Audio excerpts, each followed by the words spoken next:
Chapter 9. Which treats of matters of a very different kind from those in the preceding chapter. In the evening Jones met his lady again, and a long conversation again ensued between them, but as it consisted only of the same ordinary occurrences as before. We shall avoid mentioning particulars, which we despair of rendering agreeable to the reader. Unless he is one whose devotion to the fair sex, like that of the Papists to their saints, wants to be raised by the help of pictures. But I am so far from desiring to exhibit such pictures to the public, that I would wish to draw a curtain over those that have been lately set forth in certain French novels. Very bungling copies of which have been presented us here under the name of translations. Jones grew still more and more impatient to see Sophia. And finding, after repeated interviews with Lady Bellaston, no likelihood of obtaining this by her means, for, on the contrary, the lady began to treat even the mention of the name of Sophia with resentment, he resolved to try some other method. He made no doubt but that Lady Bellaston knew where his angel was, so he thought it most likely that some of her servants should be acquainted with the same secret. Partridge therefore was employed to get acquainted with those servants, in order to fish this secret out of them. Few situations can be imagined more uneasy than that to which his poor master was at present reduced. For besides the difficulties he met with in discovering Sophia, besides the fears he had of having disobliged her, and the assurances he had received from Lady Bellaston of the resolution which Sophia had taken against him, and of her having purposely concealed herself from him, which he had sufficient reason to believe might be true, he had still a difficulty to combat which it was not in the power of his mistress to remove, however kind her inclination might have been. This was the exposing of her to be disinherited of all her father's estate, the almost inevitable consequence of their coming together without a consent, which he had no hopes of ever obtaining. Add to all these the many obligations which Lady Bellaston, whose violent fondness we can no longer conceal, had heaped upon him, so that by her means he was now become one of the best-dressed men about town. And was not only relieved from those ridiculous distresses we have before mentioned, but was actually raised to a state of affluence beyond what he had ever known. Now, though there are many gentlemen who very well reconcile it to their consciences to possess themselves of the whole fortune of a woman, without making her any kind of return, yet to a mind, the proprietor of which doth not deserve to be hanged, nothing is, I believe, more irksome than to support love with gratitude only, especially where inclination pulls the heart a contrary way. Such was the unhappy case of Jones. For though the virtuous love he bore to Sophia, and which left very little affection for any other woman, had been entirely out of the question, he could never have been able to have made any adequate return to the generous passion of this lady, who had indeed been once an object of desire, but was now entered at least into the autumn of life, though she wore all the gaiety of youth, both in her dress and manner. Nay, she contrived still to maintain the roses in her cheeks, but these, like flowers forced out of season by art, had none of that lively blooming freshness with which nature, at the proper time, bedecks her own productions. She had, besides, a certain imperfection, which renders some flowers, though very beautiful to the eye, very improper to be placed in a wilderness of sweets, and what above all others is most disagreeable to the breath of love. Though Jones saw all these discouragements on the one side, he felt his obligations full as strongly on the other. Nor did he less plainly discern the ardent passion whence those obligations proceeded, the extreme violence of which if he failed to equal, he well knew the lady would think him ungrateful, and, what is worse, he would have thought himself so. He knew the tacit consideration upon which all her favours were conferred, and as his necessity obliged him to accept them, so his honour, he concluded, forced him to pay the price.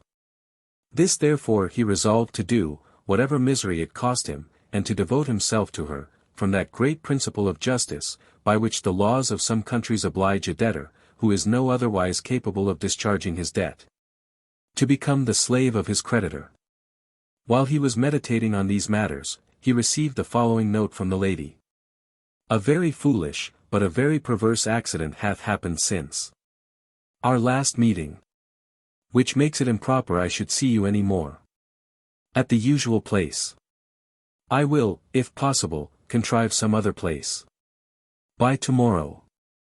In the meantime, adieu. This disappointment, perhaps, the reader may conclude was not very great, but if it was, he was quickly relieved. For in less than an hour afterwards another note was brought him from the same hand, which contained as follows. I have altered my mind since I wrote. A change which, if you are no stranger to the tenderest of all passions, you will not wonder at. I am now resolved to see you this evening at my own house, whatever may be the consequence. Come to me exactly at 7. I dine abroad, but will be at home by that time. A day, I find, to those that sincerely love, seems longer than I imagined. If you should accidentally be a few moments before me, bid them show you into the drawing-room. To confess the truth, Jones was less pleased with this last epistle than he had been with the former, as he was prevented by it from complying with the earnest entreaties of Mr. Nightingale, with whom he had now contracted much intimacy and friendship. These entreaties were to go with that young gentleman and his company to a new play, which was to be acted that evening, and which a very large party had agreed to damn, from some dislike they had taken to the author, who was a friend to one of Mr. Nightingale's acquaintance. And this sort of fun, our hero, we are ashamed to confess, would willingly have preferred to the above kind appointment, but his honour got the better of his inclination. Before we attend him to this intended interview with the lady, we think proper to account for both the preceding notes, as the reader may possibly be not a little surprised at the imprudence of Lady Bellaston in bringing her lover to the very house where her rival was lodged. First, then, the mistress of the house where these lovers had hitherto met, and who had been for some years a pensioner to that lady, was now become a Methodist, and had that very morning waited upon her ladyship. And after rebuking her very severely for her past life, had positively declared that she would, on no account, be instrumental in carrying on any of her affairs for the future. The hurry of spirits into which this accident threw the lady made her despair of possibly finding any other convenience to meet Jones that evening. But as she began a little to recover from her uneasiness at the disappointment, she set her thoughts to work, when luckily it came into her head to propose to Sophia to go to the play, which was immediately consented to, and a proper lady provided for her companion. Mrs. Honour was likewise dispatched with Mrs. Etoff on the same errand of pleasure. And thus her own house was left free for the safe reception of Mr. Jones, with whom she promised herself 2 or 3 hours of uninterrupted conversation after her return from the place where she dined, which was at a friend's house in a pretty distant part of the town, near her old place of assignation, where she had engaged herself before she was well apprised of the revolution that had happened in the mind and morals of her late confidant. Chapter 10. A chapter which, though short, may draw tears from some eyes. Mr. Jones was just dressed to wait on Lady Bellaston, when Mrs. Miller rapped at his door, and, being admitted, very earnestly desired his company below stairs, to drink tea in the parlour. Upon his entrance into the room, she presently introduced a person to him, saying, "This, sir, is my cousin, who hath been so greatly beholden to your goodness, for which he begs to return you his sincerest thanks." The man had scarce entered upon that speech which Mrs. Miller had so kindly prefaced, when both Jones and he, looking steadfastly at each other, showed at once the utmost tokens of surprise. The voice of the latter began instantly to falter, and, instead of finishing his speech, he sunk down into a chair, crying, "It is so, I am convinced it is so. Bless me! What's the meaning of this?" cries Mrs. Miller. "You are not ill, I hope, cousin. Some water, a dram this instant." "Be not fright, madam," cries Jones, "I have almost as much need of a dram as your cousin. We are equally surprised at this unexpected meeting. Your cousin is an acquaintance of mine, Mrs. Miller." "An acquaintance," cries the man. "Oh, heaven!" "Aye, an acquaintance," repeated Jones, "and an honoured acquaintance too. When I do not love and honour the man who dares venture everything to preserve his wife and children from instant destruction, may I have a friend capable of disowning me in adversity." "Oh, you are an excellent young man," cries Mrs. Miller. "Yes, indeed, poor creature. He hath ventured everything. if he had not had one of the best of constitutions, it must have killed him. "Cousin," cries the man, who had now pretty well recovered himself, "this is the angel from heaven whom I meant. This is he to whom, before I saw you, I owed the preservation of my Peggy. He it was to whose generosity every comfort, every support which I have procured for her, was owing. He is, indeed, the worthiest, bravest, noblest, of all human beings. Oh cousin, I have obligations to this gentleman of such a nature." "Mention nothing of obligations," cries Jones eagerly, "not a word, I insist upon it, not a word," meaning, I suppose, that he would not have him betray the affair of the robbery to any person. "If, by the trifle you have received from me, I have preserved a whole family, sure pleasure was never bought so cheap." "Oh, sir," cries the man, "I wish you could this instant see my house. If any person had ever a right to the pleasure you mention, I am convinced it is yourself. My cousin tells me she acquainted you with the distress in which she found us. That, sir, is all greatly removed, and chiefly by your goodness. My children have now a bed to lie on, and they have, eternal blessings reward you for it, they have bread to eat. My little boy is recovered, my wife is out of danger, and I am happy. All owing to you, sir, and to my cousin here, one of the best of women. Indeed, sir, I must see you at my house. Indeed my wife must see you, and thank you. My children too must express their gratitude. Indeed, sir, they are not without a sense of their obligation, but what is my feeling when I reflect to whom I owe that they are now capable of expressing their gratitude. Oh, sir, the little hearts which you have warmed had now been cold as ice without your assistance."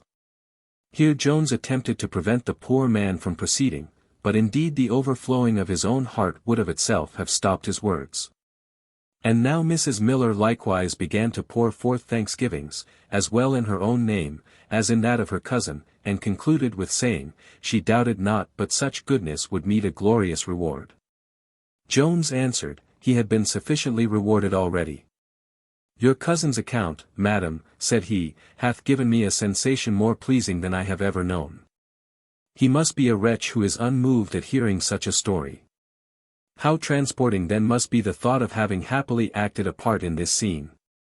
If there are men who cannot feel the delight of giving happiness to others, I sincerely pity them, as they are incapable of tasting what is, in my opinion, a greater honor, a higher interest, and a sweeter pleasure than the ambitious, the avaricious, or the voluptuous man can ever obtain." The hour of appointment being now come, Jones was forced to take a hasty leave, but not before he had heartily shaken his friend by the hand, and desired to see him again as soon as possible, promising that he would himself take the first opportunity of visiting him at his own house. He then stepped into his chair, and proceeded to Lady Bellaston's, greatly exulting in the happiness which he had procured to this poor family. Nor could he forbear reflecting, without horror, on the dreadful consequences which must have attended them, had he listened rather to the voice of strict justice than to that of mercy, when he was attacked on the high road. Mrs. Miller sung forth the praises of Jones during the whole evening, in which Mr. Anderson, while he stayed, so passionately accompanied her, that he was often on the very point of mentioning the circumstance of the robbery. However, he luckily recollected himself, and avoided an indiscretion which would have been so much the greater, as he knew Mrs. Miller to be extremely strict and nice in her principles. He was likewise well apprised of the loquacity of this lady. And yet such was his gratitude, that it had almost got the better both of discretion and shame, and made him publish that which would have defamed his own character, rather than omit any circumstances which might do the fullest honor to his benefactor. Chapter 11. In which the reader will be surprised. Mr. Jones was rather earlier than the time appointed, and earlier than the lady, whose arrival was hindered, not only by the distance of the place where she dined, but by some other cross accidents very vexatious to one in her situation of mind. He was accordingly shown into the drawing-room, where he had not been many minutes before the door opened, and in came, no other than Sophia herself, who had left the play before the end of the first act. For this, as we have already said, being a new play, at which two large parties met, the one to damn, and the other to applaud, a violent uproar, and an engagement between the two parties, had so terrified our heroine, that she was glad to put herself under the protection of a young gentleman who safely conveyed her to her chair. As Lady Bellaston had acquainted her that she should not be at home till late, Sophia, expecting to find no one in the room, came hastily in, and went directly to a glass which almost fronted her. Without once looking towards the upper end of the room, where the statue of Jones now stood motionless. In this glass it was, after contemplating her own lovely face, that she first discovered the said statue. When, instantly turning about, she perceived the reality of the vision, upon which she gave a violent scream, and scarce preserved herself from fainting, till Jones was able to move to her, and support her in his arms. To paint the looks or thoughts of either of these lovers, is beyond my power. As their sensations, from their mutual silence, may be judged to have been too big for their own utterance, it cannot be supposed that I should be able to express them, and the misfortune is, that few of my readers have been enough in love to feel by their own hearts what passed at this time in theirs. After a short pause, Jones, with faltering accents, said, "I see, madam, you are surprised." "Surprised," answered she, "O heavens! Indeed, I am surprised. I almost doubt whether you are the person you seem." "Indeed," cries he, "my Sophia, pardon me, madam, for this once calling you so, I am that very wretched Jones, whom fortune, after so many disappointments, hath, at last, kindly conducted to you. Oh! My Sophia, did you know the 1,000 torments I have suffered in this long, fruitless pursuit?" "Pursuit of whom?" said Sophia, a little recollecting herself, and assuming a reserved air. "Can you be so cruel to ask that question?" cries Jones. "Need I say, of you?" "Of me," answered Sophia. "Hath Mr. Jones, then, any such important business with me?" "To some, madam," cries Jones, "this might seem an important business," giving her the pocket-book. "I hope, madam, you will find it of the same value as when it was lost." Sophia took the pocket-book, and was going to speak, when he interrupted her thus: "Let us not, I beseech you, lose one of these precious moments which fortune hath so kindly sent us. Oh, my Sophia! I have business of a much superior kind.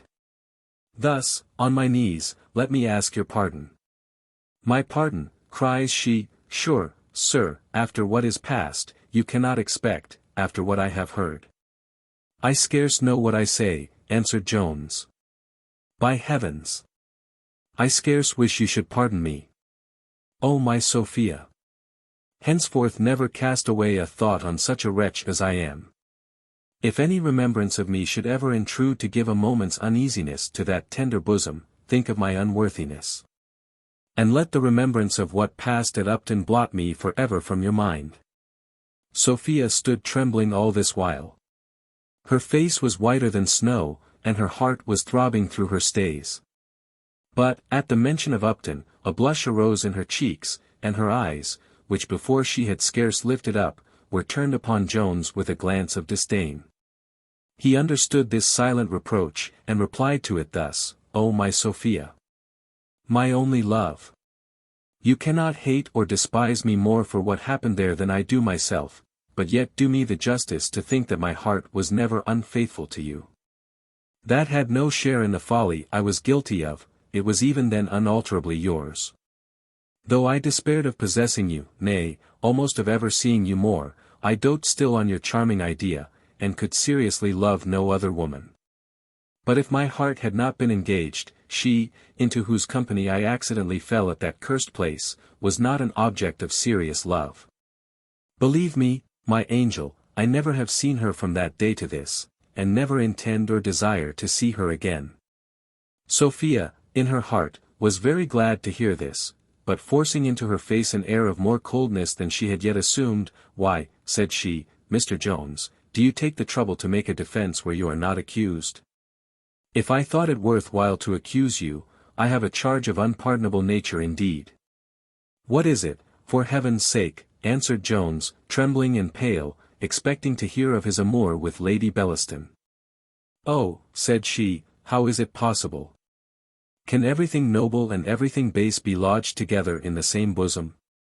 Lady Bellaston, and the ignominious circumstance of having been kept, rose again in his mind, and stopped his mouth from any reply. Could I have expected, proceeded Sophia, such treatment from you? Nay, from any gentleman, from any man of honour? To have my name traduced in public, in inns, among the meanest vulgar. To have any little favours that my unguarded heart may have too lightly betrayed me to grant, boasted of there. Nay, even to hear that you had been forced to fly from my love. Nothing could equal Jones's surprise at these words of Sophia. But yet, not being guilty, he was much less embarrassed how to defend himself than if she had touched that tender string at which his conscience had been alarmed.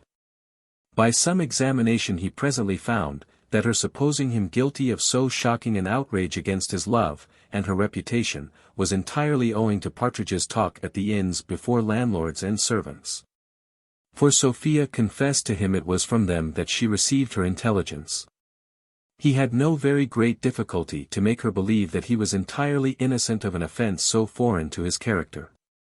But she had a great deal to hinder him from going instantly home, and putting Partridge to death, which he more than once swore he would do. This point being cleared up, they soon found themselves so well pleased with each other, that Jones quite forgot he had begun the conversation with conjuring her to give up all thoughts of him. And she was in a temper to have given ear to a petition of a very different nature, for before they were aware they had both gone so far, that he let fall some words that sounded like a proposal of marriage. To which she replied, that, did not her duty to her father forbid her to follow her own inclinations, ruin with him would be more welcome to her than the most affluent fortune with another man. At the mention of the word ruin, he started, let drop her hand, which he had held for some time, and striking his breast with his own, cried out, "Oh, Sophia! Can I then ruin thee? No, by heavens, no! I never will act so base a part.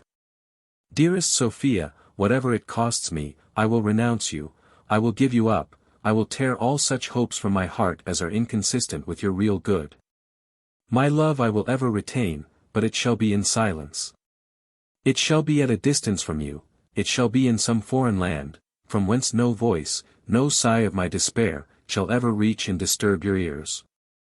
And when I am dead, he would have gone on, but was stopped by a flood of tears which Sophia let fall in his bosom, upon which she leaned, without being able to speak one word. He kissed them off, which, for some moments, she allowed him to do without any resistance, but then recollecting herself, gently withdrew out of his arms. And, to turn the discourse from a subject too tender, and which she found she could not support, bethought herself to ask him a question she never had time to put to him before, how he came into that room. He began to stammer, and would, in all probability, have raised her suspicions by the answer he was going to give, when, at once, the door opened, and in came Lady Bellaston. Having advanced a few steps, and seeing Jones and Sophia together, she suddenly stopped. When, after a pause of a few moments, recollecting herself with admirable presence of mind, she said, though with sufficient indications of surprise both in voice and countenance, "I thought, Miss Western, you had been at the play." Though Sophia had no opportunity of learning of Jones by what means he had discovered her, yet, as she had not the least suspicion of the real truth, or that Jones and Lady Bellaston were acquainted, so she was very little confounded. And the less, as the lady had, in all their conversations on the subject, entirely taken her side against her father. With very little hesitation, therefore, she went through the whole story of what had happened at the playhouse, and the cause of her hasty return. The length of this narrative gave Lady Bellaston an opportunity of rallying her spirits, and of considering in what manner to act. And as the behaviour of Sophia gave her hopes that Jones had not betrayed her, she put on an air of good humour, and said, "I should not have broke in so abruptly upon you, Miss Western, if I had known you had company." Lady Bellaston fixed her eyes on Sophia whilst she spoke these words. To which that poor young lady, having her face overspread with blushes and confusion, answered, in a stammering voice, "I am sure, madam, I shall always think the honour of your ladyship's company, I hope, at least," cries Lady Bellaston. "I interrupt no business." "No, madam," answered Sophia, our business was at an end.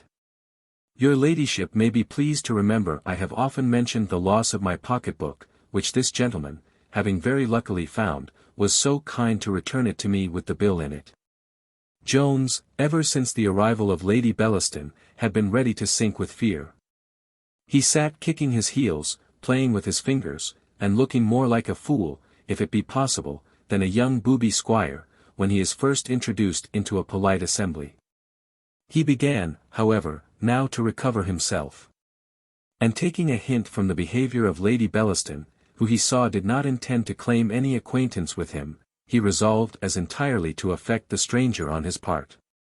He said, ever since he had the pocket-book in his possession, he had used great diligence in inquiring out the lady whose name was writ in it, but never till that day could be so fortunate to discover her. Sophia had indeed mentioned the loss of her pocket-book to Lady Bellaston. But as Jones, for some reason or other, had never once hinted to her that it was in his possession, she believed not one syllable of what Sophia now said, and wonderfully admired the extreme quickness of the young lady in inventing such an excuse. The reason of Sophia's leaving the playhouse met with no better credit, and though she could not account for the meeting between these two lovers, she was firmly persuaded it was not accidental. With an affected smile, therefore, she said, "Indeed, Miss Western, you have had very good luck in recovering your money. Not only as it fell into the hands of a gentleman of honour, but as he happened to discover to whom it belonged. I think you would not consent to have it advertised it was great good fortune, sir, that you found out to whom the note belonged." "Oh, madam," cries Jones, "it was enclosed in a pocket-book, in which the young lady's name was written." "That was very fortunate, indeed," cries the lady, "and it was no less so, that you heard Miss Western was at my house, for she is very little known." Jones had at length perfectly recovered his spirits. And as he conceived he had now an opportunity of satisfying Sophia as to the question she had asked him just before Lady Bellaston came in, he proceeded thus, "Why, madam," answered he, "it was by the luckiest chance imaginable I made this discovery. I was mentioning what I had found, and the name of the owner, the other night to a lady at the masquerade, who told me she believed she knew where I might see Miss Western. And if I would come to her house the next morning she would inform me. I went according to her appointment, but she was not at home, nor could I ever meet with her till this morning, when she directed me to your ladyship's house. I came accordingly, and did myself the honour to ask for your ladyship, and upon my saying that I had very particular business, a servant showed me into this room, where I had not been long before the young lady returned from the play." Upon his mentioning the masquerade, he looked very slyly at Lady Bellaston, without any fear of being remarked by Sophia, for she was visibly too much confounded to make any observations. This hint a little alarmed the lady, and she was silent. When Jones, who saw the agitation of Sophia's mind, resolved to take the only method of relieving her, which was by retiring, but, before he did this, he said, "I believe, madam, it is customary to give some reward on these occasions. I must insist on a very high one for my honesty. It is, madam, no less than the honour of being permitted to pay another visit here." "Sir," replied the lady, "I make no doubt that you are a gentleman, and my doors are never shut to people of fashion." Jones then, after proper ceremonials, departed, highly to his own satisfaction, and no less to that of Sophia, who was terribly alarmed lest Lady Bellaston should discover what she knew already but too well. Upon the stairs Jones met his old acquaintance, Mrs. Honour, who, notwithstanding all she had said against him, was now so well bred to behave with great civility. This meeting proved indeed a lucky circumstance, as he communicated to her the house where he lodged, with which Sophia was unacquainted. Chapter 12. In which the 13th book is concluded. The elegant Lord Shaftesbury somewhere objects to telling too much truth, by which it may be fairly inferred, that, in some cases, to lie is not only excusable but commendable. And surely there are no persons who may so properly challenge a right to this commendable deviation from truth, as young women in the affair of love. For which they may plead precept, education, and above all, the sanction, nay, I may say the necessity of custom, by which they are restrained, not from submitting to the honest impulses of nature, for that would be a foolish prohibition. But from owning them. We are not, therefore, ashamed to say, that our heroine now pursued the dictates of the above-mentioned right honourable philosopher. As she was perfectly satisfied then, that Lady Bellaston was ignorant of the person of Jones, so she determined to keep her in that ignorance, though at the expense of a little fibbing. Jones had not been long gone, before Lady Bellaston cried, "Upon my word, a good pretty young fellow, I wonder who he is, for I don't remember ever to have seen his face before." "Nor I neither, madam," cries Sophia. "I must say he behaved very handsomely in relation to my note." "Yes, and he is a very handsome fellow," said the lady, "don't you think so?" "I did not take much notice of him," answered Sophia, "but I thought he seemed rather awkward, and ungenteel than otherwise." "You are extremely right," cries Lady Bellaston, "you may see, by his manner, that he hath not kept good company. Nay, notwithstanding his returning your note, and refusing the reward, I almost question whether he is a gentleman. I have always observed there is a something in persons well born, which others can never acquire. I think I will give orders not to be at home to him." "Nay, sure, madam," answered Sophia, "one can't suspect after what he hath done. Besides, if your ladyship observed him, there was an elegance in his discourse, a delicacy, a prettiness of expression that. "I confess," said Lady Bellaston, "the fellow hath words, and indeed, Sophia, you must forgive me. Indeed you must." "I forgive your ladyship," said Sophia. "Yes, indeed you must," answered she, laughing, "for I had a horrible suspicion when I first came into the room, I vow you must forgive it, but I suspected it was Mr. Jones himself." "Did your ladyship, indeed?" cries Sophia, blushing, and affecting a laugh. "Yes, I vow I did," answered she. "I can't imagine what put it into my head, for, give the fellow his due, he was genteelly dressed.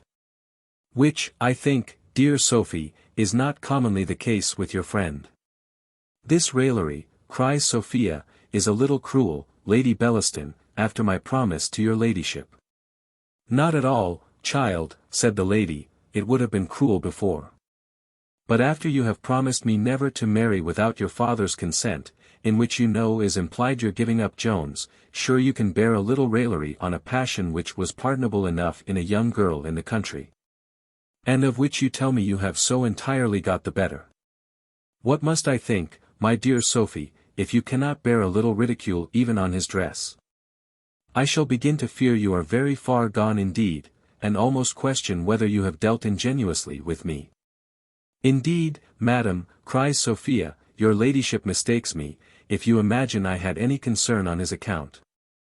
"On his account," answered the lady, "you must have mistaken me, I went no farther than his dress. For I would not injure your taste by any other comparison. I don't imagine, my dear Sophie, if your Mr. Jones had been such a fellow as this." "I thought," says Sophia, "your ladyship had allowed him to be handsome." "Whom, pray?" cried the lady hastily. "Mr. Jones," answered Sophia, and immediately recollecting herself, "Mr. Jones, no, I ask your pardon, I mean the gentleman who was just now here." "Oh Sophie! Sophie," cries the lady. "This Mr. Jones, I am afraid, still runs in your head." "Then, upon my honour, madam," said Sophia, "Mr. Jones is as entirely indifferent to me, as the gentleman who just now left us." "Upon my honour," said Lady Bellaston, "I believe it. Forgive me, therefore, a little innocent raillery, but I promise you I will never mention his name any more." And now the two ladies separated, infinitely more to the delight of Sophia than of Lady Bellaston, who would willingly have tormented her rival a little longer, had not business of more importance called her away. As for Sophia, her mind was not perfectly easy under this first practice of deceit, upon which, when she retired to her chamber, she reflected with the highest uneasiness and conscious shame. Nor could the peculiar hardship of her situation, and the necessity of the case, at all reconcile her mind to her conduct. For the frame of her mind was too delicate to bear the thought of having been guilty of a falsehood, however qualified by circumstances. Nor did this thought once suffer her to close her eyes during the whole succeeding night. Book 14 containing 2 days. Chapter 1. An essay to prove that an author will write the better for having some knowledge of the subject on which he writes.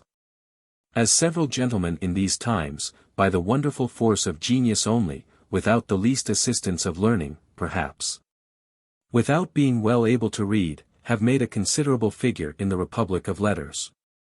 The modern critics, I am told, have lately begun to assert, that all kind of learning is entirely useless to a writer. And, indeed, no other than a kind of fetters on the natural sprightliness and activity of the imagination, which is thus weighed down, and prevented from soaring to those high flights which otherwise it would be able to reach. This doctrine, I am afraid, is at present carried much too far, for why should writing differ so much from all other arts? The nimbleness of a dancing master is not at all prejudiced by being taught to move. Nor doth any mechanic, I believe, exercise his tools the worse by having learnt to use them. For my own part, I cannot conceive that Homer or Virgil would have writ with more fire, if instead of being masters of all the learning of their times, they had been as ignorant as most of the authors of the present age. Nor do I believe that all the imagination, fire, and judgment of Pitt, could have produced those orations that have made the Senate of England, in these our times, a rival in eloquence to Greece and Rome.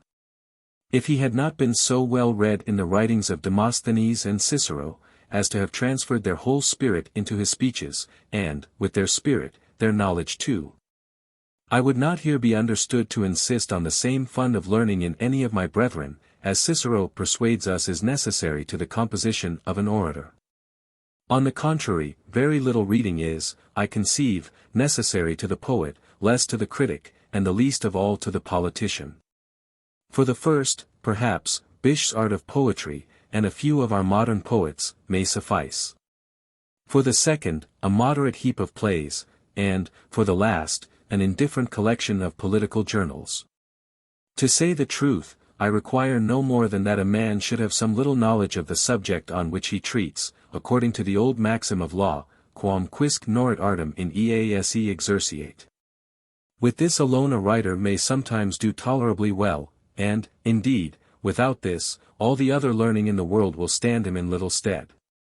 For instance, let us suppose that Homer and Virgil, Aristotle and Cicero, Thucydides and Livy, could have met all together, and have clubbed their several talents to have composed a treatise on the art of dancing.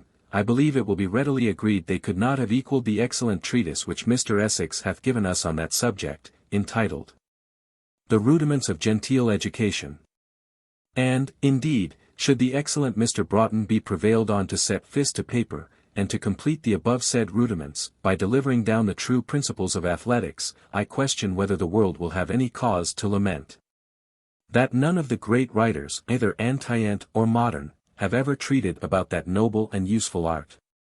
To avoid a multiplicity of examples in so plain a case, and to come at once to my point, I am apt to conceive, that one reason why many English writers have totally failed in describing the manners of upper life, may possibly be that in reality they know nothing of it. This is a knowledge unhappily not in the power of many authors to arrive at. Books will give us a very imperfect idea of it. Nor will the stage a much better. The fine gentleman formed upon reading the former will almost always turn out a pedant, and he who forms himself upon the latter, a coxcomb. Nor are the characters drawn from these models better supported. Vanbrugh and Congreve copied nature, but they who copy them draw as unlike the present age as Hogarth would do if he was to paint a rout or a drum in the dresses of Titian and of Van Dyck. In short, imitation here will not do the business. The picture must be after nature herself. A true knowledge of the world is gained only by conversation, and the manners of every rank must be seen in order to be known. Now it happens that this higher order of mortals is not to be seen, like all the rest of the human species, for nothing, in the streets, shops, and coffee-houses, nor are they shown, like the upper rank of animals, for so much a piece. In short, this is a sight to which no persons are admitted without one or other of these qualifications, viz., either birth or fortune, or, what is equivalent to both, the honorable profession of a gamester. And, very unluckily for the world, persons so qualified very seldom care to take upon themselves the bad trade of writing. which is generally entered upon by the lower and poorer sort, as it is a trade which many think requires no kind of stock to set up with. Hence those strange monsters in lace and embroidery, in silks and brocades, with vast wigs and hoops, which, under the name of lords and ladies, strut the stage, to the great delight of attorneys and their clerks in the pit, and of the citizens and their apprentices in the galleries. And which are no more to be found in real life than the centaur, the chimera, or any other creature of mere fiction. But to let my reader into a secret, this knowledge of upper life, though very necessary for preventing mistakes, is no very great resource to a writer whose province is comedy, or that kind of novels which, like this I am writing, is of the comic class. What Mr. Pope says of women is very applicable to most in this station, who are, indeed, so entirely made up of form and affectation, that they have no character at all, at least none which appears. I will venture to say the highest life is much the dullest, and affords very little humor or entertainment. The various callings in lower spheres produce the great variety of humorous characters. Whereas here, except among the few who are engaged in the pursuit of ambition, and the fewer still who have a relish for pleasure, all is vanity in servile imitation. Dressing and cards, eating and drinking, bowing and courtesying, make up the business of their lives. Some there are, however, of this rank upon whom passion exercises its tyranny, and hurries them far beyond the bounds which decorum prescribes. Of these the ladies are as much distinguished by their noble intrepidity, and a certain superior contempt of reputation, from the frail ones of meaner degree. As a virtuous woman of quality is by the elegance and delicacy of her sentiments from the honest wife of a yeoman and shopkeeper. Lady Bellaston was of this intrepid character, but let not my country readers conclude from her, that this is the general conduct of women of fashion, or that we mean to represent them as such. They might as well suppose that every clergyman was represented by Thwackum, or every soldier by Ensign Northerton. There is not, indeed, a greater error than that which universally prevails among the vulgar, who, borrowing their opinion from some ignorant satirists, have affixed the character of lewdness to these times. On the contrary, I am convinced there never was less of love intrigue carried on among persons of condition than now. Our present women have been taught by their mothers to fix their thoughts only on ambition and vanity, and to despise the pleasures of love as unworthy their regard. And being afterwards, by the care of such mothers, married without having husbands, they seem pretty well confirmed in the justness of those sentiments. Whence they content themselves, for the dull remainder of life, with the pursuit of more innocent, but I am afraid more childish amusements, the bare mention of which would ill suit with the dignity of this history. In my humble opinion, the true characteristic of the present beau monde is rather folly than vice, and the only epithet which it deserves is that of frivolous. Chapter 2. Containing letters and other matters which attend Amours. Jones had not been long at home before he received the following letter. I was never more surprised than when I found you was gone. When you left the room I little imagined you intended to have left the house without seeing me again. Your behavior is all of a piece, and convinces me how much I ought to despise a heart which can dote upon an idiot. Though I know not whether I should not admire her cunning more than her simplicity, wonderful both. For though she understood not a word of what passed between us, yet she had the skill, the assurance, what shall I call it? To deny to my face that she knows you, or ever saw you before. Was this a scheme laid between you, and have you been base enough to betray me? Oh, how I despise her, you, and all the world, but chiefly myself. For, I dare not write what I should afterwards run mad to read, but remember, I can detest as violently as I have loved. Jones had but little time given him to reflect on this letter, before a second was brought him from the same hand. And this, likewise, we shall set down in the precise words. When you consider the hurry of spirits in which I must have writ, you cannot be surprised at any expressions in my former note. Yet, perhaps, on reflection, they were rather too warm. At least I would, if possible, think all owing to the odious playhouse, and to the impertinence of a fool, which detained me beyond my appointment. How easy is it to think well of those we love, perhaps you desire I should think so. I have resolved to see you tonight, so come to me immediately. P.S. I have ordered to be at home to none but yourself. P.S. Mr. Jones will imagine I shall assist him in his defense. For I believe he cannot desire to impose on me more than I desire to impose on myself. P.S. Come immediately. To the men of intrigue I refer the determination, whether the angry or the tender letter gave the greatest uneasiness to Jones. Certain it is, he had no violent inclination to pay any more visits that evening, unless to one single person. However, he thought his honor engaged, and had not this been motive sufficient, he would not have ventured to blow the temper of Lady Bellaston into that flame of which he had reason to think it susceptible, and of which he feared the consequence might be a discovery to Sophia, which he dreaded. After some discontented walks therefore about the room, he was preparing to depart, when the lady kindly prevented him, not by another letter, but by her own presence.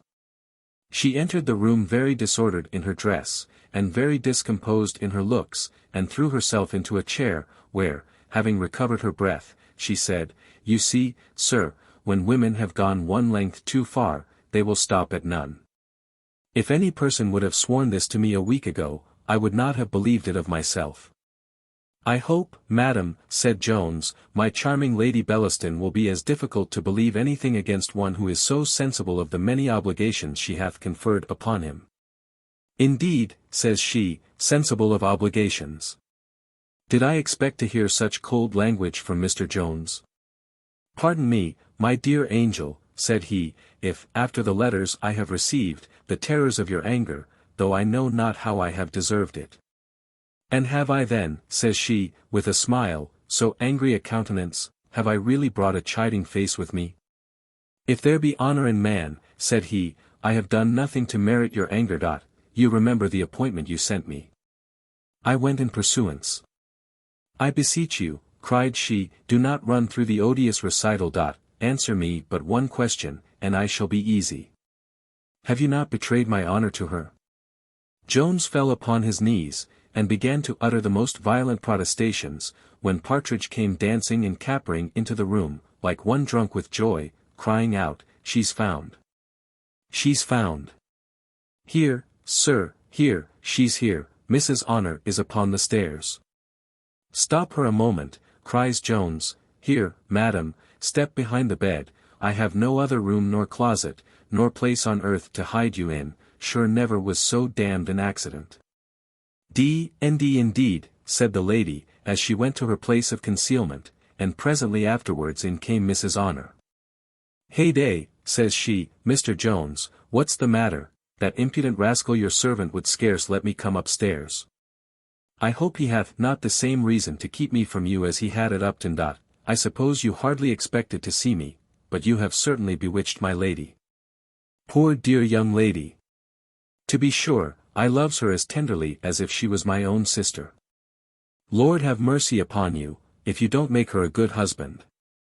And to be sure, if you do not, nothing can be bad enough for you." Jones begged her only to whisper, for that there was a lady dying in the next room. "A lady," cries she. I suppose one of your ladies. Oh, Mr. Jones, there are too many of them in the world. I believe we are got into the house of one, for my Lady Bellaston I darst to say is no better than she should be." "Hush! Hush!" cries Jones, "every word is overheard in the next room." "I don't care a farthing," cries Honor, "I speaks no scandal of any one. But to be sure the servants make no scruple of saying as how her ladyship meets men at another place, where the house goes under the name of a poor gentlewoman. But her ladyship pays the rent, and many's the good thing besides, they say, she hath of her."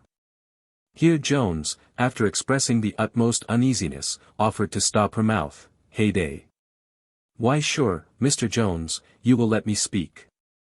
I speaks no scandal, for I only says what I heard from others, and thinks I to myself, much good may it do the gentlewoman with her riches, if she comes by it in such a wicked manner. To be sure it is better to be poor and honest. The servants are villains, cries Jones, and abuse their lady unjustly.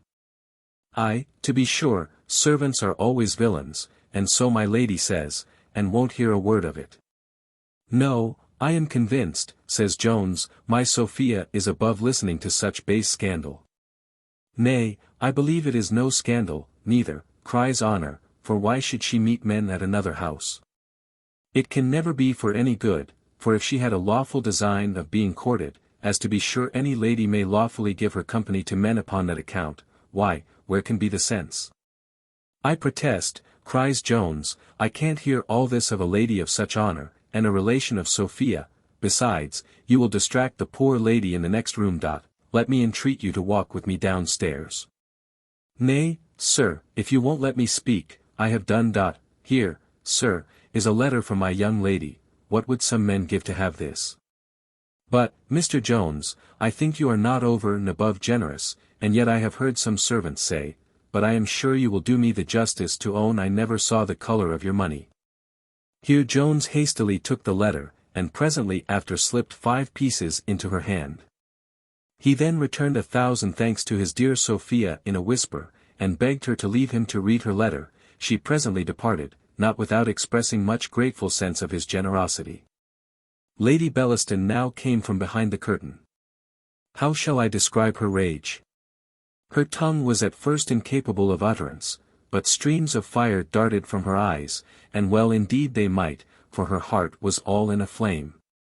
And now as soon as her voice found way, instead of expressing any indignation against Honour or her own servants, she began to attack poor Jones. You see, said she, what I have sacrificed to you, my reputation, my honour, gone for ever. And what return have I found? Neglected, slighted for a country girl, for an idiot.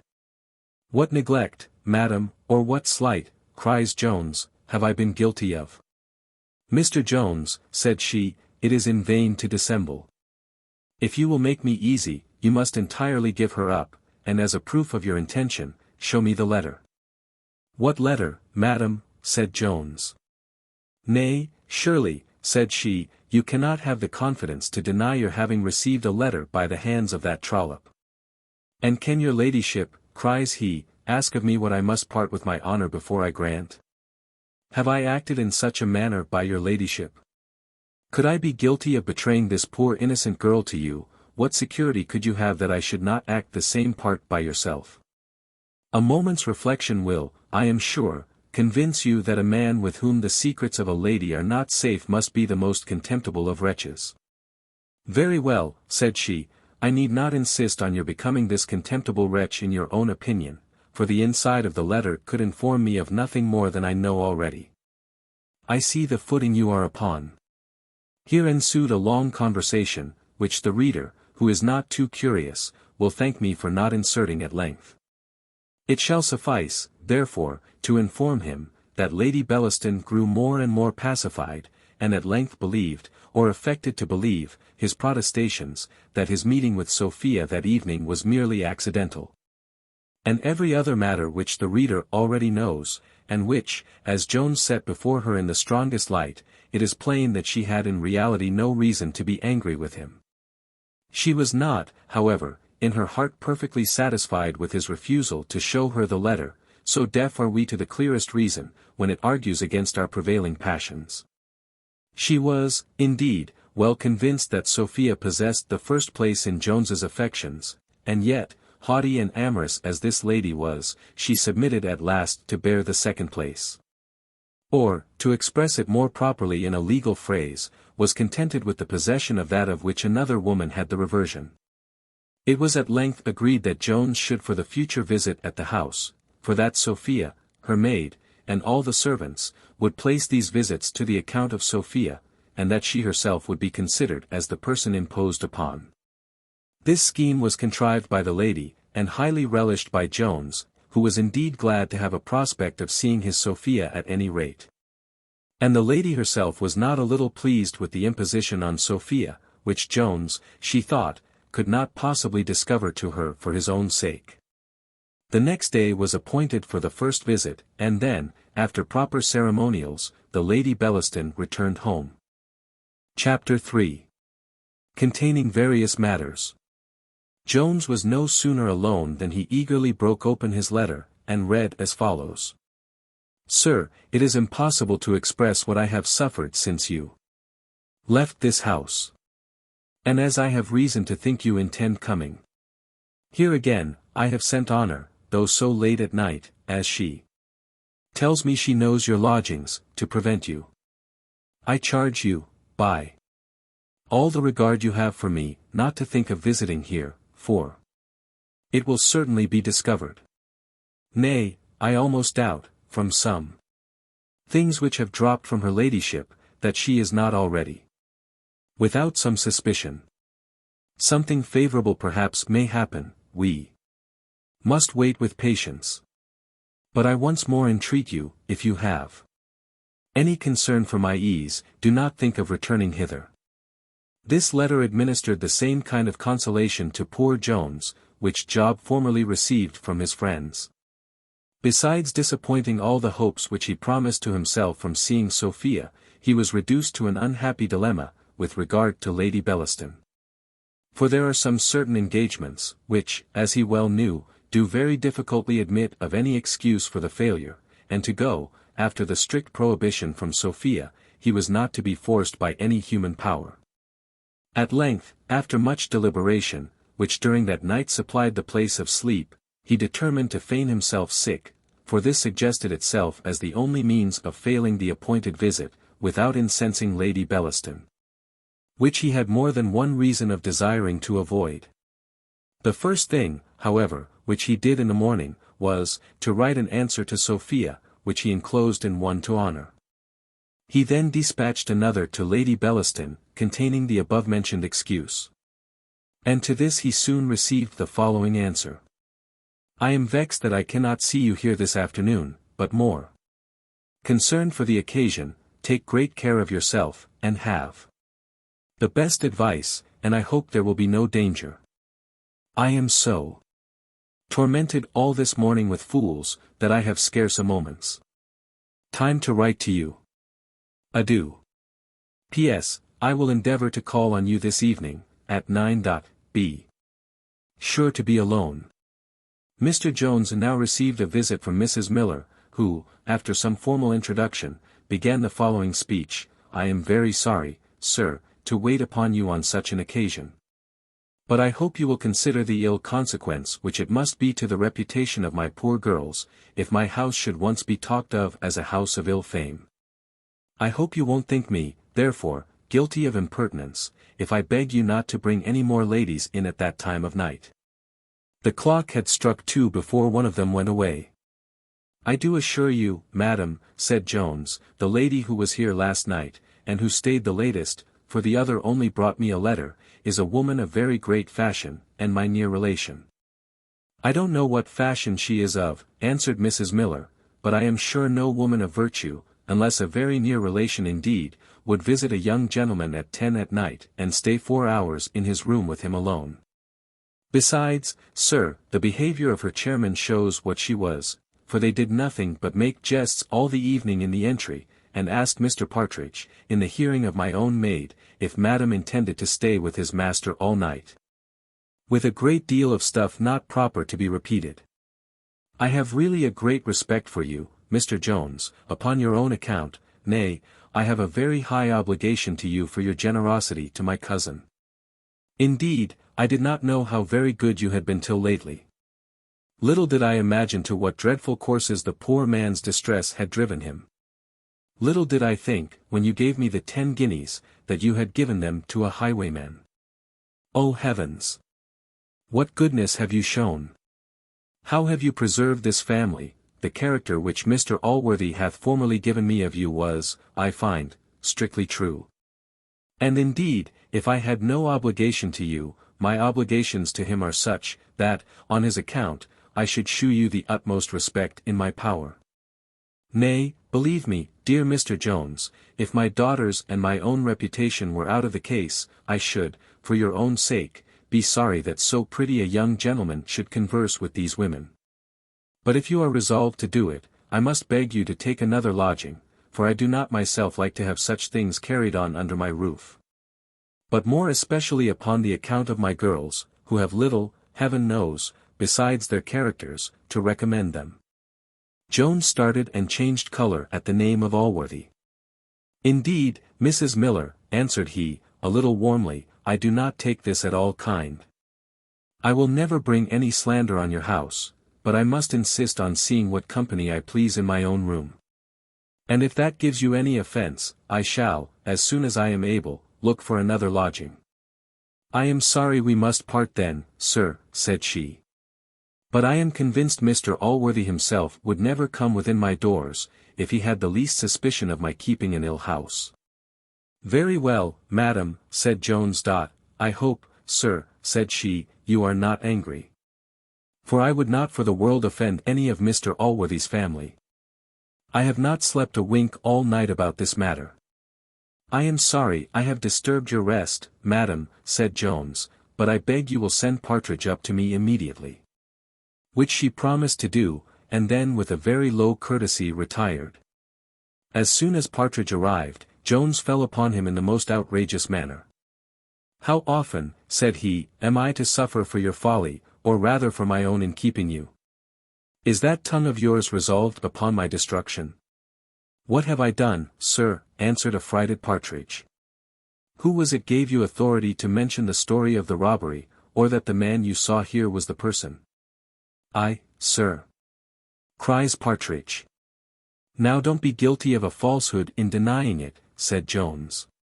"If I did mention such a matter," answers Partridge, "I am sure I thought no harm.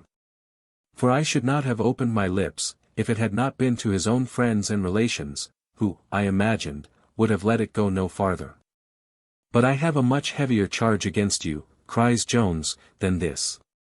How durst you, after all the precautions I gave you, mention the name of Mr. Allworthy in this house?" Partridge denied that he ever had, with many oaths. "How else," said Jones, "should Mrs. Miller be acquainted that there was any connection between him and me? And it is but this moment she told me she respected me on his account." "O Lord, sir," said Partridge, "I desire only to be heard out. And to be sure, never was anything so unfortunate, hear me but out, and you will own how wrongfully you have accused me. When Mrs. Honour came downstairs last night she met me in the entry, and asked me when my master had heard from Mr. Allworthy. And to be sure Mrs. Miller heard the very words, and the moment Madam Honour was gone, she called me into the parlour to her. 'Mr. Partridge,' says she, 'what Mr. Allworthy is it that the gentlewoman mentioned? Is it the great Mr. Allworthy of Somersetshire?' 'Upon my word, madam,' says I know nothing of the matter.' 'Sure,' says she, 'your master is not the Mr. Jones I have heard Mr. Allworthy talk of?' 'Upon my word, madam,' says I know nothing of the matter. 'Then,' says she, turning to her daughter Nancy, says she, 'as sure as 10 pence this is the very young gentleman, and he agrees exactly with the squire's description. The Lord above knows who it was told her, for I am the arrantest villain that ever walked upon 2 legs if ever it came out of my mouth. I promise you, sir, I can keep a secret when I am desired. Nay, sir, so far was I from telling her anything about Mr. Allworthy, that I told her the very direct contrary. For, though I did not contradict it at that moment, yet, as second thoughts, they say, are best, so when I came to consider that somebody must have informed her, thinks I to myself, I will put an end to the story.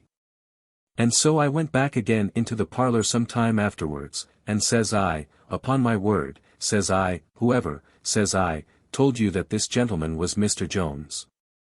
That is, says I, that this Mr. Jones was that Mr. Jones, told you a confounded lie, and I beg, says I, you will never mention any such matter, says I, for my master, says I, will think I must have told you so. And I defy anybody in the house ever to say I mentioned any such word. To be certain, sir, it is a wonderful thing, and I have been thinking with myself ever since, how it was she came to know it.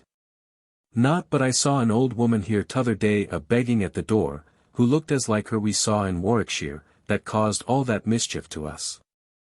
To be sure, it is never good to pass by an old woman without giving her something, especially if she looks at you. For all the world shall never persuade me but that they have a great power to do mischief, and to be sure I shall never see an old woman again, but I shall think to myself, Infandum, Regina, ubes renover dolorem. The simplicity of Partridge set Jones a-laughing, and put a final end to his anger, which had indeed seldom any long duration in his mind. And, instead of commenting on his defence, he told him he intended presently to leave those lodgings, and ordered him to go and endeavour to get him others. Chapter 4. Which we hope will be very attentively perused by young people of both sexes. Partridge had no sooner left Mr. Jones than Mr. Nightingale, with whom he had now contracted a great intimacy, came to him, and, after a short salutation, said, "So, Tom, I hear you had company very late last night. Upon my soul, you are a happy fellow, who have not been in town above a fortnight, and can keep chairs waiting at your door till 2 in the morning." He then ran on with much commonplace raillery of the same kind, till Jones at last interrupted him, saying, "I suppose you have received all this information from Mrs. Miller, who hath been up here a little while ago to give me warning. The good woman is afraid, it seems, of the reputation of her daughters." "Oh, she is wonderfully nice," says Nightingale, "upon that account, if you remember, she would not let Nancy go with us to the masquerade." "Nay, upon my honour, I think she's in the right of it," says Jones. "However, I have taken her at her word, and have sent Partridge to look for another lodging. If you will," says Nightingale, "we may, I believe, be again together. For, to tell you a secret, which I desire you won't mention in the family, I intend to quit the house today." "What, hath Mrs. Miller given you warning too, my friend?" cries Jones. "No," answered the other, "but the rooms are not convenient enough. Besides, I am grown weary of this part of the town. I want to be nearer the places of diversion, so I am going to Pall Mall." "And do you intend to make a secret of your going away?" said Jones. "I promise you," answered Nightingale, "I don't intend to bilk my lodgings, but I have a private reason for not taking a formal leave." "Not so private," answered Jones. "I promise you, I have seen it ever since the second day of my coming to the house. Here will be some wet eyes on your departure. Poor Nancy, I pity her, faith. Indeed, Jack, you have played the fool with that girl. You have given her a longing, which I am afraid nothing will ever cure her of." Nightingale answered, "What the devil would you have me do? Would you have me marry her to cure her?" "No," answered Jones, "I would not have had you make love to her, as you have often done in my presence. I have been astonished at the blindness of her mother in never seeing it." "Pew, see it," cries Nightingale. "What, the devil should she see?" "Why, see," said Jones, "that you have made her daughter distractedly in love with you. The poor girl cannot conceal it a moment, her eyes are never off from you, and she always colours every time you come into the room. Indeed, I pity her heartily. For she seems to be one of the best-natured and honestest of human creatures." "And so," answered Nightingale, "according to your doctrine, one must not amuse oneself by any common gallantries with women, for fear they should fall in love with us." "Indeed, Jack," said Jones, "you wilfully misunderstand me. I do not fancy women are so apt to fall in love, but you have gone far beyond common gallantries." "What, do you suppose," says Nightingale, "that we have been abed together?" "No, upon my honour," answered Jones, very seriously, "I do not suppose so ill of you. Nay, I will go farther, I do not imagine you have laid a regular premeditated scheme for the destruction of the quiet of a poor little creature, or have even foreseen the consequence, for I am sure thou art a very good-natured fellow. And such a one can never be guilty of a cruelty of that kind, but at the same time you have pleased your own vanity, without considering that this poor girl was made a sacrifice to it. And while you have had no design but of amusing an idle hour, you have actually given her reason to flatter herself that you had the most serious designs in her favour. Prithee, Jack, answer me honestly. To what have tended all those elegant and luscious descriptions of happiness arising from violent and mutual fondness? All those warm professions of tenderness, and generous disinterested love. Did you imagine she would not apply them? Or, speak ingenuously, did not you intend she should? Upon my soul, Tom, cries Nightingale, I did not think this was in thee. Thou wilt make an admirable parson. So I suppose you would not go to bed to Nancy now, if she would let you. No, cries Jones, may I be D.N.D. if I would. Tom, answered Nightingale, last night, remember last night. When every eye was closed, and the pale moon and silent stars shone conscious of the theft. Look'ee, Mr. Nightingale, said Jones, I am no canting hypocrite, nor do I pretend to the gift of chastity, more than my neighbours. I have been guilty with women, I own it, but am not conscious that I have ever injured any. Nor would I, to procure pleasure to myself, be knowingly the cause of misery to any human being.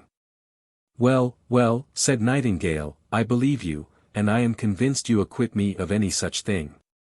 I do, from my heart, answered Jones, of having debauched the girl, but not from having gained her affections. If I have, said Nightingale, I am sorry for it, but time and absence will soon wear off such impressions. It is a receipt I must take myself, for, to confess the truth to you, I never liked any girl half so much in my whole life, but I must let you into the whole secret, Tom. My father hath provided a match for me with a woman I never saw. And she is now coming to town, in order for me to make my addresses to her. At these words Jones burst into a loud fit of laughter, when Nightingale cried, Nay, prithee, don't turn me into ridicule. The devil take me if I am not half mad about this matter. My poor Nancy. Oh! Jones, I wish I had a fortune in my own possession. I heartily wish you had, cries Jones, for, if this be the case, I sincerely pity you both. But surely you don't intend to go away without taking your leave of her? I would not, answered Nightingale, undergo the pain of taking leave, for £10,000. Besides, I am convinced, instead of answering any good purpose, it would only serve to inflame my poor Nancy the more. I beg, therefore, you would not mention a word of it today, and in the evening, or tomorrow morning, I intend to depart. Jones promised he would not, and said, upon reflection, he thought, as he had determined and was obliged to leave her, he took the most prudent method. He then told Nightingale he should be very glad to lodge in the same house with him. And it was accordingly agreed between them, that Nightingale should procure him either the ground floor, or the 2 pair of stairs, for the young gentleman himself was to occupy that which was between them. This Nightingale, of whom we shall be presently obliged to say a little more, was in the ordinary transactions of life a man of strict honour, and, what is more rare among young gentlemen of the town, one of strict honesty too. Yet in affairs of love he was somewhat loose in his morals, not that he was even here as void of principle as gentlemen sometimes are, and oftener affect to be. But it is certain he had been guilty of some indefensible treachery to women, and had, in a certain mystery, called making love, practised many deceits, which, if he had used in trade, he would have been counted the greatest villain upon earth. But as the world, I know not well for what reason, agree to see this treachery in a better light, he was so far from being ashamed of his iniquities of this kind, that he gloried in them, and would often boast of his skill in gaining of women. And his triumphs over their hearts, for which he had before this time received some rebukes from Jones, who always expressed great bitterness against any misbehaviour to the fair part of the species, who, if considered, he said, as they ought to be, in the light of the dearest friends, were to be cultivated, honoured, and caressed with the utmost love and tenderness.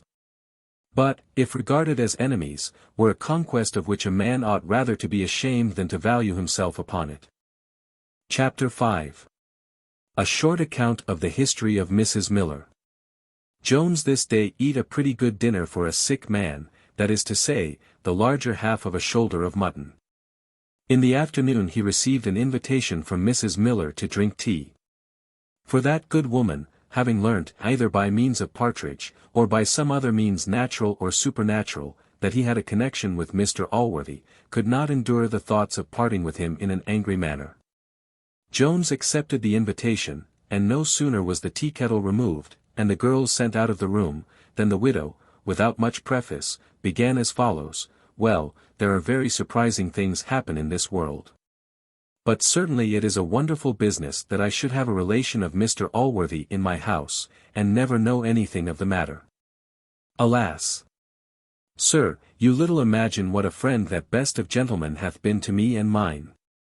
Yes, sir, I am not ashamed to own it. It is owing to his goodness that I did not long since perish for want, and leave my poor little wretches, two destitute, helpless, friendless orphans, to the care, or rather to the cruelty, of the world. You must know, sir, though I am now reduced to get my living by letting lodgings, I was born and bred a gentlewoman. My father was an officer of the army, and died in a considerable rank, but he lived up to his pay. And, as that expired with him, his family, at his death, became beggars. We were 3 sisters. One of us had the good luck to die soon after of the smallpox. A lady was so kind as to take the second out of charity, as she said, to wait upon her.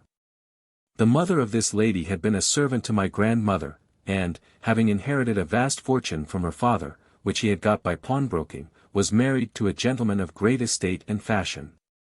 She used my sister so barbarously, often upbraiding her with her birth and poverty, calling her in derision a gentlewoman, that I believe she at length broke the heart of the poor girl. In short, she likewise died within a 12-month after my father. Fortune thought proper to provide better for me, and within a month from his decease I was married to a clergyman, who had been my lover a long time before, and who had been very ill used by my father on that account, for though my poor father could not give any of us a shilling, yet he bred us up as delicately, considered us, and would have had us consider ourselves as highly as if we had been the richest heiresses.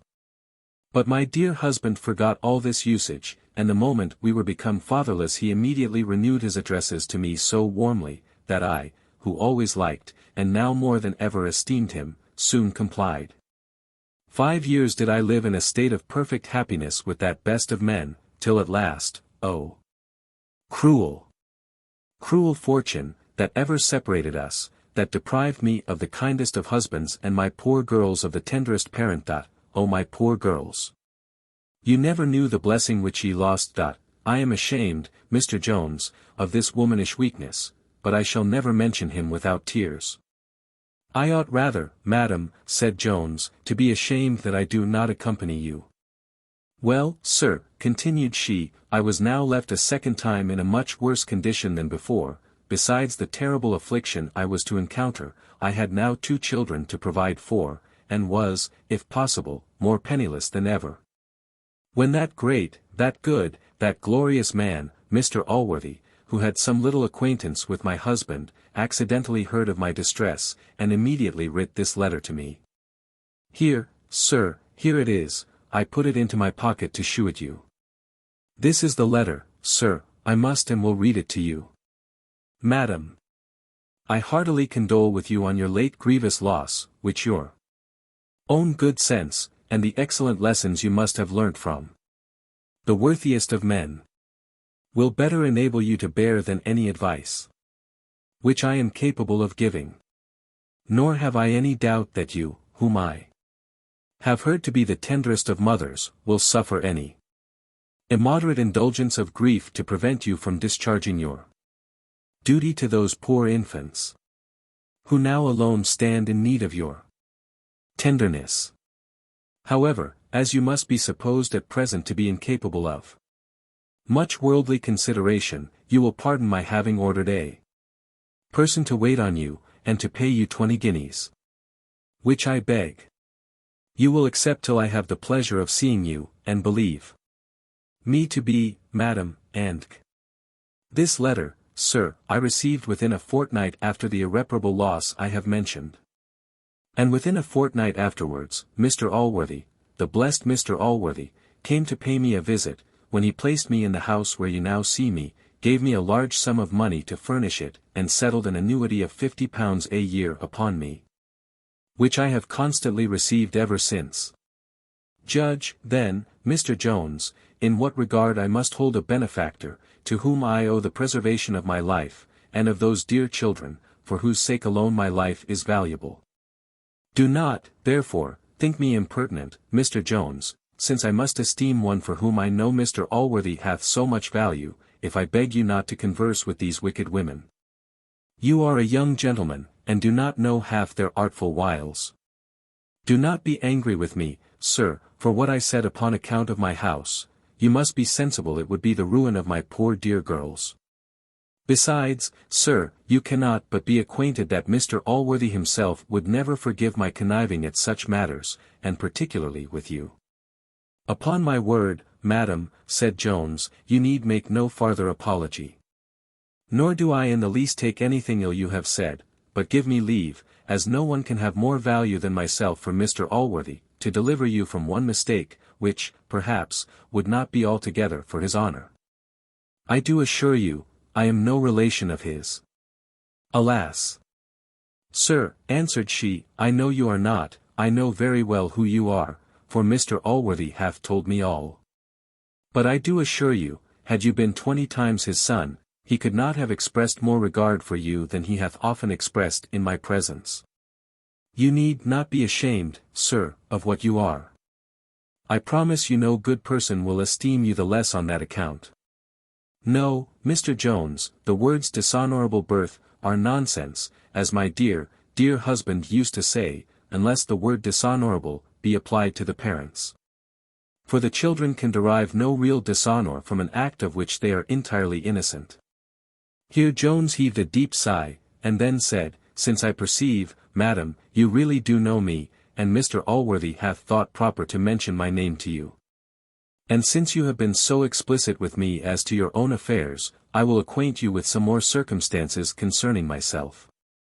And these Mrs. Miller having expressed great desire and curiosity to hear, he began and related to her his whole history, without once mentioning the name of Sophia. There is a kind of sympathy in honest minds, by means of which they give an easy credit to each other.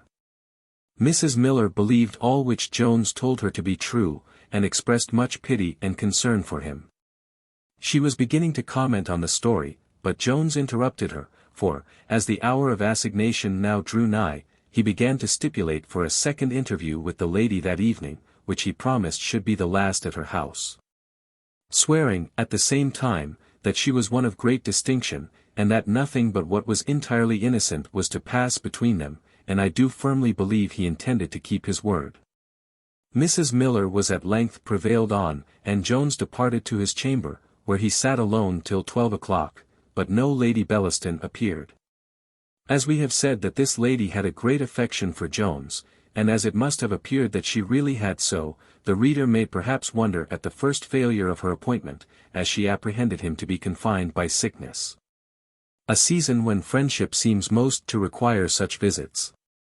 This behaviour, therefore, in the lady, may, by some, be condemned as unnatural, but that is not our fault, for our business is only to record truth. Chapter 6. Containing a scene which we doubt not will affect all our readers. Mr. Jones closed not his eyes during all the former part of the night, not owing to any uneasiness which he conceived at being disappointed by Lady Bellaston. Nor was Sophia herself, though most of his waking hours were justly to be charged to her account, the present cause of dispelling his slumbers. In fact, poor Jones was one of the best-natured fellows alive, and had all that weakness which is called compassion, and which distinguishes this imperfect character from that noble firmness of mind, which rolls a man, as it were, within himself. And like a polished bowl, enables him to run through the world without being once stopped by the calamities which happen to others. He could not help, therefore, compassionating the situation of poor Nancy, whose love for Mr. Nightingale seemed to him so apparent, that he was astonished at the blindness of her mother, who had more than once, the preceding evening, remarked to him the great change in the temper of her daughter, who from being, she said, one of the liveliest, merriest girls in the world, was, on a sudden, become all gloom and melancholy. Sleep, however, at length got the better of all resistance, and now, as if he had already been a deity, as the ancients imagined, and an offended one too, he seemed to enjoy his dear-bought conquest. To speak simply, and without any metaphor, Mr. Jones slept till 11 the next morning, and would, perhaps, have continued in the same quiet situation much longer, had not a violent uproar awakened him. Partridge was now summoned, who, being asked what was the matter, answered, that there was a dreadful hurricane below stairs, that Miss Nancy was in fits, and that the other sister, and the mother, were both crying and lamenting over her. Jones expressed much concern at this news, which Partridge endeavoured to relieve, by saying, with a smile, he fancied the young lady was in no danger of death. For that Susan, which was the name of the maid, had given him to understand, it was nothing more than a common affair. In short, said he, Miss Nancy hath had a mind to be as wise as her mother, that's all. She was a little hungry, it seems, and so sat down to dinner before grace was said, and so there is a child coming for the Foundling hospital. Prithee, leave thy stupid jesting, cries Jones. Is the misery of these poor wretches the subject of mirth? Go immediately to Mrs. Miller, and tell her I beg leave. Stay, you will make some blunder, I will go myself, for she desired me to breakfast with her. He then rose and dressed himself as fast as he could, and while he was dressing, Partridge, notwithstanding many severe rebukes, could not avoid throwing forth certain pieces of brutality, commonly called jests, on this occasion. Jones was no sooner dressed than he walked downstairs, and knocking at the door, was presently admitted by the maid, into the outward parlour, which was as empty of company as it was of any apparatus for eating.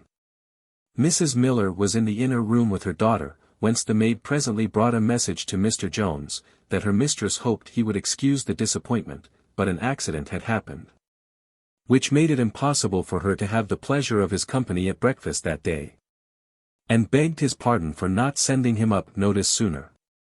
Jones desired, she would give herself no trouble about anything so trifling as his disappointment, that he was heartily sorry for the occasion, and that if he could be of any service to her, she might command him. He had scarce spoke these words, when Mrs. Miller, who heard them all, suddenly threw open the door, and coming out to him, in a flood of tears, said, "Oh, Mr. Jones! You are certainly one of the best young men alive. I give you 1,000 thanks for your kind offer of your service, but, alas! Sir, it is out of your power to preserve my poor girl. Oh, my child! My child! She is undone, she is ruined for ever." "I hope, madam," said Jones, "no villain, oh Mr. Jones," said she, "that villain who yesterday left my lodgings, hath betrayed my poor girl, hath destroyed her. I know you are a man of honor. You have a good, a noble heart, Mr. Jones.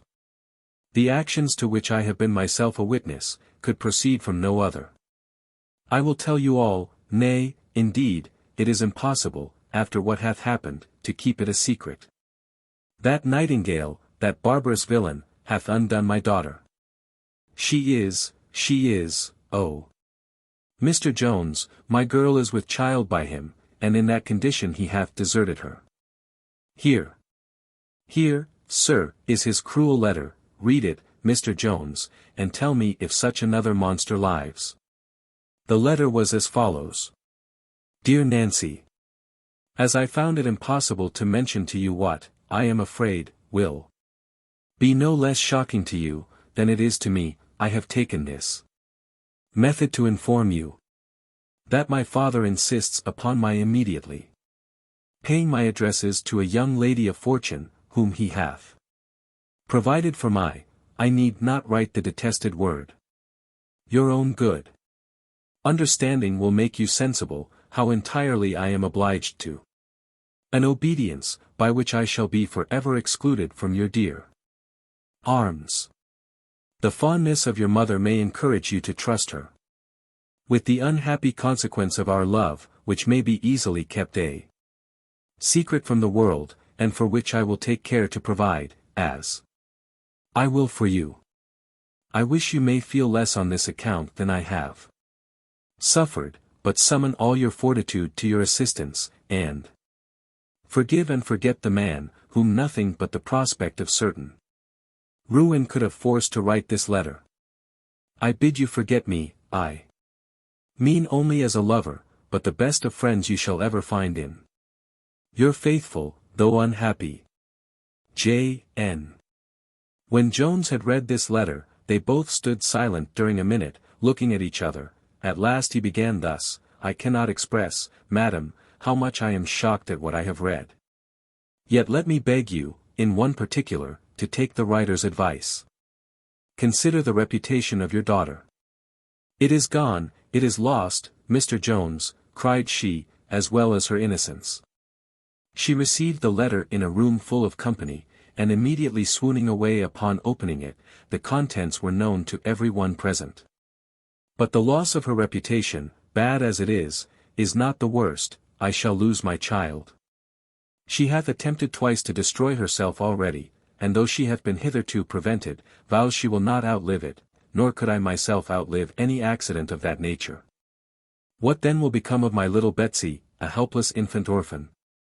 And the poor little wretch will, I believe, break her heart at the miseries with which she sees her sister and myself distracted, while she is ignorant of the cause. Oh, 'tis the most sensible, and best-natured little thing. The barbarous, cruel, hath destroyed us all. Oh my poor children! Is this the reward of all my cares? Is this the fruit of all my prospects?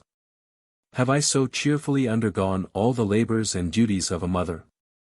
Have I been so tender of their infancy, so careful of their education? Have I been toiling so many years, denying myself even the conveniences of life, to provide some little sustenance for them, to lose one or both in such a manner?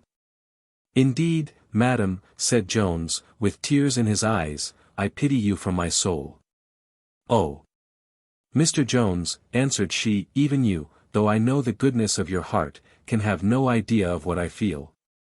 The best, the kindest, the most dutiful of children. Oh my poor Nancy, the darling of my soul. The delight of my eyes. The pride of my heart. Too much, indeed, my pride, for to those foolish, ambitious hopes, arising from her beauty, I owe her ruin. Alas! I saw with pleasure the liking which this young man had for her. I thought it an honorable affection.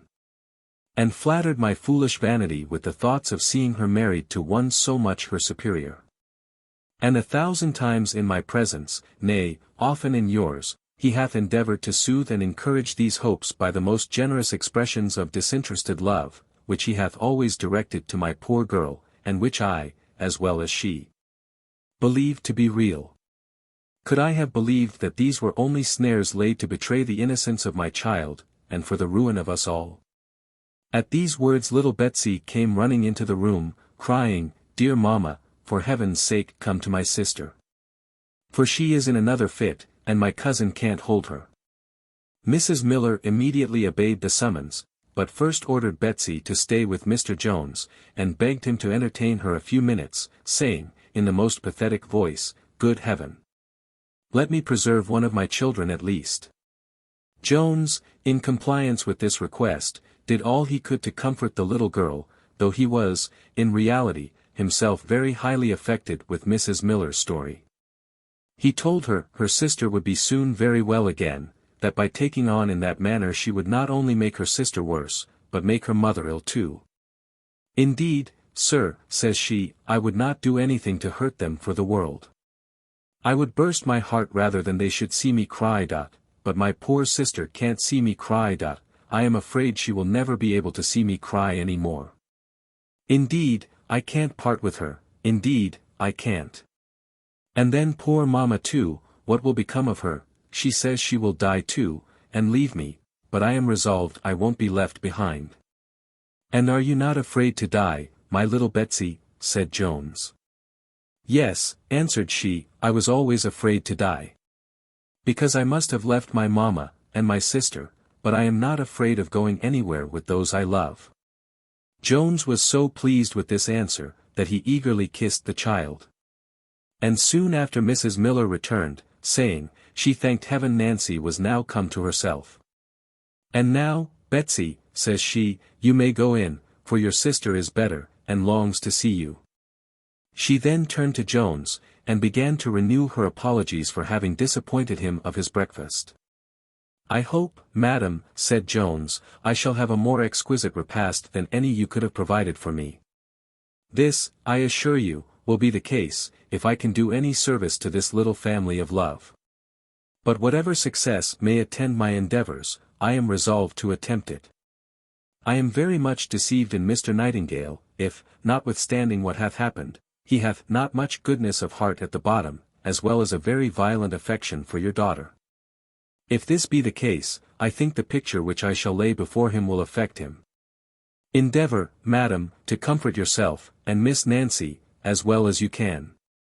I will go instantly in quest of Mr. Nightingale, and I hope to bring you good news. Mrs. Miller fell upon her knees and invoked all the blessings of heaven upon Mr. Jones, to which she afterwards added the most passionate expressions of gratitude. He then departed to find Mr. Nightingale, and the good woman returned to comfort her daughter, who was somewhat cheered at what her mother told her, and both joined in resounding the praises of Mr. Jones. Chapter 7. The interview between Mr. Jones and Mr. Nightingale. The good or evil we confer on others very often, I believe, recoils on ourselves. For as men of a benign disposition enjoy their own acts of beneficence equally with those to whom they are done, so there are scarce any natures so entirely diabolical, as to be capable of doing injuries, without paying themselves some pangs for the ruin which they bring on their fellow creatures. Mr. Nightingale, at least, was not such a person. On the contrary, Jones found him in his new lodgings, sitting melancholy by the fire, and silently lamenting the unhappy situation in which he had placed poor Nancy. He no sooner saw his friend appear than he arose hastily to meet him, and after much congratulation said, "Nothing could be more opportune than this kind visit, for I was never more in the spleen in my life." "I am sorry," answered Jones, "that I bring news very unlikely to relieve you, nay, what I am convinced must, of all other, shock you the most. However, it is necessary you should know it. Without further preface, then, I come to you, Mr. Nightingale, from a worthy family, which you have involved in misery and ruin." Mr. Nightingale changed colour at these words. But Jones, without regarding it, proceeded, in the liveliest manner, to paint the tragical story with which the reader was acquainted in the last chapter. Nightingale never once interrupted the narration, though he discovered violent emotions at many parts of it. But when it was concluded, after fetching a deep sigh, he said, "What you tell me, my friend, affects me in the tenderest manner. Sure there never was so cursed an accident as the poor girl's betraying my letter. Her reputation might otherwise have been safe, and the affair might have remained a profound secret, and then the girl might have gone off never the worse. For many such things happen in this town, and if the husband should suspect a little, when it is too late, it will be his wiser conduct to conceal his suspicion both from his wife and the world." "Indeed, my friend," answered Jones, "this could not have been the case with your poor Nancy. You have so entirely gained her affections, that it is the loss of you, and not of her reputation, which afflicts her, and will end in the destruction of her and her family." "Nay, for that matter, I promise you," cries Nightingale, "she hath my affections so absolutely, that my wife, whoever she is to be, will have very little share in them." "And is it possible then," said Jones, "you can think of deserting her?" "Why, what can I do?" answered the other. "Ask Miss Nancy," replied Jones warmly. "In the condition to which you have reduced her, I sincerely think she ought to determine what reparation you shall make her. Her interest alone, and not yours, ought to be your sole consideration. But if you ask me what you shall do, what can you do less," cries Jones, "than fulfill the expectations of her family, and her own? Nay, I sincerely tell you, they were mine too, ever since I first saw you together. You will pardon me if I presume on the friendship you have favoured me with, moved as I am with compassion for those poor creatures. But your own heart will best suggest to you, whether you have never intended, by your conduct, to persuade the mother, as well as the daughter, into an opinion, that you designed honourably, and if so, though there may have been no direct promise of marriage in the case, I will leave to your own good understanding, how far you are bound to proceed. Nay, I must not only confess what you have hinted," said Nightingale, "but I am afraid even that very promise you mention I have given." "And can you, after owning that," said Jones, "hesitate a moment? Consider, my friend," answered the other. "I know you are a man of honor, and would advise no one to act contrary to its rules. If there were no other objection, can I, after this publication of her disgrace, think of such an alliance with honor?" "Undoubtedly," replied Jones, "and the very best and truest honor, which is goodness, requires it of you. As you mention a scruple of this kind, you will give me leave to examine it. Can you with honor be guilty of having under false pretenses deceived a young woman and her family, and of having by these means treacherously robbed her of her innocence? Can you, with honor, be the knowing, the wilful occasion, nay, the artful contriver of the ruin of a human being? Can you, with honor, destroy the fame, the peace, nay, probably, both the life and soul too, of this creature? Can honor bear the thought, that this creature is a tender, helpless, defenseless, young woman? A young woman, who loves, who dotes on you, who dies for you, who hath placed the utmost confidence in your promises, and to that confidence hath sacrificed everything which is dear to her. Can honor support such contemplations as these a moment? Common sense, indeed, said Nightingale, warrants all you say. But yet you well know the opinion of the world is so contrary to it, that, was I to marry a whore, though my own, should be ashamed of ever showing my face again. Fie upon it, Mr. Nightingale, said Jones, do not call her by so ungenerous a name. When you promised to marry her she became your wife, and she hath sinned more against prudence than virtue. And what is this world which you would be ashamed to face but the vile, the foolish, and the profligate? Forgive me if I say such a shame must proceed from false modesty, which always attends false honor as its shadow. But I am well assured there is not a man of real sense and goodness in the world who would not honor and applaud the action. But, admit no other would not your own heart, my friend, applaud it? And do not the warm, rapturous sensations, which we feel from the consciousness of an honest, noble, generous, benevolent action, convey more delight to the mind than the undeserved praise of millions? Set the alternative fairly before your eyes. On the one side, see this poor, unhappy, tender, believing girl, in the arms of her wretched mother, breathing her last. Hear her breaking heart in agonies, sighing out your name, and lamenting, rather than accusing, the cruelty which weighs her down to destruction. Paint to your imagination the circumstances of her fond despairing parent, driven to madness, or, perhaps, to death, by the loss of her lovely daughter. View the poor, helpless, orphan infant, and when your mind hath dwelt a moment only on such ideas, consider yourself as the cause of all the ruin of this poor, little, worthy, defenseless family. On the other side, consider yourself as relieving them from their temporary sufferings. Think with what joy, with what transports that lovely creature will fly to your arms. See her blood returning to her pale cheeks, her fire to her languid eyes, and raptures to her tortured breast. Consider the exultations of her mother, the happiness of all. Think of this little family made by one act of yours completely happy. Think of this alternative, and sure I am mistaken in my friend if it requires any long deliberation whether he will sink these wretches down forever, or, by one generous, noble resolution, raise them all from the brink of misery and despair to the highest pitch of human happiness. Add to this but one consideration more, the consideration that it is your duty so to do, that the misery from which you will relieve these poor people is the misery which you yourself have wilfully brought upon them. Oh, my dear friend, cries Nightingale, I wanted not your eloquence to rouse me. I pity poor Nancy from my soul, and would willingly give anything in my power that no familiarities had ever passed between us. Nay, believe me, I had many struggles with my passion before I could prevail with myself to write that cruel letter, which hath caused all the misery in that unhappy family. If I had no inclinations to consult but my own, would marry her tomorrow morning, I would, by heaven. But you will easily imagine how impossible it would be to prevail on my father to consent to such a match.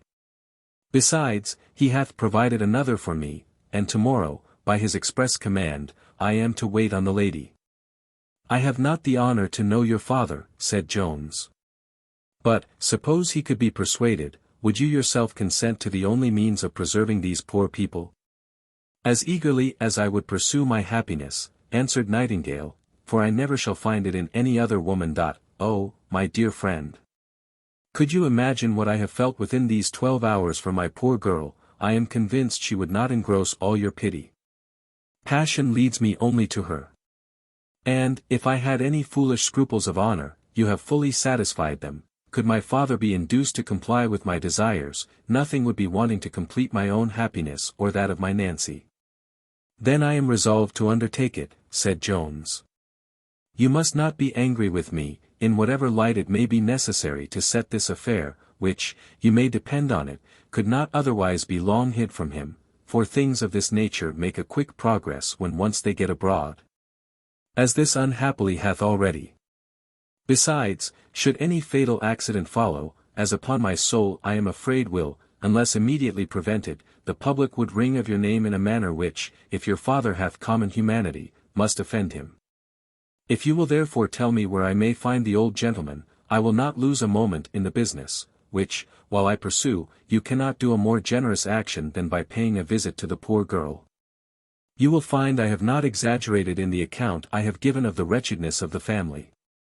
Nightingale immediately consented to the proposal. And now, having acquainted Jones with his father's lodging, and the coffee-house where he would most probably find him, he hesitated a moment, and then said, My dear Tom, you are going to undertake an impossibility.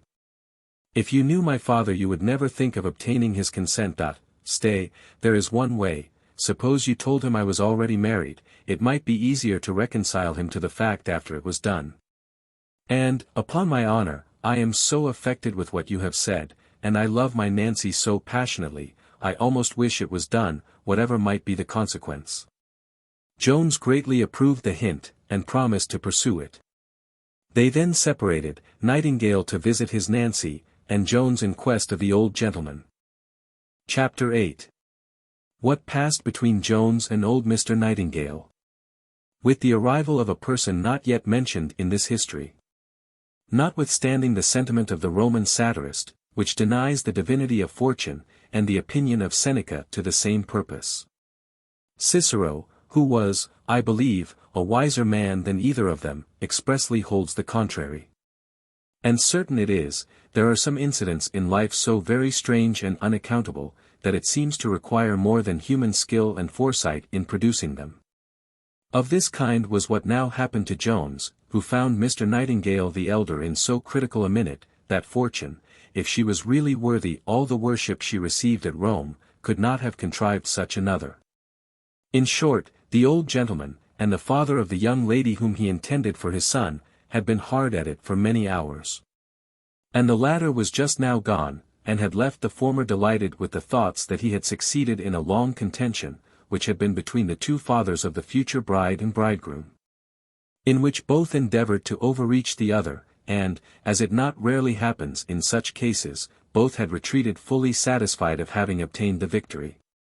This gentleman, whom Mr. Jones now visited, was what they call a man of the world. That is to say, a man who directs his conduct in this world as one who, being fully persuaded there is no other, is resolved to make the most of this. In his early years he had been bred to trade. But, having acquired a very good fortune, he had lately declined his business.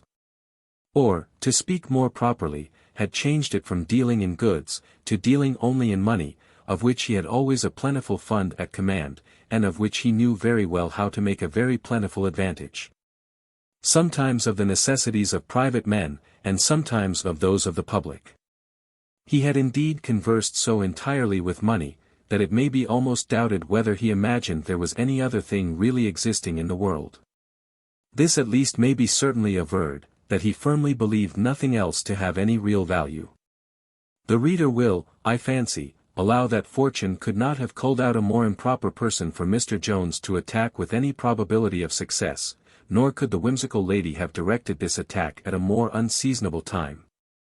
As money then was always uppermost in this gentleman's thoughts, so the moment he saw a stranger within his doors it immediately occurred to his imagination, that such stranger was either come to bring him money, or to fetch it from him.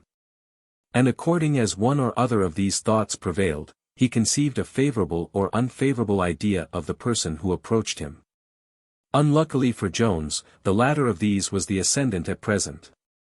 For as a young gentleman had visited him the day before, with a bill from his son for a play debt, he apprehended, at the first sight of Jones, that he was come on such another errand. Jones therefore had no sooner told him that he was come on his son's account than the old gentleman, being confirmed in his suspicion, burst forth into an exclamation, that he would lose his labour. "Is it then possible, sir," answered Jones, "that you can guess my business?" "If I do guess it," replied the other, "I repeat again to you, you will lose your labour."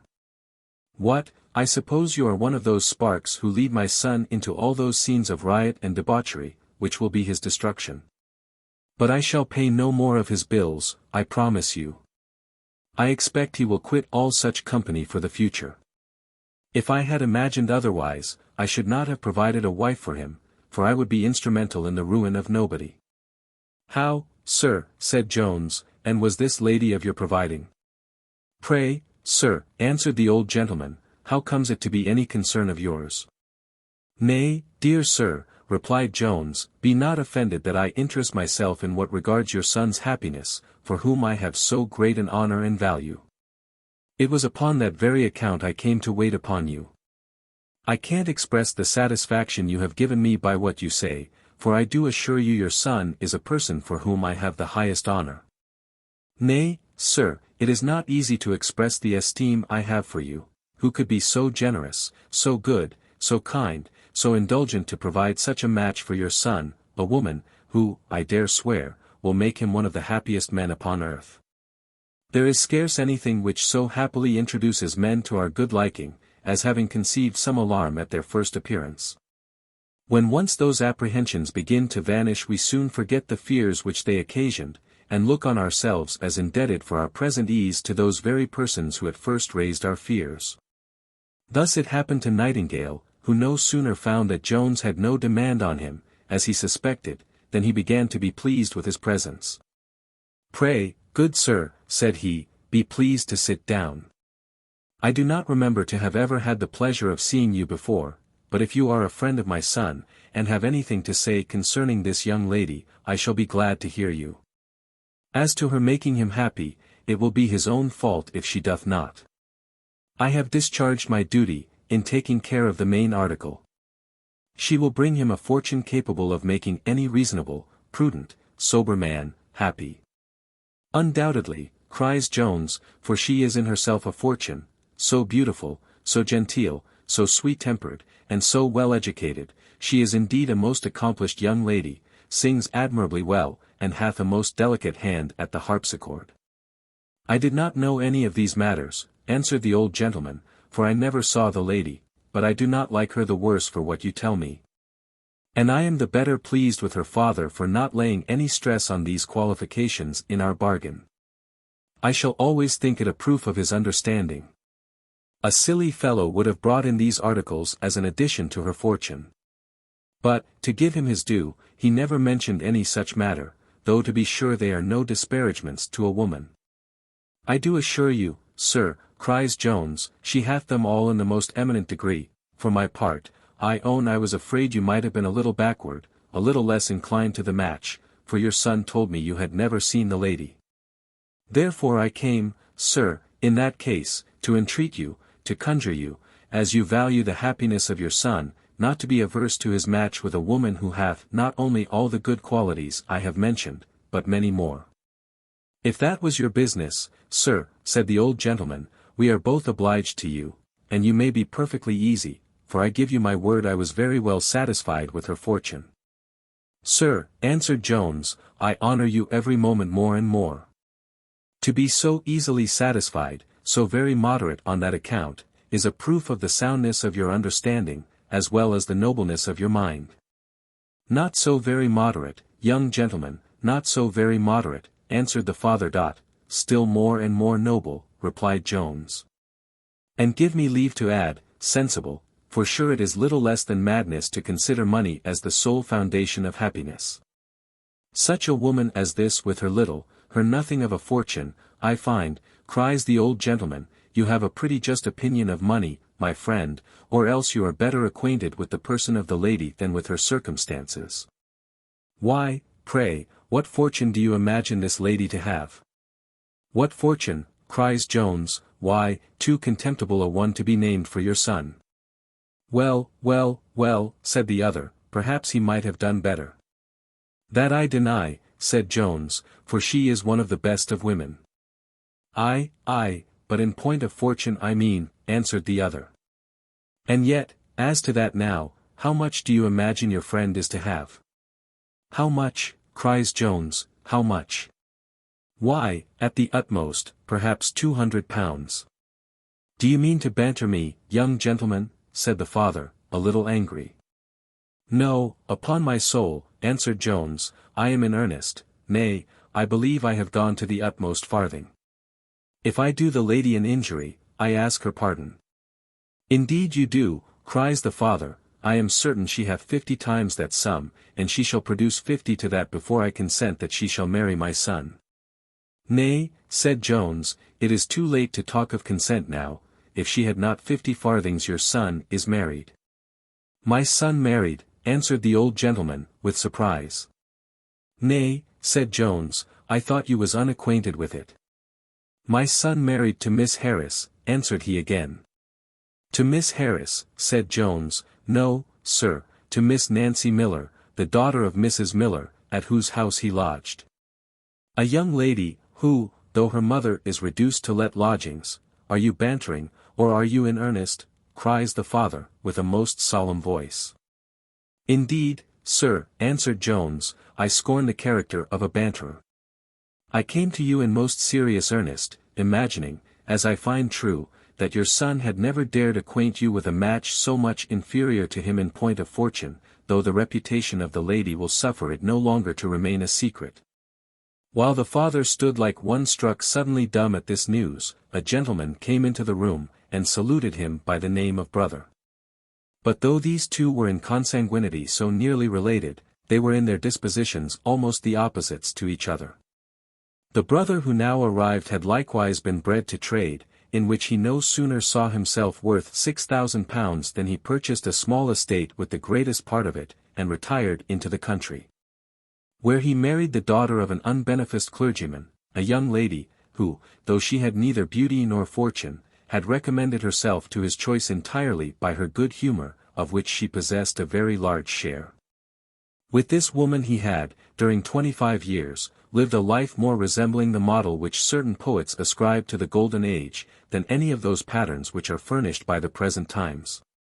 By her he had 4 children, but none of them arrived at maturity, except only one daughter, whom, in vulgar language, he and his wife had spoiled. That is, had educated with the utmost tenderness and fondness, which she returned to such a degree, that she had actually refused a very extraordinary match with a gentleman a little turned of 40. Because she could not bring herself to part with her parents. The young lady whom Mr. Nightingale had intended for his son was a near neighbour of his brother, and an acquaintance of his niece, and in reality it was upon the account of his projected match that he was now come to town. Not, indeed, to forward, but to dissuade his brother from a purpose which he conceived would inevitably ruin his nephew. For he foresaw no other event from a union with Miss Harris, notwithstanding the largeness of her fortune, as neither her person nor mind seemed to him to promise any kind of matrimonial felicity, for she was very tall, very thin, very ugly, very affected, very silly, and very ill-natured. His brother, therefore, no sooner mentioned the marriage of his nephew with Miss Miller, than he expressed the utmost satisfaction. And when the father had very bitterly reviled his son, and pronounced sentence of beggary upon him, the uncle began in the following manner. If you was a little cooler, brother, I would ask you whether you love your son for his sake or for your own. You would answer, I suppose, and so I suppose you think, for his sake, and doubtless it is his happiness which you intended in the marriage you proposed for him. Now, brother, to prescribe rules of happiness to others hath always appeared to me very absurd, and to insist on doing this, very tyrannical. It is a vulgar error, I know, but it is, nevertheless, an error. And if this be absurd in other things, it is mostly so in the affair of marriage, the happiness of which depends entirely on the affection which subsists between the parties. I have therefore always thought it unreasonable in parents to desire to choose for their children on this occasion, since to force affection is an impossible attempt. Nay, so much doth love abhor force, that I know not whether, through an unfortunate but uncurable perverseness in our natures, it may not be even impatient of persuasion. It is, however, true that, though a parent will not, I think, wisely prescribe, he ought to be consulted on this occasion, and, in strictness, perhaps, should at least have a negative voice. My nephew, therefore, I own, in marrying, without asking your advice, hath been guilty of a fault. But, honestly speaking, brother, have you not a little promoted this fault?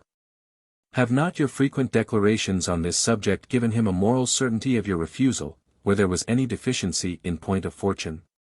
Nay, doth not your present anger arise solely from that deficiency? And if he hath failed in his duty here, did you not as much exceed that authority when you absolutely bargained with him for a woman, without his knowledge, whom you yourself never saw, and whom, if you had seen and known as well as I? It must have been madness in you to have ever thought of bringing her into your family. Still I own my nephew in a fault, but surely it is not an unpardonable fault.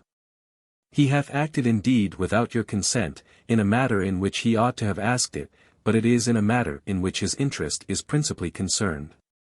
You yourself must and will acknowledge that you consulted his interest only, and if he unfortunately differed from you, and hath been mistaken in his notion of happiness, will you, brother, if you love your son, carry him still wider from the point? Will you increase the ill consequences of his simple choice? Will you endeavor to make an event certain misery to him, which may accidentally prove so? In a word, brother, because he hath put it out of your power to make his circumstances as affluent as you would, will you distress them as much as you can? By the force of the true Catholic faith Saint Anthony won upon the fishes. Orpheus and Amphion went a little farther, and by the charms of music enchanted things merely inanimate. Wonderful, both. But neither history nor fable have ever yet ventured to record an instance of any one, who, by force of argument and reason, hath triumphed over habitual avarice. Mr. Nightingale, the father, instead of attempting to answer his brother, contented himself with only observing, that they had always differed in their sentiments concerning the education of their children. I wish, said he, brother, you would have confined your care to your own daughter, and never have troubled yourself with my son, who hath, I believe, as little profited by your precepts, as by your example. For young Nightingale was his uncle's godson, and had lived more with him than with his father. So that the uncle had often declared he loved his nephew almost equally with his own child. Jones fell into raptures with this good gentleman. And when, after much persuasion, they found the father grew still more and more irritated, instead of appeased, Jones conducted the uncle to his nephew at the house of Mrs. Miller. Chapter 9. Containing strange matters. At his return to his lodgings, Jones found the situation of affairs greatly altered from what they had been in at his departure. The mother, the two daughters, and young Mr. Nightingale, were now sat down to supper together, when the uncle was, at his own desire, introduced without any ceremony into the company, to all of whom he was well known. For he had several times visited his nephew at that house. The old gentleman immediately walked up to Miss Nancy, saluted and wished her joy, as he did afterwards the mother and the other sister. And lastly, he paid the proper compliments to his nephew, with the same good humour and courtesy, as if his nephew had married his equal or superior in fortune, with all the previous requisites first performed. Miss Nancy and her supposed husband both turned pale, and looked rather foolish than otherwise upon the occasion, but Mrs. Miller took the first opportunity of withdrawing. And, having sent for Jones into the dining-room, she threw herself at his feet, and in a most passionate flood of tears, called him her good angel, the preserver of her poor little family, with many other respectful and endearing appellations. And made him every acknowledgment which the highest benefit can extract from the most grateful heart.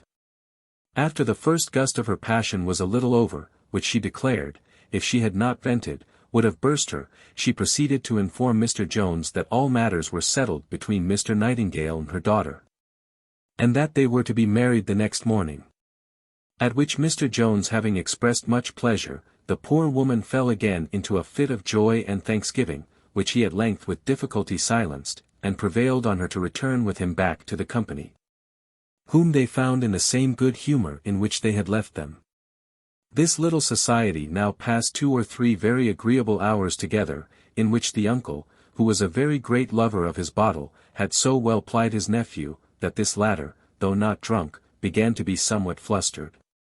And now Mr. Nightingale, taking the old gentleman with him upstairs into the apartment he had lately occupied, unbosomed himself as follows.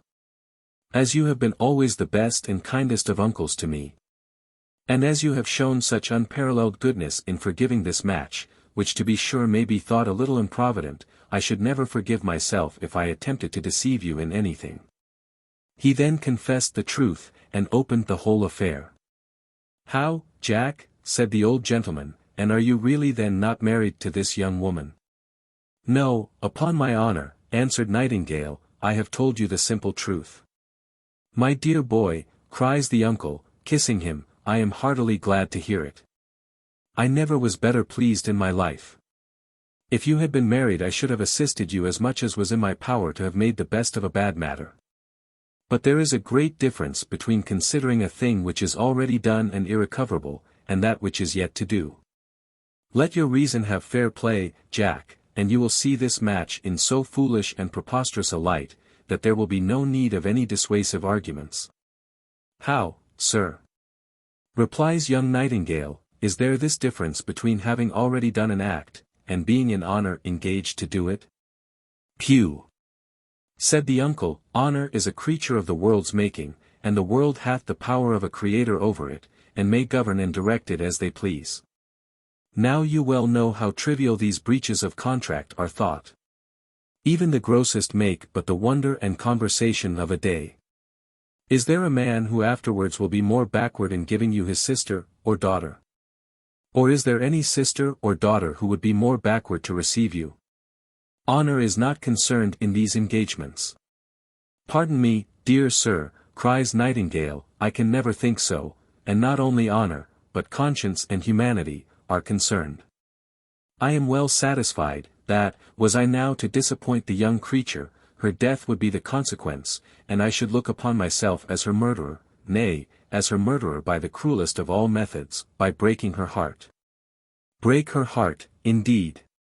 No, no, Jack, cries the uncle, the hearts of women are not so soon broke, they are tough, boy, they are tough. But, sir, answered Nightingale, my own affections are engaged, and I never could be happy with any other woman. How often have I heard you say, that children should be always suffered to choose for themselves, and that you would let my cousin Harriet do so?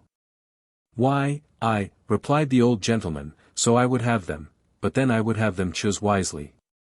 Indeed, Jack, you must and shall leave the girl. Indeed, uncle, cries the other, I must and will have her. You will, young gentleman, said the uncle, I did not expect such a word from you. I should not wonder if you had used such language to your father, who hath always treated you like a dog, and kept you at the distance which a tyrant preserves over his subjects. But I, who have lived with you upon an equal footing, might surely expect better usage, but I know how to account for it all, it is all owing to your preposterous education, in which I have had too little share. There is my daughter, now, whom I have brought up as my friend, never doth anything without my advice, nor ever refuses to take it when I give it her. You have never yet given her advice in an affair of this kind, said Nightingale. For I am greatly mistaken in my cousin, if she would be very ready to obey even your most positive commands in abandoning her inclinations. Don't abuse my girl, answered the old gentleman with some emotion, don't abuse my Harriet. I have brought her up to have no inclinations contrary to my own. By suffering her to do whatever she pleases, I have inured her to a habit of being pleased to do whatever I like. Pardon me, sir, said Nightingale, I have not the least design to reflect on my cousin, for whom I have the greatest esteem. And indeed I am convinced you will never put her to so severe a trial, or lay such hard commands on her as you would do on me. But, dear sir, let us return to the company, for they will begin to be uneasy at our long absence. I must beg one favour of my dear uncle, which is that he would not say anything to shock the poor girl or her mother. "Oh! You need not fear me," answered he, "I understand myself too well to affront women, so I will readily grant you that favour. And in return I must expect another of you." "There are but few of your commands, sir," said Nightingale, "which I shall not very cheerfully obey." "Nay, sir, I ask nothing," said the uncle, "but the honour of your company home to my lodging, that I may reason the case a little more fully with you. For I would, if possible, have the satisfaction of preserving my family, notwithstanding the headstrong folly of my brother, who, in his own opinion, is the wisest man in the world." Nightingale, who well knew his uncle to be as headstrong as his father, submitted to attend him home, and then they both returned back into the room, where the old gentleman promised to carry himself with the same decorum which he had before maintained. Chapter 10. A short chapter, which concludes the book. The long absence of the uncle and nephew had occasioned some disquiet in the minds of all whom they had left behind them. And the more, as, during the preceding dialogue, the uncle had more than once elevated his voice, so as to be heard downstairs. Which, though they could not distinguish what he said, had caused some evil foreboding in Nancy and her mother, and, indeed, even in Jones himself. When the good company, therefore, again assembled, there was a visible alteration in all their faces, and the good humour which, at their last meeting, universally shone forth in every countenance, was now changed into a much less agreeable aspect. It was a change, indeed, common enough to the weather in this climate, from sunshine to clouds, from June to December. This alteration was not, however, greatly remarked by any present. For as they were all now endeavouring to conceal their own thoughts, and to act a part, they became all too busily engaged in the scene to be spectators of it. Thus neither the uncle nor nephew saw any symptoms of suspicion in the mother or daughter. Nor did the mother or daughter remark the overacted complacence of the old man, or the counterfeit satisfaction which grinned in the features of the young one. Something like this, I believe, frequently happens, where the whole attention of two friends being engaged in the part which each is to act, in order to impose on the other, neither sees nor suspects the arts practised against himself. And thus the thrust of both, to borrow no improper metaphor on the occasion, alike takes place. From the same reason it is no unusual thing for both parties to be overreached in a bargain, though the one must be always the greater loser. As was he who sold a blind horse, and received a bad note in payment. Our company in about half an hour broke up, and the uncle carried off his nephew. But not before the latter had assured Miss Nancy, in a whisper, that he would attend her early in the morning, and fulfill all his engagements. Jones, who was the least concerned in this scene, saw the most. He did indeed suspect the very fact. For, besides observing the great alteration in the behaviour of the uncle, the distance he assumed, and his overstrained civility to Miss Nancy, the carrying off a bridegroom from his bride at that time of night was so extraordinary a proceeding that it could be accounted for only by imagining that young Nightingale had revealed the whole truth, which the apparent openness of his temper, and his being flustered with liquor, made too probable. While he was reasoning with himself, whether he should acquaint these poor people with his suspicion, the maid of the house informed him that a gentlewoman desired to speak with him. He went immediately out, and, taking the candle from the maid, ushered his visitant upstairs, who, in the person of Mrs. Honour, acquainted him with such dreadful news concerning his Sophia, that he immediately lost all consideration for every other person, and his whole stock of compassion was entirely swallowed up in reflections on his own misery, and on that of his unfortunate angel. What this dreadful matter was, the reader will be informed, after we have first related the many preceding steps which produced it, and those will be the subject of the following book. Book 15, in which the history advances about 2 days. Chapter 1. Too short to need a preface. There are a set of religious, or rather moral writers, who teach that virtue is the certain road to happiness, and vice to misery, in this world. A very wholesome and comfortable doctrine, and to which we have but one objection, namely, that it is not true. Indeed, if by virtue these writers mean the exercise of those cardinal virtues, which like good housewives stay at home, and mind only the business of their own family, I shall very readily concede the point. For so surely do all these contribute and lead to happiness, that I could almost wish, in violation of all the antient and modern sages, to call them rather by the name of wisdom, than by that of virtue. For, with regard to this life, no system, I conceive, was ever wiser than that of the antient Epicureans, who held this wisdom to constitute the chief good. Nor foolisher than that of their opposites, those modern epicures, who place all felicity in the abundant gratification of every sensual appetite. But if by virtue is meant, as I almost think it ought, a certain relative quality, which is always busying itself without doors, and seems as much interested in pursuing the good of others as its own, I cannot so easily agree that this is the surest way to human happiness, because I am afraid we must then include poverty and contempt, with all the mischiefs which backbiting, envy, and ingratitude, can bring on mankind, in our idea of happiness. Nay, sometimes perhaps we shall be obliged to wait upon the said happiness to a jail, since many by the above virtue have brought themselves thither. I have not now leisure to enter upon so large a field of speculation, as here seems opening upon me. My design was to wipe off a doctrine that lay in my way.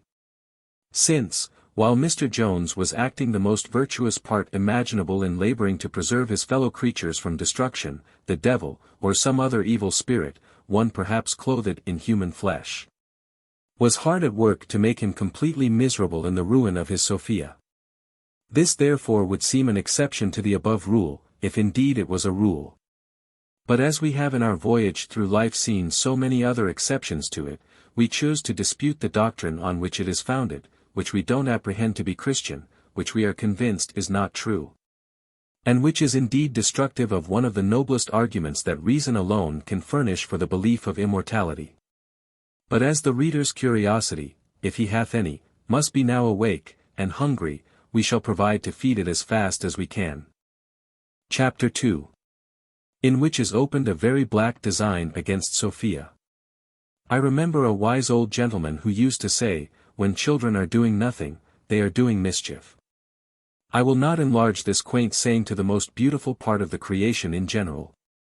But so far I may be allowed, that when the effects of female jealousy do not appear openly in their proper colors of rage and fury, we may suspect that mischievous passion to be at work privately, and attempting to undermine what it doth not attack above ground. This was exemplified in the conduct of Lady Bellaston, who, under all the smiles which she wore in her countenance, concealed much indignation against Sophia. And as she plainly saw that this young lady stood between her and the full indulgence of her desires, she resolved to get rid of her by some means or other.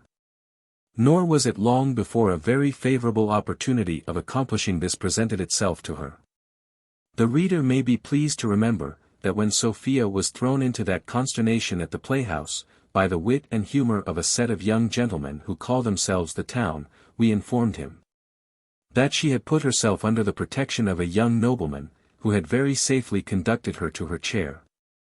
This nobleman, who frequently visited Lady Bellaston, had more than once seen Sophia there, since her arrival in town, and had conceived a very great liking to her.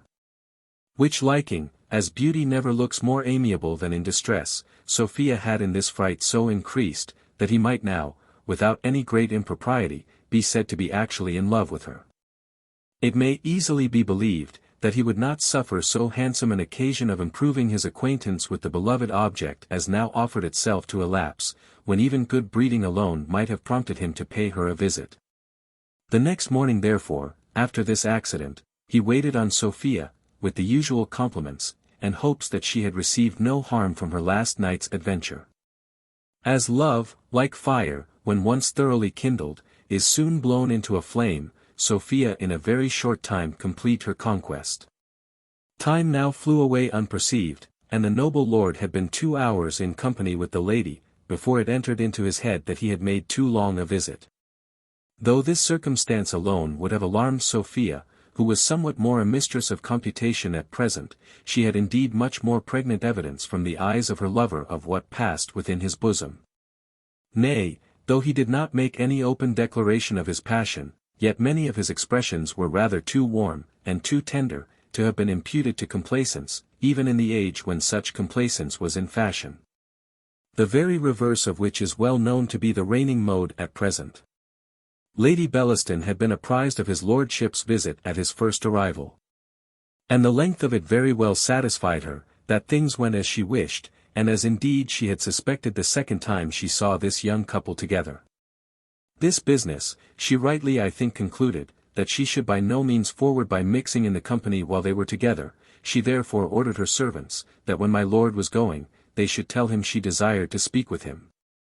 And employed the intermediate time in meditating how best to accomplish a scheme, which she made no doubt but his lordship would very readily embrace the execution of. Lord Fellamar, for that was the title of this young nobleman, was no sooner introduced to her ladyship, than she attacked him in the following strain: "Bless me, my lord, are you here yet? I thought my servants had made a mistake, and let you go away, and I wanted to see you about an affair of some importance." "Indeed, Lady Bellaston," said he, "I don't wonder you are astonished at the length of my visit. For I have stayed above 2 hours, and I did not think I had stayed above half a one." "What am I to conclude from thence, my lord?" said she. "The company must be very agreeable which can make time slide away so very deceitfully." "Upon my honour," said he, "the most agreeable I ever saw. Pray tell me, Lady Bellaston, who is this blazing star which you have produced among us all of a sudden?" "What blazing star, my lord?" said she, affecting a surprise. "I mean," said he, "the lady I saw here the other day, whom I had last night in my arms at the playhouse, and to whom I have been making that unreasonable visit." "Oh, my cousin Western," said she. "Why, that blazing star, my lord, is the daughter of a country booby squire, and hath been in town about a fortnight, for the first time. Upon my soul," said he, "I should swear she had been bred up in a court. For besides her beauty, I never saw anything so genteel, so sensible, so polite." "Oh brave," cries the lady, "my cousin hath you, I find." "Upon my honour," answered he, "I wish she had, for I am in love with her to distraction." "Nay, my lord," said she, "it is not wishing yourself very ill neither, for she is a very great fortune. I assure you she is an only child, and her father's estate is a good £3,000 a year." "Then I can assure you, madam," answered the lord, "I think her the best match in England." "Indeed, my lord," replied she, "if you like her, I heartily wish you had her." "If you think so kindly of me, madam," said he, "as she is a relation of yours, will you do me the honour to propose it to her father?"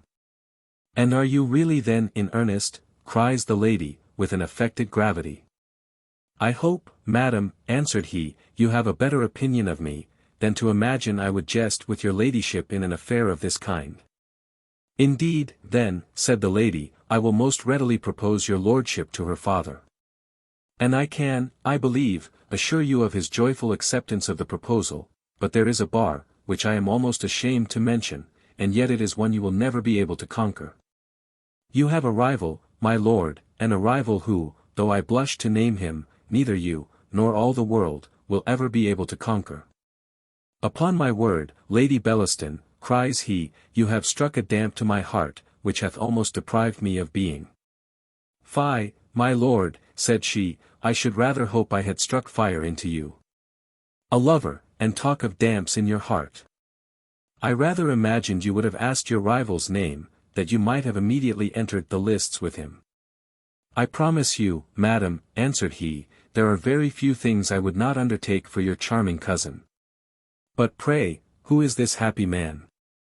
"Why, he is," said she, "what I am sorry to say most happy men with us are, one of the lowest fellows in the world. He is a beggar, a bastard, a foundling, a fellow in meaner circumstances than one of your lordship's footmen." "And is it possible," cried he, "that a young creature with such perfections should think of bestowing herself so unworthily? Alas! My lord," answered she, "consider the country, the bane of all young women is the country. There they learn a set of romantic notions of love, and I know not what folly, which this town and good company can scarce eradicate in a whole winter." "Indeed, madam," replied my lord, "your cousin is of too immense a value to be thrown away, such ruin as this must be prevented. Alas, cries she, my lord, how can it be prevented? The family have already done all in their power. But the girl is, I think, intoxicated, and nothing less than ruin will content her. And to deal more openly with you, I expect every day to hear she is run away with him. What you tell me, Lady Bellaston, answered his lordship, affects me most tenderly, and only raises my compassion, instead of lessening my adoration of your cousin. Some means must be found to preserve so inestimable a jewel. Hath your ladyship endeavoured to reason with her? Here the lady affected a laugh, and cried, my dear lord, sure you know us better than to talk of reasoning a young woman out of her inclinations.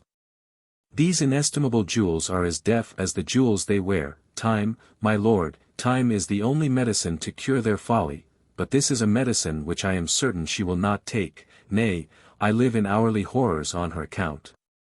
In short, nothing but violent methods will do. What is to be done, cries my lord, what methods are to be taken, is there any method upon earth, oh? Lady Bellaston. There is nothing which I would not undertake for such a reward. I really know not, answered the lady, after a pause, and then pausing again, she cried out, upon my soul, I am at my wit's end on this girl's account. If she can be preserved, something must be done immediately.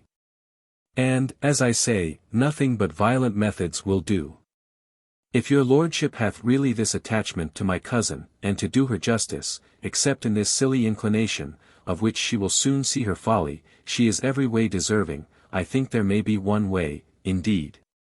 It is a very disagreeable one, and what I am almost afraid to think of. It requires a great spirit, I promise you. I am not conscious, madam, said he, of any defect there, nor am I hope, suspected of any such. It must be an egregious defect indeed, which could make me backward on this occasion. Nay, my lord, answered she, I am so far from doubting you, I am much more inclined to doubt my own courage, for I must run a monstrous risque. In short, I must place such a confidence in your honour as a wise woman will scarce ever place in a man on any consideration.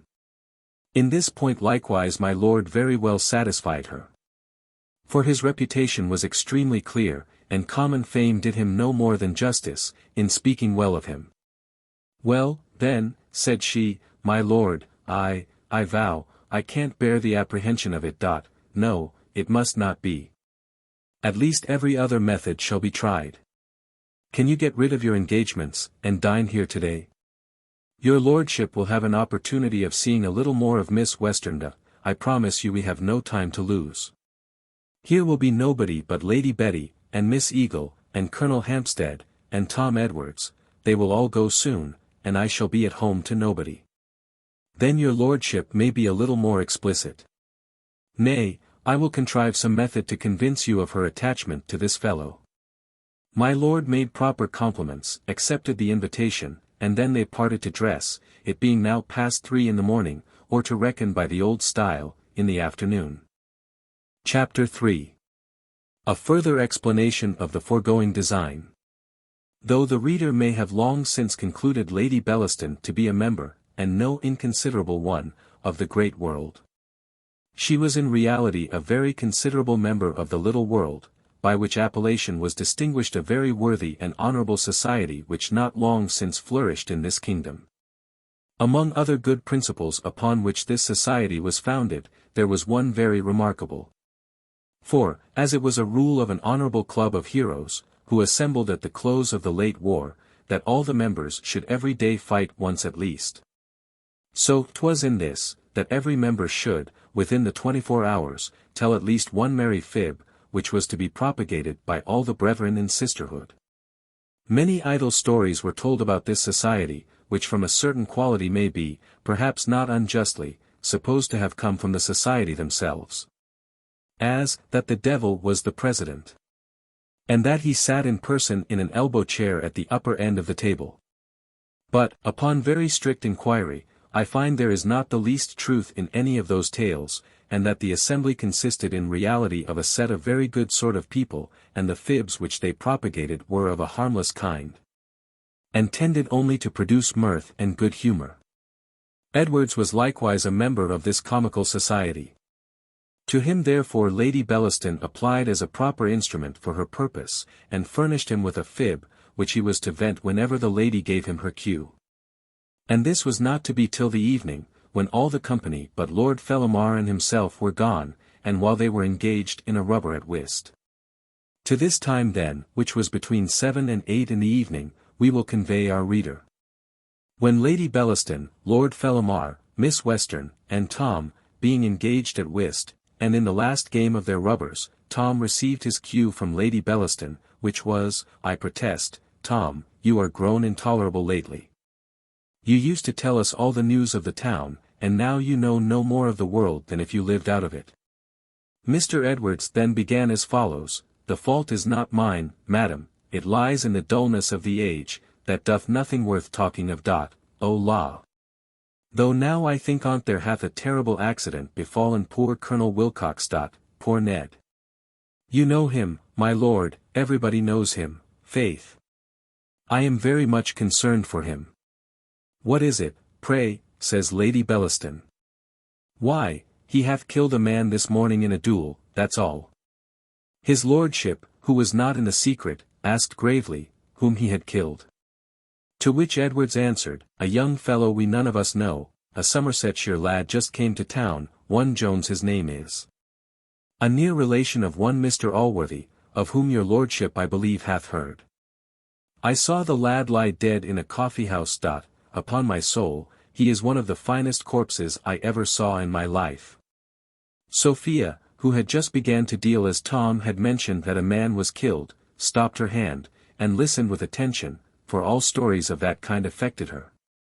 But no sooner had he arrived at the latter part of the story than she began to deal again. And having dealt 3 cards to one, and 7 to another, and 10 to a third, at last dropped the rest from her hand, and fell back in her chair. The company behaved as usually on these occasions.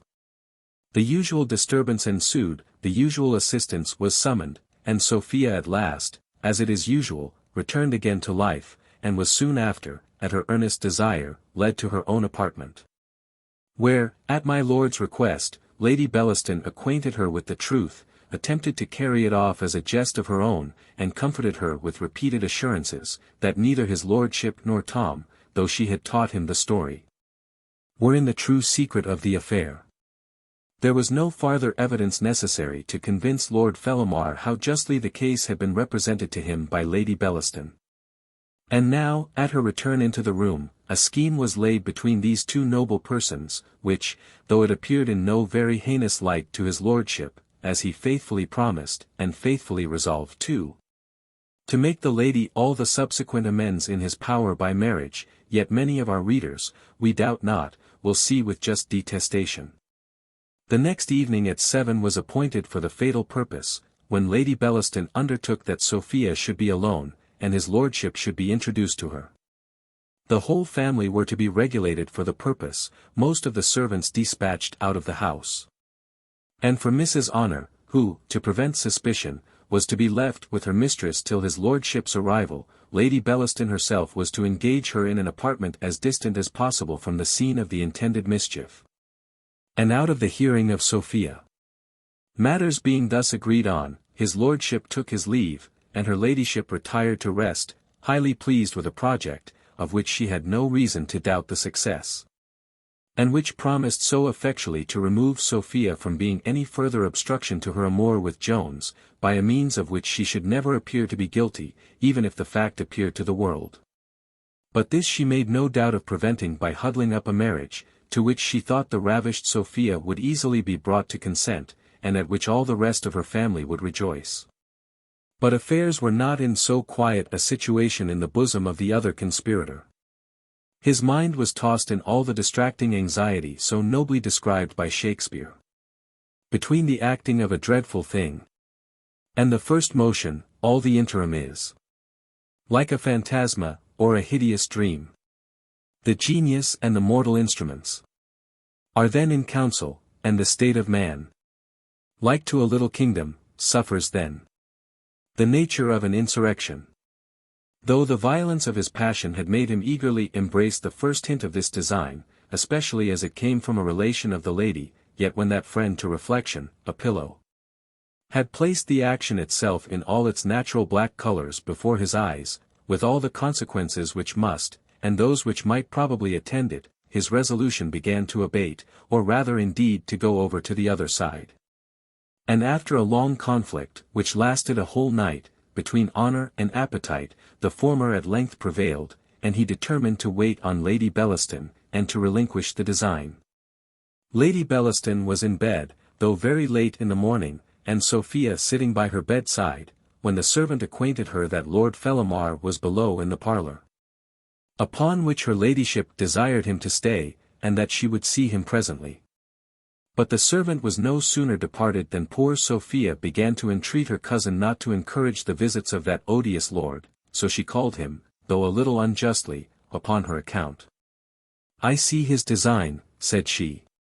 "For he made downright love to me yesterday morning, but as I am resolved never to admit it, I beg your ladyship not to leave us alone together any more, and to order the servants that, if he inquires for me, I may be always denied to him." "La! Child," says Lady Bellaston, "you country girls have nothing but sweethearts in your head, you fancy every man who is civil to you is making love. He is one of the most gallant young fellows about town, and I am convinced means no more than a little gallantry. Make love to you indeed! I wish with all my heart he would, and you must be an arrant mad woman to refuse him." "But as I shall certainly be that mad woman," cries Sophia, "I hope his visits shall not be intruded upon me." "Oh child," said Lady Bellaston, "you need not be so fearful. If you resolve to run away with that Jones, I know no person who can hinder you." "Upon my honour, madam," cries Sophia, "your ladyship injures me. I will never run away with any man, nor will I ever marry contrary to my father's inclinations." "Well, Miss Western," said the lady, "if you are not in a humour to see company this morning, you may retire to your own apartment, for I am not frightened at his lordship, and must send for him up into my dressing-room." Sophia thanked her ladyship, and withdrew, and presently afterwards Fellamar was admitted upstairs. Chapter 4. By which it will appear how dangerous an advocate a lady is when she applies her eloquence to an ill purpose. When Lady Bellaston heard the young lord's scruples, she treated them with the same disdain with which one of those sages of the law, called Newgate solicitors, treats the qualms of conscience in a young witness. "My dear lord," said she, "you certainly want a cordial. I must send to Lady Edgeley for one of her best drams. Fie upon it. Have more resolution. Are you frightened by the word rape? Or are you apprehensive? Well, if the story of Helen was modern, I should think it unnatural. I mean the behaviour of Paris, not the fondness of the lady, for all women love a man of spirit. There is another story of the Sabine ladies, and that too, I thank heaven, is very antient. Your lordship, perhaps, will admire my reading, but I think Mr. Hooke tells us, they made tolerable good wives afterwards. I fancy few of my married acquaintance were ravished by their husbands. Nay, dear Lady Bellaston, cried he, don't ridicule me in this manner. Why, my good lord, answered she, do you think any woman in England would not laugh at you in her heart, whatever prudery she might wear in her countenance? You force me to use a strange kind of language, and to betray my sex most abominably. But I am contented with knowing my intentions are good, and that I am endeavouring to serve my cousin, for I think you will make her a husband notwithstanding this. Or, upon my soul, I would not even persuade her to fling herself away upon an empty title. She should not upbraid me hereafter with having lost a man of spirit, for that his enemies allow this poor young fellow to be. Let those who have had the satisfaction of hearing reflections of this kind from a wife or a mistress, declare whether they are at all sweetened by coming from a female tongue.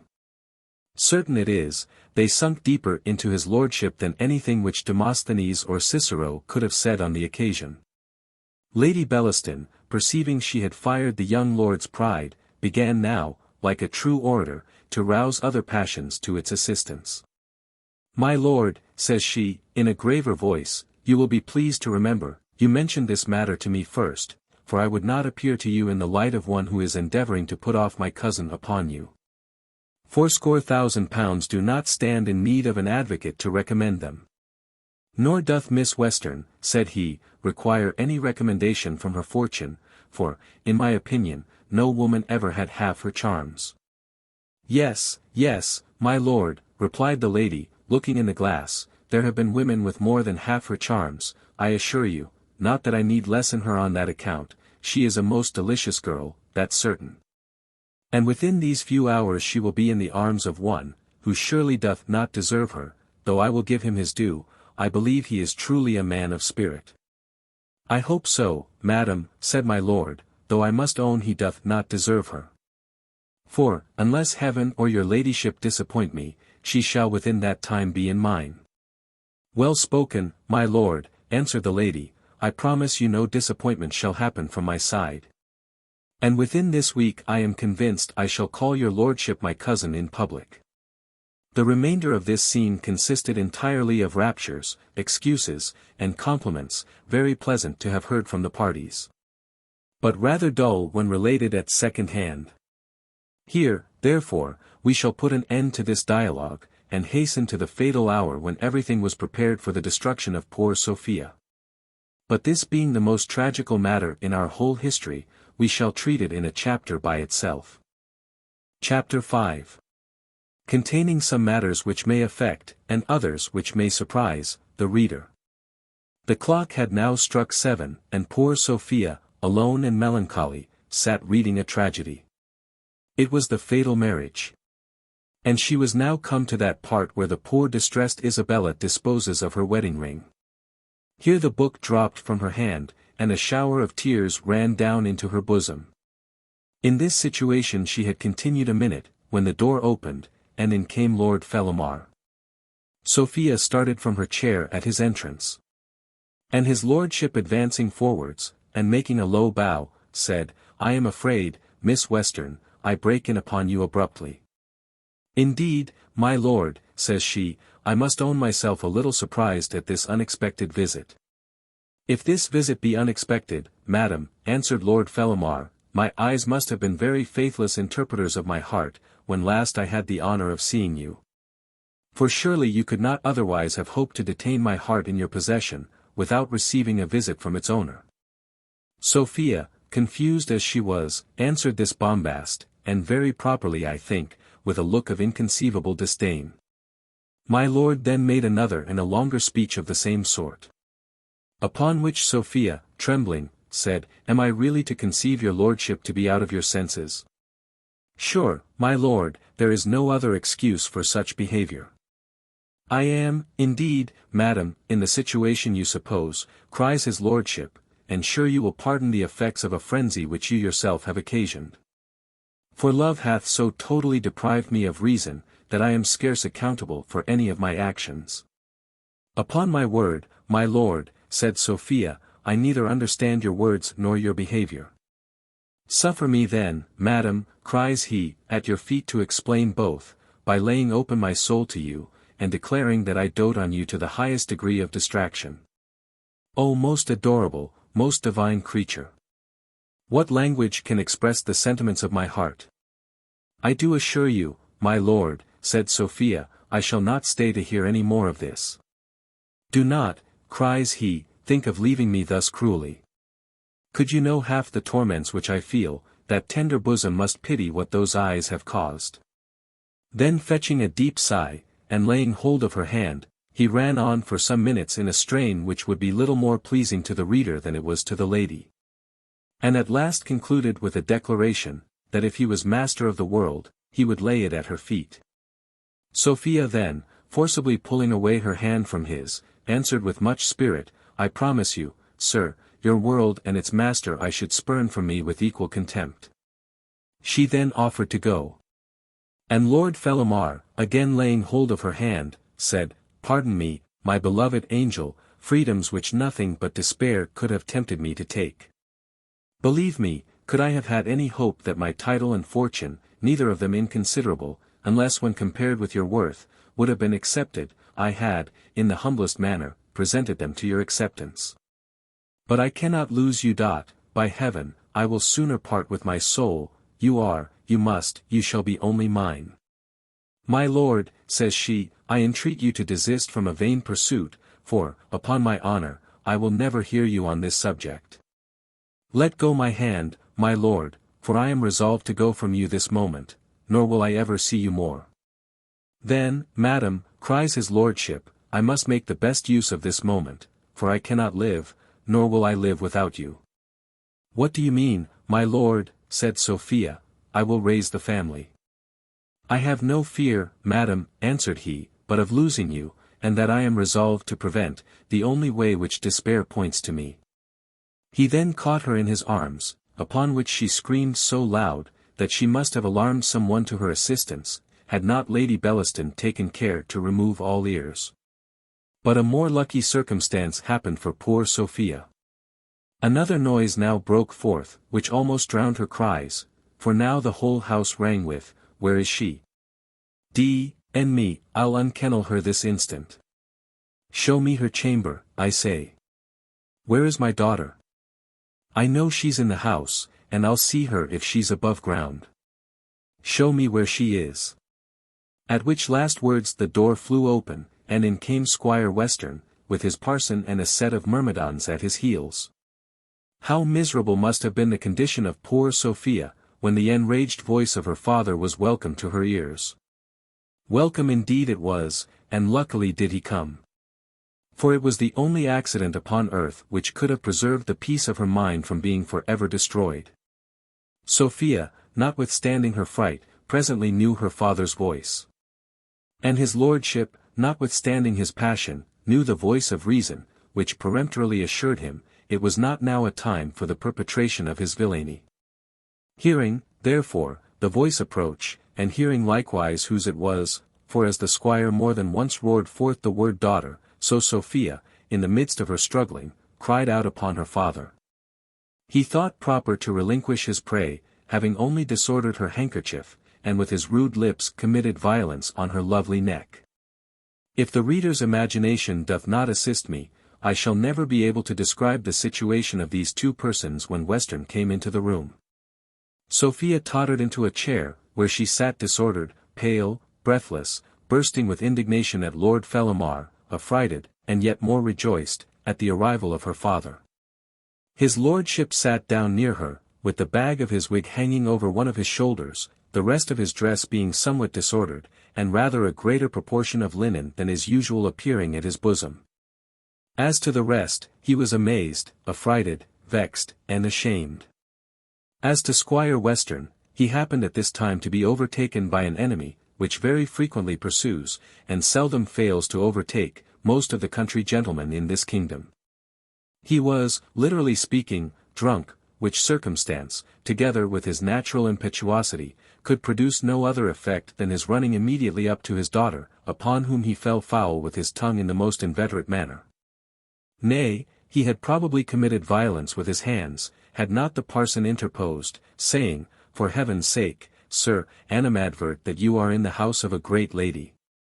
Let me beg you to mitigate your wrath. It should minister a fullness of satisfaction that you have found your daughter, for as to revenge, it belongeth not unto us. I discern great contrition in the countenance of the young lady. I stand assured, if you will forgive her, she will repent her of all past offences, and return unto her duty. The strength of the parson's arms had at first been of more service than the strength of his rhetoric. However, his last words wrought some effect, and the squire answered, I'll forgie her if she will ha-un. If what ha-un, Sophie, I'll forgie thee all. Why dost unspeak? Shat ha-un. D.N.me, shat ha-un. Why dost unt answer? Was ever such a stubborn toad? Let me entreat you, sir, to be a little more moderate, said the parson, you frighten the young lady so, that you deprive her of all power of utterance. Power of mine, answered the squire. You take her part then, you do. A pretty parson, truly, to side with an undutiful child. Yes, yes, I will gee you a living with a pox. I'll gee un to the devil sooner. I humbly crave your pardon, said the parson. I assure your worship I meant no such matter. My Lady Bellaston now entered the room, and came up to the squire, who no sooner saw her, than, resolving to follow the instructions of his sister, he made her a very civil bow, in the rural manner, and paid her some of his best compliments. He then immediately proceeded to his complaints, and said, "There, my lady cousin, there stands the most undutiful child in the world. She hankers after a beggarly rascal, and won't marry one of the greatest matches in all England, that we have provided for her." "Indeed, cousin Western," answered the lady, "I am persuaded you wrong my cousin. I am sure she hath a better understanding. I am convinced she will not refuse what she must be sensible is so much to her advantage." This was a wilful mistake in Lady Bellaston, for she well knew whom Mr. Western meant. Though perhaps she thought he would easily be reconciled to his lordship's proposals. "Do you hear there," quoth the squire, "what her ladyship says? All your family are for the match. Come, Sophie, be a good girl, and be dutiful, and make your father happy." "If my death will make you happy, sir," answered Sophia, "you will shortly be so." "It's a lie, Sophie, it's a d-n-d lie, and you know it," said the squire. "Indeed, Miss Western," said Lady Bellaston, "you injure your father. He hath nothing in view but your interest in this match, and I and all your friends must acknowledge the highest honor done to your family in the proposal." "Aye, all of us," quoth the squire, "nay, it was no proposal of mine.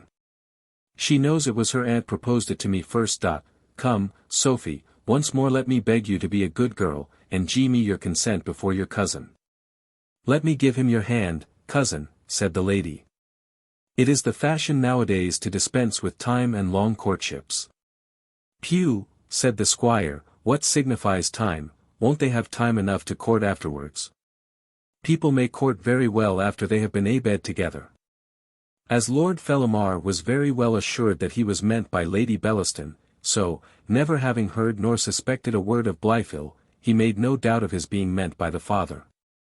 Coming up, therefore, to the squire, he said, "Though I have not the honor, sir, of being personally known to you, yet, as I find I have the happiness to have my proposals accepted, let me intercede, sir, in behalf of the young lady, that she may not be more solicited at this time."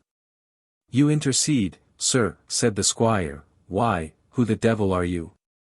"Sir, I am Lord Fellamar," answered he, "and am the happy man whom I hope you have done the honor of accepting for a son-in-law." "You are a son of A.B., replied the squire, "for all your laced coat. You my son-in-law, and B.D. to you. I shall take more from you, sir, than from any man," answered the lord. "But I must inform you that I am not used to hear such language without resentment." "Resent my quoth the squire. "Don't think I am afraid of such a fellow as thee art. Because hast got a spit there dangling at thy side. Lay by your spit, and I'll give thee enough of meddling with what doth not belong to thee. I'll teach you to father-in-law me. I'll lick thy jacket." "It's very well, sir," said my lord, "I shall make no disturbance before the ladies. I am very well satisfied. Your humble servant, sir, Lady Bellaston, your most obedient." His lordship was no sooner gone, than Lady Bellaston, coming up to Mr. Western, said, "Bless me, sir, what have you done? You know not whom you have affronted. He is a nobleman of the first rank and fortune, and yesterday made proposals to your daughter, and such as I am sure you must accept with the highest pleasure." "Answer for yourself, lady cousin," said the squire, "I will have nothing to do with any of your lords. My daughter shall have an honest country gentleman, I have pitched upon one for her, and she shall ha on. I am sorry for the trouble she hath given your ladyship with all my heart." Lady Bellaston made a civil speech upon the word trouble, to which the squire answered, "Why, that's kind, and I would do as much for your ladyship. To be sure relations should do for one another. So I wish your ladyship a good night. Come, madam, you must go along with me by fair means, or I'll have you carried down to the coach." Sophia said she would attend him without force, but begged to go in a chair, for she said she should not be able to ride any other way. "Prithee," cries the squire, "wout unpersuade me canst not ride in a coach, wouldst?" That's a pretty thing surely. No, no, I'll never let thee out of my sight any more till art married, that I promise thee. Sophia told him, she saw he was resolved to break her heart. Oh, break thy heart in BD, quoth he, if a good husband will break it. I don't value a brass varden, not a halfpenny, of any undutiful be, upon earth. He then took violent hold of her hand, upon which the parson once more interfered, begging him to use gentle methods. At that the squire thundered out a curse, and bid the parson hold his tongue, saying, Attentively in pulpit now. When Arta got up there I never mind what dost say, but I won't be priest-ridden, nor taught how to behave myself by thee. I wish your ladyship a good night. Come along, Sophie, be a good girl, and all shall be well. Shat ha un, d, and me, shat ha un. Mrs. Honour appeared below stairs, and with a low courtesy to the squire offered to attend her mistress. But he pushed her away, saying, Hold, madam, hold, you come no more near my house. And will you take my maid away from me, said Sophia. Yes, indeed, madam, will I, cries the squire, you need not fear being without a servant. I will get you another maid, and a better maid than this, who, I'd lay £5 to a crown, is no more a maid than my Granum. No, no, Sophie, she shall contrive no more escapes, I promise you. He then packed up his daughter and the parson into the hackney coach, after which he mounted himself, and ordered it to drive to his lodgings. In the way thither he suffered Sophia to be quiet, and entertained himself with reading a lecture to the parson on good manners, and a proper behaviour to his betters. It is possible he might not so easily have carried off his daughter from Lady Bellaston, had that good lady desired to have detained her, but, in reality, she was not a little pleased with the confinement into which Sophia was going. And as her project with Lord Fellamar had failed of success, she was well contented that other violent methods were now going to be used in favour of another man. Chapter 6. By what means the squire came to discover his daughter. Though the reader, in many histories, is obliged to digest much more unaccountable appearances than this of Mr. Western, without any satisfaction at all. Yet, as we dearly love to oblige him whenever it is in our power, we shall now proceed to shew by what method the squire discovered where his daughter was. In the 3rd chapter, then, of the preceding book, we gave a hint, for it is not our custom to unfold at any time more than is necessary for the occasion, that Mrs. Fitzpatrick, who was very desirous of reconciling her uncle and Aunt Western, thought she had a probable opportunity, by the service of preserving Sophia from committing the same crime which had drawn on herself the anger of her family. After much deliberation, therefore, she resolved to inform her Aunt Western where her cousin was, and accordingly she writ the following letter, which we shall give the reader at length, for more reasons than one. Honoured Madam, the occasion of my writing this will perhaps make a letter of mine agreeable to my dear aunt, for the sake of one of her nieces, though I have little reason to hope it will be so on the account of another. Without more apology, as I was coming to throw my unhappy self at your feet, I met, by the strangest accident in the world, my cousin Sophie, whose history you are better acquainted with than myself. Though, alas, I know infinitely too much. Enough indeed to satisfy me, that unless she is immediately prevented, she is in danger of running into the same fatal mischief, which, by foolishly and ignorantly refusing your most wise and prudent advice, I have unfortunately brought on myself. In short, I have seen the man, nay, I was most part of yesterday in his company, and a charming young fellow I promise you he is. By what accident he came acquainted with me is too tedious to tell you now. But I have this morning changed my lodgings to avoid him, lest he should by my means discover my cousin, for he doth not yet know where she is, and it is advisable he should not, till my uncle hath secured her. No time therefore is to be lost, and I need only inform you, that she is now with Lady Bellaston, whom I have seen, and who hath, I find, a design of concealing her from her family. You know, madam, she is a strange woman. But nothing could misbecome me more than to presume to give any hint to one of your great understanding and great knowledge of the world, besides barely informing you of the matter of fact. I hope, madam, the care which I have shown on this occasion for the good of my family will recommend me again to the favour of a lady who hath always exerted so much zeal for the honour and true interest of us all, and that it may be a means of restoring me to your friendship, which hath made so great a part of my former, and is so necessary to my future happiness. I am, with the utmost respect, honoured madam, your most dutiful obliged niece, and most obedient humble servant, Harriet Fitzpatrick. Mrs. Western was now at her brother's house, where she had resided ever since the flight of Sophia, in order to administer comfort to the poor squire in his affliction. Of this comfort, which she doled out to him in daily portions, we have formerly given a specimen. She was now standing with her back to the fire, and, with a pinch of snuff in her hand, was dealing forth this daily allowance of comfort to the squire, while he smoked his afternoon pipe, when she received the above letter, which she had no sooner read than she delivered it to him, saying, There, sir, there is an account of your lost sheep. Fortune hath again restored her to you, and if you will be governed by my advice, it is possible you may yet preserve her. The squire had no sooner read the letter than he leaped from his chair, threw his pipe into the fire, and gave a loud huzzah for joy. He then summoned his servants, called for his boots, and ordered the chevalier and several other horses to be saddled, and that Parson Supple should be immediately sent for. Having done this, he turned to his sister, caught her in his arms, and gave her a close embrace, saying, Zounds! You don't seem pleased, one would imagine you was sorry I have found the girl. Brother, answered she, the deepest politicians, who see to the bottom, discover often a very different aspect of affairs, from what swims on the surface.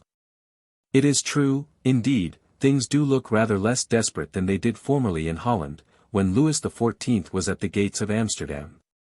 But there is a delicacy required in this matter, which you will pardon me, brother, if I suspect you want.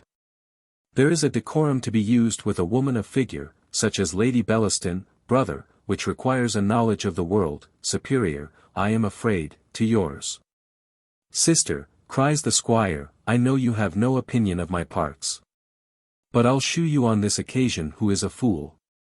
Knowledge, quotha! I have not been in the country so long without having some knowledge of warrants and the law of the land. I know I may take my own wherever I can find it. Shew me my own daughter, and if I don't know how to come at her, I'll suffer you to call me a fool as long as I live. There be justices of peace in London, as well as in other places. I protest, cries she, you make me tremble for the event of this matter, which, if you will proceed by my advice, you may bring to so good an issue. Do you really imagine, brother, that the house of a woman of figure is to be attacked by warrants and brutal justices of the peace? I will inform you how to proceed.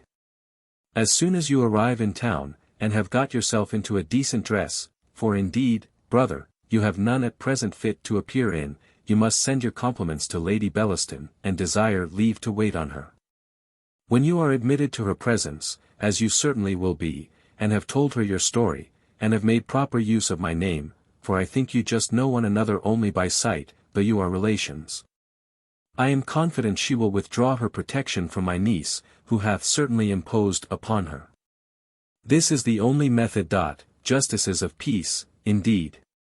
Do you imagine any such event can arrive to a woman of figure in a civilized nation? And their figures, cries the squire, a pretty civilized nation, truly, where women are above the law. And what must I stand sending a parcel of compliments to a confounded whore, that keeps away a daughter from her own natural father? I tell you, sister, I am not so ignorant as you think me. I know you would have women above the law, but it is all a lie. I heard his lordship say at Sighs, that no one is above the law. But this of yours is Hanover law, I suppose. Mr. Western, said she, I think you daily improve in ignorance. I protest you are grown an arrant bear. No more a bear than yourself, Sister Western, said the squire. Pox. You may talk of your civility and you will, I am sure you never shew any to me. I am no bear, no, nor no dog neither, though I know somebody, that is something that begins with A.B., but pox. I will show you I have got more good manners than some folks. Mr. Western, answered the lady, you may say what you please, je vous mesprise de tout mon cœur. I shall not therefore be angry. Besides, as my cousin, with that odious Irish name, justly says, I have that regard for the honour and true interest of my family, and that concern for my niece, who is a part of it, that I have resolved to go to town myself upon this occasion. For indeed, brother, you are not a fit minister to be employed at a polite court. Greenland should always be the scene of the Tramontane negotiation. I thank heaven, cries the squire, I don't understand you now. You are got to your Hanoverian linguo. However, I'll shew you I scorn to be behindhand in civility with you, and as you are not angry for what I have said, so I am not angry for what you have said.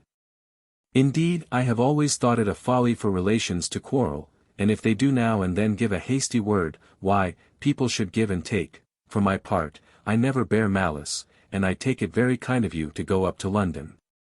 For I never was there but twice in my life, and then I did not stay above a fortnight at a time, and to be sure I can't be expected to know much of the streets and the folks in that time.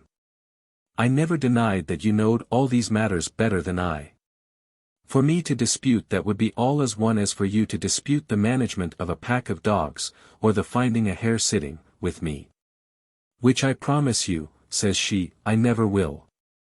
Well, and I promise you, returned he, that I never will dispute the t'other. Here then a league was struck, to borrow a phrase from the lady, between the contending parties. And now the parson arriving, and the horses being ready, the squire departed, having promised his sister to follow her advice, and she prepared to follow him the next day. But having communicated these matters to the parson on the road, they both agreed that the prescribed formalities might very well be dispensed with, and the squire, having changed his mind, proceeded in the manner we have already seen. Chapter 7. In which various misfortunes befell poor Jones.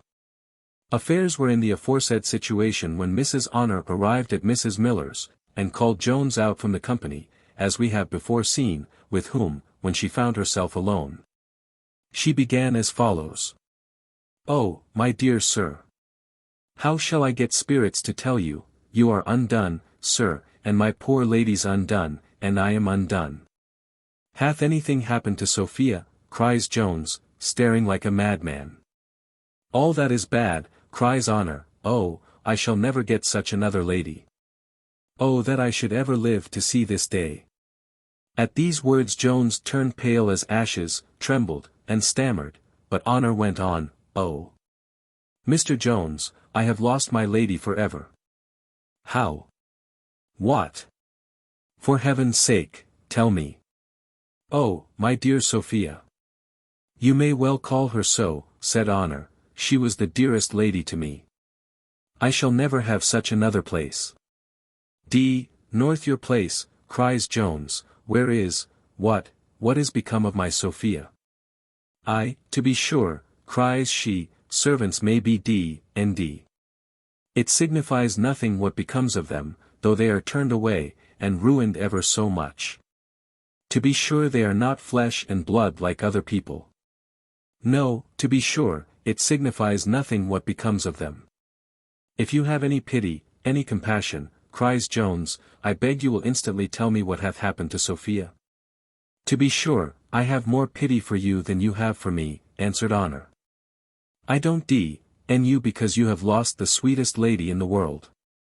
To be sure you are worthy to be pitied, and I am worthy to be pitied too, for, to be sure, if ever there was a good mistress, what hath happened? Cries Jones, in almost a raving fit. What, said Honour, why, the worst that could have happened both for you and for me. Her father is come to town, and hath carried her away from us both. Here Jones fell on his knees in thanksgiving that it was no worse. No worse, repeated Honour, what could be worse for either of us? He carried her off, swearing she should marry Mr. Blyfill, that's for your comfort. And, for poor me, I am turned out of doors. Indeed, Mrs. Honor, answered Jones, you frightened me out of my wits. I imagined some most dreadful sudden accident had happened to Sophia. Something, compared to which, even seeing her married to Blyfill would be a trifle, but while there is life there are hopes, my dear Honor. Women in this land of liberty, cannot be married by actual brutal force. To be sure, sir, said she, that's true. There may be some hopes for you, but alack-a-day. What hopes are there for poor me? And to be sure, sir, you must be sensible I suffer all this upon your account. All the quarrel the squire hath to me is for taking your part, as I have done, against Mr. Blyfill. Indeed, Mrs. Honor, answered he, I am sensible of my obligations to you, and will leave nothing in my power undone to make you amends. Alas! Sir, said she, what can make a servant amends for the loss of one place but the getting another altogether as good? Do not despair, Mrs. Honor, said Jones, I hope to reinstate you again in the same. Alack-a-day, sir, said she, how can I flatter myself with such hopes when I know it is a thing impossible? For the squire is so set against me, and yet, if you should ever have my lady, as to be sure I now hopes heartily you will. For you are a generous, good-natured gentleman, and I am sure you loves her, and to be sure she loves you as dearly as her own soul, it is a matter in vain to deny it. Because as why, everybody, that is in the least acquainted with my lady, must see it, for, poor dear lady, she can't dissemble, and if two people who loves one another ain't happy, why who should be so? Happiness don't always depend upon what people has, besides, my lady has enough for both. To be sure, therefore, as one may say, it would be all the pity in the world to keep two such lovers asunder. Nay, I am convinced, for my part, you will meet together at last, for, if it is to be, there is no preventing it. If a marriage is made in heaven, all the justices of peace upon earth can't break it off. To be sure I wishes that Parson Supple had but a little more spirit, to tell the squire of his wickedness in endeavouring to force his daughter contrary to her liking, but then his whole dependence is on the squire. And so the poor gentleman, though he is a very religious good sort of man, and talks of the badness of such doings behind the squire's back, yet he dares not say his soul is his own to his face. To be sure I never saw him make so bold as just now. I was afeard the squire would have struck him. I would not have your honor be melancholy, sir, nor despair, things may go better, as long as you are sure of my lady, and that I am certain you may be. For she never will be brought to consent to marry any other man. Indeed I am terribly afeard the squire will do her a mischief in his passion, for he is a prodigious passionate gentleman. And I am afeard too the poor lady will be brought to break her heart, for she is as tender-hearted as a chicken. It is pity, methinks, she had not a little of my courage. If I was in love with a young man, and my father offered to lock me up, I'd tear his eyes out but I'd come at him, but then there's a great fortune in the case, which it is in her father's power either to give her or not. That, to be sure, may make some difference. Whether Jones gave strict attention to all the foregoing harangue, or whether it was for want of any vacancy in the discourse, I cannot determine. But he never once attempted to answer, nor did she once stop till Partridge came running into the room, and informed him that the great lady was upon the stairs. Nothing could equal the dilemma to which Jones was now reduced.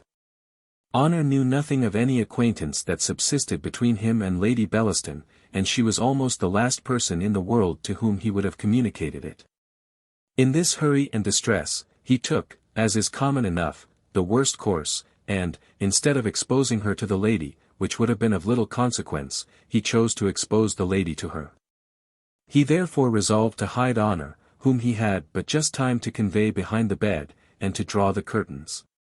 The hurry in which Jones had been all day engaged on account of his poor landlady and her family, the terrors occasioned by Mrs. Honor, and the confusion into which he was thrown by the sudden arrival of Lady Bellaston, had altogether driven former thoughts out of his head. So that it never once occurred to his memory to act the part of a sick man, which, indeed, neither the gaiety of his dress, nor the freshness of his countenance, would have at all supported. He received her ladyship therefore rather agreeably to her desires than to her expectations, with all the good humour he could muster in his countenance, and without any real or affected appearance of the least disorder. Lady Bellaston no sooner entered the room, than she squatted herself down on the bed. "So, my dear Jones," said she, "you find nothing can detain me long from you. Perhaps I ought to be angry with you, that I have neither seen nor heard from you all day. For I perceive your distemper would have suffered you to come abroad. Nay, I suppose you have not sat in your chamber all day dressed up like a fine lady to see company after a lying in, but, however, don't think I intend to scold you. For I never will give you an excuse for the cold behaviour of a husband, by putting on the ill humour of a wife." "Nay, Lady Bellaston," said Jones, "I am sure your ladyship will not upbraid me with neglect of duty, when I only waited for orders. Who, my dear creature, hath reason to complain? Who missed an appointment last night, and left an unhappy man to expect, and wish, and sigh, and languish? Do not mention it, my dear Mr. Jones," cried she. "If you knew the occasion, you would pity me. In short, it is impossible to conceive what women of condition are obliged to suffer from the impertinence of fools, in order to keep up the farce of the world. I am glad, however, all your languishing and wishing have done you no harm, for you never looked better in your life. Upon my faith, Jones, you might at this instant sit for the picture of Adonis. There are certain words of provocation which men of honour hold can properly be answered only by a blow. Among lovers possibly there may be some expressions which can be answered only by a kiss. Now the compliment which Lady Bellaston now made Jones seems to be of this kind, especially as it was attended with a look, in which the lady conveyed more soft ideas than it was possible to express with her tongue. Jones was certainly at this instant in one of the most disagreeable and distressed situations imaginable. For, to carry on the comparison we made use of before, though the provocation was given by the lady, Jones could not receive satisfaction, nor so much as offer to ask it, in the presence of a third person. Seconds in this kind of duels not being according to the law of arms. As this objection did not occur to Lady Bellaston, who was ignorant of any other woman being there but herself, she waited some time in great astonishment for an answer from Jones, who, conscious of the ridiculous figure he made, stood at a distance, and, not daring to give the proper answer, gave none at all. Nothing can be imagined more comic, nor yet more tragical, than this scene would have been if it had lasted much longer. The lady had already changed colour 2 or 3 times.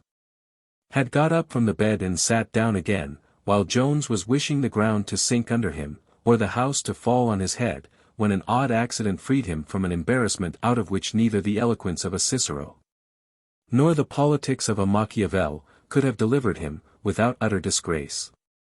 This was no other than the arrival of young Nightingale, dead drunk, or rather in that state of drunkenness which deprives men of the use of their reason without depriving them of the use of their limbs. Mrs. Miller and her daughters were in bed, and Partridge was smoking his pipe by the kitchen fire, so that he arrived at Mr. Jones's chamber door without any interruption. This he burst open, and was entering without any ceremony, when Jones started from his seat and ran to oppose him, which he did so effectually, that Nightingale never came far enough within the door to see who was sitting on the bed. Nightingale had in reality mistaken Jones's apartment for that in which himself had lodged. He therefore strongly insisted on coming in, often swearing that he would not be kept from his own bed. Jones, however, prevailed over him, and delivered him into the hands of Partridge, whom the noise on the stairs soon summoned to his master's assistance.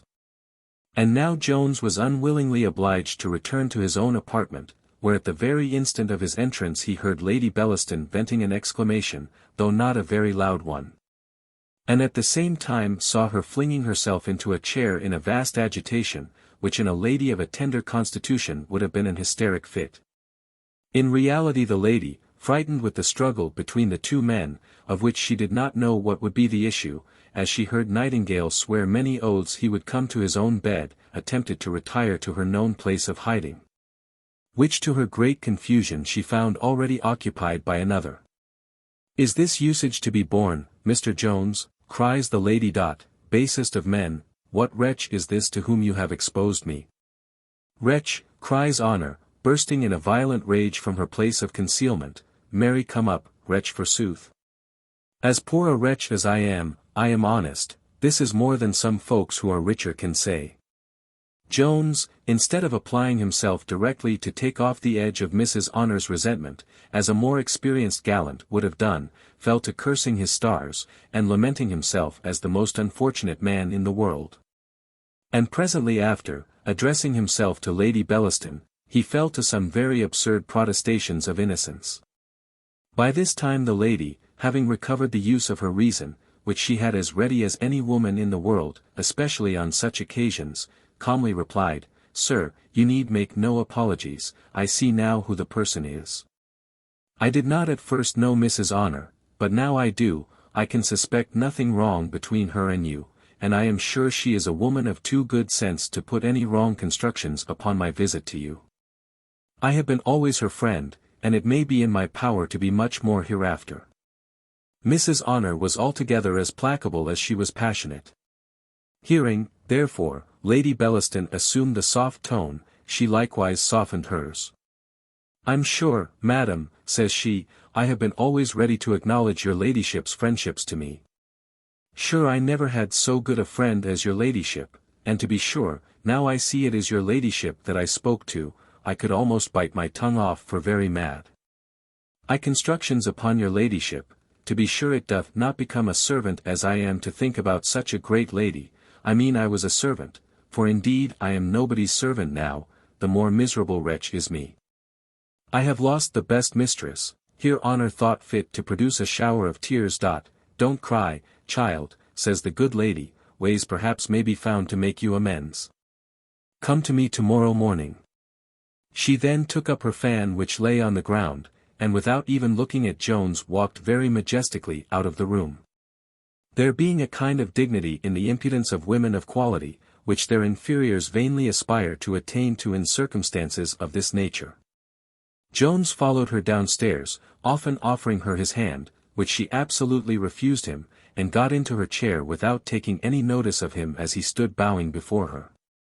At his return upstairs, a long dialogue passed between him and Mrs. Honour, while she was adjusting herself after the discomposure she had undergone. The subject of this was his infidelity to her young lady, on which she enlarged with great bitterness. But Jones at last found means to reconcile her, and not only so, but to obtain a promise of most inviolable secrecy, and that she would the next morning endeavour to find out Sophia, and bring him a further account of the proceedings of the squire. Thus ended this unfortunate adventure to the satisfaction only of Mrs. Honour. For a secret, as some of my readers will perhaps acknowledge from experience, is often a very valuable possession, and that not only to those who faithfully keep it, but sometimes to such as whisper it about till it come to the ears of every one except the ignorant person who pays for the supposed concealing of what is publicly known. Chapter 8. Short and sweet. Notwithstanding all the obligations she had received from Jones, Mrs. Miller could not forbear in the morning some gentle remonstrances for the hurricane which had happened the preceding night in his chamber.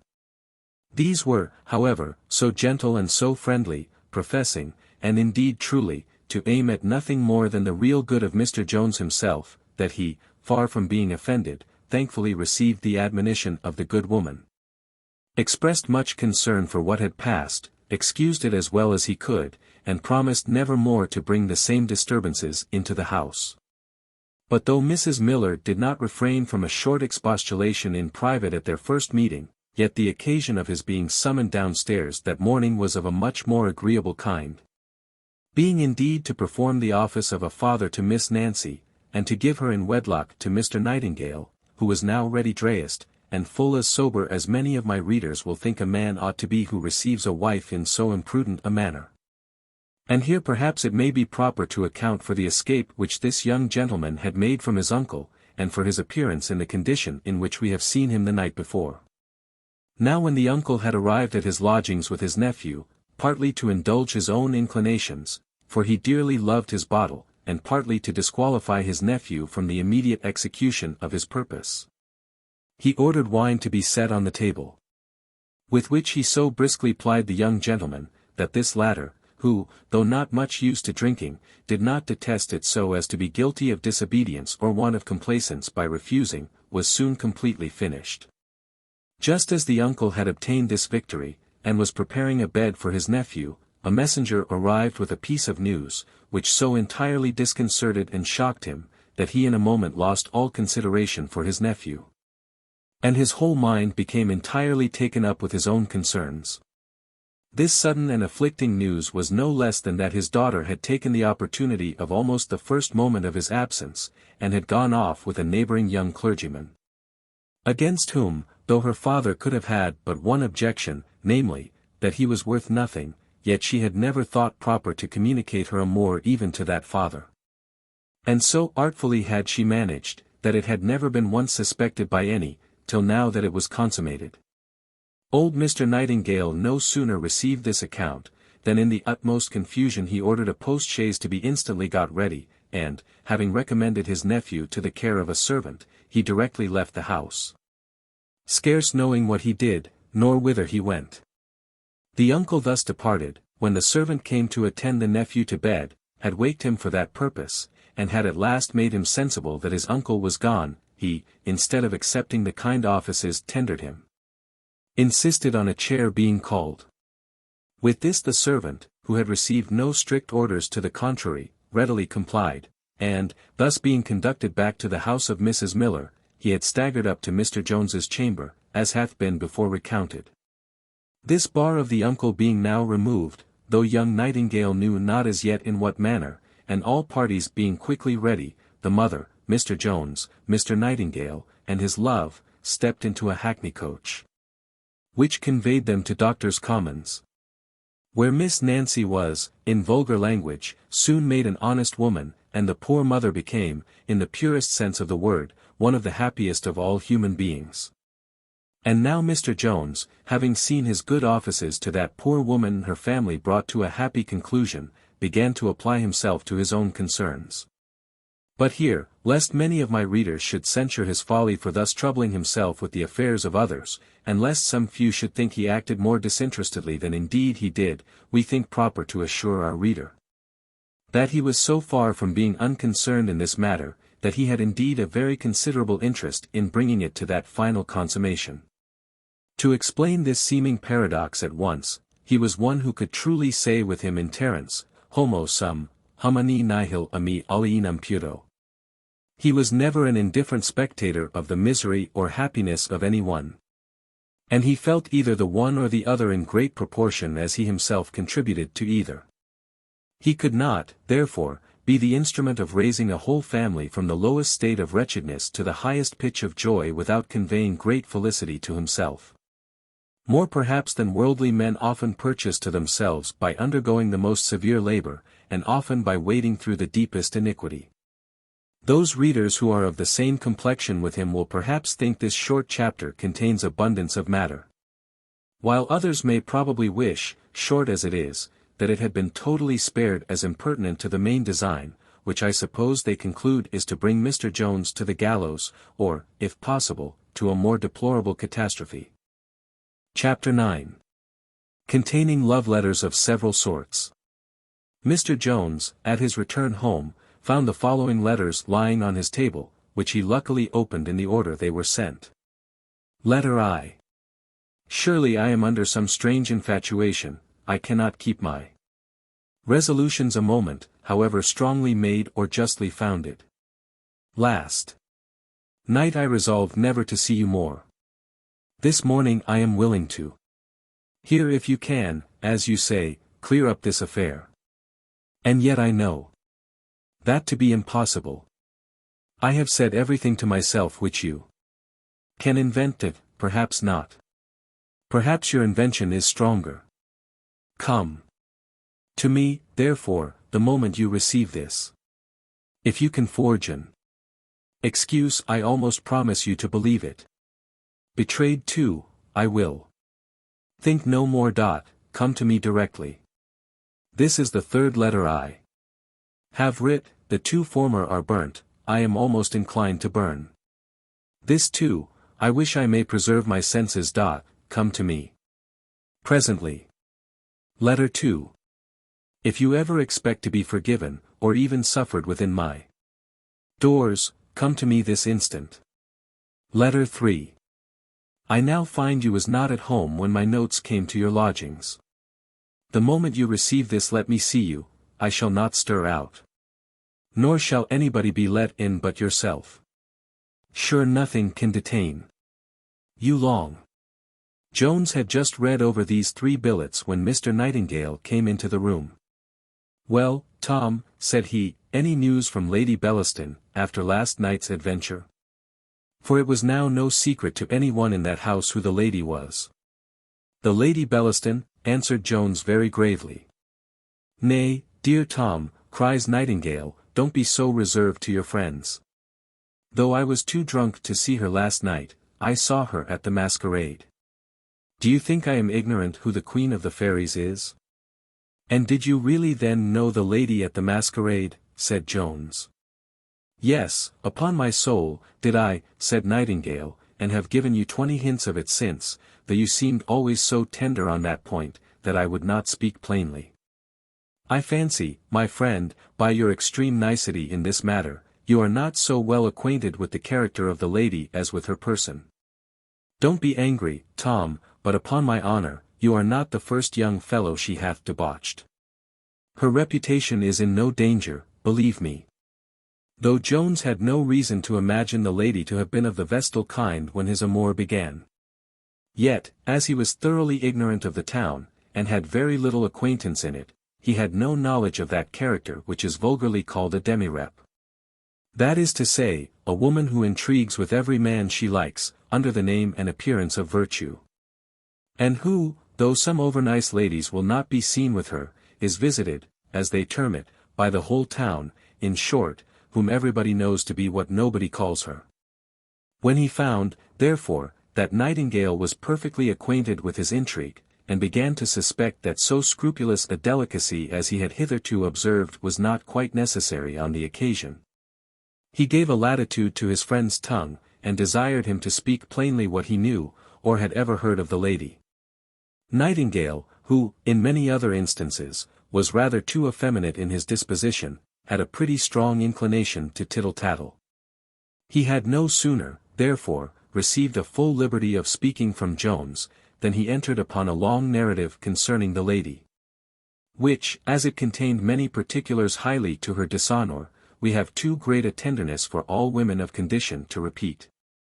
We would cautiously avoid giving an opportunity to the future commentators on our works, of making any malicious application and of forcing us to be, against our will, the author of scandal, which never entered into our head.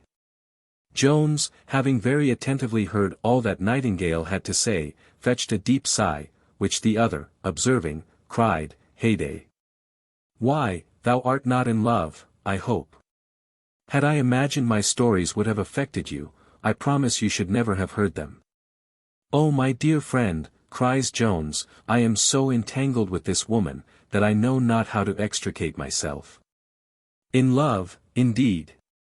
No, my friend, but I am under obligations to her, and very great ones. Since you know so much, I will be very explicit with you. It is owing, perhaps, solely to her, that I have not, before this, wanted a bit of bread. How can I possibly desert such a woman? And yet I must desert her, or be guilty of the blackest treachery to one who deserves infinitely better of me than she can, a woman, my Nightingale, for whom I have a passion which few can have an idea of. I am half distracted with doubts how to act.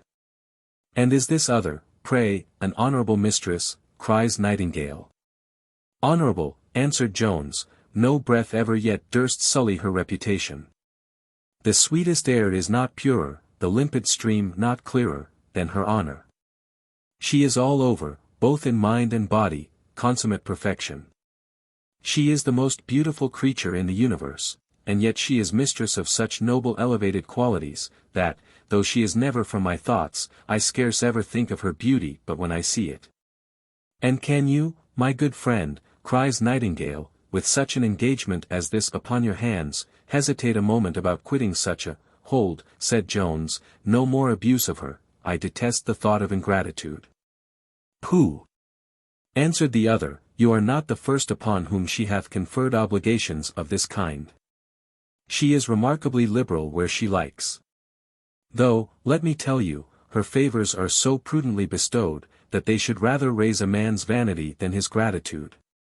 In short, Nightingale proceeded so far on this head, and told his friend so many stories of the lady, which he swore to the truth of, that he entirely removed all esteem for her from the breast of Jones, and his gratitude was lessened in proportion. Indeed, he began to look on all the favours he had received rather as wages than benefits, which depreciated not only her, but himself too in his own conceit, and put him quite out of humour with both.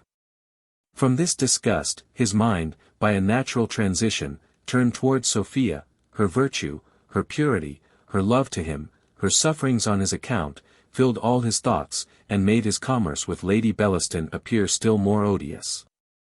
The result of all was, that, though his turning himself out of her service, in which light he now saw his affair with her, would be the loss of his bread, yet he determined to quit her, if he could but find a handsome pretence, which being communicated to his friend, Nightingale considered a little, and then said, I have it, my boy.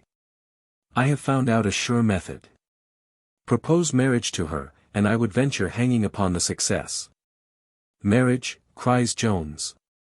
I propose marriage, answered Nightingale, and she will declare off in a moment. I knew a young fellow whom she kept formerly, who made the offer to her in earnest, and was presently turned off for his pains. Jones declared he could not venture the experiment. Perhaps, said he, she may be less shocked at this proposal from one man than from another.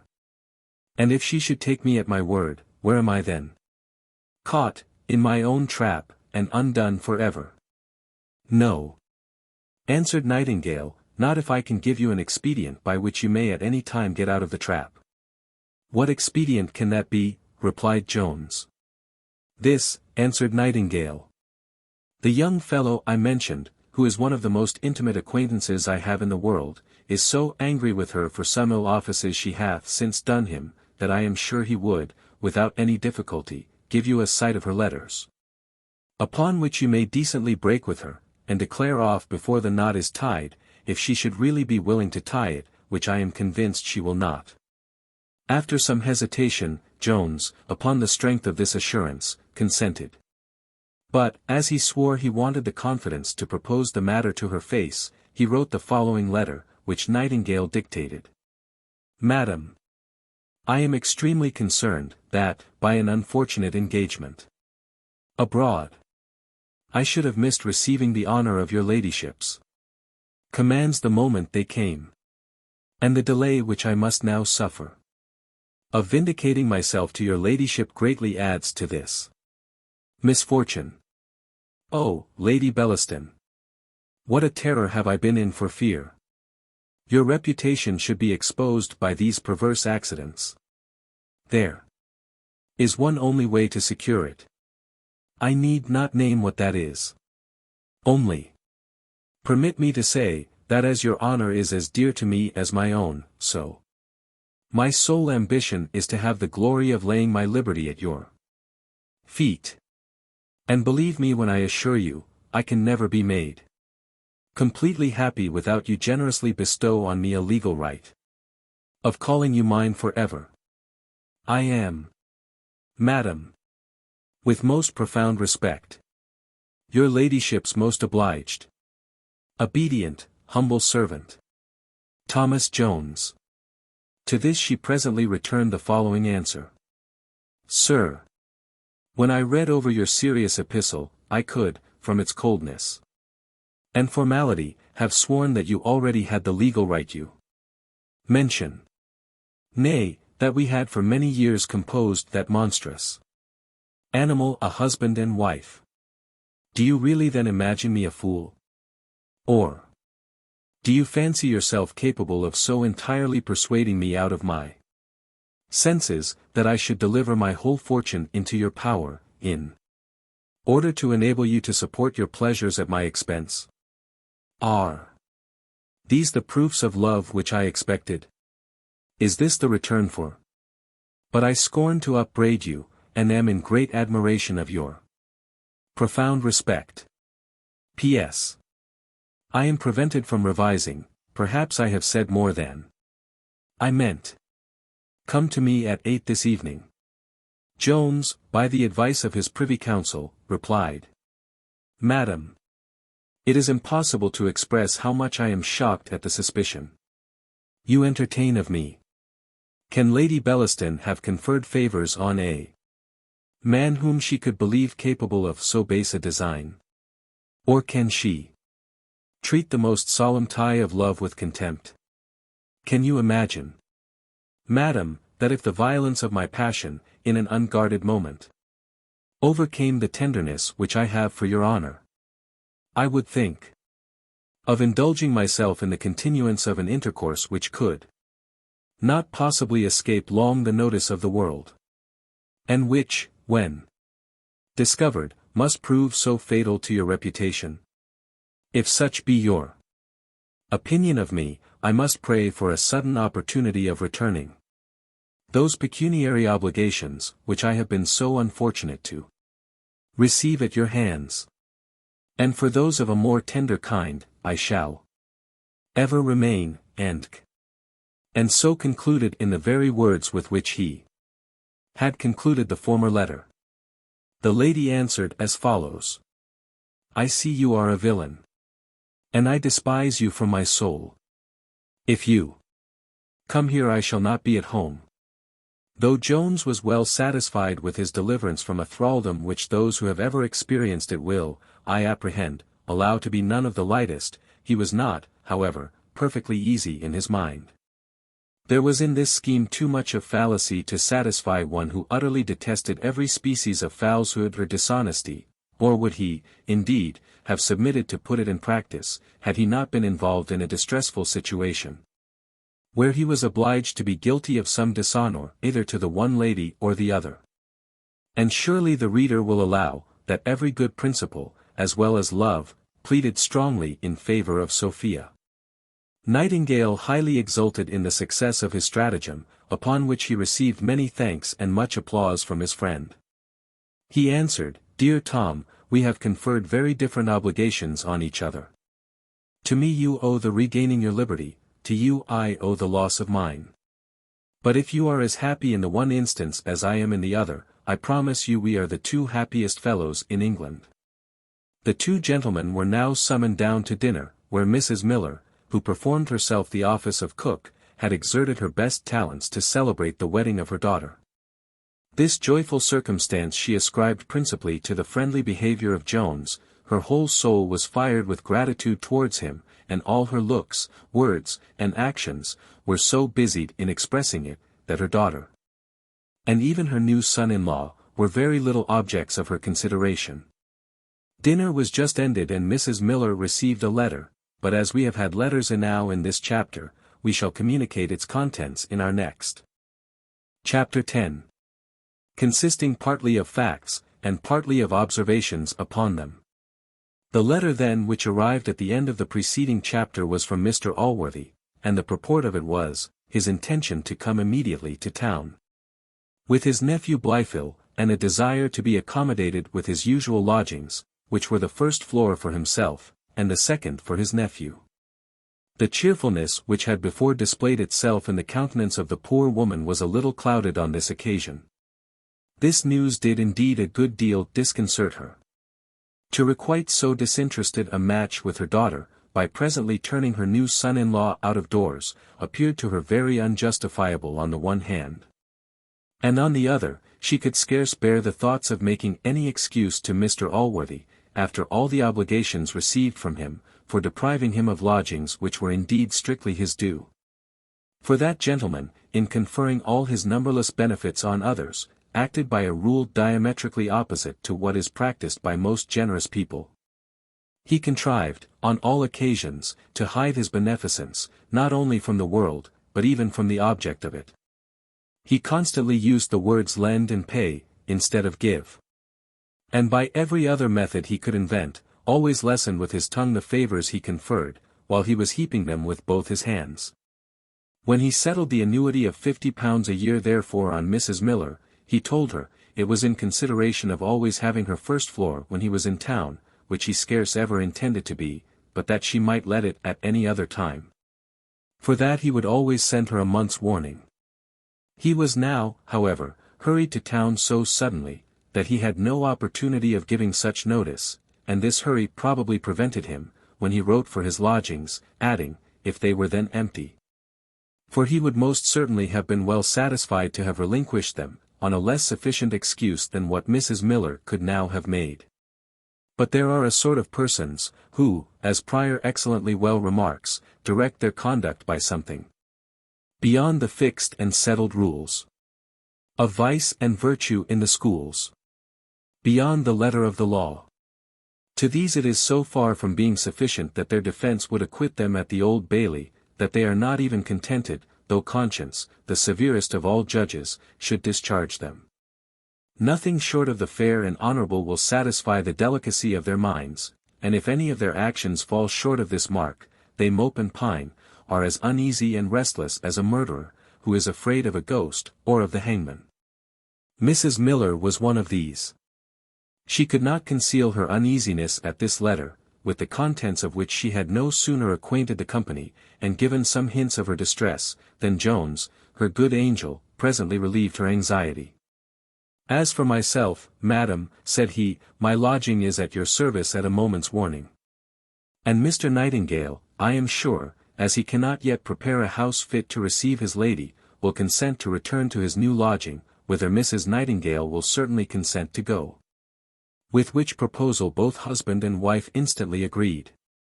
The reader will easily believe, that the cheeks of Mrs. Miller began again to glow with additional gratitude to Jones.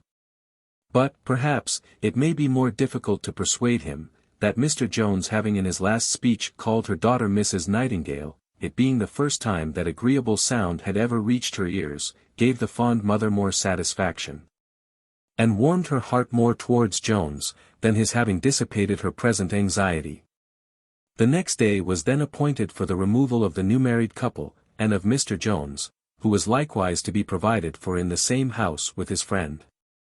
And now the serenity of the company was again restored, and they passed the day in the utmost cheerfulness, all except Jones, who, though he outwardly accompanied the rest in their mirth, felt many a bitter pang on the account of his Sophia, which were not a little heightened by the news of Mr. Blifil's coming to town, for he clearly saw the intention of his journey.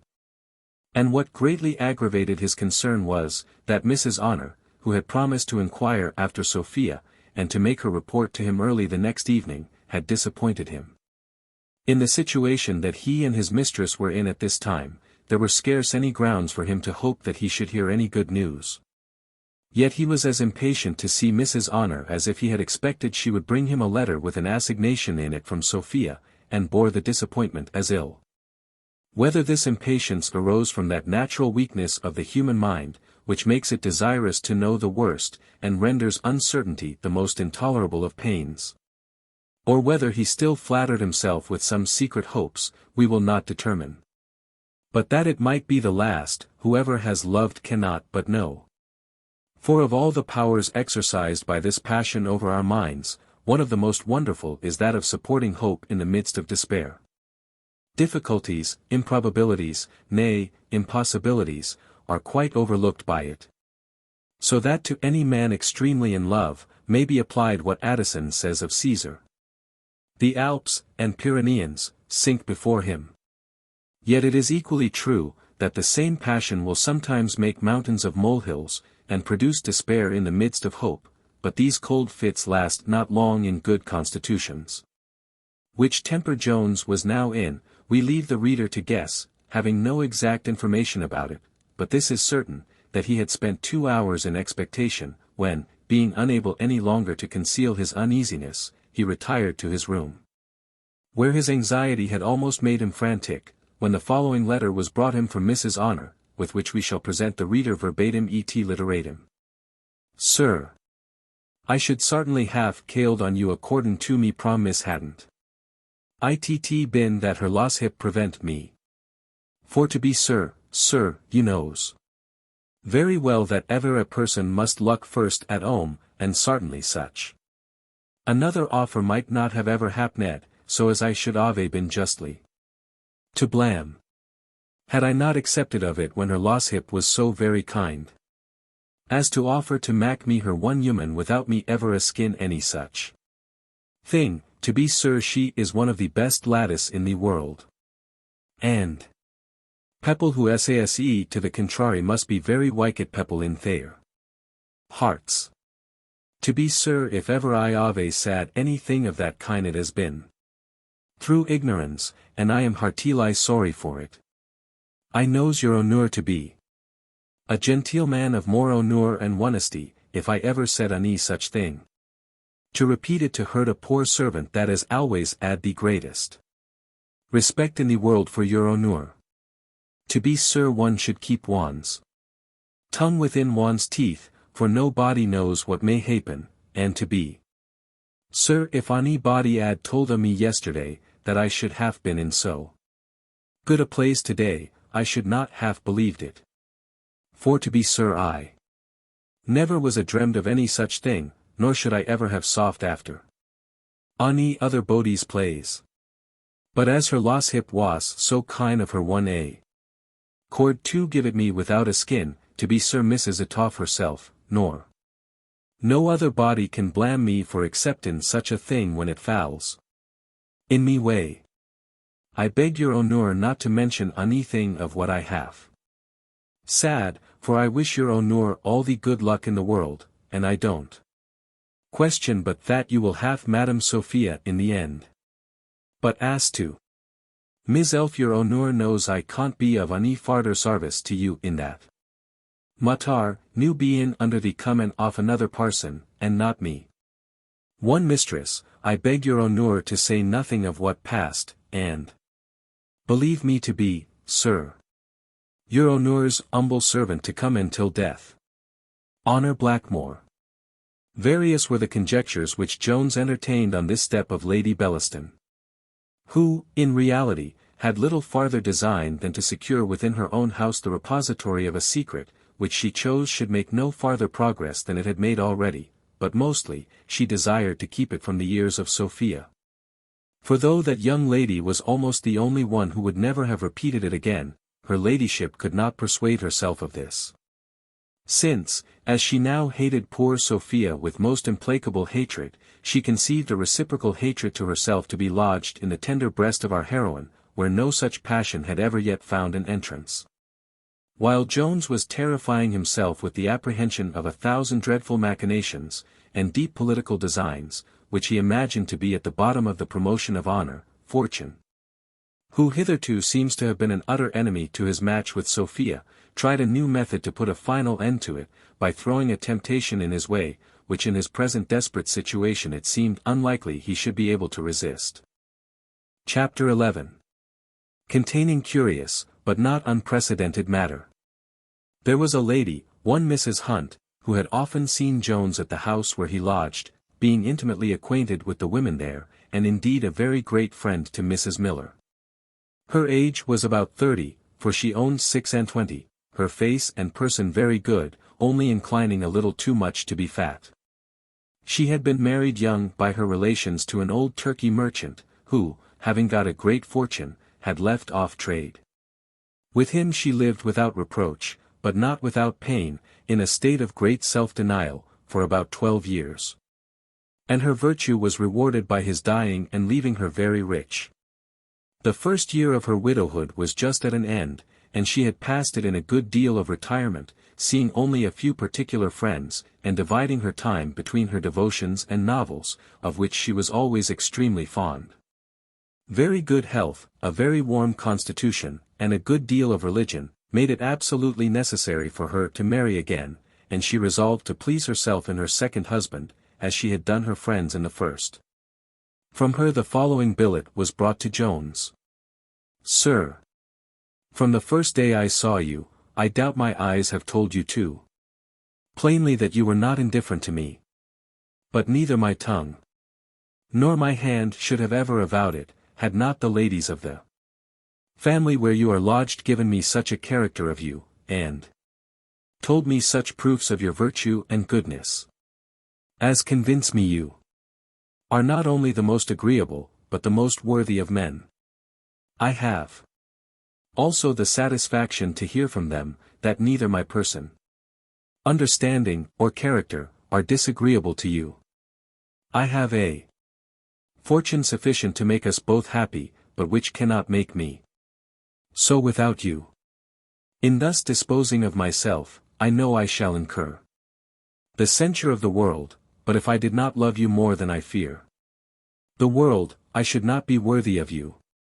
One only difficulty stops me. I am informed you are engaged in a commerce of gallantry with a woman of fashion. If you think it worth while to sacrifice that to the possession of me, I am yours. If not, forget my weakness, and let this remain an eternal secret between you and Arabella Hunt. At the reading of this, Jones was put into a violent flutter. His fortune was then at a very low ebb, the source being stopped from which hitherto he had been supplied. Of all he had received from Lady Bellaston, not above 5 guineas remained. And that very morning he had been done by a tradesman for twice that sum. His honourable mistress was in the hands of her father, and he had scarce any hopes ever to get her out of them again. To be subsisted at her expense, from that little fortune she had independent of her father, went much against the delicacy both of his pride and his love. This lady's fortune would have been exceeding convenient to him, and he could have no objection to her in any respect. On the contrary, he liked her as well as he did any woman except Sophia.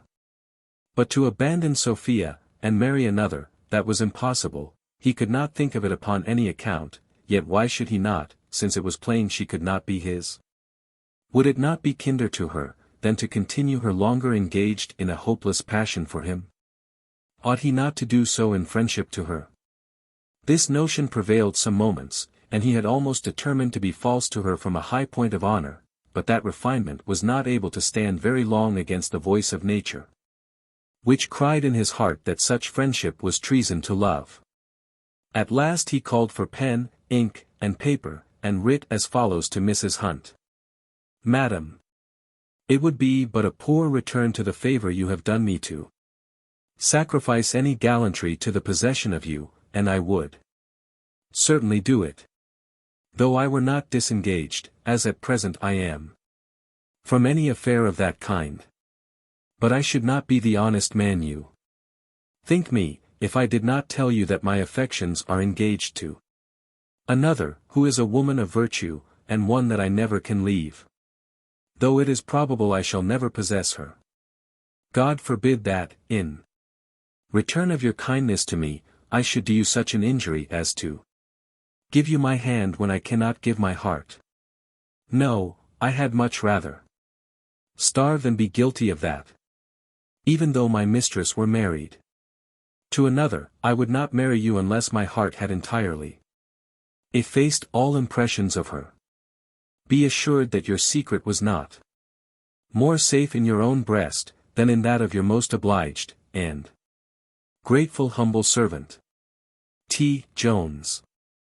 When our hero had finished and sent this letter, he went to his scrutor, took out Miss Western's muff, kissed it several times, and then strutted some turns about his room, with more satisfaction of mind than ever any Irishman felt in carrying off a fortune of £50,000. Chapter 12. A discovery made by Partridge. While Jones was exulting in the consciousness of his integrity, Partridge came capering into the room, as was his custom when he brought, or fancied he brought, any good tidings. He had been dispatched that morning by his master, with orders to endeavour, by the servants of Lady Bellaston, or by any other means, to discover whither Sophia had been conveyed. And he now returned, and with a joyful countenance told our hero that he had found the lost bird.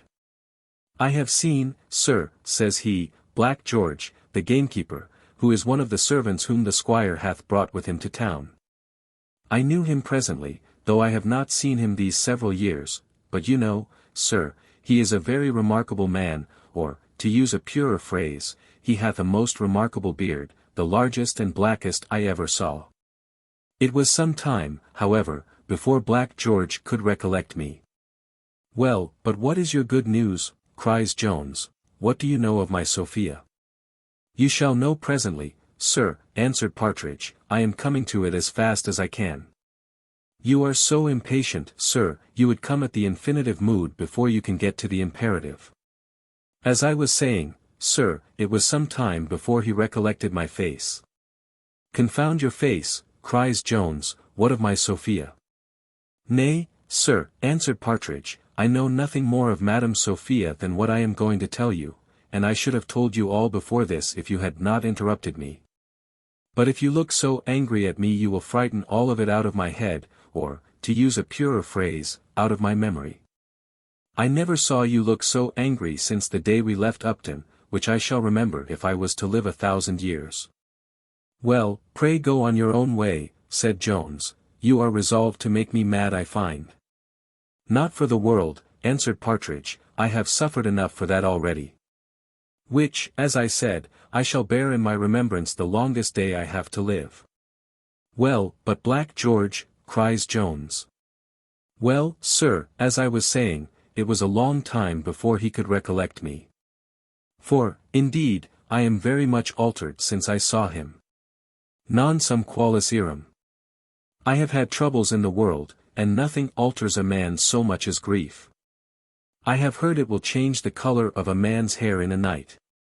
However, at last, know me he did, that's sure enough, for we are both of an age, and were at the same charity school. George was a great dunce, but no matter for that, all men do not thrive in the world according to their learning. I am sure I have reason to say so, but it will be all 1,000 years hence. Well, sir, where was I? Oh, well, we no sooner knew each other, than, after many hearty shakes by the hand, we agreed to go to an alehouse and take a pot, and by good luck the beer was some of the best I have met with since I have been in town.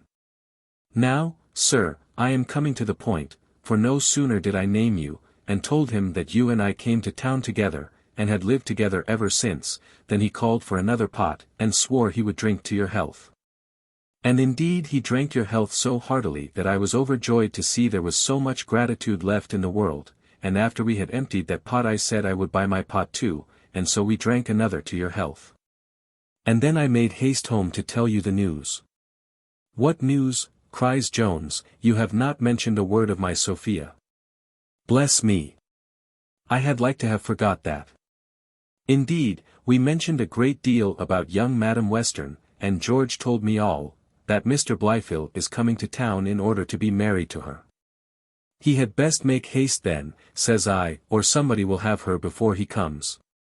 And, indeed, says I, Mr. Seagrim, it is 1,000 pities somebody should not have her, for he certainly loves her above all the women in the world. I would have both you and she know, that it is not for her fortune he follows her. For I can assure you, as to matter of that, there is another lady, one of much greater quality and fortune than she can pretend to, who is so fond of somebody that she comes after him day and night. Here Jones fell into a passion with Partridge, for having, as he said, betrayed him. But the poor fellow answered, he had mentioned no name. Besides, sir, said he, I can assure you George is sincerely your friend, and wished Mr. Blyfield at the devil more than once. Nay, he said he would do anything in his power upon earth to serve you, and so I am convinced he will. Betray you, indeed. Why, I question whether you have a better friend than George upon earth, except myself, or one that would go farther to serve you. Well, says Jones, a little pacified, you say this fellow, who, I believe, indeed, is enough inclined to be my friend, lives in the same house with Sophia? In the same house, answered Partridge. Why, sir, he is one of the servants of the family, and very well dressed I promise you he is. If it was not for his black beard you would hardly know him. One service then at least he may do me, says Jones, sure he can certainly convey a letter to my Sophia. You have hit the nail ad unguium, cries Partridge, how came I not to think of it? I will engage he shall do it upon the very first mentioning. Well, then, said Jones, do you leave me at present, and I will write a letter, which you shall deliver to him tomorrow morning, for I suppose you know where to find him. Oh yes, sir, answered Partridge, I shall certainly find him again, there is no fear of that. The liquor is too good for him to stay away long. I make no doubt but he will be there every day he stays in town. So you don't know the street then where my Sophia is lodged, cries Jones. Indeed, sir, I do, says Partridge. What is the name of the street, cries Jones. The name, sir. Why, here, sir, just by, answered Partridge, not above a street or two off. I don't, indeed, know the very name, for, as he never told me, if I had asked, you know, it might have put some suspicion into his head. No, no, sir, let me alone for that. I am too cunning for that, I promise you. Thou art most wonderfully cunning, indeed, replied Jones. However, I will write to my charmer, since I believe you will be cunning enough to find him tomorrow at the alehouse. And now, having dismissed the sagacious Partridge, Mr. Jones sat himself down to write, in which employment we shall leave him for a time. And here we put an end to the 15th book. Book 16 containing the space of 5 days. Chapter 1. Of Prologues. I have heard of a dramatic writer who used to say, he would rather write a play than a prologue. In like manner, I think, I can with less pains write one of the books of this history than the prefatory chapter to each of them. To say the truth, I believe many a hearty curse hath been devoted on the head of that author who first instituted the method of prefixing to his play that portion of matter which is called the prologue. And which at first was part of the piece itself, but of latter years hath had usually so little connection with the drama before which it stands, that the prologue to one play might as well serve for any other. Those indeed of more modern date, seem all to be written on the same 3 topics, viz., an abuse of the taste of the town, a condemnation of all contemporary authors, and an eulogium on the performance just about to be represented. The sentiments in all these are very little varied, nor is it possible they should, and indeed I have often wondered at the great invention of authors, who have been capable of finding such various phrases to express the same thing. In like manner I apprehend, some future historian, if any one shall do me the honor of imitating my manner, will, after much scratching his pate, bestow some good wishes on my memory, for having first established these several initial chapters. Most of which, like modern prologues, may as properly be prefixed to any other book in this history as to that which they introduce, or indeed to any other history as to this. But however authors may suffer by either of these inventions, the reader will find sufficient emolument in the one as the spectator hath long found in the other. First, it is well known that the prologue serves the critic for an opportunity to try his faculty of hissing, and to tune his catcall to the best advantage. By which means, I have known those musical instruments so well prepared, that they have been able to play in full concert at the first rising of the curtain. The same advantages may be drawn from these chapters, in which the critic will be always sure of meeting with something that may serve as a whetstone to his noble spirit. So that he may fall with a more hungry appetite for censure on the history itself. And here his sagacity must make it needless to observe how artfully these chapters are calculated for that excellent purpose. For in these we have always taken care to intersperse somewhat of the sour or acid kind, in order to sharpen and stimulate the said spirit of criticism. Again, the indolent reader, as well as spectator, finds great advantage from both these. For, as they are not obliged either to see the one or read the others, and both the play and the book are thus protracted, by the former they have a quarter of an hour longer allowed them to sit at dinner. And by the latter they have the advantage of beginning to read at the 4th or 5th page instead of the first, a matter by no means of trivial consequence to persons who read books with no other view than to say they have read them. A more general motive to reading than is commonly imagined. And from which not only law books, and good books, but the pages of Homer and Virgil, of Swift and Cervantes, have been often turned over. Many other are the emoluments which arise from both these, but they are for the most part so obvious, that we shall not at present stay to enumerate them. Especially since it occurs to us that the principal merit of both the prologue and the preface is that they be short. Chapter 2. A whimsical adventure which befell the squire, with the distressed situation of Sophia. We must now convey the reader to Mr. Western's lodgings, which were in Piccadilly, where he was placed by the recommendation of the landlord at the Hercules Pillars at Hyde Park Corner. For at the inn, which was the first he saw on his arrival in town, he placed his horses, and in those lodgings, which were the first he heard of, he deposited himself. Here, when Sophia alighted from the hackney coach, which brought her from the house of Lady Bellaston, she desired to retire to the apartment provided for her, to which her father very readily agreed, and whither he attended her himself. A short dialogue, neither very material nor pleasant to relate minutely, then passed between them, in which he pressed her vehemently to give her consent to the marriage with Befel, who, as he acquainted her, was to be in town in a few days. But, instead of complying, she gave a more peremptory and resolute refusal than she had ever done before. This so incensed her father, that after many bitter vows, that he would force her to have him whether she would or no, he departed from her with many hard words and curses, locked the door, and put the key into his pocket. While Sophia was left with no other company than what attend the closest state prisoner, namely, fire and candle, the squire sat down to regale himself over a bottle of wine, with his parson and the landlord of the Hercules Pillars, who, as the squire said, would make an excellent third man, and could inform them of the news of the town, and how affairs went. For to be sure, says he knows a great deal, since the horses of many of the quality stand at his house. In this agreeable society Mr. Western passed that evening and great part of the succeeding day, during which period nothing happened of sufficient consequence to find a place in this history. All this time Sophia passed by herself. For her father swore she should never come out of her chamber alive, unless she first consented to marry Befel, nor did he ever suffer the door to be unlocked, unless to convey her food, on which occasions he always attended himself. The second morning after his arrival, while he and the parson were at breakfast together on a toast and tankard, he was informed that a gentleman was below to wait on him.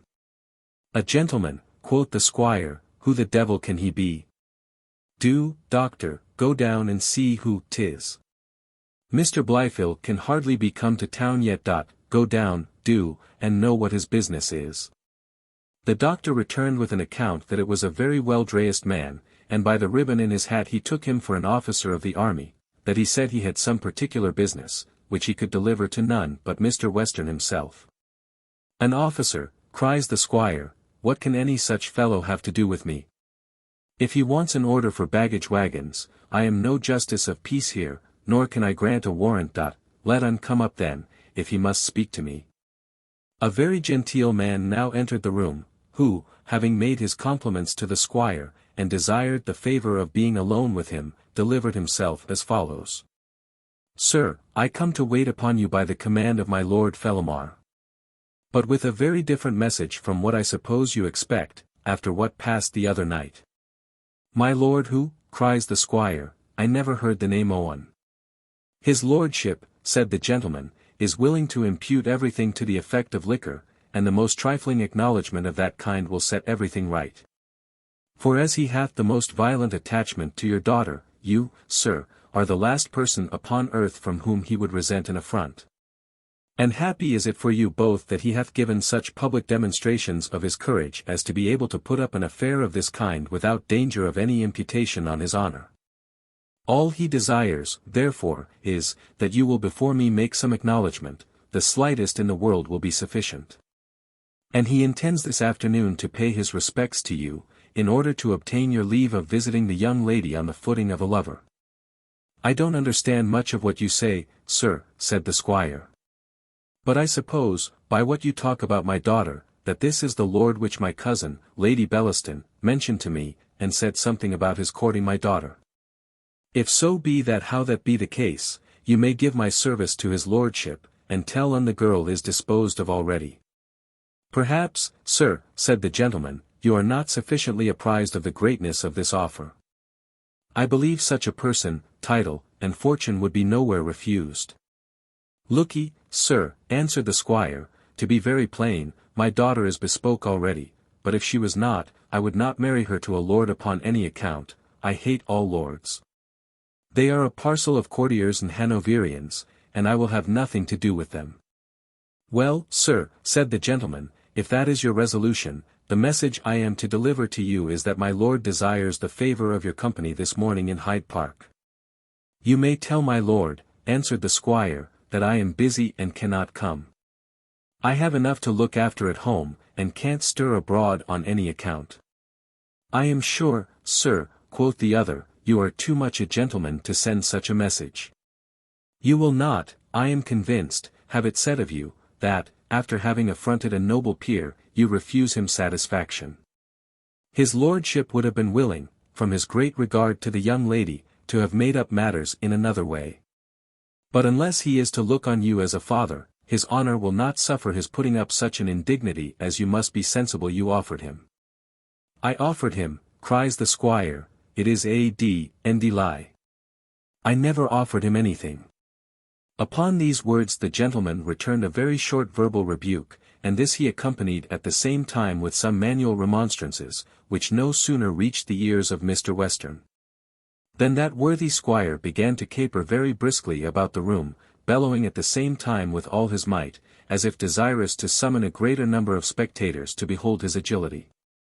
The parson, who had left great part of the tankard unfinished, was not retired far. He immediately attended therefore on the squire's vociferation, crying, bless me. Sir, what's the matter? Matter? Quoth the squire, here's a highwayman, I believe, who wants to rob and murder me, for he hath fallen upon me with that stick there in his hand, when I wish I may be d—d if I get on the least provocation. How, sir, said the captain, did you not tell me I lead? No, as I hope to be saved, answered the squire, I believe I might say, 'twas a lie that I had offered any affront to my lord, but I never said the word, you lie. I understand myself better, and you might have understood yourself better than to fall upon a naked man. If I had a stick in my hand, you would not have dared strike me. I'd have knocked thy lantern jaws about thy ears. Come down into yard this minute, and I'll take a bout with thee at single stick for a broken head, that I will, or I will go into naked room and box thee for a bellyful. At unt half a man, at unt, I'm sure. The captain, with some indignation, replied, I see, sir, you are below my notice, and I shall inform his lordship you are below his. I am sorry I have dirted my fingers with you. At which words he withdrew, the parson interposing to prevent the squire from stopping him, in which he easily prevailed, as the other, though he made some efforts for the purpose, did not seem very violently bent on success.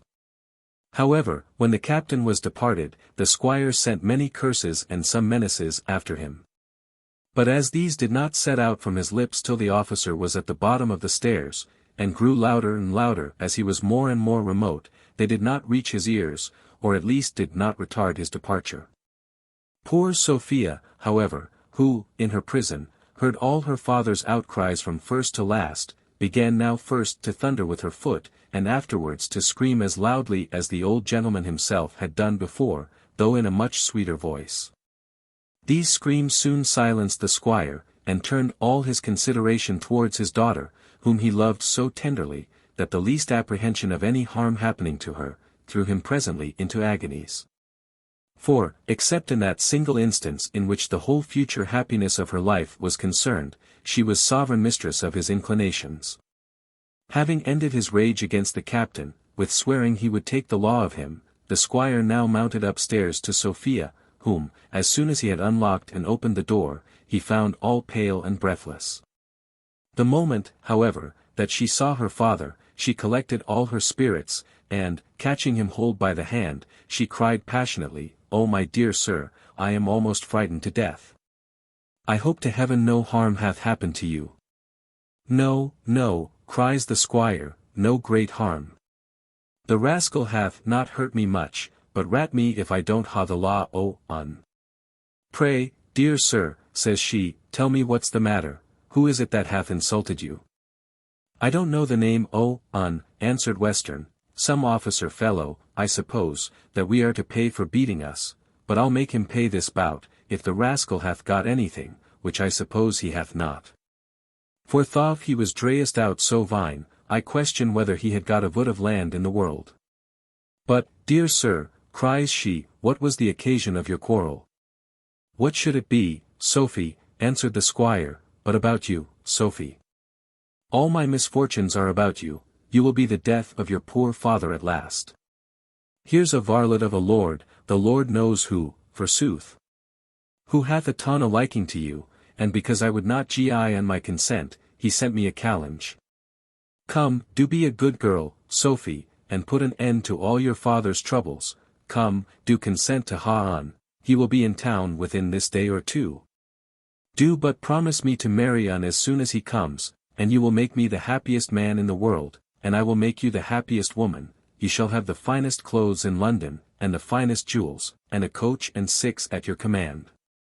I promised Allworthy already to give up half my estate, O.D. Rabbit it. I should hardly stick at giving up the whole. Will my papa be so kind, says she, as to hear me speak? Why wilt ask, Sophie? Cries he, when dost know I had rather hear thy voice than the music of the best pack of dogs in England. Hear thee, my dear little girl. I hope I shall hear thee as long as I live. For if I was ever to lose that pleasure, I would not gi a brass varden to live a moment longer. Indeed, Sophie, you do not know how I love you, indeed you don't, or you never could have run away and left your poor father, who hath no other joy, no other comfort upon earth, but his little Sophie. At these words the tears stood in his eyes. And Sophia, with the tears streaming from hers, answered, Indeed, my dear papa, I know you have loved me tenderly, and heaven is my witness how sincerely I have returned your affection. Nor could anything but an apprehension of being forced into the arms of this man have driven me to run from a father whom I love so passionately, that I would, with pleasure, sacrifice my life to his happiness. Nay, I have endeavored to reason myself into doing more, and had almost worked up a resolution to endure the most miserable of all lives, to comply with your inclination. It was that resolution alone to which I could not force my mind. Nor can I ever. Here the squire began to look wild, and the foam appeared at his lips, which Sophia, observing, begged to be heard out, and then proceeded, if my father's life, his health, or any real happiness of his was at stake. Here stands your resolved daughter. May heaven blast me if there is a misery I would not suffer to preserve you. No, that most detested, most loathsome of all lots would I embrace. I would give my hand to Blytheville for your sake. I tell thee, it will preserve me, answers the father. It will give me health, happiness, life, everything that, upon my soul I shall die if dost refuse me, I shall break my heart, I shall, upon my soul. Is it possible, says she, you can have such a desire to make me miserable? I tell thee Noah, answered he loudly, and me if there is a thing upon earth I would not do to see thee happy. And will not my dear papa allow me to have the least knowledge of what will make me so? If it be true that happiness consists in opinion, what must be my condition, when I shall think myself the most miserable of all the wretches upon earth? Better think yourself so, said he, than know it by being married to a poor bastardly vagabond. If it will content you, sir, said Sophia, I will give you the most solemn promise never to marry him, nor any other, while my papa lives, without his consent. Let me dedicate my whole life to your service. Let me be again your poor Sophie, and my whole business and pleasure be, as it hath been, to please and divert you. Look'ee, Sophie, answered the squire, I am not to be choused in this manner. Your Aunt Western would then have reason to think me the fool she doth. No, no, Sophie, I'd have you to know I have got more wisdom, and know more of the world, than to take the word of a woman in a matter where a man is concerned. How, sir, have I deserved this want of confidence, said she, have I ever broke a single promise to you? Or have I ever been found guilty of a falsehood from my cradle? Look'ee, Sophie, cries he, that's neither here nor there. I am determined upon this match, and have him you shall, and me if shat unt. And me if shat unt, thou dost hang thyself the next morning. At repeating which words he clenched his fist, knit his brows, bit his lips, and thundered so loud, that the poor afflicted, terrified Sophia sunk trembling into her chair, and, had not a flood of tears come immediately to her relief, perhaps worse had followed. Western beheld the deplorable condition of his daughter with no more contrition or remorse than the turnkey of Newgate feels at viewing the agonies of a tender wife, when taking her last farewell of her condemned husband. Or rather he looked down on her with the same emotions which arise in an honest fair tradesman, who sees his debtor dragged to prison for £10, which, though a just debt, the wretch is wickedly unable to pay. Or, to hit the case still more nearly, he felt the same compunction with a bawd, when some poor innocent, whom she hath ensnared into her hands, falls into fits at the first proposal of what is called seeing company. Indeed this resemblance would be exact, was it not that the bawd hath an interest in what she doth, and the father, though perhaps he may blindly think otherwise, can, in reality, have none in urging his daughter to almost an equal prostitution. In this condition he left his poor Sophia, and, departing with a very vulgar observation on the effect of tears, he locked the room, and returned to the parson, who said everything he durst in behalf of the young lady, which, though perhaps it was not quite so much as his duty required, yet was it sufficient to throw the squire into a violent rage, and into many indecent reflections on the whole body of the clergy, which we have too great an honour for that sacred function to commit to paper. Chapter 3. What happened to Sophia during her confinement. The landlady of the house where the squire lodged had begun very early to entertain a strange opinion of her guests. However, as she was informed that the squire was a man of vast fortune, and as she had taken care to exact a very extraordinary price for her rooms, she did not think proper to give any offence. For, though she was not without some concern for the confinement of poor Sophia, of whose great sweetness of temper and affability the maid of the house had made so favourable a report, which was confirmed by all the squire's servants, yet she had much more concern for her own interest than to provoke one, whom, as she said, she perceived to be a very hastish kind of a gentleman. Though Sophia eat but little, yet she was regularly served with her meals. Indeed, I believe, if she had liked any one rarity, that the squire, however angry, would have spared neither pains nor cost to have procured it for her. Since, however strange it may appear to some of my readers, he really doted on his daughter, and to give her any kind of pleasure was the highest satisfaction of his life. The dinner hour being arrived, Black George carried her up a pullet, the squire himself, for he had sworn not to part with the key, attending the door. As George deposited the dish, some compliments passed between him and Sophia, for he had not seen her since she left the country. And she treated every servant with more respect than some persons shew to those who are in a very slight degree their inferiors. Sophia would have had him take the pullet back, saying, she could not eat, but George begged her to try, and particularly recommended to her the eggs, of which he said it was full. All this time the squire was waiting at the door. But George was a great favourite with his master, as his employment was in concerns of the highest nature, namely, about the game, and was accustomed to take many liberties. He had officiously carried up the dinner, being, as he said, very desirous to see his young lady.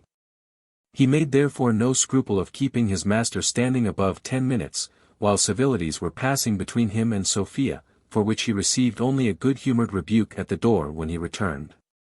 The eggs of pullets, partridges, pheasants, and were, as George well knew, the most favourite dainties of Sophia.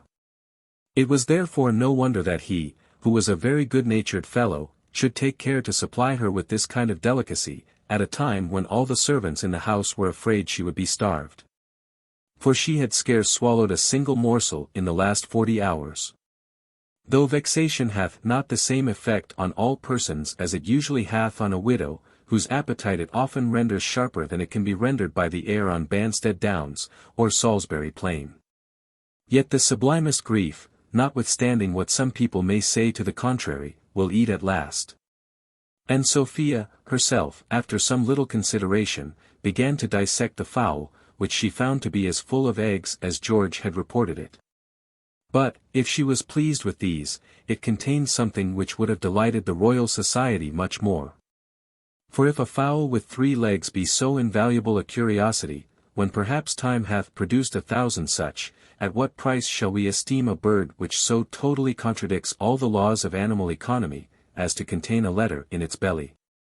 Ovid tells us of a flower into which Hyacinthus was metamorphosed, that bears letters on its leaves, which Virgil recommended as a miracle to the Royal Society of his day, but no age nor nation hath ever recorded a bird with a letter in its maw.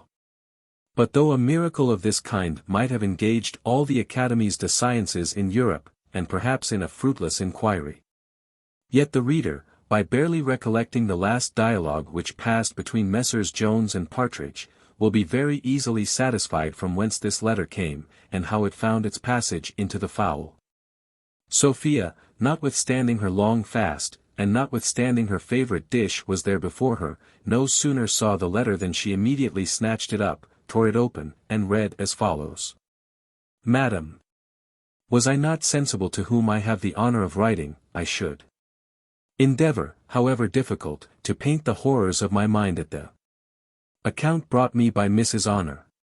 But as tenderness alone can have any true idea of the pangs which tenderness is capable of feeling, so can this most amiable quality, which my Sophia possesses in the most eminent degree, sufficiently inform her what her Jones must have suffered on this melancholy occasion.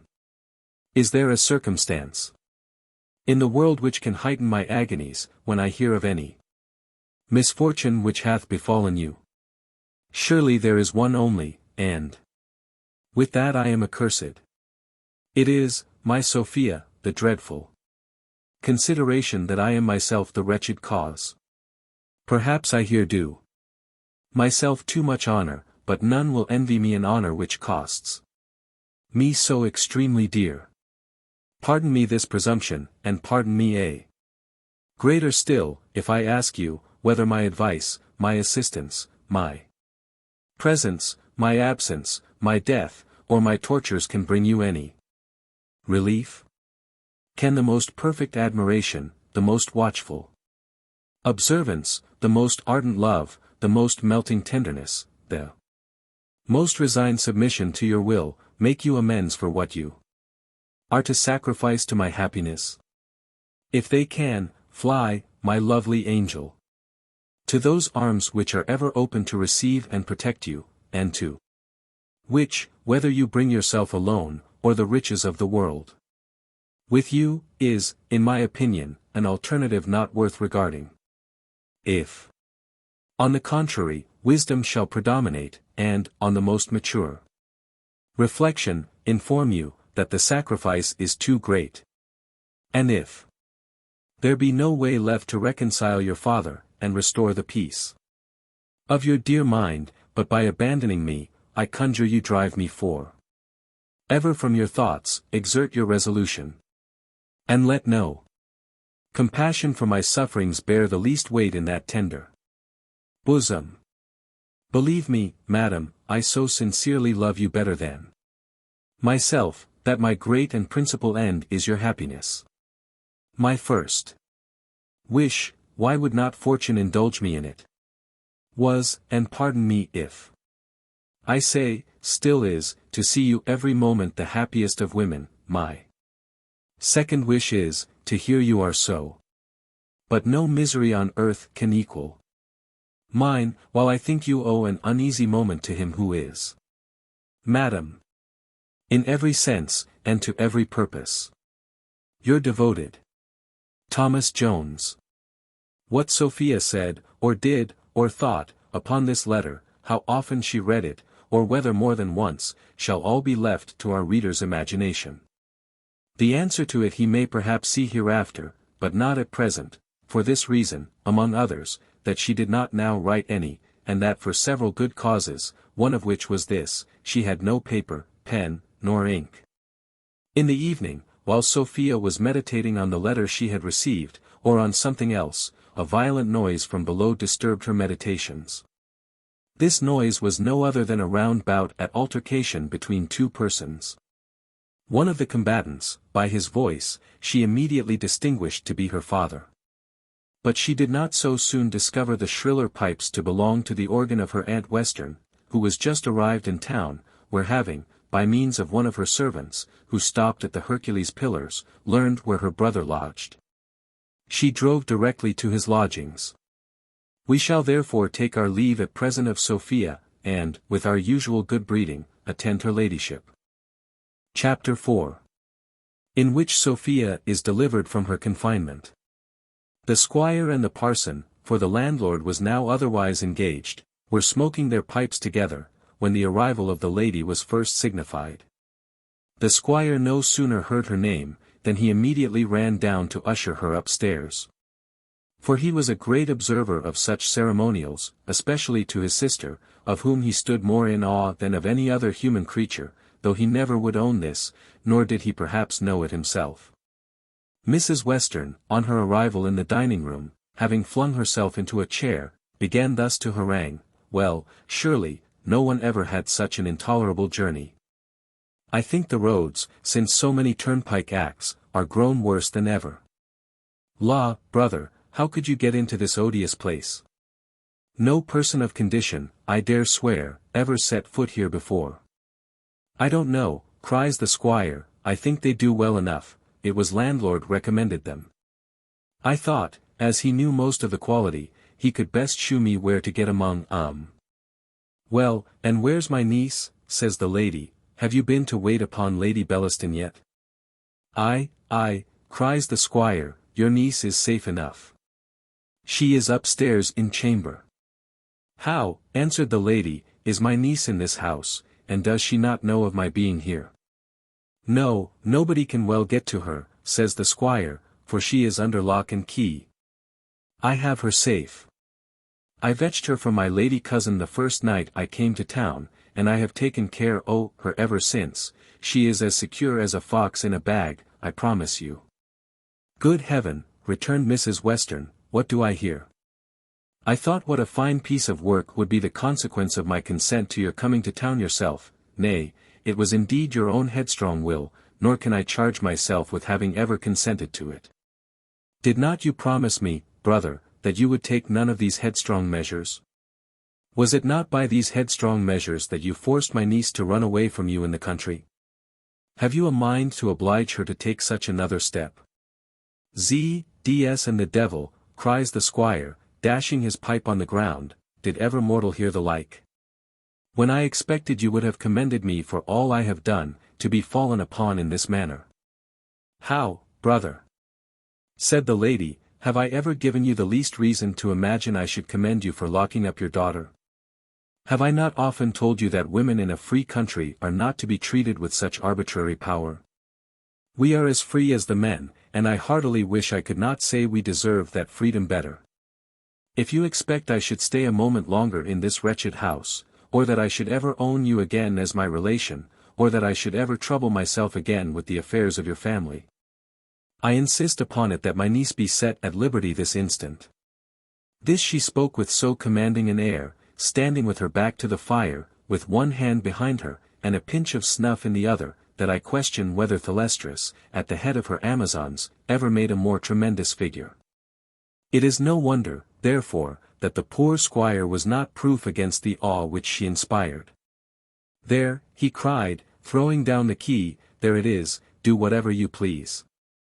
I intended only to have kept her up till Blifil came to town, which can't be long, and now if any harm happens in the meantime, remember who is to be blamed for it." "I will answer it with my life," cried Mrs. Western, "but I shall not intermeddle at all, unless upon one condition, and that is, that you will commit the whole entirely to my care, without taking any one measure yourself. Unless I shall eventually appoint you to act. If you ratify these preliminaries, brother, I yet will endeavor to preserve the honor of your family, if not, I shall continue in a neutral state." "I pray you, good sir," said the parson, "permit yourself this once to be admonished by her ladyship, peradventure, by communing with young Madam Sophia, she will effect more than you have been able to perpetrate by more rigorous measures." "What, dost thee open upon me?" cries the squire, "if thee dost begin to babble, I shall whip thee in presently." "Fie, brother," answered the lady, "is this language to a clergyman? Mr. Supple is a man of sense, and gives you the best advice. And the whole world, I believe, will concur in his opinion, but I must tell you I expect an immediate answer to my categorical proposals. Either cede your daughter to my disposal, or take her wholly to your own surprising discretion, and then I here, before Mr. Supple, evacuate the garrison, and renounce you and your family for ever." "I pray you let me be a mediator," cries the parson, "let me supplicate you." "Why, there lies the key on the table," cries the squire. She may take on up, if she pleases, who hinders her? No, brother, answered the lady, I insist on the formality of its being delivered me, with a full ratification of all the concessions stipulated. Why then I will deliver it to you. There 'tis, cries the squire. I am sure, sister, you can't accuse me of ever denying to trust my daughter to you. She hath lived you a whole year and muir to a time, without my ever seeing her. And it would have been happy for her, answered the lady, if she had always lived with me. Nothing of this kind would have happened under my eye. I, certainly, cries he, I only am to blame. Why, you are to blame, brother, answered she. I have been often obliged to tell you so, and shall always be obliged to tell you so.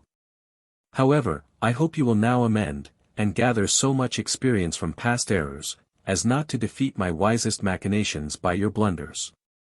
Indeed, brother, you are not qualified for these negotiations. All your whole scheme of politics is wrong. I once more, therefore, insist, that you do not intermeddle. Remember only what is past.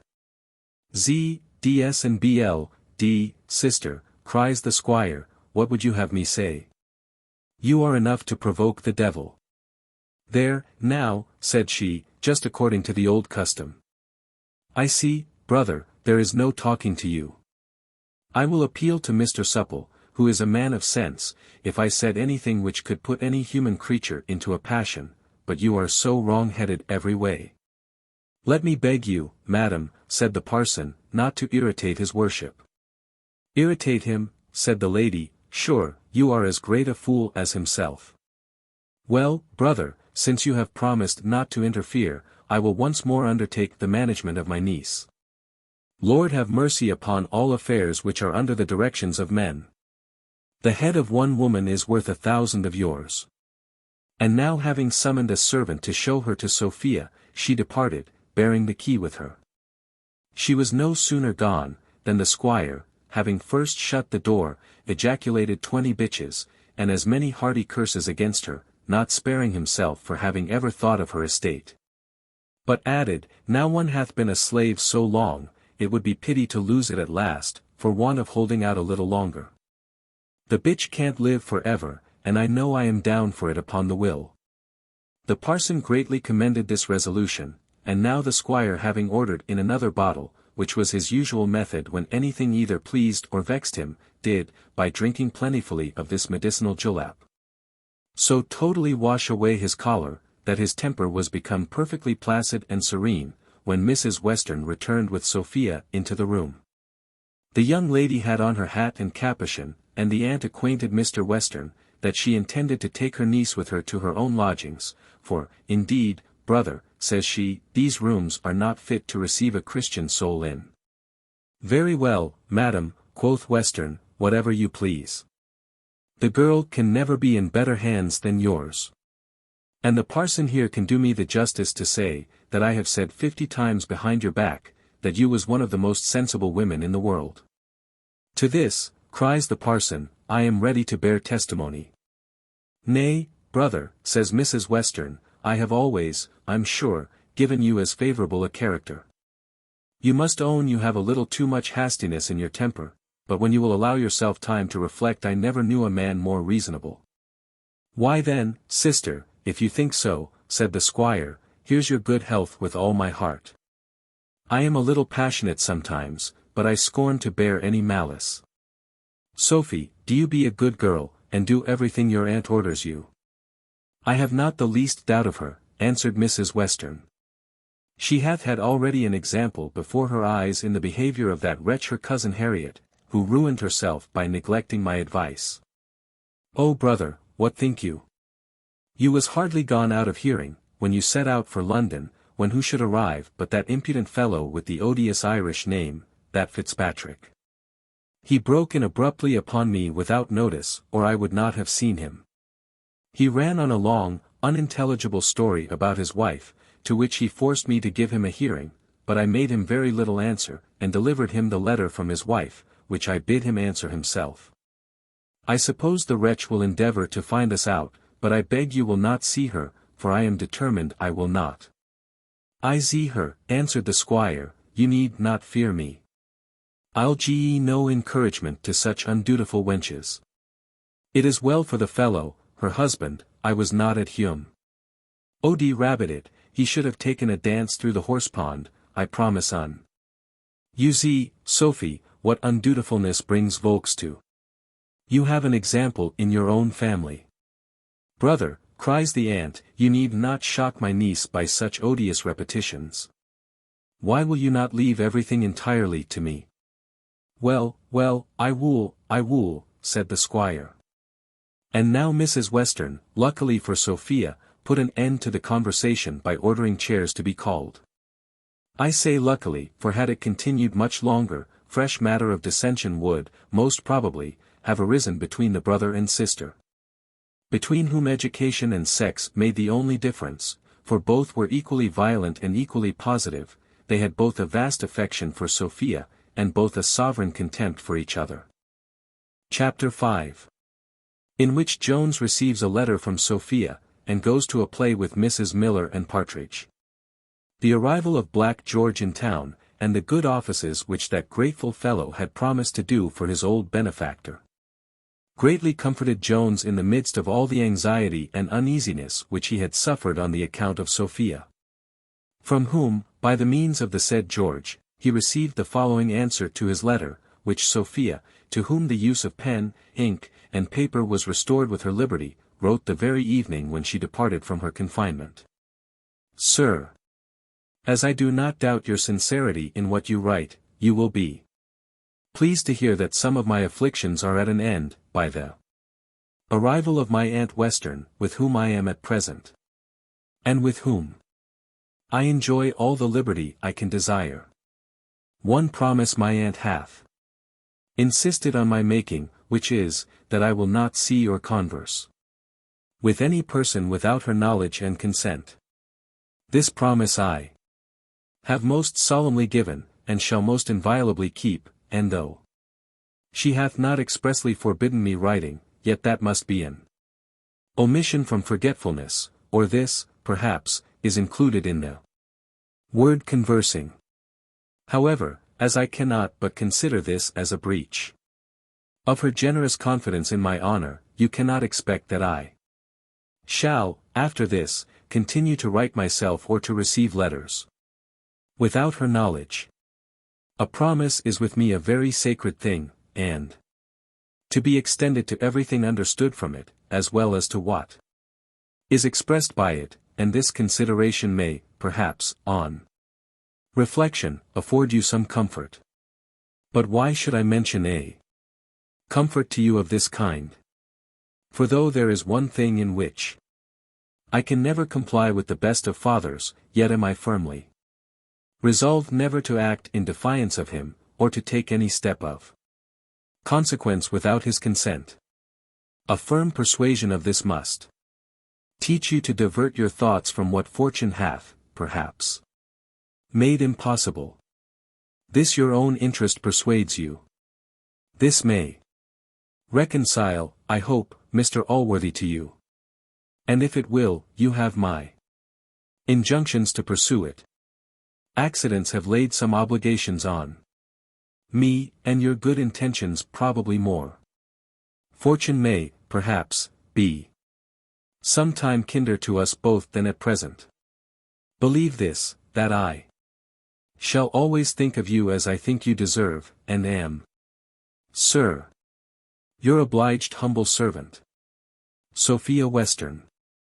I charge you write to me no more, at present at least, and accept this, which is now of no service to me, which I know you must want. And think you owe the trifle only to that fortune by which you found it. 20. A child who hath just learnt his letters would have spelt this letter out in less time than Jones took in reading it. The sensations it occasioned were a mixture of joy and grief, somewhat like what divide the mind of a good man when he peruses the will of his deceased friend, in which a large legacy, which his distresses make the more welcome, is bequeathed to him. Upon the whole, however, he was more pleased than displeased, and, indeed, the reader may probably wonder that he was displeased at all, but the reader is not quite so much in love as was poor Jones. And love is a disease which, though it may, in some instances, resemble a consumption, which it sometimes causes, in others proceeds in direct opposition to it, and particularly in this, that it never flatters itself, or sees any one symptom in a favorable light. One thing gave him complete satisfaction, which was, that his mistress had regained her liberty, and was now with a lady where she might at least assure herself of a decent treatment. Another comfortable circumstance was the reference which she made to her promise of never marrying any other man. For however disinterested he might imagine his passion, and notwithstanding all the generous overtures made in his letter, I very much question whether he could have heard a more afflicting piece of news than that Sophia was married to another. Though the match had been never so great, and never so likely to end in making her completely happy. That refined degree of platonic affection which is absolutely detached from the flesh, and is, indeed, entirely and purely spiritual, is a gift confined to the female part of the creation. Many of whom I have heard declare, and, doubtless, with great truth, that they would, with the utmost readiness, resign a lover to a rival, when such resignation was proved to be necessary for the temporal interest of such lover. Hence, therefore, I conclude that this affection is in nature, though I cannot pretend to say I have ever seen an instance of it. Mr. Jones having spent 3 hours in reading and kissing the aforesaid letter, and being, at last, in a state of good spirits, from the last-mentioned considerations, he agreed to carry an appointment, which he had before made, into execution. This was, to attend Mrs. Miller, and her younger daughter, into the gallery at the playhouse, and to admit Mr. Partridge as one of the company. For as Jones had really that taste for humour which many affect, he expected to enjoy much entertainment in the criticisms of Partridge, from whom he expected the simple dictates of nature, unimproved, indeed, but likewise unadulterated, by art. In the first row then of the first gallery did Mr. Jones, Mrs. Miller, her youngest daughter, and Partridge, take their places. Partridge immediately declared it was the finest place he had ever been in. When the first music was played, he said, it was a wonder how so many fiddlers could play at one time, without putting one another out. While the fellow was lighting the upper candles, he cried out to Mrs. Miller, "Look, look, madam, the very picture of the man in the end of the Common Prayer book before the gunpowder treason service." Nor could he help observing, with a sigh, when all the candles were lighted, that here were candles enough burnt in one night, to keep an honest poor family for a whole 12-month. As soon as the play, which was Hamlet, Prince of Denmark, began, Partridge was all attention, nor did he break silence till the entrance of the ghost, upon which he asked Jones, what man that was in the strange dress. "Something," said he, "like what I have seen in a picture." "Sure it is not armour, is it?" Jones answered, "That is the ghost." To which Partridge replied with a smile, "Persuade me to that, sir, if you can. Though I can't say I ever actually saw a ghost in my life, yet I am certain I should know one, if I saw him, better than that comes to." "No, no, sir, ghosts don't appear in such dresses as that, neither." In this mistake, which caused much laughter in the neighbourhood of Partridge, he was suffered to continue, till the scene between the ghost and Hamlet, when Partridge gave that credit to Mr. Garrick, which he had denied to Jones, and fell into so violent a trembling, that his knees knocked against each other. Jones asked him what was the matter, and whether he was afraid of the warrior upon the stage. "Oh la! Sir," said he, "I perceive now it is what you told me. I am not afraid of anything, for I know it is but a play. And if it was really a ghost, it could do one no harm at such a distance, and in so much company, and yet if I was frightened, I am not the only person." "Why, who," cries Jones, "dost thou take to be such a coward here besides thyself?" "Nay, you may call me coward if you will, but if that little man there upon the stage is not frightened, I never saw any man frightened in my life." I, go along with you, to be sure." "Whose fool then?" "Will you?" "Lud have mercy upon such foolhardiness, whatever happens, it is good enough for you. Follow you?" "I'd follow the devil as soon." "Nay, perhaps it is the devil, for they say he can put on what likeness he pleases. oh. Here he is again. No farther. No, you have gone far enough already, farther than I'd have gone for all the king's dominions. Jones offered to speak, but Partridge cried, hush, hush. Dear sir, don't you hear him? And during the whole speech of the ghost, he sat with his eyes fixed partly on the ghost and partly on Hamlet, and with his mouth open, the same passions which succeeded each other in Hamlet, succeeding likewise in him. When the scene was over, Jones said, Why, Partridge, you exceed my expectations. You enjoy the play more than I conceived possible. Nay, sir, answered Partridge, if you are not afraid of the devil, I can't help it. But to be sure, it is natural to be surprised at such things, though I know there is nothing in them, not that it was the ghost that surprised me, neither, for I should have known that to have been only a man in a strange dress. But when I saw the little man so frightened himself, it was that which took hold of me. And dost thou imagine, then, Partridge, cries Jones, that he was really frightened? Nay, sir, said Partridge, did not you yourself observe afterwards, when he found it was his own father's spirit, and how he was murdered in the garden, how his fear forsook him by degrees, and he was struck dumb with sorrow, as it were? Just as I should have been, had it been my own case. But hush! Oh la! What noise is that? There he is again. Well, to be certain, though I know there is nothing at all in it, I am glad I am not down yonder, where those men are. Then turning his eyes again upon Hamlet, you may draw your sword. What signifies a sword against the power of the devil? During the second act, Partridge made very few remarks. He greatly admired the fineness of the dresses, nor could he help observing upon the king's countenance. Well, said he, how people may be deceived by faces. Nulla fides fronti is, I find, a true saying. Who would think, by looking in the king's face, that he had ever committed a murder? He then inquired after the ghost. But Jones, who intended he should be surprised, gave him no other satisfaction, than, that he might possibly see him again soon, and in a flash of fire.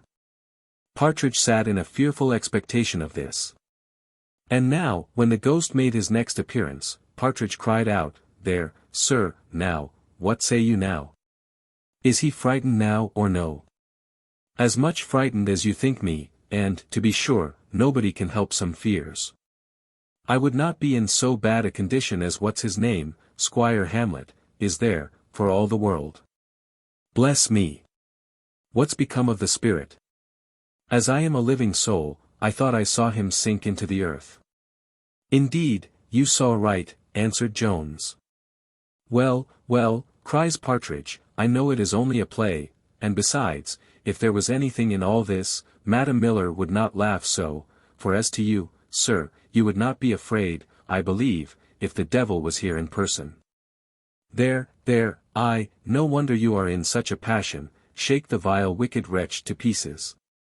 If she was my own mother, I would serve her so. To be sure all duty to a mother is forfeited by such wicked doings. Go about your business, I hate the sight of you. Our critic was now pretty silent till the play, which Hamlet introduces before the king. This he did not at first understand, till Jones explained it to him. But he no sooner entered into the spirit of it, than he began to bless himself that he had never committed murder. Then turning to Mrs. Miller, he asked her, if she did not imagine the king looked as if he was touched. Though he is, said he, a good actor, and doth all he can to hide it. Well, I would not have so much to answer for, as that wicked man there hath, to sit upon a much higher chair than he sits upon. No wonder he ran away. For your sake I'll never trust an innocent face again. The grave-digging scene next engaged the attention of Partridge, who expressed much surprise at the number of skulls thrown upon the stage. To which Jones answered, that it was one of the most famous burial places about town. No wonder then, cries Partridge, that the place is haunted. But I never saw in my life a worse grave-digger. I had a sexton, when I was clerk, that should have dug 3 graves while he is digging one. The fellow handles a spade as if it was the first time he had ever had one in his hand. You may sing. You had rather sing than work, I believe. Upon Hamlet's taking up the skull, he cried out, well. It is strange to see how fearless some men are. I never could bring myself to touch anything belonging to a dead man, on any account. He seemed frightened enough too at the ghost, I thought. Nemo omnibus horis sapit. Little more worth remembering occurred during the play, at the end of which Jones asked him, which of the players he had liked best. To this he answered, with some appearance of indignation at the question, the king, without doubt. Indeed, Mr. Partridge, says Mrs. Miller, you are not of the same opinion with the town. For they are all agreed, that Hamlet is acted by the best player who ever was on the stage. He the best player, cries Partridge, with a contemptuous sneer, why, I could act as well as he myself. I am sure, if I had seen a ghost, I should have looked in the very same manner, and done just as he did. And then, to be sure, in that scene, as you called it, between him and his mother, where you told me he acted so fine, why, Lord help me, any man, that is, any good man, that had such a mother, would have done exactly the same. I know you are only joking with me, but indeed, madam, though I was never at a play in London, yet I have seen acting before in the country, and the king for my money, he speaks all his words distinctly, half as loud again as the other. Anybody may see he is an actor. While Mrs. Miller was thus engaged in conversation with Partridge, a lady came up to Mr. Jones, whom he immediately knew to be Mrs. Fitzpatrick. She said, she had seen him from the other part of the gallery, and had taken that opportunity of speaking to him, as she had something to say, which might be of great service to himself. She then acquainted him with her lodgings, and made him an appointment the next day in the morning, which, upon recollection, she presently changed to the afternoon, at which time Jones promised to attend her. Thus ended the adventure at the playhouse, where Partridge had afforded great mirth, not only to Jones and Mrs. Miller, but to all who sat within hearing, who were more attentive to what he said, than to anything that passed on the stage. He durst not go to bed all that night, for fear of the ghost, and for many nights after sweated 2 or 3 hours before he went to sleep, with the same apprehensions, and waked several times in great horrors, crying out, Lord have mercy upon us. There it is. Chapter 6. In which the history is obliged to look back. It is almost impossible for the best parent to observe an exact impartiality to his children, even though no superior merit should bias his affection. But sure a parent can hardly be blamed, when that superiority determines his preference. As I regard all the personages of this history in the light of my children, so I must confess the same inclination of partiality to Sophia. And for that I hope the reader will allow me the same excuse, from the superiority of her character. This extraordinary tenderness which I have for my heroine never suffers me to quit her any long time without the utmost reluctance.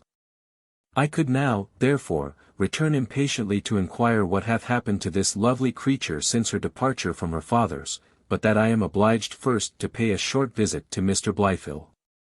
Mr. Western, in the first confusion into which his mind was cast upon the sudden news he received of his daughter, and in the first hurry to go after her, had not once thought of sending any account of the discovery to Blytheville.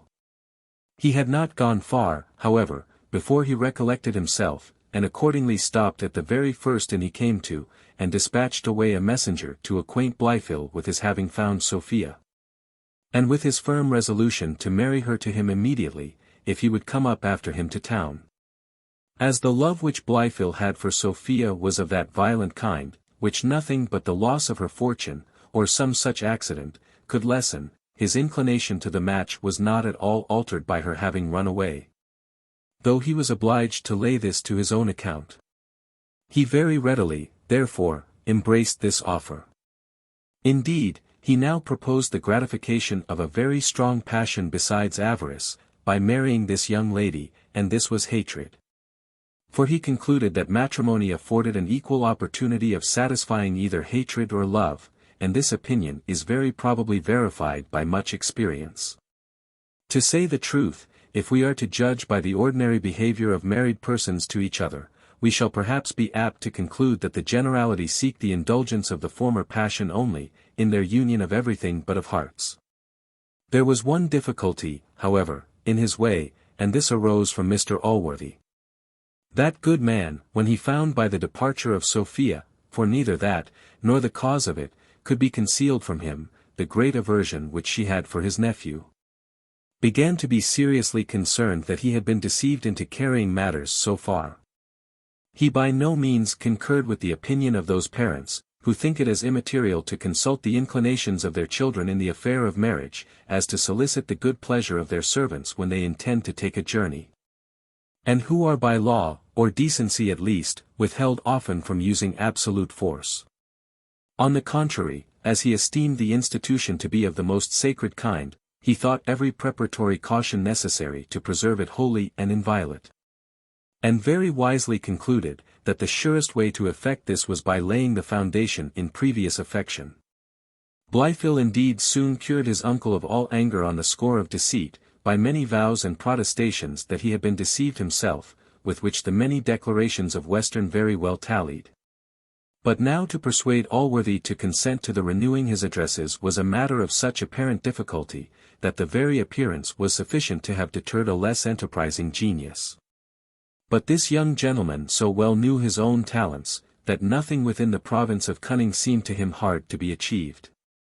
Here then he represented the violence of his own affection, and the hopes of subduing aversion in the lady by perseverance. He begged that, in an affair on which depended all his future repose, he might at least be at liberty to try all fair means for success. Heaven forbid, he said, that he should ever think of prevailing by any other than the most gentle methods. Besides, sir, said he, if they fail, you may then, which will be surely time enough, deny your consent. He urged the great and eager desire which Mr. Western had for the match. And lastly, he made great use of the name of Jones, to whom he imputed all that had happened, and from whom, he said, to preserve so valuable a young lady was even an act of charity. All these arguments were well seconded by Thwackum, who dwelt a little stronger on the authority of parents than Mr. Blytheville himself had done. He ascribed the measures which Mr. Blytheville was desirous to take to Christian motives. And though, says he, the good young gentleman hath mentioned charity last, I am almost convinced it is his first and principal consideration. Squire, possibly, had he been present, would have sung to the same tune, though in a different key, and would have discovered much moral fitness in the proceeding, but he was now gone to Bath for the recovery of his health. Allworthy, though not without reluctance, at last yielded to the desires of his nephew. He said he would accompany him to London, where he might be at liberty to use every honest endeavour to gain the lady, but I declare, said he, I will never give my consent to any absolute force being put on her inclinations. Nor shall you ever have her, unless she can be brought freely to compliance. Thus did the affection of Allworthy for his nephew betray the superior understanding to be triumphed over by the inferior, and thus is the prudence of the best of heads often defeated by the tenderness of the best of hearts. Blytheville, having obtained this unhoped-for acquiescence in his uncle, rested not till he carried his purpose into execution. And as no immediate business required Mr. Allworthy's presence in the country, and little preparation is necessary to men for a journey, they set out the very next day, and arrived in town that evening, when Mr. Jones, as we have seen, was diverting himself with Partridge at the play. The morning after his arrival Mr. Blytheville waited on Mr. Western, by whom he was most kindly and graciously received, and from whom he had every possible assurance, perhaps more than was possible, that he should very shortly be as happy as Sophia could make him. Nor would the squire suffer the young gentleman to return to his uncle till he had, almost against his will, carried him to his sister. Chapter 7. In which Mr. Western pays a visit to his sister, in company with Mr. Blytheville. Mrs. Western was reading a lecture on prudence, and matrimonial politics, to her niece, when her brother and Blytheville broke in with less ceremony than the laws of visiting require. Sophia no sooner saw Blytheville than she turned pale, and almost lost the use of all her faculties, but her aunt, on the contrary, waxed red, and, having all her faculties at command, began to exert her tongue on the squire. "Brother," said she, "I am astonished at your behaviour. Will you never learn any regard to decorum? Will you still look upon every apartment as your own, or as belonging to one of your country tenants? Do you think yourself at liberty to invade the privacies of women of condition, without the least decency or notice? Why, what a pox is the matter now, quoth the squire. One would think I had caught you at, none of your brutality, sir, I beseech you, answered Sheeta, you have surprised my poor niece so, that she can hardly, I see, support herself. Go, my dear, retire, and endeavour to recruit your spirits. For I see you have occasion. At which words Sophia, who never received a more welcome command, hastily withdrew. To be sure, sister, cries the squire, you are mad, when I have brought Mr. Blifil here to court her, to force her away. Sure, brother, says she, you are worse than mad, when you know in what situation affairs are, I am sure I ask Mr. Blifil's pardon, but he knows very well to whom to impute so disagreeable a reception. For my own part, I am sure I shall always be very glad to see Mr. Blifil, but his own good sense would not have suffered him to proceed so abruptly, had you not compelled him to it. Blifil bowed and stammered, and looked like a fool. But Western, without giving him time to form a speech for the purpose, answered, well, I am to blame, if you will, I always am, certainly, but come, let the girl be fetched back again, or let Mr. Blifil go to her. He's come up on purpose, and there is no time to be lost. Brother, cries Mrs. Western, Mr. Blifil, I am confident, understands himself better than to think of seeing my niece any more this morning, after what hath happened. Women are of a nice contexture, and our spirits, when disordered, are not to be recomposed in a moment. Had you suffered Mr. Blifil to have sent his compliments to my niece, and to have desired the favour of waiting on her in the afternoon, I should possibly have prevailed on her to have seen him, but now I despair of bringing about any such matter. I am very sorry, madam, cried Blifil, that Mr. Western's extraordinary kindness to me, which I can never enough acknowledge, should have occasioned, indeed, sir, said she, interrupting him, you need make no apologies. We all know my brother so well. I don't care what anybody knows of me, answered the squire, but when must he come to see her? For, consider, I tell you, he is come up on purpose, and so is Allworthy. Brother, said she, whatever message Mr. Blifil thinks proper to send to my niece shall be delivered to her, and I suppose she will want no instructions to make a proper answer. I am convinced she will not refuse to see Mr. Blifil at a proper time. The devil she won't, answered the squire. Oddsbud, don't we know, I say nothing, but some folk are wiser than all the world. If I might have had my will, she had not run away before, and now I expect to hear every moment she is gone again. For as great a fool as some folk think me, I know very well she hates. No matter, brother, replied Mrs. Western, I will not hear my niece abused. It is a reflection on my family. She is an honor to it. And she will be an honor to it, I promise you. I will pawn my whole reputation in the world on her conduct. I shall be glad to see you, brother, in the afternoon, for I have somewhat of importance to mention to you. At present, Mr. Blifil, as well as you, must excuse me, for I am in haste to dress. Well, but, said the squire, do appoint a time. Indeed, said she, I can appoint no time. I tell you I will see you in the afternoon. What the devil would you have me do? Cries the squire, turning to Blifil, I can no more turn her, than a beagle can turn an old hare. Perhaps she will be in a better humour in the afternoon. I am condemned, I see, sir, to misfortune, answered Blifil, but I shall always own my obligations to you. He then took a ceremonious leave of Mrs. Western, who was altogether as ceremonious on her part. And then they departed, the squire muttering to himself with an oath, that Blifil should see his daughter in the afternoon. If Mr. Western was little pleased with this interview, Blifil was less. As to the former, he imputed the whole behaviour of his sister to her humour only, and to her dissatisfaction at the omission of ceremony in the visit, but Blifil saw a little deeper into things.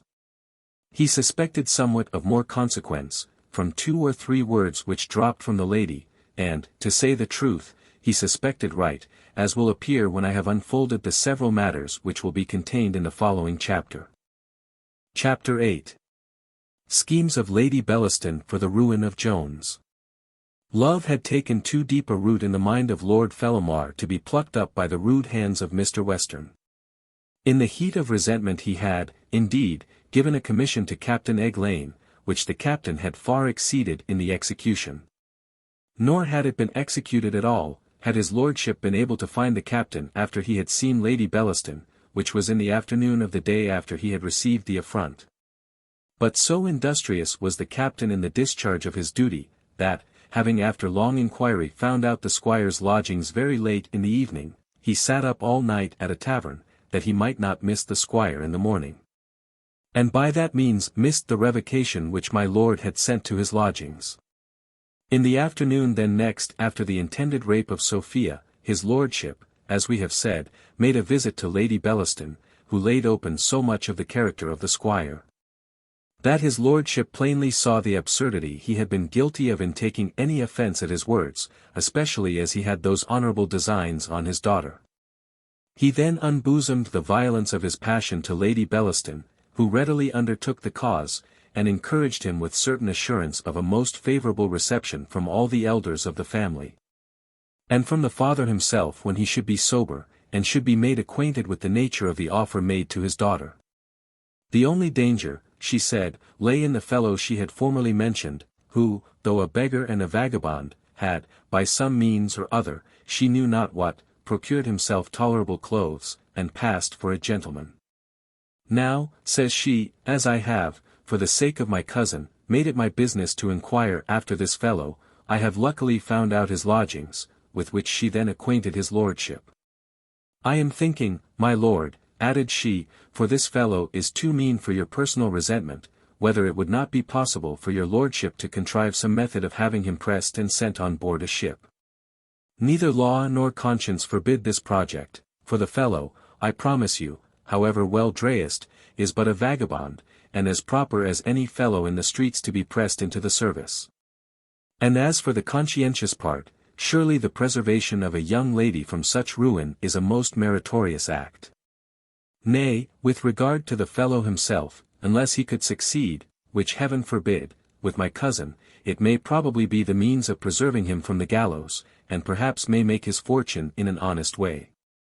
Lord Fellamar very heartily thanked her ladyship for the part which she was pleased to take in the affair, upon the success of which his whole future happiness entirely depended. He said, he saw at present no objection to the pressing scheme, and would consider of putting it in execution. He then most earnestly recommended to her ladyship to do him the honour of immediately mentioning his proposals to the family, to whom he said he offered a carte blanche, and would settle his fortune in almost any manner they should require. And after uttering many ecstasies and raptures concerning Sophia, he took his leave and departed, but not before he had received the strongest charge to beware of Jones, and to lose no time in securing his person, where he should no longer be in a capacity of making any attempts to the ruin of the young lady. The moment Mrs. Western was arrived at her lodgings, a card was dispatched with her compliments to Lady Bellaston, who no sooner received it than, with the impatience of a lover, she flew to her cousin, rejoiced at this fair opportunity, which beyond her hopes offered itself. For she was much better pleased with the prospect of making the proposals to a woman of sense, and who knew the world, than to a gentleman whom she honoured with the appellation of Hottentot. Though, indeed, from him she apprehended no danger of a refusal. The two ladies being met, after very short previous ceremonials, fell to business, which was indeed almost as soon concluded as begun. For Mrs. Western no sooner heard the name of Lord Fellamar than her cheeks glowed with pleasure. But when she was acquainted with the eagerness of his passion, the earnestness of his proposals, and the generosity of his offer, she declared her full satisfaction in the most explicit terms. In the progress of their conversation their discourse turned to Jones, and both cousins very pathetically lamented the unfortunate attachment which both agreed Sophia had to that young fellow. And Mrs. Western entirely attributed it to the folly of her brother's management.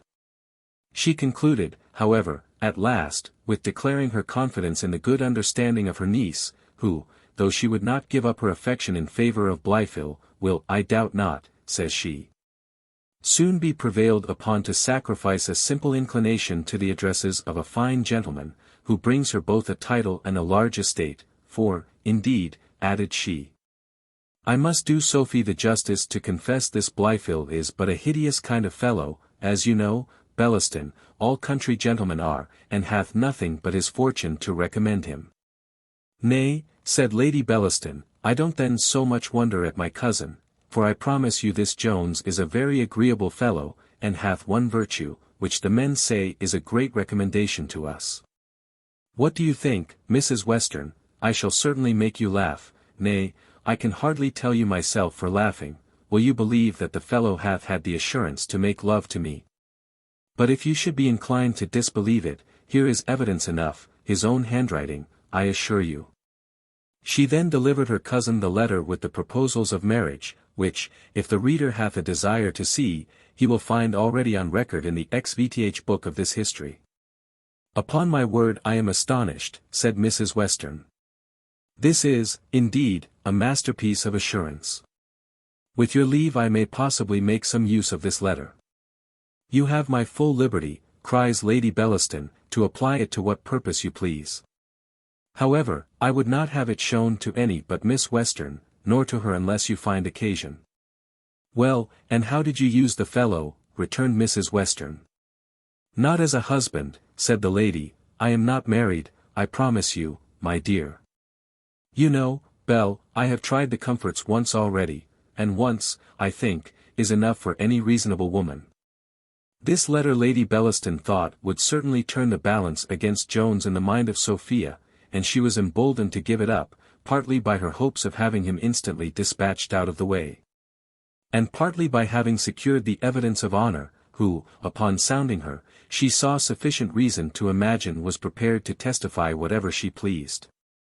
But perhaps the reader may wonder why Lady Bellaston, who in her heart hated Sophia, should be so desirous of promoting a match which was so much to the interest of the young lady.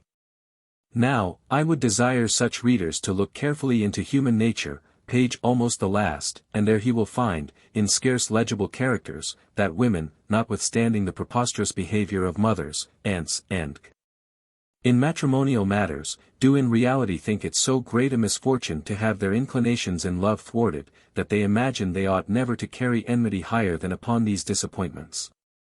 Again, he will find it written much about the same place, that a woman who hath once been pleased with the possession of a man, will go above half-way to the devil, to prevent any other woman from enjoying the same. If he will not be contented with these reasons, I freely confess I see no other motive to the actions of that lady, unless we will conceive she was bribed by Lord Fellamar, which for my own part one see no cause to suspect. Now this was the affair which Mrs. Western was preparing to introduce to Sophia, by some prefatory discourse on the folly of love, and on the wisdom of legal prostitution for hire, when her brother and Blyfield broke abruptly in upon her. And hence arose all that coldness in her behaviour to Blyfield, which, though the squire, as was usual with him, imputed to a wrong cause, infused into Blyfield himself, he being a much more cunning man, a suspicion of the real truth. Chapter 9. In which Jones pays a visit to Mrs. Fitzpatrick. The reader may now, perhaps, be pleased to return with us to Mr. Jones, who, at the appointed hour, attended on Mrs. Fitzpatrick. But before we relate the conversation which now passed, it may be proper, according to our method, to return a little back, and to account for so great an alteration of behavior in this lady. That from changing her lodging principally to avoid Mr. Jones, she had now industriously, as hath been seen, sought this interview. And here we shall need only to resort to what happened the preceding day, when, hearing from Lady Bellaston that Mr. Western was arrived in town, she went to pay her duty to him, at his lodgings at Piccadilly, where she was received with many scurvy compilations too coarse to be repeated, and was even threatened to be kicked out of doors. From hence, an old servant of her Aunt Western, with whom she was well acquainted, conducted her to the lodgings of that lady, who treated her not more kindly, but more politely, or, to say the truth, with rudeness in another way. In short, she returned from both, plainly convinced, not only that her scheme of reconciliation had proved abortive, but that she must for ever give over all thoughts of bringing it about by any means whatever. From this moment desire of revenge only filled her mind, and in this temper meeting Jones at the play, an opportunity seemed to her to occur of effecting this purpose. The reader must remember that he was acquainted by Mrs. Fitzpatrick, in the account she gave of her own story, with the fondness Mrs. Western had formerly shown for Mr. Fitzpatrick at Bath. From the disappointment of which Mrs. Fitzpatrick derived the great bitterness her aunt had expressed toward her. She had, therefore, no doubt but that the good lady would as easily listen to the addresses of Mr. Jones as she had before done to the other, for the superiority of charms was clearly on the side of Mr. Jones. And the advance which her aunt had since made in age, she concluded, how justly I will not say, was an argument rather in favor of her project than against it. Therefore, when Jones attended, after a previous declaration of her desire of serving him, arising, as she said, from a firm assurance how much she should by so doing oblige Sophia, and after some excuses for her former disappointment, and after acquainting Mr. Jones in whose custody his mistress was, of which she thought him ignorant, she very explicitly mentioned her scheme to him, and advised him to make sham addresses to the older lady, in order to procure an easy access to the younger. Informing him at the same time of the success which Mr. Fitzpatrick had formerly owed to the very same stratagem. Mr. Jones expressed great gratitude to the lady for the kind intentions towards him which she had expressed, and indeed testified, by this proposal. But, besides intimating some diffidence of success from the lady's knowledge of his love to her niece, which had not been her case in regard to Mr. Fitzpatrick, he said, he was afraid Miss Western would never agree to an imposition of this kind. As well from her utter detestation of all fallacy as from her avowed duty to her aunt. Mrs. Fitzpatrick was a little nettled at this. And indeed, if it may not be called a lapse of the tongue, it was a small deviation from politeness in Jones, and into which he scarce would have fallen, had not the delight he felt in praising Sophia hurried him out of all reflection. For this commendation of one cousin was more than a tacit rebuke on the other. Indeed, sir, answered the lady, with some warmth, I cannot think there is anything easier than to cheat an old woman with a profession of love, when her complexion is amorous. And, though she is my aunt, I must say there never was a more liquorish one than her ladyship. Can't you pretend that the despair of possessing her niece, from her being promised to Befel, has made you turn your thoughts towards her? As to my cousin Sophia, I can't imagine her to be such a simpleton as to have the least scruple on such an account. Or to conceive any harm in punishing one of these hags for the many mischiefs they bring upon families by their tragicomic passions. For which I think it is a pity they are not punishable by law. I had no such scruple myself, and yet I hope my cousin Sophia will not think it an affront when I say she cannot detest every real species of falsehood more than her cousin Fitzpatrick. To my aunt, indeed, I pretend no duty, nor doth she deserve any.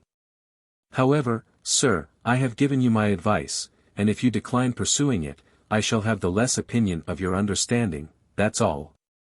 Jones now clearly saw the error he had committed, and exerted his utmost power to rectify it, but he only faltered and stuttered into nonsense and contradiction.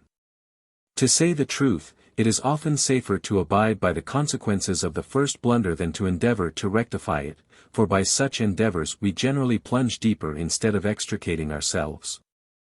And few persons will on such occasions have the good nature which Mrs. Fitzpatrick displayed to Jones, by saying, with a smile, you need attempt no more excuses. For I can easily forgive a real lover, whatever is the effect of fondness for his mistress. She then renewed her proposal, and very fervently recommended it, omitting no argument which her invention could suggest on the subject. For she was so violently incensed against her aunt, that scarce anything was capable of affording her equal pleasure with exposing her, and, like a true woman, she would see no difficulties in the execution of a favourite scheme. Jones, however, persisted in declining the undertaking, which had not, indeed, the least probability of success. He easily perceived the motives which induced Mrs. Fitzpatrick to be so eager in pressing her advice. He said he would not deny the tender and passionate regard he had for Sophia, but was so conscious of the inequality of their situations, that he could never flatter himself so far as to hope that so divine a young lady would condescend to think on so unworthy a man. Nay, he protested, he could scarce bring himself to wish she should. He concluded with a profession of generous sentiments, which we have not at present leisure to insert. There are some fine women, for I dare not here speak in too general terms, with whom self is so predominant, that they never detach it from any subject. And, as vanity is with them a ruling principle, they are apt to lay hold of whatever praise they meet with, and, though the property of others, convey it to their own use. In the company of these ladies it is impossible to say anything handsome of another woman which they will not apply to themselves, nay, they often improve the praise they seize. As, for instance, if her beauty, her wit, her gentility, her good humour deserve so much commendation, what do I deserve, who possess those qualities in so much more eminent a degree? To these ladies a man often recommends himself while he is commending another woman. And, while he is expressing ardour and generous sentiments for his mistress, they are considering what a charming lover this man would make to them, who can feel all this tenderness for an inferior degree of merit. Of this, strange as it may seem, I have seen many instances besides Mrs. Fitzpatrick, to whom all this really happened, and who now began to feel a somewhat for Mr. Jones. The symptoms of which she much sooner understood than poor Sophia had formerly done. To say the truth, perfect beauty in both sexes is a more irresistible object than it is generally thought. For, notwithstanding some of us are contented with more homely lots, and learn by rote, as children to repeat what gives them no idea, to despise outside, and to value more solid charms. Yet I have always observed, at the approach of consummate beauty, that these more solid charms only shine with that kind of lustre which the stars have after the rising of the sun. When Jones had finished his exclamations, many of which would have become the mouth of Orundates himself, Mrs. Fitzpatrick heaved a deep sigh, and, taking her eyes off from Jones, on whom they had been some time fixed, and dropping them on the ground, she cried, "Indeed, Mr. Jones, I pity you. But it is the curse of such tenderness to be thrown away on those who are insensible of it. I know my cousin better than you, Mr. Jones, and I must say, any woman who makes no return to such a passion, and such a person, is unworthy of both." "Sure, madam," said Jones, "you can't mean," cries Mrs. Fitzpatrick, "I know not what I mean, there is something, I think, in true tenderness bewitching, few women ever meet with it in men, and fewer still know how to value it when they do. I never heard such truly noble sentiments, and I can't tell how it is, but you force one to believe you. Sure she must be the most contemptible of women who can overlook such merit." The manner and look with which all this was spoke infused a suspicion into Jones which we don't care to convey in direct words to the reader. Instead of making any answer, he said, "I am afraid, madam, I have made too tiresome a visit," and offered to take his leave. "Not at all, sir," answered Mrs. Fitzpatrick. "Indeed I pity you, Mr. Jones. Indeed I do, but if you are going, consider of the scheme I have mentioned, I am convinced you will approve it, and let me see you again as soon as you can. Tomorrow morning if you will, or at least some time tomorrow. I shall be at home all day." Jones, then, after many expressions of thanks, very respectfully retired. Nor could Mrs. Fitzpatrick forbear making him a present of a look at parting, by which if he had understood nothing, he must have had no understanding in the language of the eyes. In reality, it confirmed his resolution of returning to her no more. For, faulty as he hath hitherto appeared in this history, his whole thoughts were now so confined to his Sophia, that I believe no woman upon earth could have now drawn him into an act of inconstancy. Fortune, however, who was not his friend, resolved, as he intended to give her no second opportunity, to make the best of this, and accordingly produced the tragical incident which we are now in sorrowful notes to record. Chapter 10. The consequence of the preceding visit. Mr. Fitzpatrick having received the letter before mentioned from Mrs. Western, and being by that means acquainted with the place to which his wife was retired, returned directly to Bath. And thence the day after set forward to London. The reader hath been already often informed of the jealous temper of this gentleman. He may likewise be pleased to remember the suspicion which he had conceived of Jones at Upton, upon his finding him in the room with Mrs. Waters. And, though sufficient reasons had afterwards appeared entirely to clear up that suspicion, yet now the reading so handsome a character of Mr. Jones from his wife, caused him to reflect that she likewise was in the inn at the same time. And jumbled together such a confusion of circumstances in a head which was naturally none of the clearest, that the whole produced that green-eyed monster mentioned by Shakespeare in his tragedy of Othello. And now, as he was inquiring in the street after his wife, and had just received directions to the door, unfortunately Mr. Jones was issuing from it. Fitzpatrick did not yet recollect the face of Jones. However, seeing a young well-dressed fellow coming from his wife, he made directly up to him, and asked him what he had been doing in that house. "For I am sure," said he, "you must have been in it, as I saw you come out of it." Jones answered very modestly, that he had been visiting a lady there. To which Fitzpatrick replied, "What business have you with the lady?" Upon which Jones, who now perfectly remembered the voice, features, and indeed coat, of the gentleman, cried out, "Ha, my good friend! Give me your hand.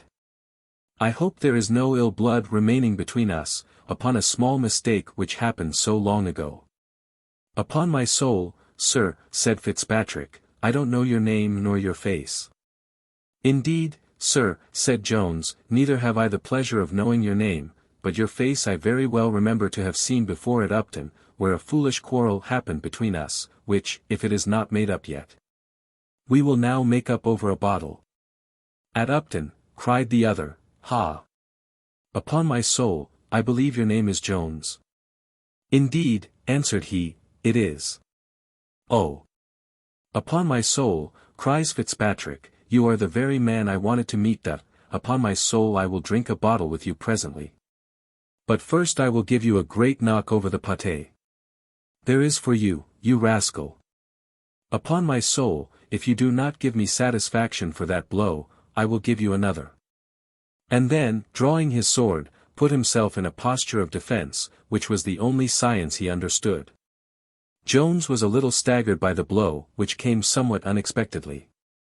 But presently recovering himself he also drew, and though he understood nothing of fencing, pressed on so boldly upon Fitzpatrick, that he beat down his guard, and sheathed one half of his sword in the body of the said gentleman, who had no sooner received it than he stepped backwards, dropped the point of his sword, and leaning upon it, cried, "I have satisfaction enough, I am a dead man." "I hope not," cries Jones, "but whatever be the consequence, you must be sensible you have drawn it upon yourself." At this instant a number of fellows rushed in and seized Jones, who told them he should make no resistance, and begged some of them at least would take care of the wounded gentleman. "Ay," cries one of the fellows, "the wounded gentleman will be taken care enough of, for I suppose he hath not many hours to live. As for you, sir, you have a month at least good yet." "And me, Jack," said another, "he hath prevented his voyage. He's bound to another port now." And many other such jests was our poor Jones made the subject of by these fellows, who were indeed the gang employed by Lord Fellamar, and had dogged him into the house of Mrs. Fitzpatrick, waiting for him at the corner of the street when this unfortunate accident happened. The officer who commanded this gang very wisely concluded that his business was now to deliver his prisoner into the hands of the civil magistrate.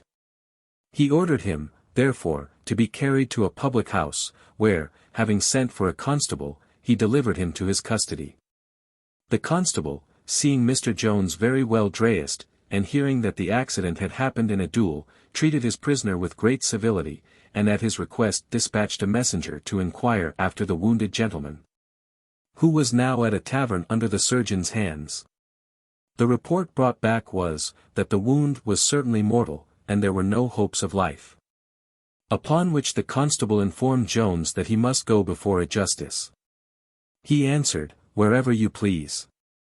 I am indifferent as to what happens to me, for though I am convinced I am not guilty of murder in the eye of the law, yet the weight of blood I find intolerable upon my mind." Jones was now conducted before the justice, where the surgeon who dressed Mr. Fitzpatrick appeared, and deposed that he believed the wound to be mortal, upon which the prisoner was committed to the gatehouse. It was very late at night, so that Jones would not send for Partridge till the next morning. And, as he never shut his eyes till 7, so it was near 12 before the poor fellow, who was greatly frightened at not hearing from his master so long, received a message which almost deprived him of his being when he heard it. He went to the gatehouse with trembling knees and a beating heart, and was no sooner arrived in the presence of Jones than he lamented the misfortune that had befallen him with many tears, looking all the while frequently about him in great terror. For as the news now arrived that Mr. Fitzpatrick was dead, the poor fellow apprehended every minute that his ghost would enter the room. At last he delivered him a letter, which he had like to have forgot, and which came from Sophia by the hands of Black George. Jones presently dispatched every one out of the room, and, having eagerly broke open the letter, read as follows. You owe the hearing from me again to an accident which I own. Surprises me. My aunt hath just now shown me a letter from you to Lady Bellaston, which contains a proposal of marriage. I am convinced it is your own hand. And what more surprises me is, that it is dated at the very time when you would have me imagine you was under such concern on my account that, I leave you to comment on this fact. All I desire is, that your name may never more be mentioned. 2. S.W. Of the present situation of Mr. Jones's mind, and of the pangs with which he was now tormented, we cannot give the reader a better idea than by saying, his misery was such that even Thwackum would almost have pitied him. But, bad as it is, we shall at present leave him in it, as his good genius, if he really had any, seems to have done.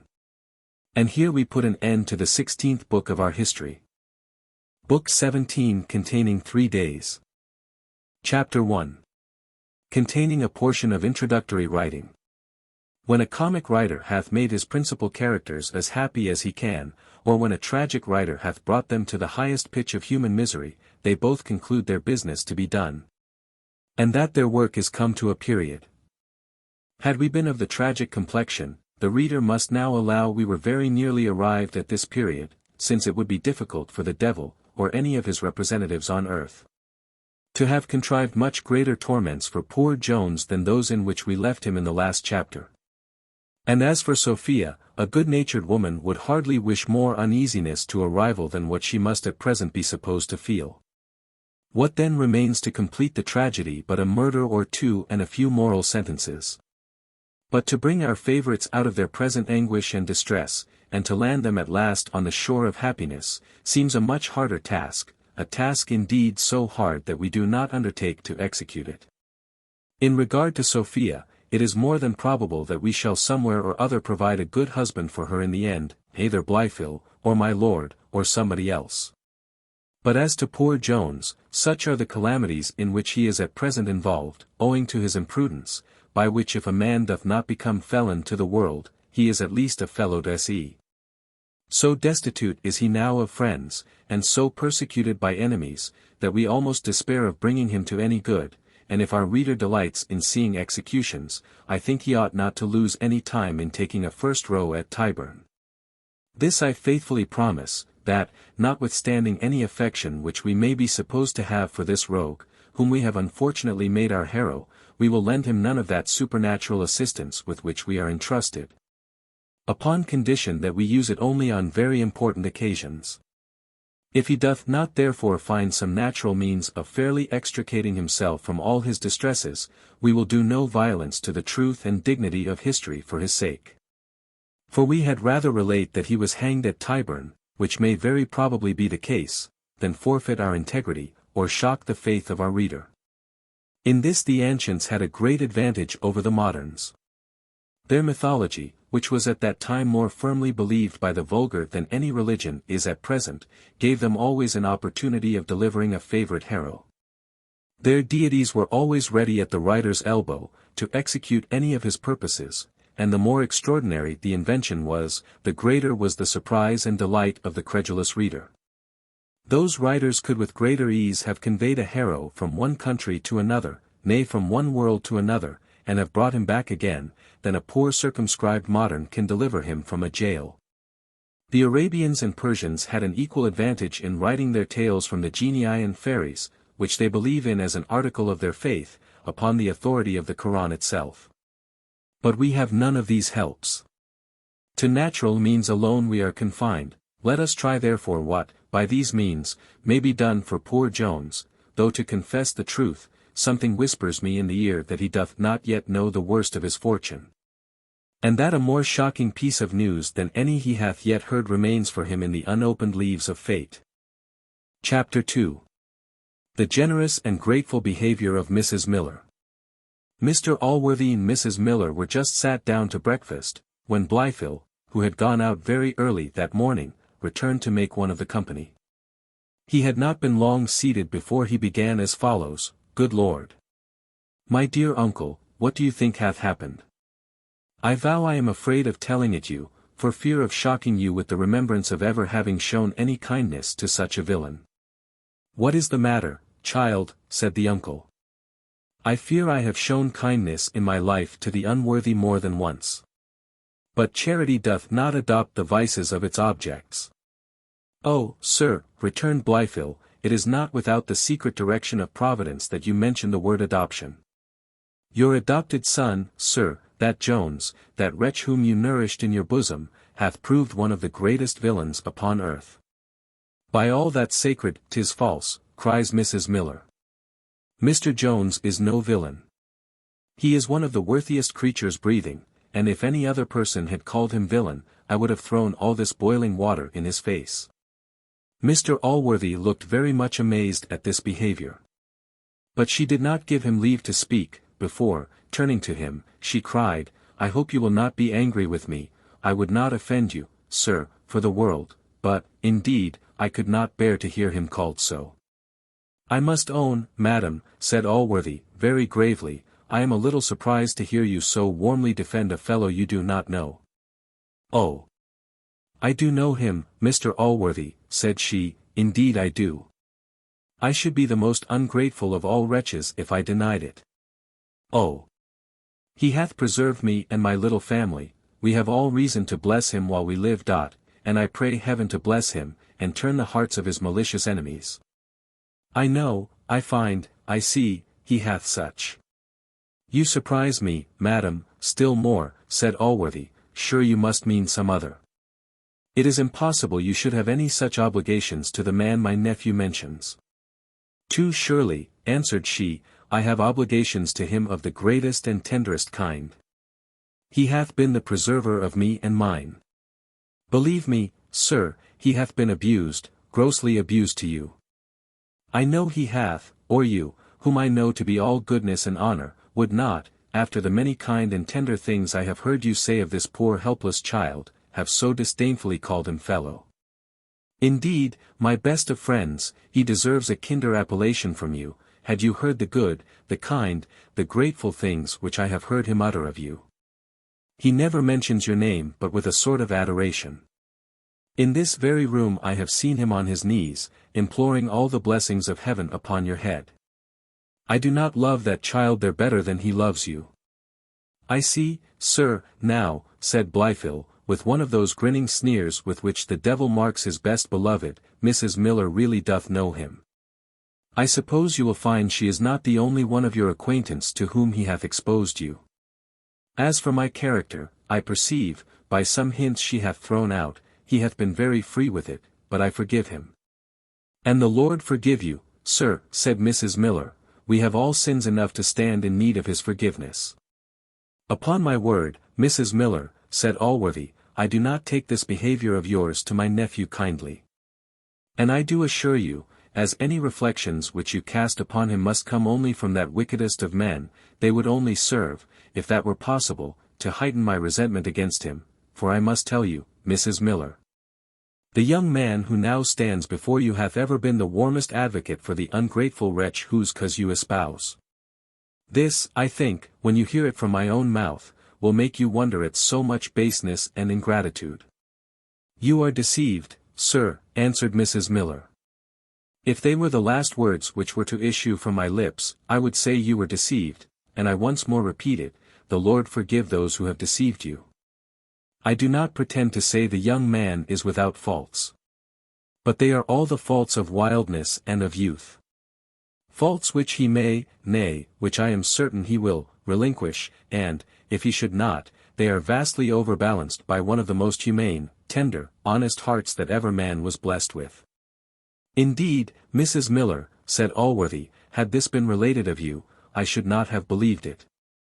Indeed, sir, answered she, you will believe everything I have said, I am sure you will, and when you have heard the story which I shall tell you, for I will tell you all, you will be so far from being offended, that you will own, I know your justice so well, that I must have been the most despicable and most ungrateful of wretches if I had acted any other part than I have.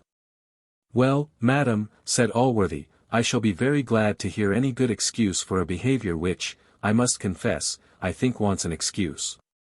And now, madam, will you be pleased to let my nephew proceed in his story without interruption? He would not have introduced a matter of slight consequence with such a preface. Perhaps even this story will cure you of your mistake. Mrs. Miller gave tokens of submission, and then Mr. Blyfield began thus, I am sure, sir, if you don't think proper to resent the ill usage of Mrs. Miller, I shall easily forgive what affects me only. I think your goodness hath not deserved this indignity at her hands.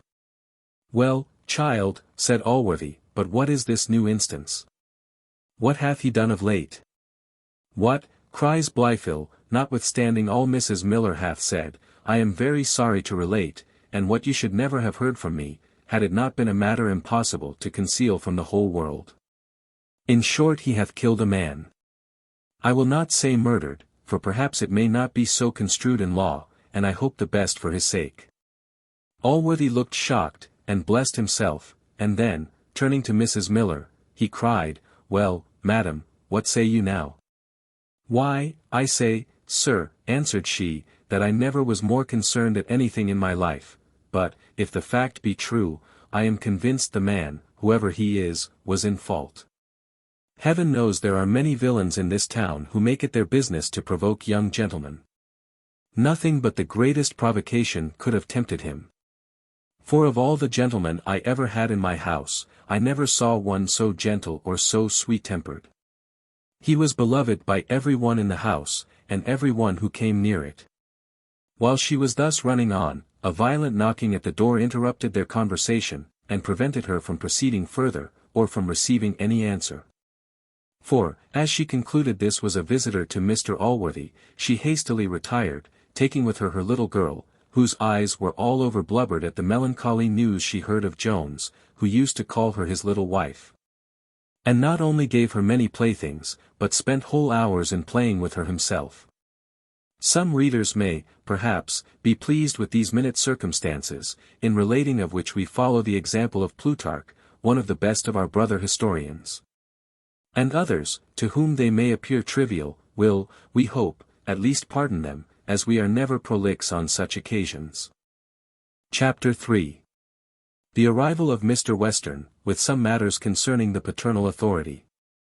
Mrs. Miller had not long left the room when Mr. Western entered, but not before a small wrangling bout had passed between him and his chairman. For the fellows, who had taken up their burden at the Hercules Pillars, had conceived no hopes of having any future good customer in the squire. And they were moreover farther encouraged by his generosity, for he had given them of his own accord 6 more than their fare.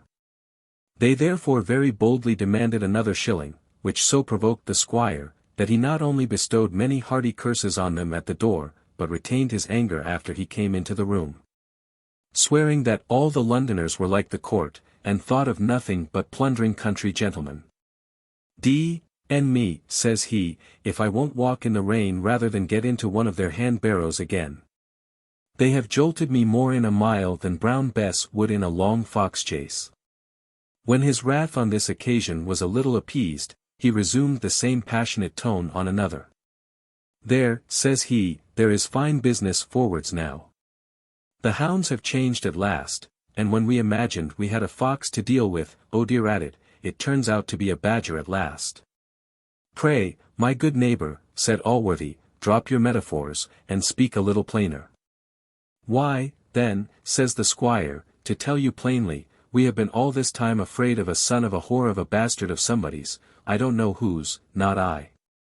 And now here's a confounded son of a whore of a lord, who may be a bastard too for what I know or care, for he shall never have a daughter of mine by my consent. They have beggared the nation, but they shall never beggar me. My land shall never be sent over to Hanover.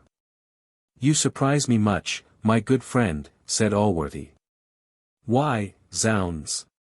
I am surprised myself, answered the squire. I went to see Sister Western last night, according to her own appointment, and there I was had into a whole room full of women. There was my lady cousin Bellaston, and my lady Betty, and my lady Catherine, and my lady I don't know who. D. and me, if ever you catch me among such a kennel of hoop petticoat B.S. D. and me, I'd rather be run by my own dogs, as one Acton was, that the storybook says was turned into a hare, and his own dogs killed un and eat un. Oh dear rabbit it, no mortal was ever run in such a manner, if I dodged one way, one had me, if I offered to clap back, another snapped me. Oh! Certainly one of the greatest matches in England, says one cousin, here he attempted to mimic them. A very advantageous offer indeed, cries another cousin, for you must know they be all my cousins, thof I never zeed half before. Surely, says that fata, seb, my lady Bellaston, cousin, you must be out of your wits to think of refusing such an offer. Now I begin to understand, says Allworthy. Some person hath made proposals to Miss Western, which the ladies of the family approve, but is not to your liking. My liking, said Western, how the devil should it?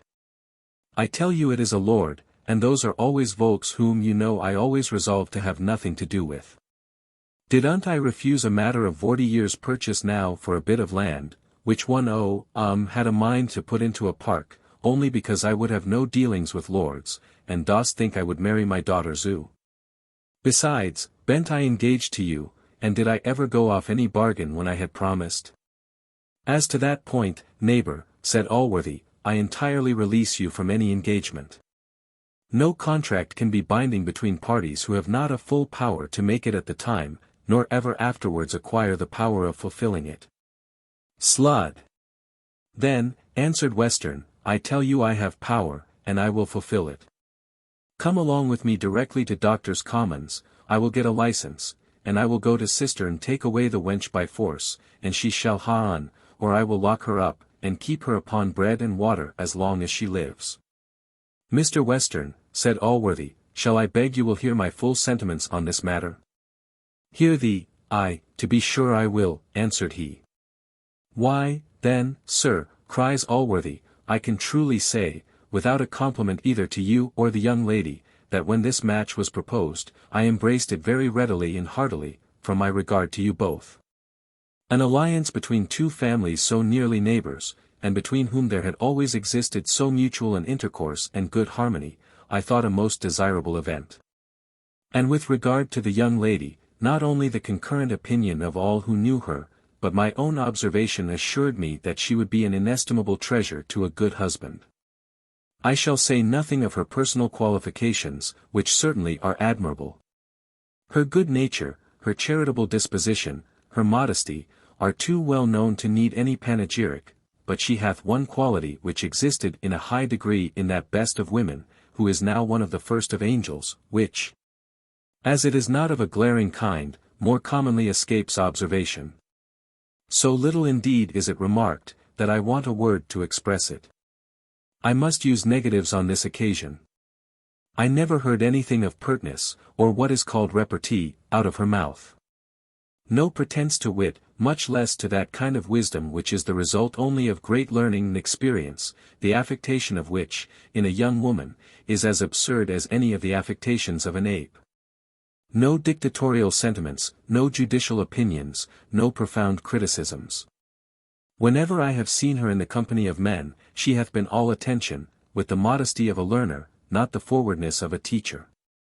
You'll pardon me for it, but I once, to try her only, desired her opinion on a point which was controverted between Mr. Thwackum and Mr. Squire. To which she answered, with much sweetness, you will pardon me, good Mr. Allworthy. I am sure you cannot in earnest think me capable of deciding any point in which two such gentlemen disagree. Thwackum and Squire, who both alike thought themselves sure of a favourable decision, seconded my request. She answered with the same good humour, I must absolutely be excused, for I will affront neither so much as to give my judgment on his side. Indeed, she always shewed the highest deference to the understandings of men. A quality absolutely essential to the making a good wife. I shall only add, that as she is most apparently void of all affectation, this deference must be certainly real. Here Blytheville sighed bitterly. Upon which Western, whose eyes were full of tears at the praise of Sophia, blubbered out, Don't be chicken-hearted, for shat ha her, and me, shat ha her, if she was 20 times as good. Remember your promise, sir, cried Allworthy, I was not to be interrupted. Well, shat unt, answered the squire, I won't speak another word. Now, my good friend, continued Allworthy, I have dwelt so long on the merit of this young lady, partly as I really am in love with her character. And partly that fortune, for the match in that light is really advantageous on my nephew's side, might not be imagined to be my principal view in having so eagerly embraced the proposal. Indeed, I heartily wish to receive so great a jewel into my family, but though I may wish for many good things, I would not, therefore, steal them, or be guilty of any violence or injustice to possess myself of them. Now to force a woman into a marriage contrary to her consent or approbation, is an act of such injustice and oppression, that I wish the laws of our country could restrain it. But a good conscience is never lawless in the worst regulated state, and will provide those laws for itself, which the neglect of legislators hath forgotten to supply. This is surely a case of that kind. For, is it not cruel, nay, impious, to force a woman into that state against her will, for her behaviour in which she is to be accountable to the highest and most dreadful court of judicature, and to answer at the peril of her soul? To discharge the matrimonial duties in an adequate manner is no easy task, and shall we lay this burthen upon a woman, while we at the same time deprive her of all that assistance which may enable her to undergo it? Shall we tear her very heart from her, while we enjoin her duties to which a whole heart is scarce equal? I must speak very plainly here. I think parents who act in this manner are accessories to all the guilt which their children afterwards incur, and of course must, before a just judge, expect to partake of their punishment, but if they could avoid this, good heaven! Is there a soul who can bear the thought of having contributed to the damnation of his child? For these reasons, my best neighbour, as I see the inclinations of this young lady are most unhappily averse to my nephew, I must decline any further thoughts of the honour you intended him. Though I assure you I shall always retain the most grateful sense of it. Well, sir, said Western, the froth bursting forth from his lips the moment they were uncorked, you cannot say but I have heard you out, and now I expect you'll hear me. And if I don't answer every word on't, why then I'll consent to gee the matter up. First then, I desire you to answer me one question, did not I beget her? Did not I beget her? Answer me that.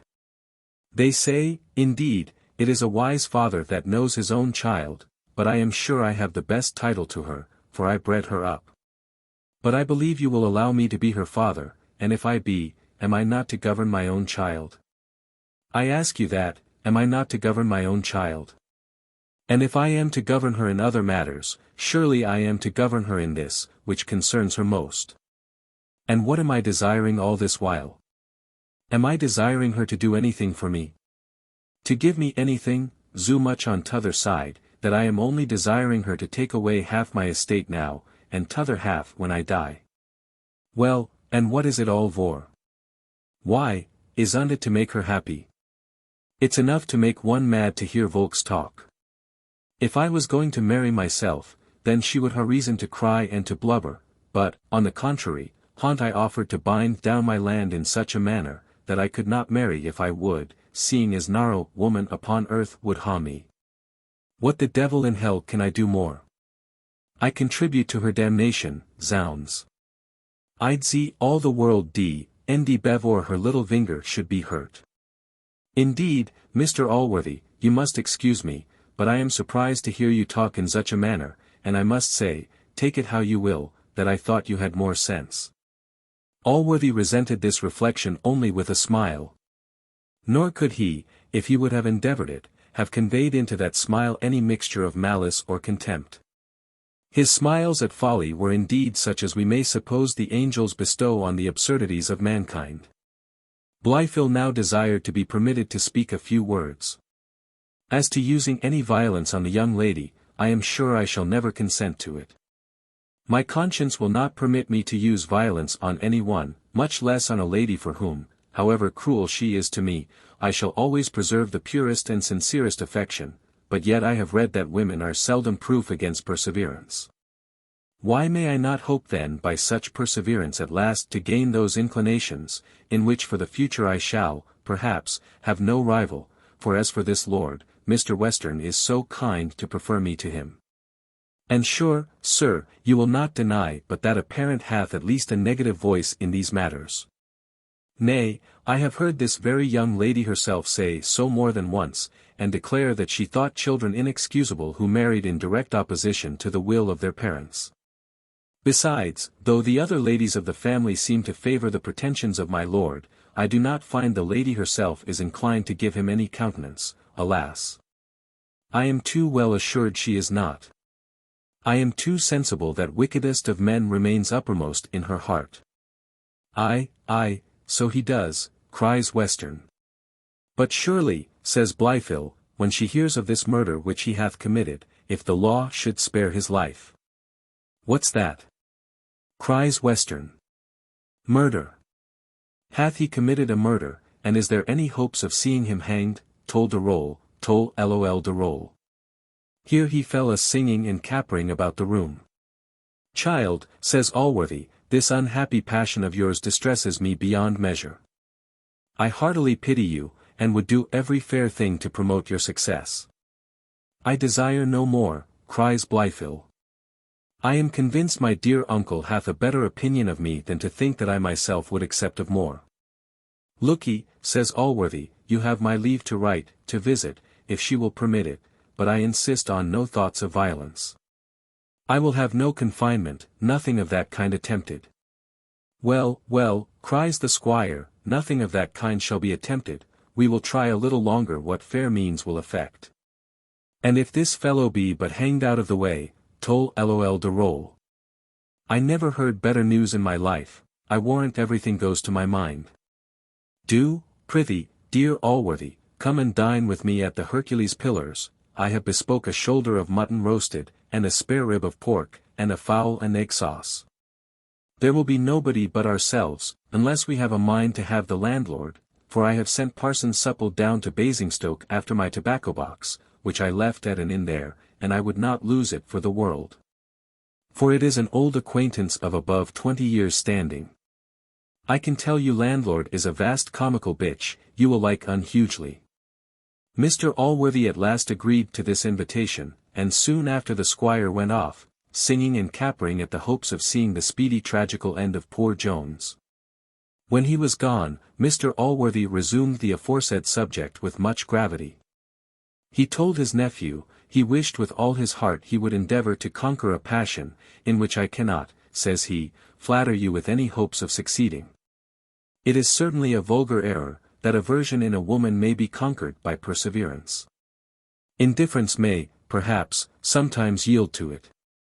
But the usual triumphs gained by perseverance in a lover are over caprice, prudence, affectation, and often an exorbitant degree of levity, which excites women not over-warm in their constitutions to indulge their vanity by prolonging the time of courtship, even when they are well enough pleased with the object. And resolve, if they ever resolve at all, to make him a very pitiful amends in the end. But a fixed dislike, as I am afraid this is, will rather gather strength than be conquered by time. Besides, my dear, I have another apprehension which you must excuse. I am afraid this passion which you have for this fine young creature hath her beautiful person too much for its object, and is unworthy of the name of that love which is the only foundation of matrimonial felicity.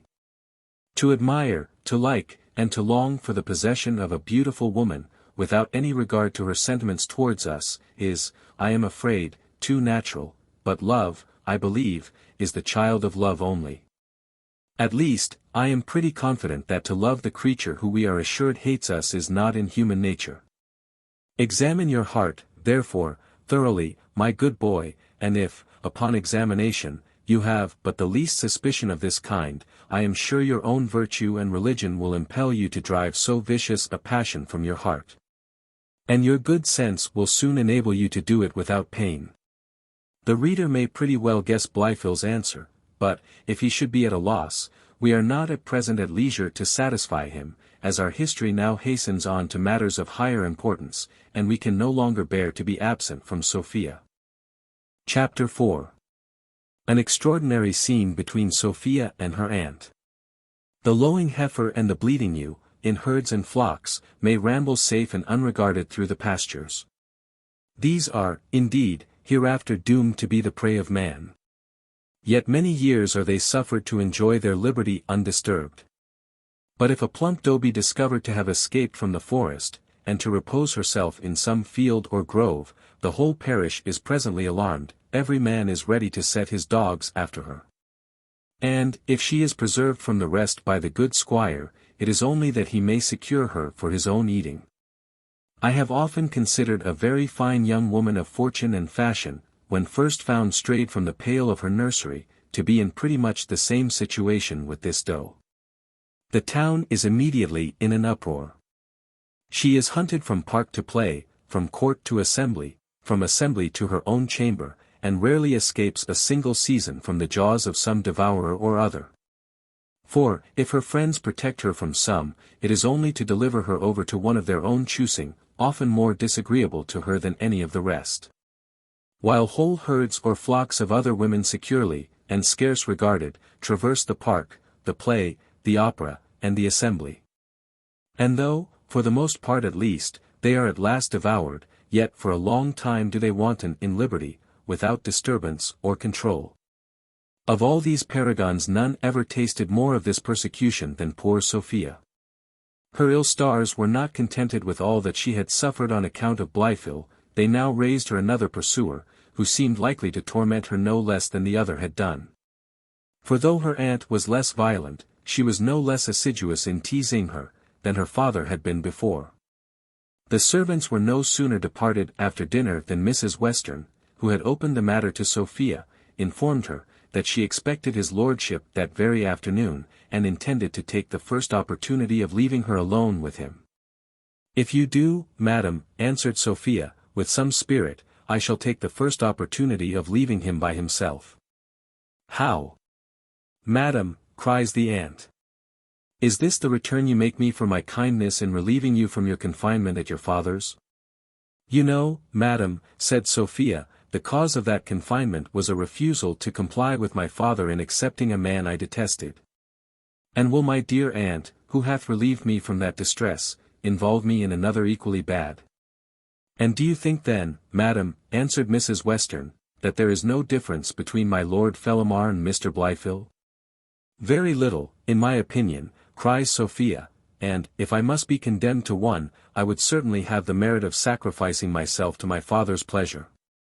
"Then my pleasure, I find," said the aunt, "hath very little weight with you. But that consideration shall not move me. I act from nobler motives. The view of aggrandizing my family, of ennobling yourself, is what I proceed upon. Have you no sense of ambition? Are there no charms in the thoughts of having a coronet on your coach?" "None, upon my honor," said Sophia. "A pincushion upon my coach would please me just as well." "Never mention honor," cries the aunt. "It becomes not the mouth of such a wretch. I am sorry, niece, you force me to use these words, but I cannot bear your groveling temper, you have none of the blood of the Westerns in you.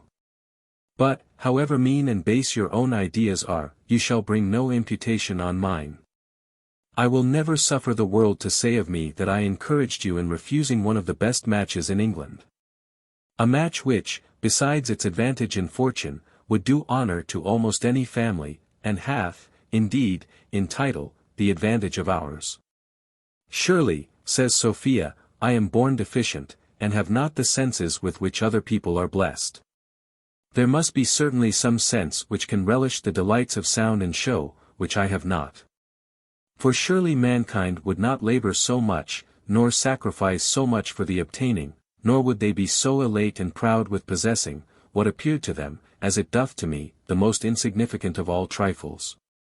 No, no, miss, cries the aunt, you are born with as many senses as other people, but I assure you you are not born with a sufficient understanding to make a fool of me, or to expose my conduct to the world.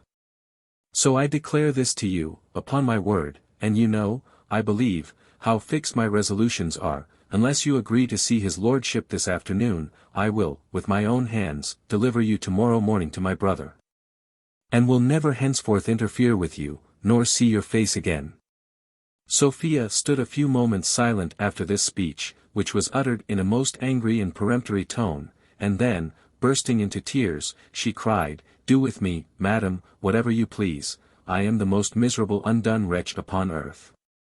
If my dear aunt forsakes me, where shall I look for a protector? My dear niece, cries she, you will have a very good protector in his lordship, a protector whom nothing but a hankering after that vile fellow Jones can make you decline. Indeed, madam, said Sophia, you wrong me. How can you imagine, after what you have shown me, if I had ever any such thoughts, that I should not banish them forever? If it will satisfy you, I will receive the sacrament upon it never to see his face again. But, child, dear child, said the aunt, be reasonable, can you invent a single objection? I have already, I think, told you a sufficient objection, answered Sophia. What, cries the aunt, I remember none. Sure, madam, said Sophia, I told you he had used me in the rudest and vilest manner. Indeed, child, answered she, I never heard you, or did not understand you, but what do you mean by this rude, vile manner? Indeed, madam, said Sophia, I am almost ashamed to tell you. He caught me in his arms, pulled me down upon the settee, and thrust his hand into my bosom, and kissed it with such violence that I have the mark upon my left breast at this moment. Indeed, said Mrs. Western. Yes, indeed, madam, answered Sophia, my father luckily came in at that instant, or heaven knows what rudeness he intended to have proceeded to. I am astonished and confounded, cries the aunt. No woman of the name of Western hath been ever treated so since we were a family. I would have torn the eyes of a prince out, if he had attempted such freedoms with me. It is impossible. Sure, Sophia, you must invent this to raise my indignation against him. I hope, madam, said Sophia, you have too good an opinion of me to imagine me capable of telling an untruth. Upon my soul it is true. I should have stabbed him to the heart, had I been present, returned the aunt. Yet surely he could have no dishonorable design, it is impossible. He durst not, besides, his proposals shew he hath not. For they are not only honorable, but generous. I don't know, the age allows too great freedoms. A distant salute is all I would have allowed before the ceremony. I have had lovers formerly, not so long ago neither. Several lovers, though I never would consent to marriage, and I never encouraged the least freedom. It is a foolish custom, and what I never would agree to. No man kissed more of me than my cheek. It is as much as one can bring oneself to give lips up to a husband, and, indeed, could I ever have been persuaded to marry, I believe I should not have soon been brought to endure so much. You will pardon me, dear madam, said Sophia, if I make one observation. You own you have had many lovers, and the world knows it, even if you should deny it. You refuse them all, and, I am convinced, one coronet at least among them.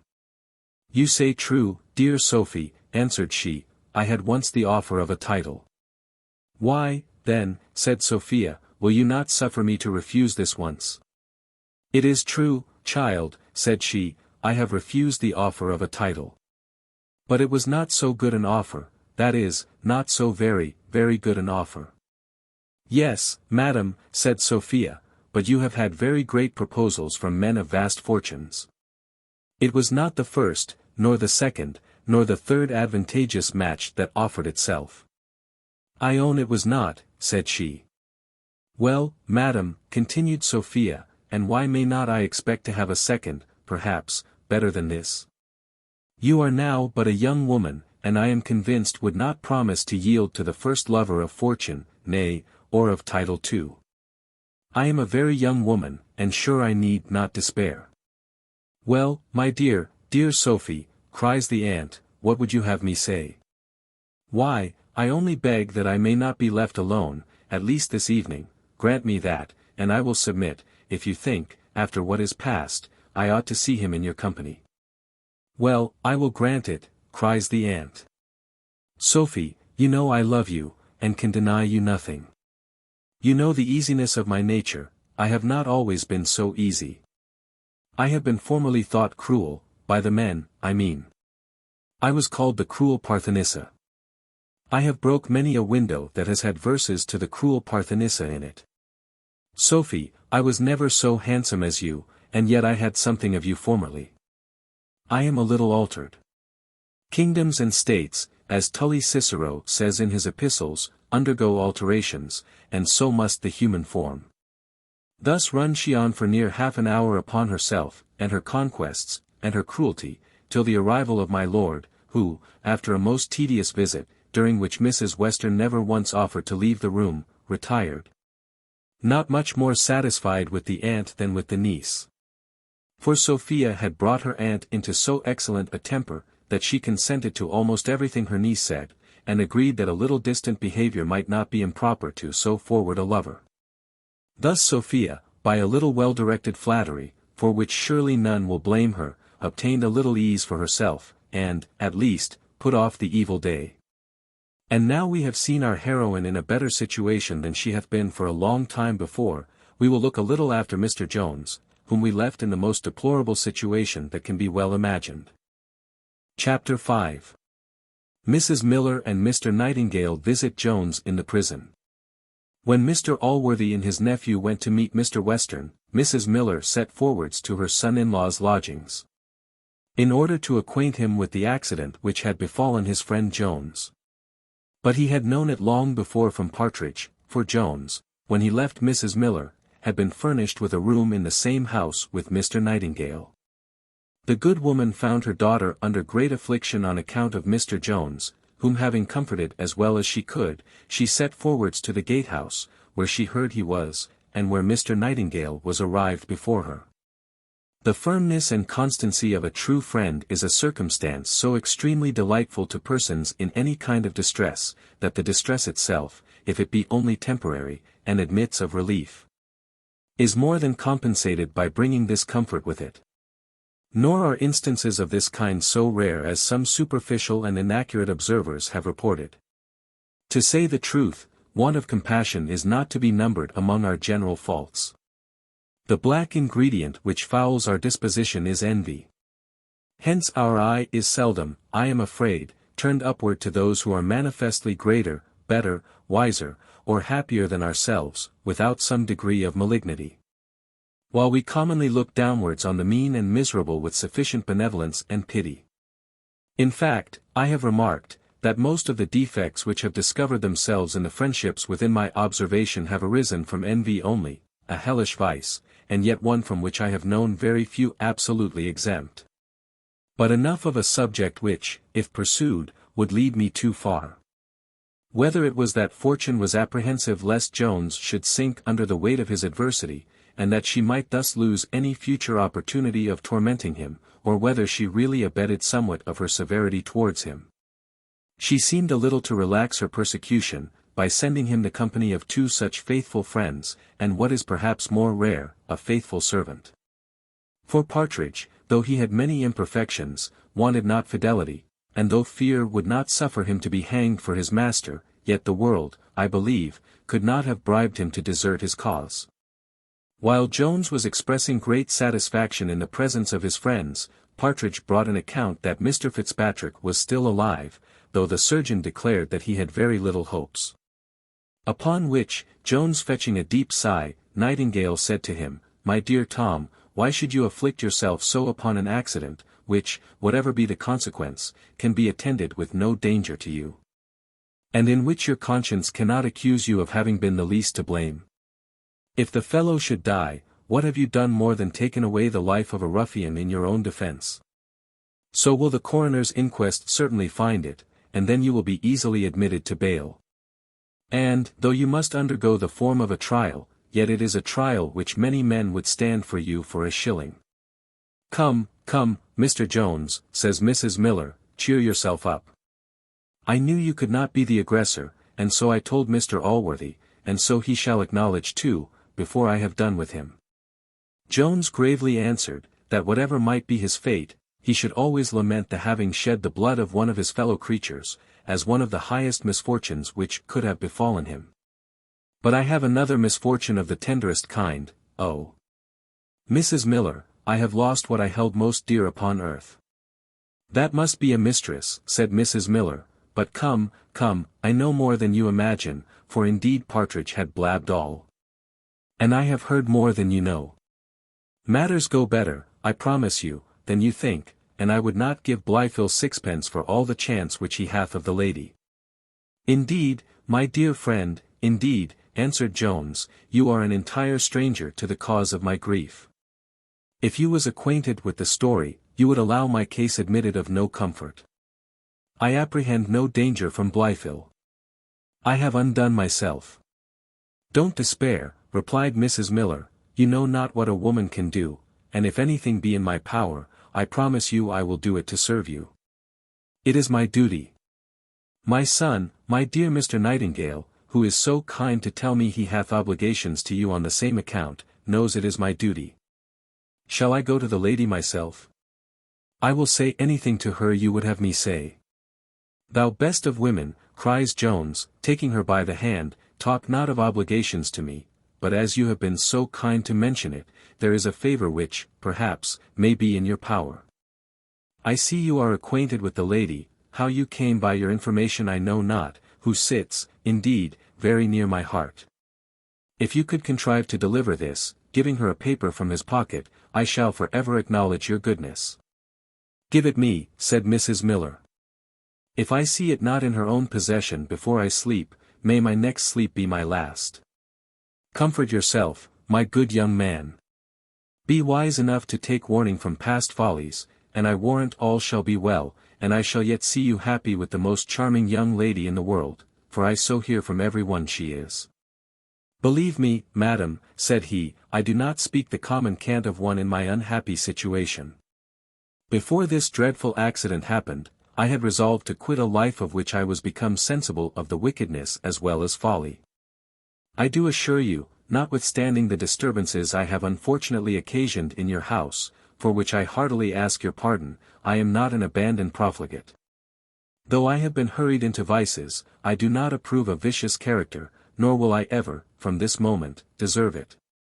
Mrs. Miller expressed great satisfaction in these declarations, in the sincerity of which she averred she had an entire faith. And now the remainder of the conversation passed in the joint attempts of that good woman and Mr. Nightingale to cheer the dejected spirits of Mr. Jones. In which they so far succeeded as to leave him much better comforted and satisfied than they found him.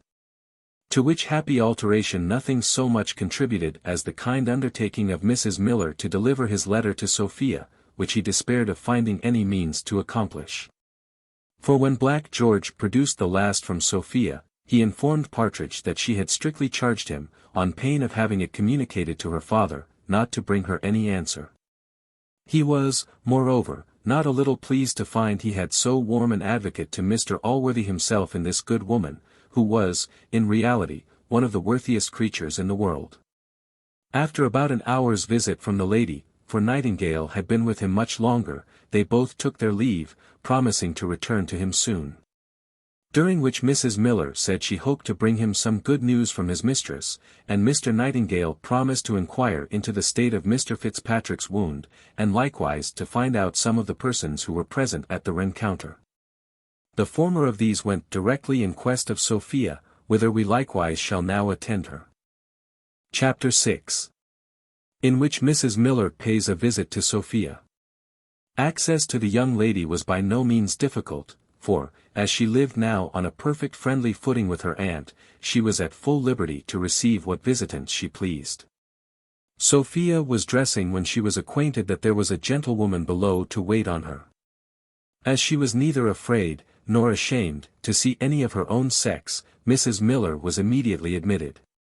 Curtsies and the usual ceremonials between women who are strangers to each other, being passed, Sophia said, "I have not the pleasure to know you, madam."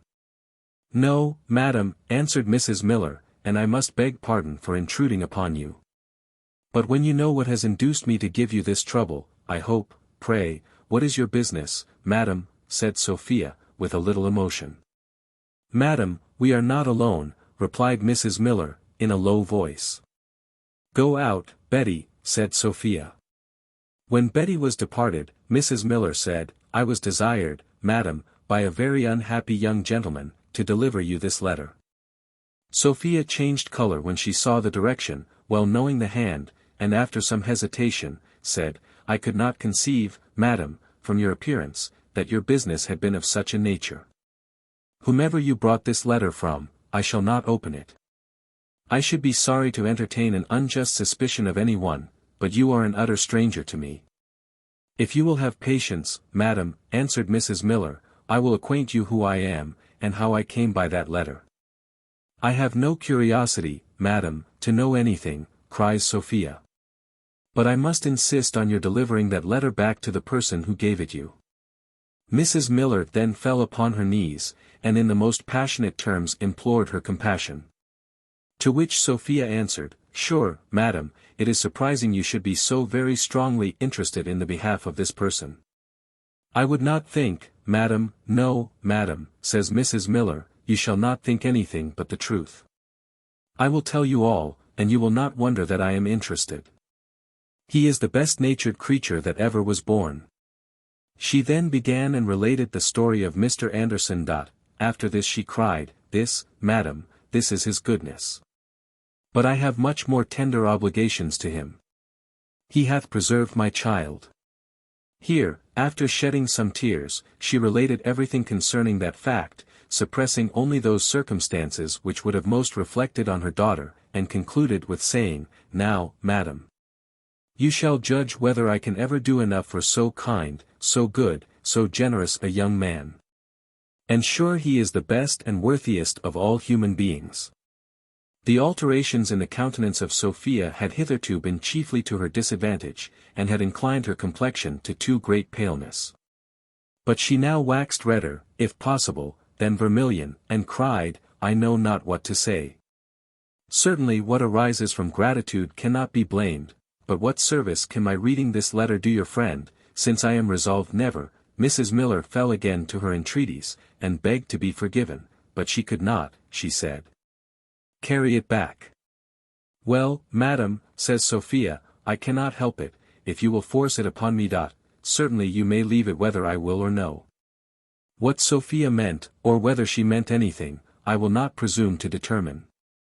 But Mrs. Miller actually understood this as a hint, and presently laying the letter down on the table, took her leave, having first begged permission to wait again on Sophia, which request had neither assent nor denial. The letter lay upon the table no longer than till Mrs. Miller was out of sight, for then Sophia opened and read it. This letter did very little service to his cause.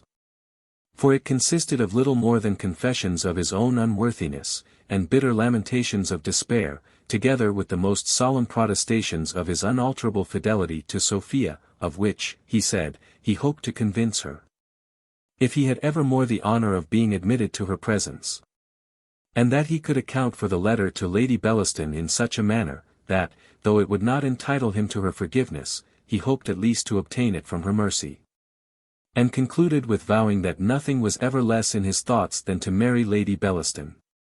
Though Sophia read the letter twice over with great attention, his meaning still remained a riddle to her.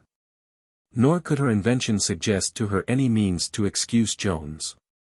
She certainly remained very angry with him, though indeed Lady Bellaston took up so much of her resentment, that her gentle mind had but little left to bestow on any other person. That lady was most unluckily to dine this very day with her Aunt Western, and in the afternoon they were all three, by appointment, to go together to the opera, and thence to Lady Thomas Hatchett's drum. Sophia would have gladly been excused from all, but would not disoblige her aunt, and as to the arts of counterfeiting illness, she was so entirely a stranger to them, that it never once entered into her head. When she was drayest, therefore, down she went, resolved to encounter all the horrors of the day, and a most disagreeable one it proved, for Lady Bellaston took every opportunity very civilly and slyly to insult her. To all which her dejection of spirits disabled her from making any return, and, indeed, to confess the truth, she was at the very best but an indifferent mistress of repartee. Another misfortune which befell poor Sophia was the company of Lord Fellamar, whom she met at the opera, and who attended her to the drum.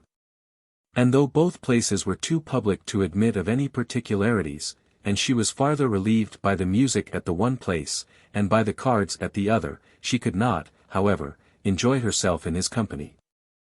For there is something of delicacy in women, which will not suffer them to be even easy in the presence of a man whom they know to have pretensions to them which they are disinclined to favour.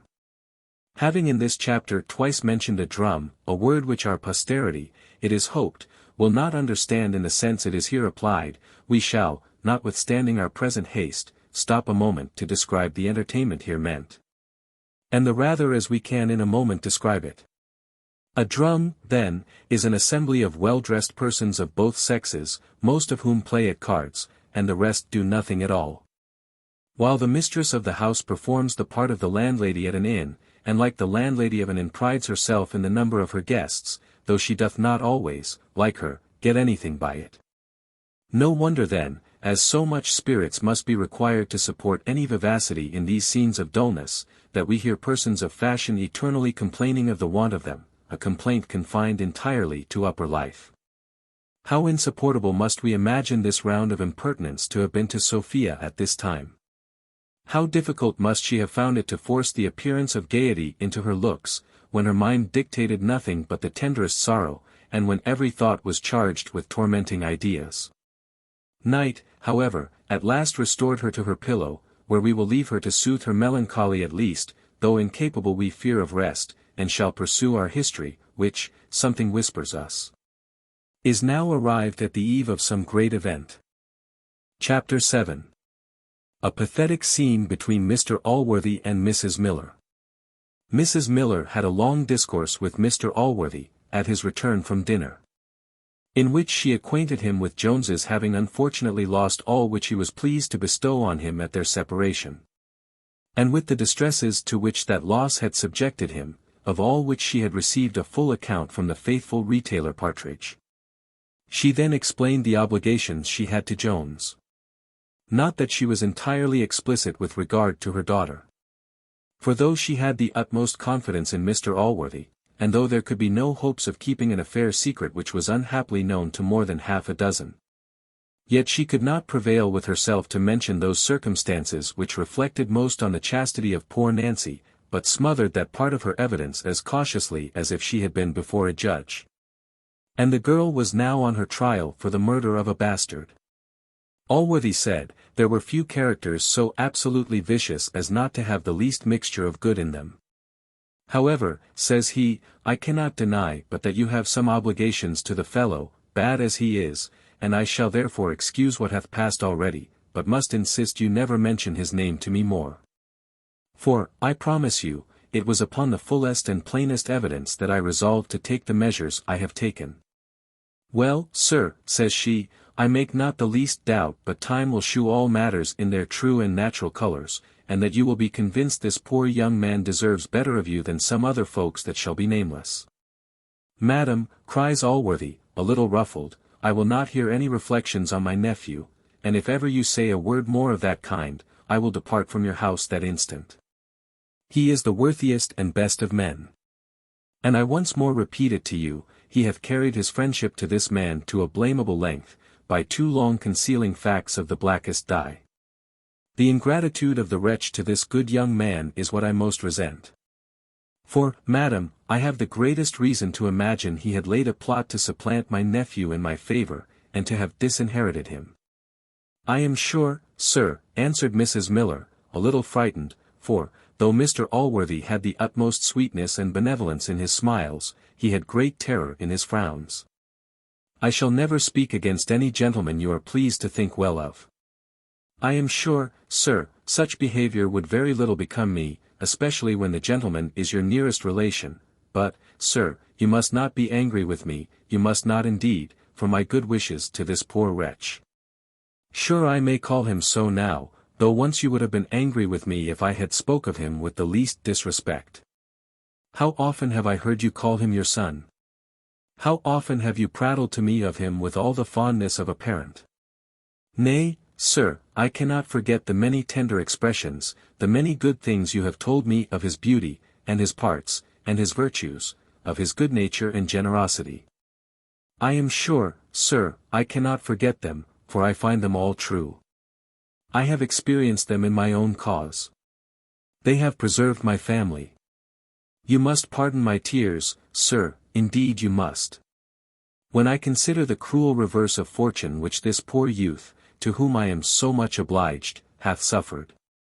When I consider the loss of your favour, which I know he valued more than his life, I must lament him. If you had a dagger in your hand, ready to plunge into my heart, I must lament the misery of one whom you have loved, and I shall ever love. Allworthy was pretty much moved with this speech, but it seemed not to be with anger. For, after a short silence, taking Mrs. Miller by the hand, he said very affectionately to her, "Come, madam, let us consider a little about your daughter. I cannot blame you for rejoicing in a match which promises to be advantageous to her, but you know this advantage, in a great measure, depends on the father's reconciliation. I know Mr. Nightingale very well, and have formerly had concerns with him. I will make him a visit, and endeavour to serve you in this matter. I believe he is a worldly man, but as this is an only son, and the thing is now irretrievable, perhaps he may in time be brought to reason. I promise you I will do all I can for you." Many were the acknowledgments which the poor woman made to Allworthy for this kind and generous offer, nor could she refrain from taking this occasion again to express her gratitude towards Jones, to whom, said she, "I owe the opportunity of giving you, sir, this present trouble."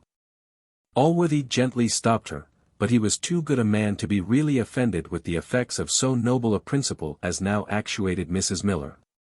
And indeed, had not this new affair inflamed his former anger against Jones, it is possible he might have been a little softened towards him, by the report of an action which malice itself could not have derived from an evil motive. Mr. Allworthy and Mrs. Miller had been above an hour together, when their conversation was put an end to by the arrival of Blyfill and another person, which other person was no less than Mr. Dowling, the attorney, who was now become a great favourite with Mr. Blyfill, and whom Mr. Allworthy, at the desire of his nephew, had made his steward, and had likewise recommended him to Mr. Western, from whom the attorney received a promise of being promoted to the same office upon the first vacancy, and, in the meantime, was employed in transacting some affairs which the squire then had in London in relation to a mortgage. This was the principal affair which then brought Mr. Dowling to town. Therefore he took the same opportunity to charge himself with some money for Mr. Allworthy, and to make a report to him of some other business. In all which, as it was of much too dull a nature to find any place in this history, we will leave the uncle, nephew, and their lawyer concerned, and resort to other matters. Chapter 8. Containing various matters. Before we return to Mr. Jones, we will take one more view of Sophia. Though that young lady had brought her aunt into great good humour by those soothing methods which we have before related, she had not brought her in the least to abate of her zeal for the match with Lord Fellamar. This zeal was now inflamed by Lady Bellaston, who had told her the preceding evening, that she was well satisfied from the conduct of Sophia, and from her carriage to his lordship, that all delays would be dangerous, and that the only way to succeed was to press the match forward with such rapidity that the young lady should have no time to reflect, and be obliged to consent while she scarce knew what she did. In which manner, she said, one half of the marriages among people of condition were brought about. A fact very probably true, and to which, I suppose, is owing the mutual tenderness which afterwards exists among so many happy couples. A hint of the same kind was given by the same lady to Lord Fellamar, and both these so readily embraced the advice that the very next day was, at his lordship's request, appointed by Mrs. Western for a private interview between the young parties. This was communicated to Sophia by her aunt, and insisted upon in such high terms, that, after having urged everything she possibly could invent against it without the least effect, She at last agreed to give the highest instance of complaisance which any young lady can give, and consented to see his lordship. As conversations of this kind afford no great entertainment, we shall be excused from reciting the whole that passed at this interview. In which, after his lordship had made many declarations of the most pure and ardent passion to the silent blushing Sophia, she at last collected all the spirits she could raise, and with a trembling low voice said, "My lord, you must be yourself conscious whether your former behavior to me hath been consistent with the professions you now make." "Is there," answered he, "no way by which I can atone for madness? What I did I am afraid must have too plainly convinced you, that the violence of love had deprived me of my senses." "Indeed, my lord," said she, "it is in your power to give me a proof of an affection which I much rather wish to encourage, and to which I should think myself more beholden." "Name it, madam," said my lord, very warmly. "My lord," says she, looking down upon her fan, "I know you must be sensible how uneasy this pretended passion of yours hath made me." "Can you be so cruel to call it pretended?" says he. "Yes, my lord," answered Sophia, "all professions of love to those whom we persecute are most insulting pretenses. This pursuit of yours is to me a most cruel persecution, nay, it is taking a most ungenerous advantage of my unhappy situation." "Most lovely, most adorable charmer, do not accuse me," cries he, "of taking an ungenerous advantage, while I have no thoughts but what are directed to your honor and interest, and while I have no view, no hope, no ambition, but to throw myself, honor, fortune, everything at your feet." "My lord," says she, "it is that fortune and those honors which gave you the advantage of which I complain. These are the charms which have seduced my relations, but to me they are things indifferent. If your lordship will merit my gratitude, there is but one way." "Pardon me, divine creature," said he, "there can be none. All I can do for you is so much your due, and will give me so much pleasure, that there is no room for your gratitude."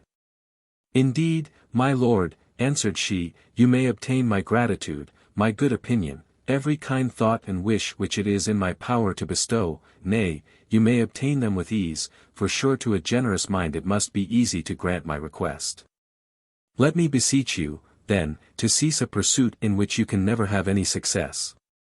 For your own sake as well as mine I entreat this favor, for sure you are too noble to have any pleasure in tormenting an unhappy creature. What can your lordship propose but uneasiness to yourself, by a perseverance, which, upon my honor, upon my soul, cannot, shall not prevail with me, whatever distresses you may drive me to."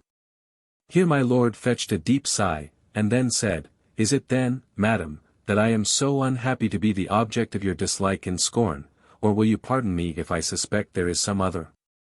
Here he hesitated, and Sophia answered with some spirit, "My lord, I shall not be accountable to you for the reasons of my conduct. I am obliged to your lordship for the generous offer you have made. I own it is beyond either my deserts or expectations, yet I hope, my lord, you will not insist on my reasons, when I declare I cannot accept it." Lord Fellamar returned much to this, which we do not perfectly understand, and perhaps it could not all be strictly reconciled either to sense or grammar. But he concluded his ranting speech with saying, that if she had pre-engaged herself to any gentleman, however unhappy it would make him, he should think himself bound in honor to desist. Perhaps my lord laid too much emphasis on the word gentleman, for we cannot else well account for the indignation with which he inspired Sophia, who, in her answer, seemed greatly to resent some affront he had given her. While she was speaking, with her voice more raised than usual, Mrs. Western came into the room, the fire glaring in her cheeks, and the flames bursting from her eyes. "I am ashamed," says she, "my lord, of the reception which you have met with. I assure your lordship we are all sensible of the honor done us, and I must tell you, Miss Western, the family expect a different behavior from you." Here my lord interfered on behalf of the young lady, but to no purpose. The aunt proceeded till Sophia pulled out her handkerchief, threw herself into a chair, and burst into a violent fit of tears. The remainder of the conversation between Mrs. Western and his lordship, till the latter withdrew, consisted of bitter lamentations on his side, and on hers of the strongest assurances that her niece should and would consent to all he wished. Indeed, my lord, says she, the girl hath had a foolish education, neither adapted to her fortune nor her family. Her father, I am sorry to say it, is to blame for everything. The girl hath silly country notions of bashfulness. Nothing else, my lord, upon my honor, I am convinced she hath a good understanding at the bottom, and will be brought to reason. This last speech was made in the absence of Sophia. For she had some time before left the room, with more appearance of passion than she had ever shown on any occasion. And now his lordship, after many expressions of thanks to Mrs. Western, many ardent professions of passion which nothing could conquer, and many assurances of perseverance, which Mrs. Western highly encouraged, took his leave for this time. Before we relate what now passed between Mrs. Western and Sophia, it may be proper to mention an unfortunate accident which had happened, and which had occasioned the return of Mrs. Western with so much fury, as we have seen. The reader then must know that the maid who at present attended on Sophia was recommended by Lady Bellaston, with whom she had lived for some time in the capacity of a comb-brush. She was a very sensible girl, and had received the strictest instructions to watch her young lady very carefully. These instructions, we are sorry to say, were communicated to her by Mrs. Honour, into whose favour Lady Bellaston had now so ingratiated herself, that the violent affection which the good waiting woman had formerly borne to Sophia was entirely obliterated by that great attachment which she had to her new mistress. Now, when Mrs. Miller was departed, Betty, for that was the name of the girl, returning to her young lady, found her very attentively engaged in reading a long letter.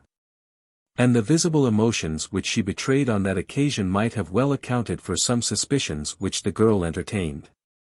But indeed they had yet a stronger foundation, for she had overheard the whole scene which passed between Sophia and Mrs. Miller. Mrs. Western was acquainted with all this matter by Betty, who, after receiving many commendations and some rewards for her fidelity, was ordered, that, if the woman who brought the letter came again, she should introduce her to Mrs. Western herself. Unluckily, Mrs. Miller returned at the very time when Sophia was engaged with his lordship. Betty, according to order, sent her directly to the aunt, who, being mistress of so many circumstances relating to what had passed the day before, easily imposed upon the poor woman to believe that Sophia had communicated the whole affair, and so pumped everything out of her which she knew relating to the letter and relating to Jones. This poor creature might, indeed, be called simplicity itself. She was one of that order of mortals who are apt to believe everything which is said to them, to whom nature hath neither indulged the offensive nor defensive weapons of deceit, and who are consequently liable to be imposed upon by any one who will only be at the expense of a little falsehood for that purpose. Mrs. Western, having drained Mrs. Miller of all she knew, which, indeed, was but little, but which was sufficient to make the aunt suspect a great deal, dismissed her with assurances that Sophia would not see her, that she would send no answer to the letter, nor ever receive another. Nor did she suffer her to depart without a handsome lecture on the merits of an office to which she could afford no better name than that of procuress. This discovery had greatly discomposed her temper, when, coming into the apartment next to that in which the lovers were, she overheard Sophia very warmly protesting against his lordship's addresses. At which the rage already kindled burst forth, and she rushed in upon her niece in a most furious manner, as we have already described, together with what passed at that time till his lordship's departure. No sooner was Lord Fellamar gone than Mrs. Western returned to Sophia, whom she upbraided in the most bitter terms for the ill use she had made of the confidence reposed in her, and for her treachery in conversing with a man with whom she had offered but the day before to bind herself in the most solemn oath never more to have any conversation. Sophia protested she had maintained no such conversation. How? Miss Western, said the aunt, will you deny your receiving a letter from him yesterday? A letter, madam, answered Sophia, somewhat surprised. It is not very well bred, miss, replies the aunt, to repeat my words. I say a letter, and I insist upon your showing it me immediately. I scorn a lie, madam, said Sophia, I did receive a letter, but it was without my desire, and, indeed, I may say, against my consent. Indeed, miss, cries the aunt, you ought to be ashamed of owning you had received it at all, but where is the letter? For I will see it. To this peremptory demand, Sophia paused some time before she returned an answer. And at last only excused herself by declaring she had not the letter in her pocket, which was, indeed, true. Upon which her aunt, losing all manner of patience, asked her niece this short question, whether she would resolve to marry Lord Fellamar, or no. To which she received the strongest negative. Mrs. Western then replied with an oath, or something very like one, that she would early the next morning deliver her back into her father's hand. Sophia then began to reason with her aunt in the following manner: Why, madam, must I of necessity be forced to marry at all? Consider how cruel you would have thought it in your own case, and how much kinder your parents were in leaving you to your liberty. What have I done to forfeit this liberty? I will never marry contrary to my father's consent, nor without asking yours, and when I ask the consent of either improperly, it will be then time enough to force some other marriage upon me. Can I bear to hear this, cries Mrs. Western, from a girl who hath now a letter from a murderer in her pocket? I have no such letter, I promise you, answered Sophia. And, if he be a murderer, he will soon be in no condition to give you any further disturbance. How, Miss Western, said the aunt, have you the assurance to speak of him in this manner, to own your affection for such a villain to my face? Sure, madam, said Sophia, you put a very strange construction on my words. Indeed, Miss Western, cries the lady, I shall not bear this usage. You have learnt of your father this manner of treating me, he hath taught you to give me the lie. He hath totally ruined you by this false system of education, and, please heaven, he shall have the comfort of its fruits, for once more I declare to you, that tomorrow morning I will carry you back. I will withdraw all my forces from the field, and remain henceforth, like the wise King of Prussia, in a state of perfect neutrality. You are both too wise to be regulated by my measures. So prepare yourself, for tomorrow morning you shall evacuate this house. Sophia remonstrated all she could, but her aunt was deaf to all she said. In this resolution therefore we must at present leave her, as there seems to be no hopes of bringing her to change it. Chapter 9. What happened to Mr. Jones in the prison? Mr. Jones passed about 24 melancholy hours by himself, unless when relieved by the company of Partridge, before Mr. Nightingale returned. Not that this worthy young man had deserted or forgot his friend, for, indeed, he had been much the greatest part of the time employed in his service.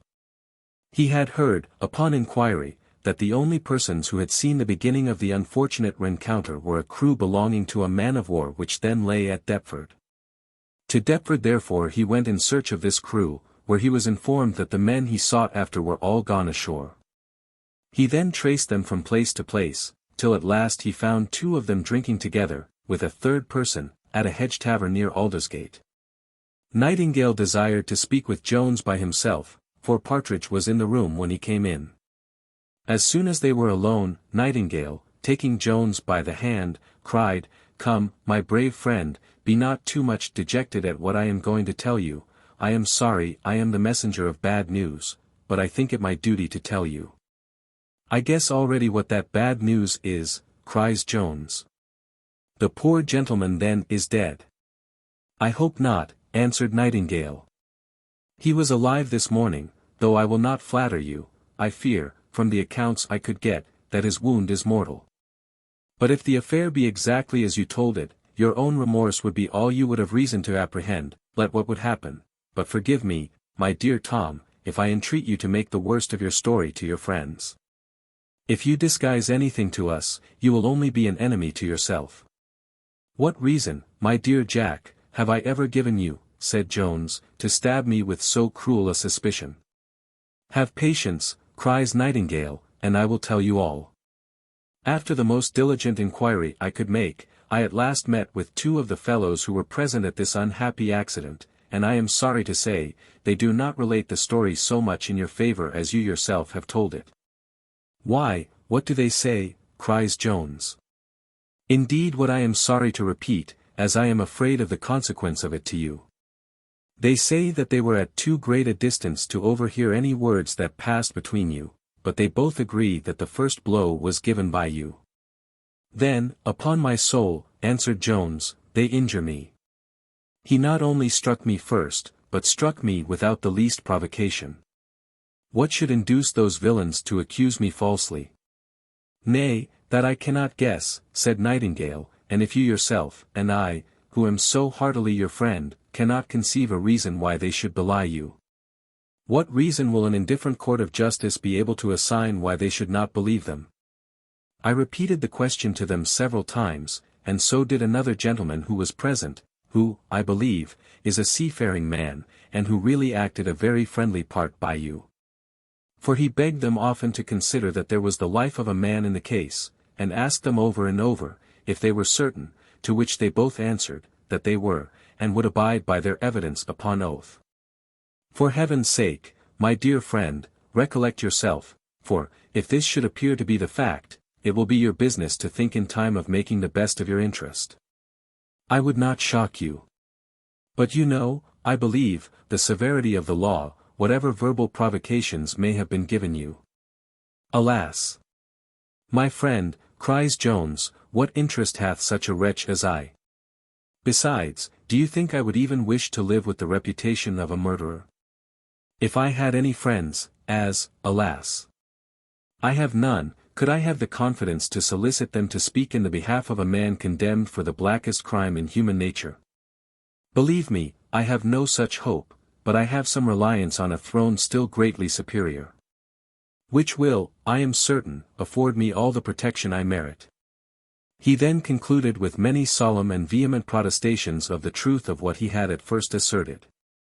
The faith of Nightingale was now again staggered, and began to incline to credit his friend, when Mrs. Miller appeared, and made a sorrowful report of the success of her embassy. Which when Jones had heard, he cried out most heroically, well, my friend, I am now indifferent as to what shall happen, at least with regard to my life. And if it be the will of heaven that I shall make an atonement with that for the blood I have spilt, I hope the divine goodness will one day suffer my honor to be cleared, and that the words of a dying man, at least, will be believed, so far as to justify his character. A very mournful scene now passed between the prisoner and his friends, at which, as few readers would have been pleased to be present, so few, I believe, will desire to hear it particularly related.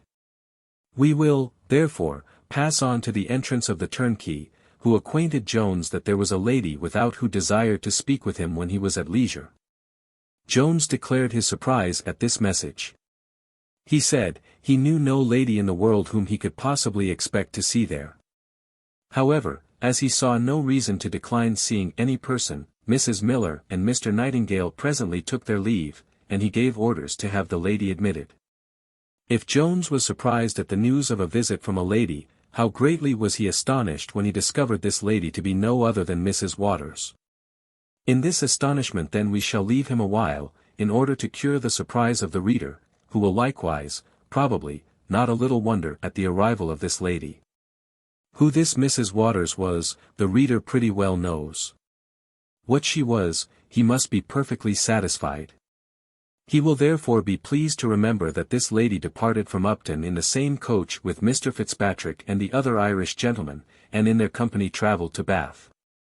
Now there was a certain office in the gift of Mr. Fitzpatrick at that time vacant, namely that of a wife, for the lady who had lately filled that office had resigned, or at least deserted her duty.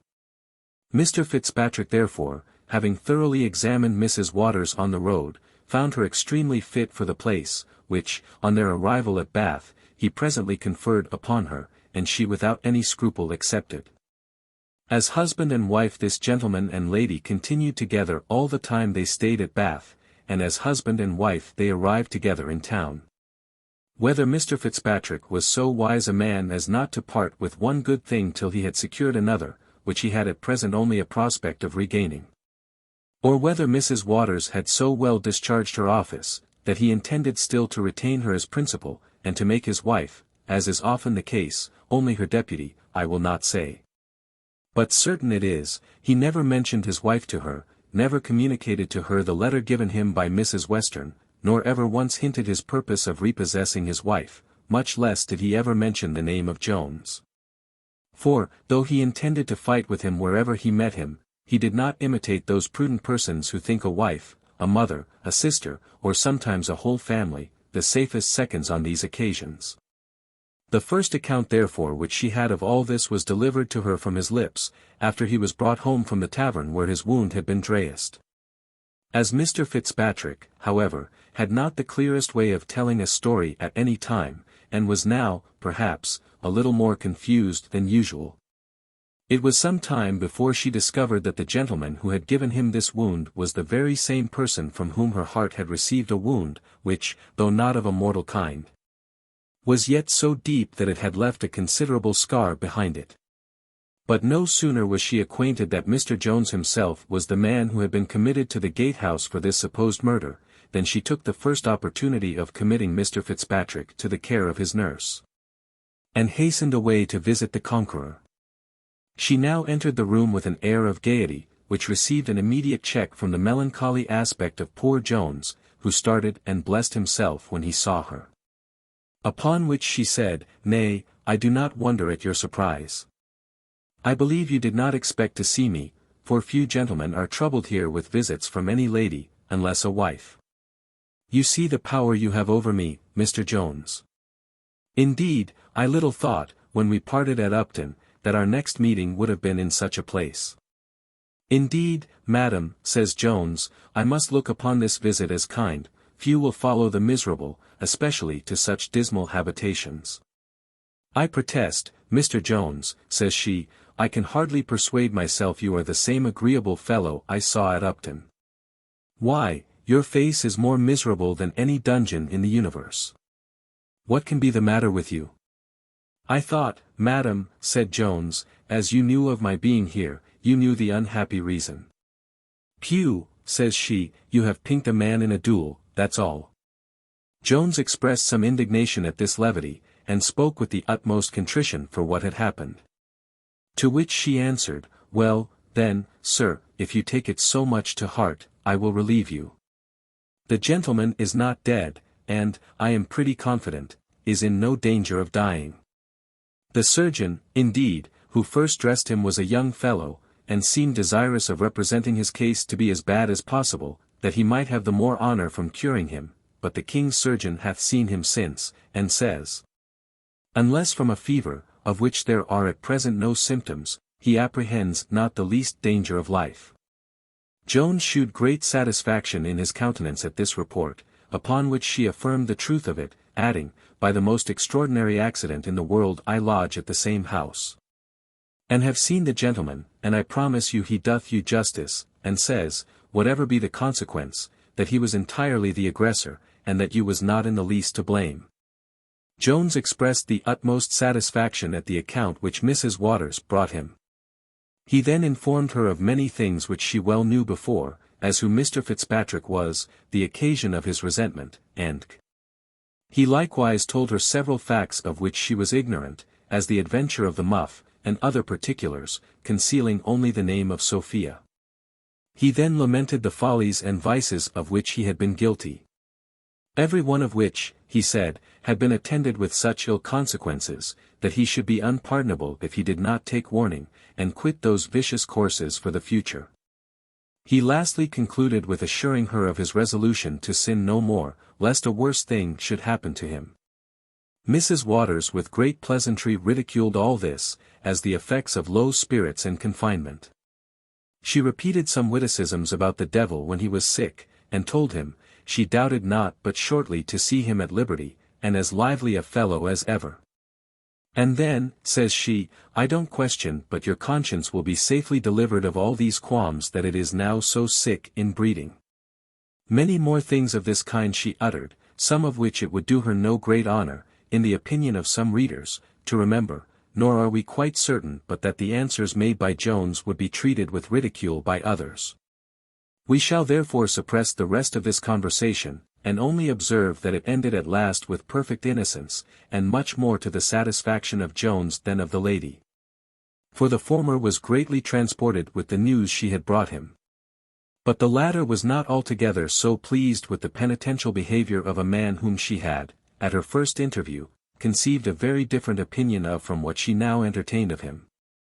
Thus the melancholy occasioned by the report of Mr. Nightingale was pretty well effaced, but the dejection into which Mrs. Miller had thrown him still continued. The account she gave so well tallied with the words of Sophia herself in her letter, that he made not the least doubt but that she had disclosed his letter to her aunt, and had taken a fixed resolution to abandon him. The torments this thought gave him were to be equalled only by a piece of news which fortune had yet in store for him, and which we shall communicate in the second chapter of the ensuing book. Book 18, containing about 6 days. Chapter 1. A Farewell to the Reader. We are now, reader, arrived at the last stage of our long journey. As we have, therefore, travelled together through so many pages, let us behave to one another like fellow travellers in a stage coach, who have passed several days in the company of each other. And who, notwithstanding any bickerings or little animosities which may have occurred on the road, generally make all up at last, and mount, for the last time, into their vehicle with cheerfulness and good humour. Since after this one stage, it may possibly happen to us, as it commonly happens to them, never to meet more. As I have here taken up this simile, give me leave to carry it a little farther.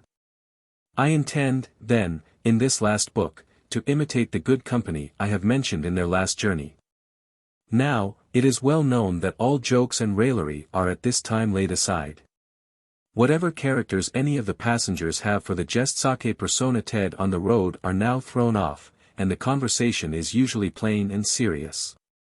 In the same manner, if I have now and then, in the course of this work, indulged any pleasantry for thy entertainment, I shall here lay it down. The variety of matter, indeed, which I shall be obliged to cram into this book, will afford no room for any of those ludicrous observations which I have elsewhere made, and which may sometimes, perhaps, have prevented thee from taking a nap when it was beginning to steal upon thee. In this last book thou wilt find nothing, or at most very little, of that nature. All will be plain narrative only. And, indeed, when thou hast perused the many great events which this book will produce, thou wilt think the number of pages contained in it scarce sufficient to tell the story. And now, my friend, I take this opportunity, as I shall have no other, of heartily wishing thee well. If I have been an entertaining companion to thee, I promise thee it is what I have desired. If in anything I have offended, it was really without any intention. Some things, perhaps, here said, may have hit thee or thy friends, but I do most solemnly declare they were not pointed at thee or them. I question not but thou hast been told, among other stories of me, that thou wast to travel with a very scurrilous fellow, but whoever told thee so did me an injury.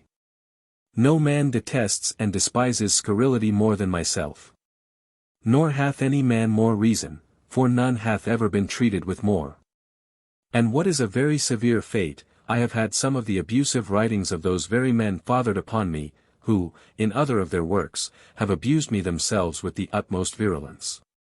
All these works, however, I am well convinced, will be dead long before this page shall offer itself to thy perusal. For however short the period may be of my own performances, they will most probably outlive their own infirm author, and the weekly productions of his abusive contemporaries. Chapter 2. Containing a very tragical incident. While Jones was employed in those unpleasant meditations, with which we left him tormenting himself, Partridge came stumbling into the room with his face paler than ashes, his eyes fixed in his head, his hair standing in end, and every limb trembling. In short, he looked as he would have done had he seen a spectre, or had he, indeed, been a spectre himself. Jones, who was little subject to fear, could not avoid being somewhat shocked at this sudden appearance. He did, indeed, himself change colour, and his voice a little faltered while he asked him, what was the matter. "I hope, sir," said Partridge, "you will not be angry with me. Indeed I did not listen, but I was obliged to stay in the outward room. I am sure I wish I had been 100 miles off, rather than have heard what I have heard." "Why, what is the matter?" said Jones. "The matter, sir? Oh good heaven!" answered Partridge, "was that woman who is just gone out the woman who was with you at Upton?" "She was, Partridge," cried Jones. "And did you really, sir, go to bed with that woman?" said he, trembling. "I am afraid what passed between us is no secret," said Jones. "Nay, but pray, sir, for heaven's sake, sir, answer me," cries Partridge. "You know I did," cries Jones. "Why then, the Lord have mercy upon your soul, and forgive you," cries Partridge. "But as sure as I stand here alive, you have been abed with your own mother." Upon these words Jones became in a moment a greater picture of horror than Partridge himself. He was, indeed, for some time struck dumb with amazement, and both stood staring wildly at each other. At last his words found way, and in an interrupted voice he said, "How? How? What's this you tell me?" "Nay, sir," cries Partridge, "I have not breath enough left to tell you now, but what I have said is most certainly true. That woman who now went out is your own mother. How unlucky was it for you, sir, that I did not happen to see her at that time, to have prevented it. Sure the devil himself must have contrived to bring about this wickedness." "Sure," cries Jones, "fortune will never have done with me till she hath driven me to distraction. But why do I blame fortune? I am myself the cause of all my misery. All the dreadful mischiefs which have befallen me are the consequences only of my own folly and vice. What thou hast told me, Partridge, hath almost deprived me of my senses. And was Mrs. Waters, then, but why do I ask? For thou must certainly know her, if thou hast any affection for me, nay, if thou hast any pity, let me beseech thee to fetch this miserable woman back again to me. O good heavens! Incest, with a mother! To what am I reserved?" He then fell into the most violent and frantic agonies of grief and despair, in which Partridge declared he would not leave him, but at last, having vented the first torrent of passion, he came a little to himself. And then, having acquainted Partridge that he would find this wretched woman in the same house where the wounded gentleman was lodged, he dispatched him in quest of her. If the reader will please to refresh his memory, by turning to the scene at Upton, in the 9th book, he will be apt to admire the many strange accidents which unfortunately prevented any interview between Partridge and Mrs. Waters, when she spent a whole day there with Mr. Jones. Instances of this kind we may frequently observe in life, where the greatest events are produced by a nice train of little circumstances, and more than one example of this may be discovered by the accurate eye, in this our history. After a fruitless search of 2 or 3 hours, Partridge returned back to his master, without having seen Mrs. Waters. Jones, who was in a state of desperation at his delay, was almost raving mad when he brought him his account. He was not long, however, in this condition before he received the following letter. "Sir, since I left you I have seen a gentleman, from whom I have learned something concerning you which greatly surprises and affects me. But, as I have not at present leisure to communicate a matter of such high importance, you must suspend your curiosity till our next meeting, which shall be the first moment I am able to see you. Oh, Mr. Jones, little did I think, when I passed that happy day at Upton, the reflection upon which is like to embitter all my future life, who it was to whom I owed such perfect happiness. Believe me to be ever sincerely your unfortunate J. Waters. P.S. I would have you comfort yourself as much as possible, for Mr. Fitzpatrick is in no manner of danger. So that whatever other grievous crimes you may have to repent of, the guilt of blood is not among the number." Jones, having read the letter, let it drop, for he was unable to hold it, and indeed had scarce the use of any one of his faculties. Partridge took it up, and having received consent by silence, read it likewise. Nor had it upon him a less sensible effect. The pencil, and not the pen, should describe the horrors which appeared in both their countenances. While they both remained speechless the turnkey entered the room, and, without taking any notice of what sufficiently discovered itself in the faces of them both, acquainted Jones that a man without desired to speak with him. This person was presently introduced, and was no other than Black George. As sights of horror were not so usual to George as they were to the turnkey, he instantly saw the great disorder which appeared in the face of Jones. This he imputed to the accident that had happened, which was reported in the very worst light in Mr. Western's family. He concluded, therefore, that the gentleman was dead, and that Mr. Jones was in a fair way of coming to a shameful end. A thought which gave him much uneasiness. For George was of a compassionate disposition, and notwithstanding a small breach of friendship which he had been over-tempted to commit, was, in the main, not insensible of the obligations he had formerly received from Mr. Jones. The poor fellow, therefore, scarce refrained from a tear at the present sight. He told Jones he was heartily sorry for his misfortunes, and begged him to consider if he could be of any manner of service. "Perhaps, sir," said he, "you may want a little matter of money upon this occasion. If you do, sir, what little I have is heartily at your service." Jones shook him very heartily by the hand, and gave him many thanks for the kind offer he had made. But answered, he had not the least want of that kind. Upon which George began to press his services more eagerly than before. Jones again thanked him, with assurances that he wanted nothing which was in the power of any man living to give. "Come, come, my good master," answered George, "do not take the matter so much to heart. Things may end better than you imagine. To be sure you ain't the first gentleman who hath killed a man, and yet come off." "You are wide of the matter, George," said Partridge, "the gentleman is not dead, nor like to die. Don't disturb my master, at present, for he is troubled about a matter in which it is not in your power to do him any good." "You don't know what I may be able to do, Mr. Partridge," answered George. "If his concern is about my young lady, I have some news to tell my master." "What do you say, Mr. George?" cried Jones. "Hath anything lately happened in which my Sophia is concerned?"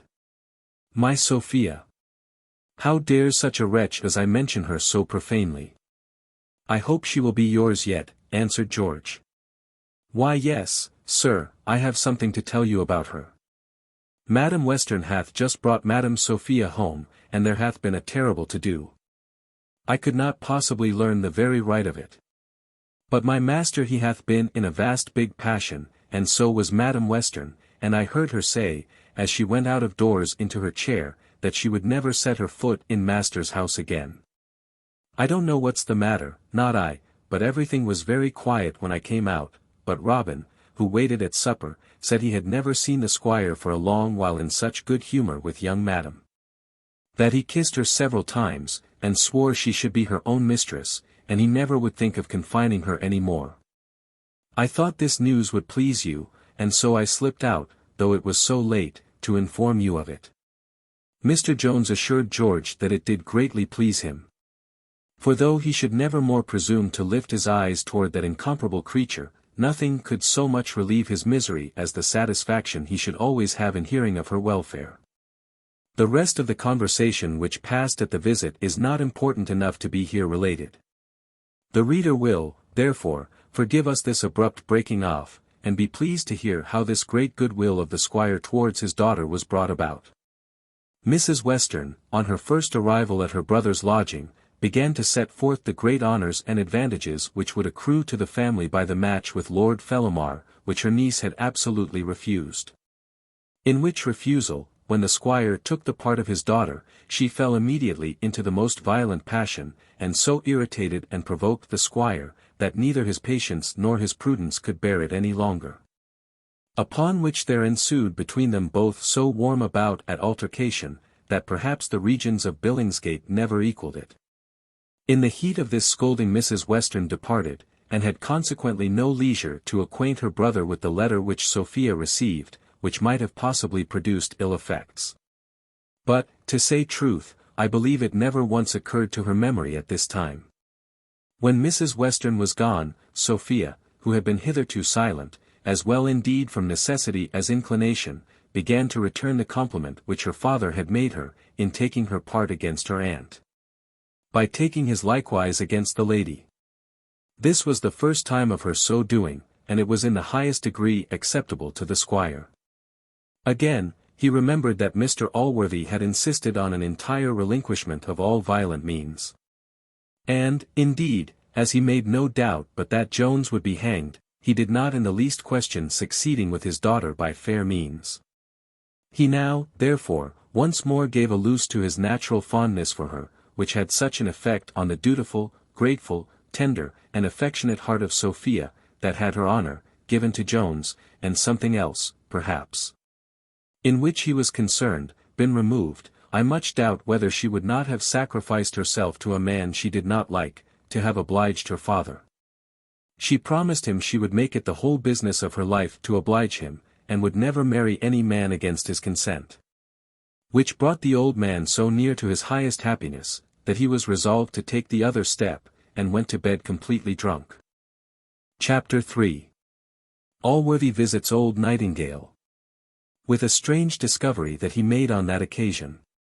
The morning after these things had happened, Mr. Allworthy went, according to his promise, to visit old Nightingale, with whom his authority was so great, that, after having sat with him 3 hours, he at last prevailed with him to consent to see his son. Here an accident happened of a very extraordinary kind. One indeed of those strange chances whence very good and grave men have concluded that Providence often interposes in the discovery of the most secret villainy, in order to caution men from quitting the paths of honesty, however warily they tread in those of vice. Mr. Allworthy, at his entrance into Mr. Nightingale's, saw Black George. He took no notice of him, nor did Black George imagine he had perceived him. However, when their conversation on the principal point was over, Allworthy asked Nightingale, whether he knew one George Seagrim, and upon what business he came to his house. Yes, answered Nightingale, I know him very well, and a most extraordinary fellow he is, who, in these days, hath been able to hoard up £500 from renting a very small estate of £30 a year. And is this the story which he hath told you? Cries Allworthy. Nay, it is true, I promise you, said Nightingale, for I have the money now in my own hands, in 5 bank bills, which I am to lay out either in a mortgage, or in some purchase in the north of England. The bank bills were no sooner produced at Allworthy's desire than he blessed himself at the strangeness of the discovery. He presently told Nightingale that these bank bills were formerly his, and then acquainted him with the whole affair. As there are no men who complain more of the frauds of business than highwaymen, gamesters, and other thieves of that kind, so there are none who so bitterly exclaim against the frauds of gamesters, and as usurers, brokers, and other thieves of this kind. Whether it be that the one way of cheating is a discountenance or reflection upon the other, or that money, which is the common mistress of all cheats, makes them regard each other in the light of rivals. But Nightingale no sooner heard the story than he exclaimed against the fellow in terms much severer than the justice and honesty of Allworthy had bestowed on him. Allworthy desired Nightingale to retain both the money and the secret till he should hear farther from him, and, if he should in the meantime see the fellow, that he would not take the least notice to him of the discovery which he had made. He then returned to his lodgings, where he found Mrs. Miller in a very dejected condition, on account of the information she had received from her son-in-law. Mr. Allworthy, with great cheerfulness, told her that he had much good news to communicate. And, with little further preface, acquainted her that he had brought Mr. Nightingale to consent to see his son, and did not in the least doubt to effect a perfect reconciliation between them. Though he found the father more soured by another accident of the same kind which had happened in his family. He then mentioned the running away of the uncle's daughter, which he had been told by the old gentleman, and which Mrs. Miller and her son-in-law did not yet know. The reader may suppose Mrs. Miller received this account with great thankfulness, and no less pleasure. But so uncommon was her friendship to Jones, that I am not certain whether the uneasiness she suffered for his sake did not overbalance her satisfaction at hearing a piece of news tending so much to the happiness of her own family. Nor whether even this very news, as it reminded her of the obligations she had to Jones, did not hurt as well as please her. When her grateful heart said to her, while my own family is happy, how miserable is the poor creature to whose generosity we owe the beginning of all this happiness. Allworthy, having left her a little while to chew the cud, if I may use that expression, on these first tidings, told her he had still something more to impart, which he believed would give her pleasure. I think, said he, I have discovered a pretty considerable treasure belonging to the young gentleman, your friend, but perhaps, indeed, his present situation may be such that it will be of no service to him. The latter part of the speech gave Mrs. Miller to understand who was meant, and she answered with a sigh, "I hope not, sir." "I hope so too," cries Allworthy, "with all my heart. But my nephew told me this morning he had heard a very bad account of the affair." "Good heaven! Sir," said she, "well, I must not speak, and yet it is certainly very hard to be obliged to hold one's tongue when one hears." "Madam," said Allworthy, "you may say whatever you please, you know me too well to think I have a prejudice against any one. And as for that young man, I assure you I should be heartily pleased to find he could acquit himself of everything, and particularly of this sad affair. You can testify the affection I have formerly borne him. The world, I know, censured me for loving him so much. I did not withdraw that affection from him without thinking I had the justest cause. Believe me, Mrs. Miller, I should be glad to find I have been mistaken."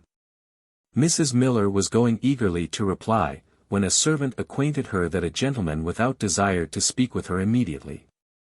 Allworthy then inquired for his nephew, and was told that he had been for some time in his room with the gentleman who used to come to him, and whom Mr. Allworthy guessing rightly to be Mr. Dowling, he desired presently to speak with him. When Dowling attended, Allworthy put the case of the banknotes to him, without mentioning any name, and asked in what manner such a person might be punished. To which Dowling answered, he thought he might be indicted on the Black Act. But said, as it was a matter of some nicety, it would be proper to go to council. He said he was to attend council presently upon an affair of Mr. Western's, and if Mr. Allworthy pleased he would lay the case before them. This was agreed to.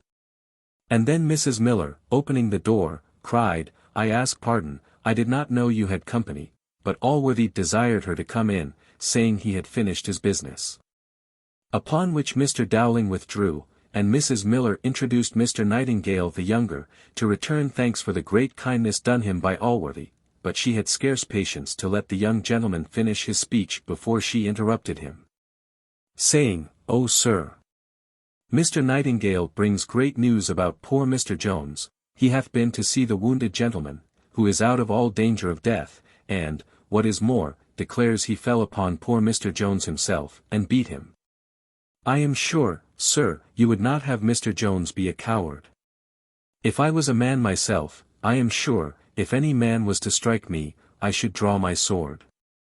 Do pray, my dear, tell Mr. Allworthy, tell him all yourself." Nightingale then confirmed what Mrs. Miller had said, and concluded with many handsome things of Jones, who was, he said, one of the best-natured fellows in the world, and not in the least inclined to be quarrelsome. Here Nightingale was going to cease, when Mrs. Miller again begged him to relate all the many dutiful expressions he had heard him make use of towards Mr. Allworthy. "To say the utmost good of Mr. Allworthy," cries Nightingale, "is doing no more than strict justice, and can have no merit in it, but indeed, I must say, no man can be more sensible of the obligations he hath to so good a man than is poor Jones. Indeed, sir, I am convinced the weight of your displeasure is the heaviest burthen he lies under. He hath often lamented it to me, and hath as often protested in the most solemn manner he hath never been intentionally guilty of any offence towards you. Nay, he hath sworn he would rather die 1,000 deaths than he would have his conscience upbraid him with one disrespectful, ungrateful, or undutiful thought towards you. But I ask pardon, sir, I am afraid I presume to intermeddle too far in so tender a point." "You have spoke no more than what a Christian ought," cries Mrs. Miller. "Indeed, Mr. Nightingale," answered Allworthy, "I applaud your generous friendship, and I wish he may merit it of you. I confess I am glad to hear the report you bring from this unfortunate gentleman. And, if that matter should turn out to be as you represent it, and, indeed, I doubt nothing of what you say, I may, perhaps, in time, be brought to think better than lately I have of this young man. For this good gentlewoman here, nay, all who know me, can witness that I loved him as dearly as if he had been my own son. Indeed, I have considered him as a child sent by fortune to my care. I still remember the innocent, the helpless situation in which I found him. I feel the tender pressure of his little hands at this moment. He was my darling, indeed he was." At which words he ceased, and the tears stood in his eyes. As the answer which Mrs. Miller made may lead us into fresh matters, we will here stop to account for the visible alteration in Mr. Allworthy's mind, and the abatement of his anger to Jones. Revolutions of this kind, it is true, do frequently occur in histories and dramatic writers, for no other reason than because the history or play draws to a conclusion, and are justified by authority of authors. Yet, though we insist upon as much authority as any author whatever, we shall use this power very sparingly, and never but when we are driven to it by necessity, which we do not at present foresee will happen in this work. This alteration then in the mind of Mr. Allworthy was occasioned by a letter he had just received from Mr. Squire, and which we shall give the reader in the beginning of the next chapter. Chapter 4. Containing 2 letters in very different styles. My worthy friend, I informed you in my last that I was forbidden the use of the waters, as they were found by experience rather to increase than lessen the symptoms of my distemper. I must now acquaint you with a piece of news, which, I believe, will afflict my friends more than it hath afflicted me. Dr. Harrington and Dr. Brewster have informed me that there is no hopes of my recovery. I have somewhere read, that the great use of philosophy is to learn to die. I will not therefore so far disgrace mine as to shew any surprise at receiving a lesson which I must be thought to have so long studied. Yet, to say the truth, 1 page of the Gospel teaches this lesson better than all the volumes of antient or modern philosophers. The assurance it gives us of another life is a much stronger support to a good mind than all the consolations that are drawn from the necessity of nature, the emptiness or satiety of our enjoyments here, or any other topic of those declamations which are sometimes capable of arming our minds with a stubborn patience in bearing the thoughts of death, but never of raising them to a real contempt of it, and much less of making us think it is a real good. I would not here be understood to throw the horrid censure of atheism, or even the absolute denial of immortality, on all who are called philosophers. Many of that sect, as well antient as modern, have, from the light of reason, discovered some hopes of a future state. But in reality, that light was so faint and glimmering, and the hopes were so uncertain and precarious, that it may be justly doubted on which side their belief turned. Plato himself concludes his Phaedon with declaring that his best arguments amount only to raise a probability, and Cicero himself seems rather to profess an inclination to believe, than any actual belief in the doctrines of immortality. As to myself, to be very sincere with you, I never was much in earnest in this faith till I was in earnest a Christian. You will perhaps wonder at the latter expression. But I assure you, it hath not been till very lately that I could, with truth, call myself so. The pride of philosophy had intoxicated my reason, and the sublimest of all wisdom appeared to me, as it did to the Greeks of old, to be foolishness. God hath, however, been so gracious to shew me my error in time, and to bring me into the way of truth, before I sunk into utter darkness forever. I find myself beginning to grow weak. I shall therefore hasten to the main purpose of this letter. When I reflect on the actions of my past life, I know of nothing which sits heavier upon my conscience than the injustice I have been guilty of to that poor wretch your adopted son. I have, indeed, not only connived at the villainy of others, but been myself active in injustice towards him. Believe me, my dear friend, when I tell you, on the word of a dying man, he hath been basely injured. As to the principal fact, upon the misrepresentation of which you discarded him, I solemnly assure you he is innocent. When you lay upon your supposed deathbed, he was the only person in the house who testified any real concern. And what happened afterwards arose from the wildness of his joy on your recovery, and, I am sorry to say it, from the baseness of another person, but it is my desire to justify the innocent, and to accuse none. Believe me, my friend, this young man hath the noblest generosity of heart, the most perfect capacity for friendship, the highest integrity, and indeed every virtue which can ennoble a man. He hath some faults, but among them is not to be numbered the least want of duty or gratitude towards you. On the contrary, I am satisfied, when you dismissed him from your house, his heart bled for you more than for himself. Worldly motives were the wicked and base reasons of my concealing this from you so long. To reveal it now I can have no inducement but the desire of serving the cause of truth, of doing right to the innocent, and of making all the amends in my power for a past offense. I hope this declaration, therefore, will have the effect desired, and will restore this deserving young man to your favor, the hearing of which, while I am yet alive, will afford the utmost consolation to, Sir, your most obliged, obedient humble servant, Thomas Squire. The reader will, after this, scarce wonder at the revolution so visibly appearing in Mr. Allworthy, notwithstanding he received from Thwackum, by the same post, another letter of a very different kind, which we shall here add, as it may possibly be the last time we shall have occasion to mention the name of that gentleman.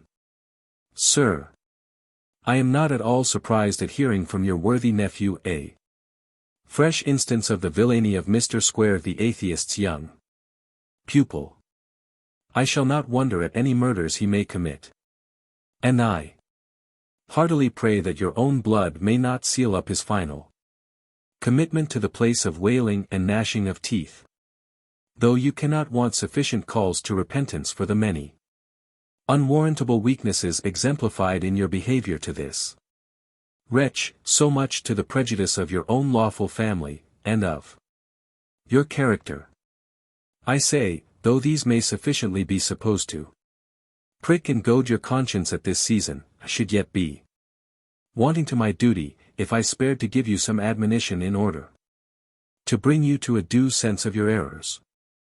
I therefore pray you seriously to consider the judgment which is likely to overtake this wicked villain, and let it serve at least as a warning to you, that you may not for the future despise the advice of one who is so indefatigable in his prayers for your welfare. Had not my hand been withheld from due correction, I had scourged much of this diabolical spirit out of a boy, of whom from his infancy I discovered the devil had taken such entire possession.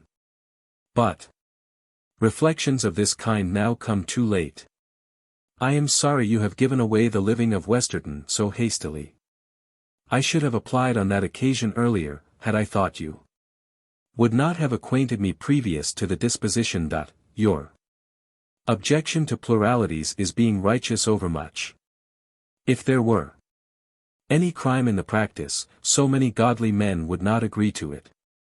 If the vicar of Aldergrove should die, as we hear he is in a declining way, I hope you will think of me, since I am certain you must be convinced of my most sincere attachment to your highest welfare, a welfare to which all worldly considerations are as trifling as the small tithes mentioned in Scripture are, when compared to the weighty matters of the law. I am, Sir, your faithful humble servant, Roger Thwackum. This was the first time Thwackum ever wrote in this authoritative style to Allworthy, and of this he had afterward sufficient reason to repent, as in the case of those who mistake the highest degree of goodness for the lowest degree of weakness. Allworthy had indeed never liked this man. He knew him to be proud and ill-natured. He also knew that his divinity itself was tinctured with his temper, and such as in many respects he himself did by no means approve. But he was at the same time an excellent scholar, and most indefatigable in teaching the two lads. Add to this, the strict severity of his life and manners, an unimpeached honesty, and a most devout attachment to religion. So that, upon the whole, though Allworthy did not esteem nor love the man, yet he could never bring himself to part with a tutor to the boys, who was, both by learning and industry, extremely well qualified for his office. And he hoped, that as they were bred up in his own house, and under his own eye, he should be able to correct whatever was wrong in Thwackum's instructions. Chapter 5. In which the history is continued. Mr. Allworthy, in his last speech, had recollected some tender ideas concerning Jones, which had brought tears into the good man's eyes. This Mrs. Miller observing, said, Yes, yes, sir, your goodness to this poor young man is known, notwithstanding all your care to conceal it, but there is not a single syllable of truth in what those villains said. Mr. Nightingale hath now discovered the whole matter. It seems these fellows were employed by a lord, who is a rival of poor Mr. Jones, to have pressed him on board a ship. I assure them I don't know who they will press next. Mr. Nightingale here hath seen the officer himself, who is a very pretty gentleman, and hath told him all, and is very sorry for what he undertook, which he would never have done, had he known Mr. Jones to have been a gentleman. But he was told that he was a common strolling vagabond. Allworthy stared at all this, and declared he was a stranger to every word she said. Yes, sir, answered she, I believe you are. It is a very different story, I believe, from what those fellows told this lawyer. What lawyer, madam? What is it you mean? Said Allworthy. Nay, nay, said she, this is so like you to deny your own goodness, but Mr. Nightingale here saw him. Saw whom, madam? Answered he. Why, your lawyer, sir, said she, that you so kindly sent to inquire into the affair. I am still in the dark, upon my honour, said Allworthy. Why then do you tell him, my dear sir? Cries she. Indeed, sir, said Nightingale, I did see that very lawyer who went from you when I came into the room, at an alehouse in Aldersgate, in company with two of the fellows who were employed by Lord Fellamar to press Mr. Jones. And who were by that means present at the unhappy rencounter between him and Mr. Fitzpatrick. I own, sir, said Mrs. Miller, when I saw this gentleman come into the room to you, I told Mr. Nightingale that I apprehended you had sent him thither to inquire into the affair. Allworthy shewed marks of astonishment in his countenance at this news, and was indeed for 2 or 3 minutes struck dumb by it. At last, addressing himself to Mr. Nightingale, he said, I must confess myself, sir, more surprised at what you tell me than I have ever been before at anything in my whole life. Are you certain this was the gentleman? I am most certain, answered Nightingale. At Aldersgate, cries Allworthy. And was you in company with this lawyer and the two fellows? I was, sir, said the other, very near half an hour. Well, sir, said Allworthy, and in what manner did the lawyer behave? Did you hear all that passed between him and the fellows? No, sir, answered Nightingale, they had been together before I came. In my presence the lawyer said little. But, after I had several times examined the fellows, who persisted in a story directly contrary to what I had heard from Mr. Jones, and which I find by Mr. Fitzpatrick was a rank falsehood. The lawyer then desired the fellows to say nothing but what was the truth, and seemed to speak so much in favour of Mr. Jones, that, when I saw the same person with you, I concluded your goodness had prompted you to send him thither. And did you not send him thither, says Mrs. Miller. Indeed I did not, answered Allworthy, nor did I know he had gone on such an errand till this moment. I see it all, said Mrs. Miller, upon my soul, I see it all. No wonder they have been closeted so close lately. Son Nightingale, let me beg you run for these fellows immediately, find them out if they are above ground. I will go myself, dear madam, said Allworthy, be patient, and do me the favour to send a servant upstairs to call Mr. Dowling hither, if he be in the house, or, if not, Mr. Blyfill. Mrs. Miller went out muttering something to herself, and presently returned with an answer, that Mr. Dowling was gone, but that the t'other, as she called him, was coming. Allworthy was of a cooler disposition than the good woman, whose spirits were all up in arms in the cause of her friend. He was not however without some suspicions which were near akin to hers. When Blyfill came into the room, he asked him with a very serious countenance, and with a less friendly look than he had ever before given him, whether he knew anything of Mr. Dowling's having seen any of the persons who were present at the duel between Jones and another gentleman. There is nothing so dangerous as a question which comes by surprise on a man whose business it is to conceal truth, or to defend falsehood. For which reason those worthy personages, whose noble office it is to save the lives of their fellow creatures at the Old Bailey, take the utmost care, by frequent previous examination, to divine every question which may be asked their clients on the day of trial, that they may be supplied with proper and ready answers, which the most fertile invention cannot supply in an instant. Besides, the sudden and violent impulse on the blood, occasioned by these surprises, causes frequently such an alteration in the countenance, that the man is obliged to give evidence against himself. And such indeed were the alterations which the countenance of Blyfill underwent from this sudden question, that we can scarce blame the eagerness of Mrs. Miller, who immediately cried out, "Guilty, upon my honour! Guilty, upon my soul!"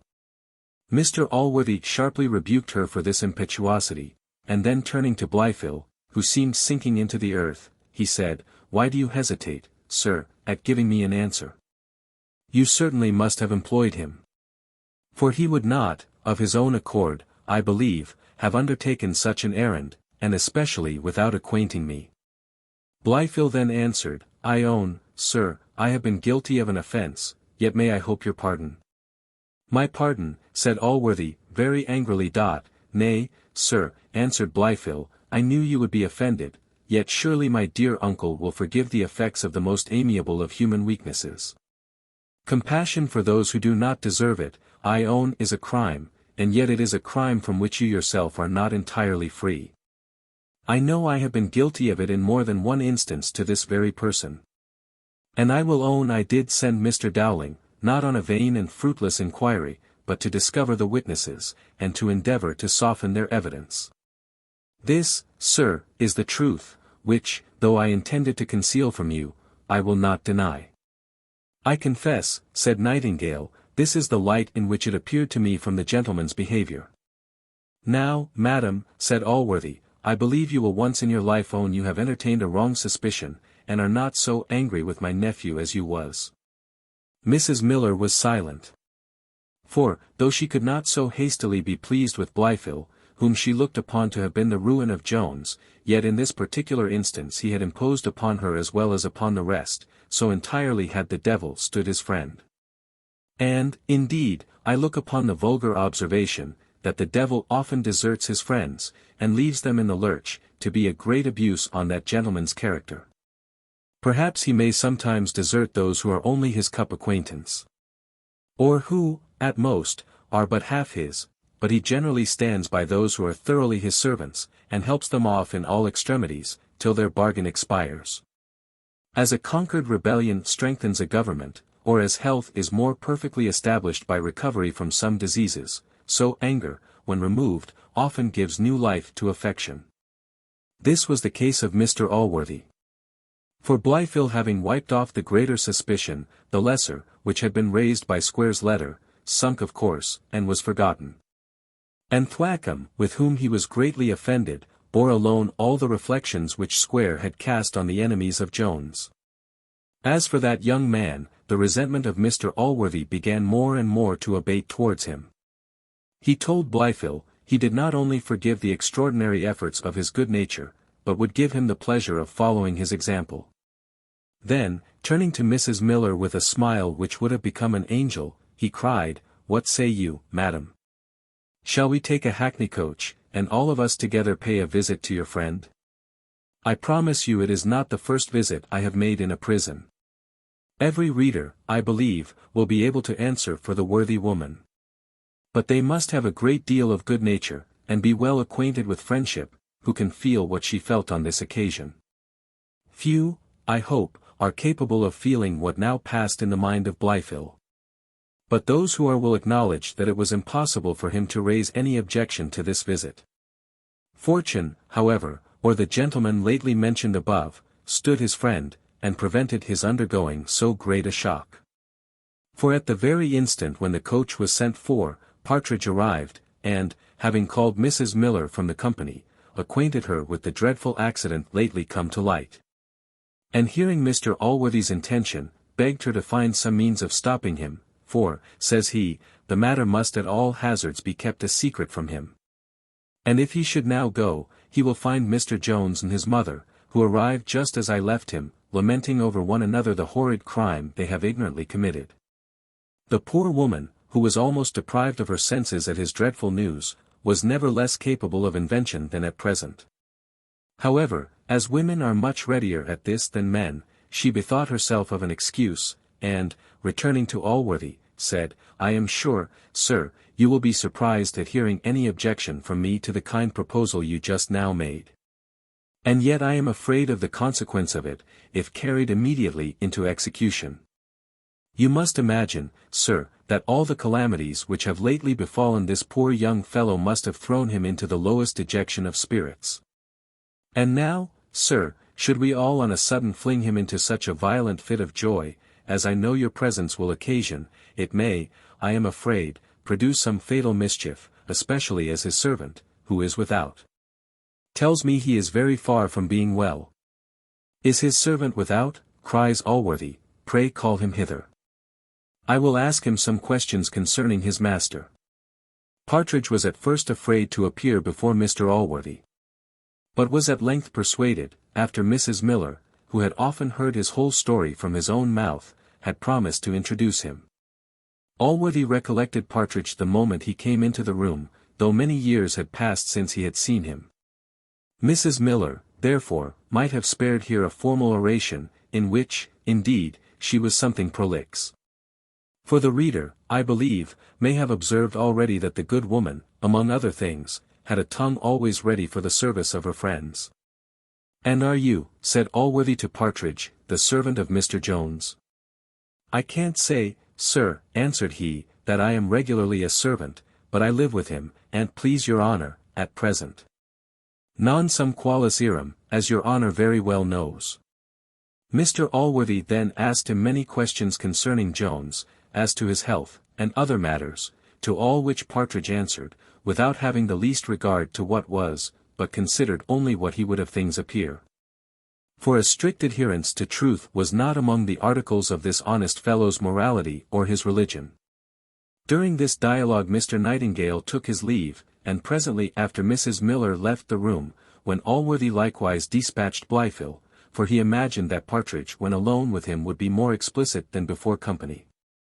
They were no sooner left in private together than Allworthy began, as in the following chapter. Chapter 6. In which the history is farther continued. Sure, friend, said the good man, you are the strangest of all human beings. Not only to have suffered as you have formerly for obstinately persisting in a falsehood, but to persist in it thus to the last, and to pass thus upon the world for a servant of your own son. What interest can you have in all this? What can be your motive? I see, sir, said Partridge, falling down upon his knees, that your honour is prepossessed against me, and resolved not to believe anything I say, and, therefore, what signifies my protestations? But yet there is one above who knows that I am not the father of this young man. How, said Allworthy, will you yet deny what you was formerly convicted of upon such unanswerable, such manifest evidence? Nay, what a confirmation is your being now found with this very man, of all which 20 years ago appeared against you. I thought you had left the country. Nay, I thought you had been long since dead. In what manner did you know anything of this young man? Where did you meet with him, unless you had kept some correspondence together? Do not deny this. For I promise you it will greatly raise your son in my opinion, to find that he hath such a sense of filial duty as privately to support his father for so many years. If your honour will have patience to hear me, said Partridge, I will tell you all. Being bid go on, he proceeded thus, when your honour conceived that displeasure against me, it ended in my ruin soon after, for I lost my little school. And the minister, thinking I suppose it would be agreeable to your honour, turned me out from the office of clerk, so that I had nothing to trust to but the barber's shop, which, in a country place like that, is a poor livelihood. And when my wife died, for till that time I received a pension of £12 a year from an unknown hand, which indeed I believe was your honour's own, for nobody that ever I heard of doth these things besides, but, as I was saying, when she died, this pension forsook me. So that now, as I owed 2 or 3 small debts, which began to be troublesome to me, particularly 121 which an attorney brought up by law charges from 15s to near £30, and as I found all my usual means of living had forsook me, I packed up my little all as well as I could, and went off. The first place I came to was Salisbury, where I got into the service of a gentleman belonging to the law, and one of the best gentlemen that ever I knew, for he was not only good to me, but I know 1,000 good and charitable acts which he did while I stayed with him. And I have known him often refuse business because it was paltry and oppressive. You need not be so particular, said Allworthy, I know this gentleman, and a very worthy man he is, and an honour to his profession. Well, sir, continued Partridge, from hence I removed to Lymington, where I was above 3 years in the service of another lawyer, who was likewise a very good sort of a man, and to be sure one of the merriest gentlemen in England. Well, sir, at the end of the 3 years I set up a little school, and was likely to do well again, had it not been for a most unlucky accident. Here I kept a pig. And one day, as ill fortune would have it, this pig broke out, and did a trespass, I think they call it, in a garden belonging to one of my neighbours, who was a proud, revengeful man, and employed a lawyer, I can't think of his name. But he sent for a writ against me, and had me to size. When I came there, Lord have mercy upon me, to hear what the councillors said. There was one that told my lord a parcel of the confoundedest lies about me. He said that I used to drive my hogs into other folks' gardens, and a great deal more, and at last he said, he hoped I had at last brought my hogs to a fair market. To be sure, one would have thought that, instead of being owner only of one poor little pig, I had been the greatest hog merchant in England. Well, pray, said Allworthy, do not be so particular, I have heard nothing of your son yet. Oh, it was a great many years, answered Partridge, before I saw my son, as you are pleased to call him. I went over to Ireland after this, and taught school at Cork, for that one suit ruined me again, and I lay 7 years in Winchester jail. Well, said Allworthy, pass that over till your return to England.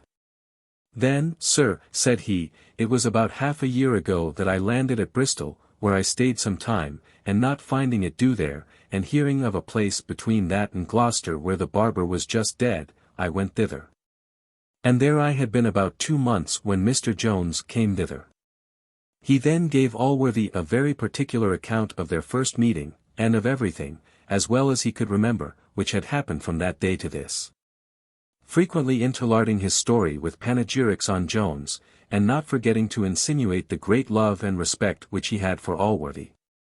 He concluded with saying, now, sir, I have told your honour the whole truth. And then repeated a most solemn protestation, that he was no more the father of Jones than of the Pope of Rome, and imprecated the most bitter curses on his head, if he did not speak truth. What am I to think of this matter? Cries Allworthy. For what purpose should you so strongly deny a fact which I think it would be rather your interest to own? Nay, sir, answered Partridge, for he could hold no longer, if your honour will not believe me, you are like soon to have satisfaction enough. I wish you had mistaken the mother of this young man, as well as you have his father. And now being asked what he meant, with all the symptoms of horror, both in his voice and countenance, he told Allworthy the whole story, which he had a little before expressed such desire to Mrs. Miller to conceal from him. Allworthy was almost as much shocked at this discovery as Partridge himself had been while he related it. Good heavens, says he, in what miserable distresses do vice and imprudence involve men! How much beyond our designs are the effects of wickedness sometimes carried! He had scarce uttered these words, when Mrs. Waters came hastily and abruptly into the room. Partridge no sooner saw her than he cried, here, sir, here is the very woman herself. This is the unfortunate mother of Mr. Jones. I am sure she will acquit me before your honour. Pray, madam. Mrs. Waters, without paying any regard to what Partridge said, and almost without taking any notice of him, advanced to Mr. Allworthy. I believe, sir, it is so long since I had the honor of seeing you, that you do not recollect me. Indeed, answered Allworthy, you are so very much altered, on many accounts, that had not this man already acquainted me who you are, I should not have immediately called you to my remembrance. Have you, madam, any particular business which brings you to me? Allworthy spoke this with great reserve, for the reader may easily believe he was not well pleased with the conduct of this lady. Neither with what he had formerly heard, nor with what Partridge had now delivered. Mrs. Waters answered, indeed, sir, I have very particular business with you, and it is such as I can impart only to yourself. I must desire, therefore, the favour of a word with you alone, for I assure you what I have to tell you is of the utmost importance. Partridge was then ordered to withdraw, but before he went, he begged the lady to satisfy Mr. Allworthy that he was perfectly innocent. To which she answered, you need be under no apprehension, sir. I shall satisfy Mr. Allworthy very perfectly of that matter. Then Partridge withdrew, and that passed between Mr. Allworthy and Mrs. Waters which is written in the next chapter. Chapter 7. Continuation of the history. Mrs. Waters remaining a few moments silent, Mr. Allworthy could not refrain from saying, I am sorry, madam, to perceive, by what I have since heard, that you have made so very ill a use, Mr. Allworthy, says she. Interrupting him, I know I have faults, but ingratitude to you is not one of them. I never can nor shall forget your goodness, which I own I have very little deserved. But be pleased to waive all upbraiding me at present, as I have so important an affair to communicate to you concerning this young man, to whom you have given my maiden name of Jones. Have I then, said Allworthy, ignorantly punished an innocent man, in the person of him who hath just left us? Was he not the father of the child? Indeed he was not, said Mrs. Waters. You may be pleased to remember, sir, I formerly told you, you should one day know, and I acknowledge myself to have been guilty of a cruel neglect, in not having discovered it to you before. Indeed, I little knew how necessary it was. Well, madam, said Allworthy, be pleased to proceed. You must remember, sir, said she, a young fellow, whose name was Summer. Very well, cries Allworthy, he was the son of a clergyman of great learning and virtue, for whom I had the highest friendship. So it appeared, sir, answered she, for I believe you bred the young man up, and maintained him at the university. Where, I think, he had finished his studies, when he came to reside at your house, a finer man, I must say, the sun never shone upon, for, besides the handsomest person I ever saw, he was so genteel, and had so much wit and good breeding. Poor gentleman, said Allworthy, he was indeed untimely snatched away, and little did I think he had any sins of this kind to answer for I plainly perceive you are going to tell me he was the father of your child. Indeed, sir, answered she, he was not. How, said Allworthy, to what then tends all this preface? To a story, said she, which I am concerned falls to my lot to unfold to you. Oh, sir! Prepare to hear something which will surprise you, will grieve you. Speak, said Allworthy, I am conscious of no crime, and cannot be afraid to hear. Sir, said she, that Mr. Summer, the son of your friend, educated at your expense, who, after living a year in the house as if he had been your own son, died there of the smallpox, was tenderly lamented by you, and buried as if he had been your own. That Summer, sir, was the father of this child. How, said Allworthy, you contradict yourself. That I do not, answered she, he was indeed the father of this child, but not by me. Take care, madam, said Allworthy, do not, to shun the imputation of any crime, be guilty of falsehood. Remember there is one from whom you can conceal nothing, and before whose tribunal falsehood will only aggravate your guilt. Indeed, sir, says she, I am not his mother, nor would I now think myself so for the world. I know your reason, said Allworthy, and shall rejoice as much as you to find it otherwise, yet you must remember, you yourself confessed it before me. So far what I confessed, said she, was true, that these hands conveyed the infant to your bed, conveyed it thither at the command of its mother. At her commands I afterwards owned it, and thought myself, by her generosity, nobly rewarded, both for my secrecy and my shame. Who could this woman be? Said Allworthy. Indeed, I tremble to name her, answered Mrs. Waters. By all this preparation I am to guess that she was a relation of mine, cried he. Indeed she was a near one. At which words Allworthy started, and she continued, You had a sister, sir. A sister, repeated he, looking aghast. As there is truth in heaven, cries she, your sister was the mother of that child you found between your sheets. Can it be possible? Cries he, good heavens. Have patience, sir, said Mrs. Waters, and I will unfold to you the whole story. Just after your departure for London, Miss Bridget came one day to the house of my mother.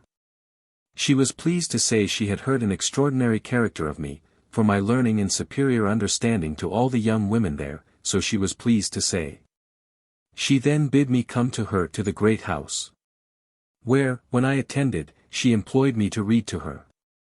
She expressed great satisfaction in my reading, shewed great kindness to me, and made me many presents.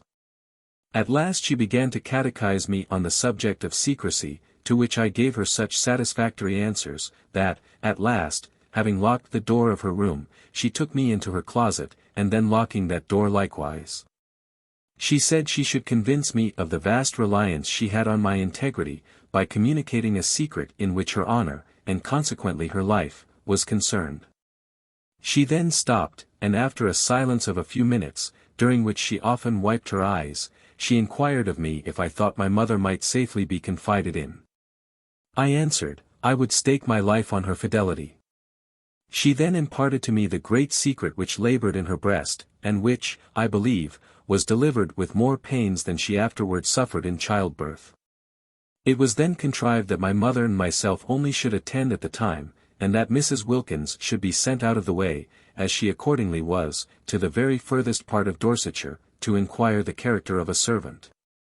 For the lady had turned away her own maid near 3 months before, during all which time I officiated about her person upon trial, as she said, though, as she afterwards declared, I was not sufficiently handy for the place. This, and many other such things which she used to say of me, were all thrown out to prevent any suspicion which Wilkins might hereafter have, when I was to own the child. For she thought it could never be believed she would venture to hurt a young woman with whom she had entrusted such a secret. You may be assured, sir, I was well paid for all these affronts, which, together with being informed with the occasion of them, very well contented me. Indeed, the lady had a greater suspicion of Mrs. Wilkins than of any other person. Not that she had the least aversion to the gentlewoman, but she thought her incapable of keeping a secret, especially from you, sir. For I have often heard Miss Bridget say, that, if Mrs. Wilkins had committed a murder, she believed she would acquaint you with it. At last the expected day came, and Mrs. Wilkins, who had been kept a week in readiness, and put off from time to time, upon some pretence or other, that she might not return too soon, was dispatched. Then the child was born, in the presence only of myself and my mother, and was by my mother conveyed to her own house, where it was privately kept by her till the evening of your return, when I, by the command of Miss Bridget, conveyed it into the bed where you found it. And all suspicions were afterwards laid asleep by the artful conduct of your sister, in pretending ill will to the boy, and that any regard she shewed him was out of mere complaisance to you. Mrs. Waters then made many protestations of the truth of this story, and concluded by saying, Thus, sir, you have at last discovered your nephew. For so I am sure you will hereafter think him, and I question not but he will be both an honour and a comfort to you under that appellation. I need not, madam, said Allworthy, express my astonishment at what you have told me. And yet surely you would not, and could not, have put together so many circumstances to evidence an untruth. I confess I recollect some passages relating to that summer, which formerly gave me a conceit that my sister had some liking to him.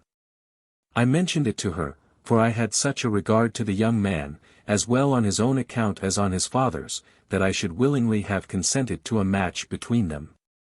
But she expressed the highest disdain of my unkind suspicion, as she called it, so that I never spoke more on the subject. Good heavens! Well, the Lord disposeth all things. Yet sure it was a most unjustifiable conduct in my sister to carry this secret with her out of the world. I promise you, sir, said Mrs. Waters, she always professed a contrary intention, and frequently told me she intended one day to communicate it to you. She said, indeed, she was highly rejoiced that her plot had succeeded so well, and that you had of your own accord taken such a fancy to the child, that it was yet unnecessary to make any express declaration. Oh! Sir, had that lady lived to have seen this poor young man turned like a vagabond from your house, nay, sir, could she have lived to hear that you had yourself employed a lawyer to prosecute him for a murder of which he was not guilty, forgive me, Mr. Allworthy, I must say it was unkind. Indeed, you have been abused, he never deserved it of you. Indeed, madam, said Allworthy, I have been abused by the person, whoever he was, that told you so. Nay, sir, said she, I would not be mistaken, I did not presume to say you were guilty of any wrong. The gentleman who came to me proposed no such matter. He only said, taking me for Mr. Fitzpatrick's wife, that, if Mr. Jones had murdered my husband, I should be assisted with any money I wanted to carry on the prosecution, by a very worthy gentleman, who, he said, was well apprised what a villain I had to deal with. It was by this man I found out who Mr. Jones was, and this man, whose name is Dowling, Mr. Jones tells me is your steward. I discovered his name by a very odd accident, for he himself refused to tell it me. But Partridge, who met him at my lodgings the second time he came, knew him formerly at Salisbury. And did this Mr. Dowling, says Allworthy, with great astonishment in his countenance, tell you that I would assist in the prosecution? No, sir, answered she, I will not charge him wrongfully. He said I should be assisted, but he mentioned no name. Yet you must pardon me, sir, if from circumstances I thought it could be no other. Indeed, madam, says Allworthy, from circumstances I am too well convinced it was another.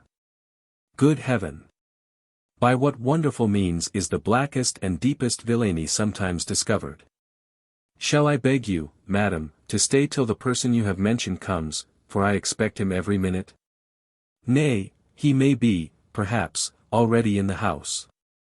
Allworthy then stepped to the door, in order to call a servant, when in came, not Mr. Dowling, but the gentleman who will be seen in the next chapter. Chapter 8. Further continuation. The gentleman who now arrived was no other than Mr. Western. He no sooner saw Allworthy, than, without considering in the least the presence of Mrs. Waters, he began to vociferate in the following manner, fine doings at my house. A rare kettle of fish I have discovered at last. Who the devil would be plagued with a daughter? What's the matter, neighbour, said Allworthy. Matter enough, answered Western, when I thought she was just a-coming to. Nay, when she had in a manner promised me to do as I would ha her, and when I was a hope to have had nothing more to do than to have sent for the lawyer, and finished all, what do you think I have found out?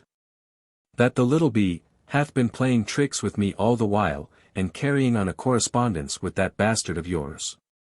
Sister Western, whom I have quarrelled with upon her account, sent me word o't, and I ordered her pockets to be searched when she was asleep, and here I have got unsigned with the son of a whore's own name. I have not had patience to read half o't, for 'tis longer than one of Parson Supple's sermons, but I find plainly it is all about love, and indeed what should it be else? I have packed her up in chamber again, and tomorrow morning down she goes into the country, unless she consents to be married directly, and there she shall live in a garret upon bread and water all her days. And the sooner such a b breaks her heart the better, though d-n her, that I believe is too tough. She will live long enough to plague me. Mr. Western, answered Allworthy, you know I have always protested against force, and you yourself consented that none should be used. Ay, cries he, that was only upon condition that she would consent without. What the devil and Dr. Faustus! Shan't I do what I will with my own daughter, especially when I desire nothing but her own good? Well, neighbour, answered Allworthy, if you will give me leave, I will undertake once to argue with the young lady. Will you? Said Western. Why that is kind now, and neighbourly, and mayhap you will do more than I have been able to do with her, for I promise you she hath a very good opinion of you. Well, sir, said Allworthy, if you will go home, and release the young lady from her captivity, I will wait upon her within this half hour. But suppose, said Western, she should run away with Un in the meantime? For lawyer Dowling tells me there is no hopes of hanging the fellow at last, for that the man is alive, and like to do well, and that he thinks Jones will be out of prison again presently. How, said Allworthy. What, did you employ him then to inquire or to do anything in that matter? Not I, answered Western, he mentioned it to me just now of his own accord. Just now, cries Allworthy, why, where did you see him then? I want much to see Mr. Dowling. Why, you may see Un and you will presently at my lodgings, for there is to be a meeting of lawyers there this morning about a mortgage. Icod. I shall lose 2 or 3,000 pounds, I believe, by that honest gentleman, Mr. Nightingale. Well, sir, said Allworthy, I will be with you within the half hour. And do for once, cries the squire, take a fool's advice. Never think of dealing with her by gentle methods, take my word for it those will never do. I have tried, long enough. She must be frightened into it, there is no other way. Tell her I'm her father. And of the horrid sin of disobedience, and of the dreadful punishment of it in t'other world, and then tell her about being locked up all her life in a garret in this, and being kept only on bread and water. I will do all I can, said Allworthy. For I promise you there is nothing I wish for more than an alliance with this amiable creature. Nay, the girl is well enough for matter that, cries the squire, a man may go farther and meet with worse meat. That I may declare her, though she be my own daughter. And if she will but be obedient to me, there is narrow a father within 100 miles the place, that loves a daughter better than I do. But I see you are busy with the lady here, so I will go home and expect you, and so your humble servant. As soon as Mr. Western was gone Mrs. Waters said, I see, sir, the squire hath not the least remembrance of my face. I believe, Mr. Allworthy, you would not have known me neither. I am very considerably altered since that day when you so kindly gave me that advice, which I had been happy had I followed. Indeed, madam, cries Allworthy, it gave me great concern when I first heard the contrary. Indeed, sir, says she, I was ruined by a very deep scheme of villainy, which if you knew, though I pretend not to think it would justify me in your opinion, it would at least mitigate my offence. And induce you to pity me, you are not now at leisure to hear my whole story. But this I assure you, I was betrayed by the most solemn promises of marriage, nay, in the eye of heaven I was married to him. For, after much reading on the subject, I am convinced that particular ceremonies are only requisite to give a legal sanction to marriage, and have only a worldly use in giving a woman the privileges of a wife. But that she who lives constant to one man, after a solemn private affiance, whatever the world may call her, hath little to charge on her own conscience. I am sorry, madam, said Allworthy, you made so ill a use of your learning. Indeed, it would have been well that you had been possessed of much more, or had remained in a state of ignorance. And yet, madam, I am afraid you have more than this sin to answer for. During his life, answered she, which was above 12 years, I most solemnly assure you I had not. And consider, sir, on my behalf, what is in the power of a woman stripped of her reputation and left destitute. Whether the good-natured world will suffer such a stray sheep to return to the road of virtue, even if she was never so desirous. I protest, then, I would have chose it had it been in my power. But necessity drove me into the arms of Captain Waters, with whom, though still unmarried, I lived as a wife for many years, and went by his name. I parted with this gentleman at Worcester, on his march against the rebels, and it was then I accidentally met with Mr. Jones, who rescued me from the hands of a villain. Indeed, he is the worthiest of men. No young gentleman of his age is, I believe, freer from vice, and few have the 20th part of his virtues, nay, whatever vices he hath had, I am firmly persuaded he hath now taken a resolution to abandon them. I hope he hath, cries Allworthy, and I hope he will preserve that resolution. I must say, I have still the same hopes with regard to yourself. The world, I do agree, are apt to be too unmerciful on these occasions. Yet time and perseverance will get the better of this their disinclination, as I may call it, to pity, for though they are not, like heaven, ready to receive a penitent sinner, yet a continued repentance will at length obtain mercy even with the world. This you may be assured of, Mrs. Waters, that whenever I find you are sincere in such good intentions, you shall want no assistance in my power to make them effectual.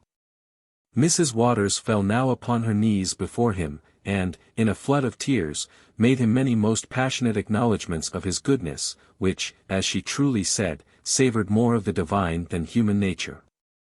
Allworthy raised her up, and spoke in the most tender manner, making use of every expression which his invention could suggest to comfort her, when he was interrupted by the arrival of Mr. Dowling, who, upon his first entrance, seeing Mrs. Waters, started, and appeared in some confusion, from which he soon recovered himself as well as he could, and then said he was in the utmost haste to attend council at Mr. Western's lodgings, but, however, thought it his duty to call and acquaint him with the opinion of counsel upon the case which he had before told him, which was that the conversion of the moneys in that case could not be questioned in a criminal cause, but that an action of trover might be brought, and if it appeared to the jury to be the moneys of plaintiff, that plaintiff would recover a verdict for the value. Allworthy, without making any answer to this, bolted the door, and then, advancing with a stern look to Dowling, he said, "Whatever be your haste, sir, I must first receive an answer to some questions. Do you know this lady?" "That lady, sir," answered Dowling, with great hesitation. Allworthy then, with the most solemn voice, said, "Look you, Mr. Dowling, as you value my favour, or your continuance a moment longer in my service, do not hesitate nor prevaricate, but answer faithfully and truly to every question I ask. Do you know this lady?" "Yes, sir," said Dowling, "I have seen the lady."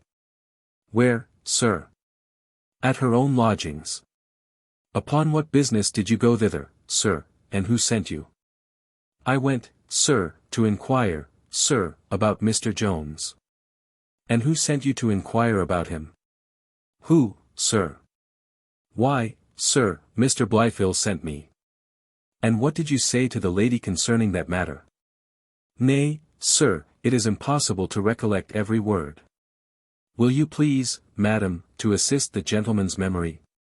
"He told me, sir," said Mrs. Waters, "that if Mr. Jones had murdered my husband, I should be assisted by any money I wanted to carry on the prosecution, by a very worthy gentleman, who was well apprised what a villain I had to deal with. These, I can safely swear, were the very words he spoke." "Were these the words, sir?" said Allworthy. "I cannot charge my memory exactly," cries Dowling, "but I believe I did speak to that purpose." "And did Mr. Blyfill order you to say so?" "I am sure, sir, I should not have gone on my own accord, nor have willingly exceeded my authority in matters of this kind. If I said so, I must have so understood Mr. Blyfill's instructions." "Look you, Mr. Dowling," said Allworthy, "I promise you before this lady, that whatever you have done in this affair by Mr. Blyfill's order I will forgive, provided you now tell me strictly the truth. For I believe what you say, that you would not have acted of your own accord and without authority in this matter. Mr. Blyfill then likewise sent you to examine the two fellows at Aldersgate?" "He did, sir." "Well, and what instructions did he then give you? Recollect as well as you can, and tell me, as near as possible, the very words he used." "Why, sir, Mr. Blyfill sent me to find out the persons who were eyewitnesses of this fight. He said, he feared they might be tampered with by Mr. Jones, or some of his friends. He said, blood required blood. And that not only all who concealed a murderer, but those who omitted anything in their power to bring him to justice, were sharers in his guilt. He said, he found you was very desirous of having the villain brought to justice, though it was not proper you should appear in it." "He did so," says Allworthy. "Yes, sir," cries Dowling. "I should not, I am sure, have proceeded such lengths for the sake of any other person living but your worship." "What lengths, sir?" said Allworthy. "Nay, sir," cries Dowling, "I would not have your worship think I would, on any account, be guilty of subornation of perjury, but there are two ways of delivering evidence. I told them, therefore, that if any offers should be made them on the other side, they should refuse them, and that they might be assured they should lose nothing by being honest men, and telling the truth. I said, we were told that Mr. Jones had assaulted the gentleman first, and that, if that was the truth, they should declare it, and I did give them some hints that they should be no losers. I think you went lengths indeed, cries Allworthy. Nay, sir, answered Dowling, I am sure I did not desire them to tell an untruth, nor should I have said what I did, unless it had been to oblige you. You would not have thought, I believe, says Allworthy, to have obliged me, had you known that this Mr. Jones was my own nephew. I am sure, sir, answered he, it did not become me to take any notice of what I thought you desired to conceal. How, cries Allworthy, and did you know it then? Nay, sir, answered Dowling, if your worship bids me speak the truth, I am sure I shall do it. Indeed, sir, I did know it. For they were almost the last words which Madam Blyfill ever spoke, which she mentioned to me as I stood alone by her bedside, when she delivered me the letter I brought your worship from her. What letter, cries Allworthy. The letter, sir, answered Dowling, which I brought from Salisbury, and which I delivered into the hands of Mr. Blyfill. O heavens, cries Allworthy, well, and what were the words?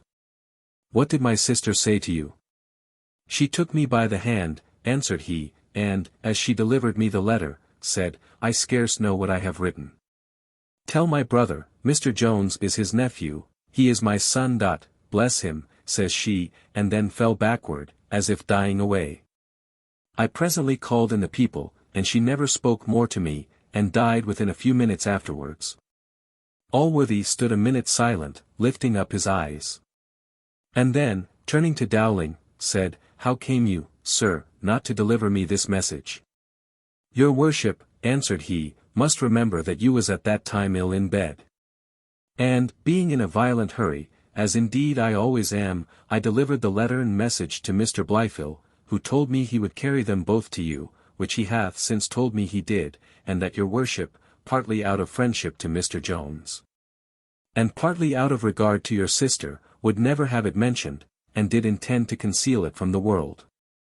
And therefore, sir, if you had not mentioned it to me first, I am certain I should never have thought it belonged to me to say anything of the matter, either to your worship or any other person. We have remarked somewhere already, that it is possible for a man to convey a lie in the words of truth. This was the case at present.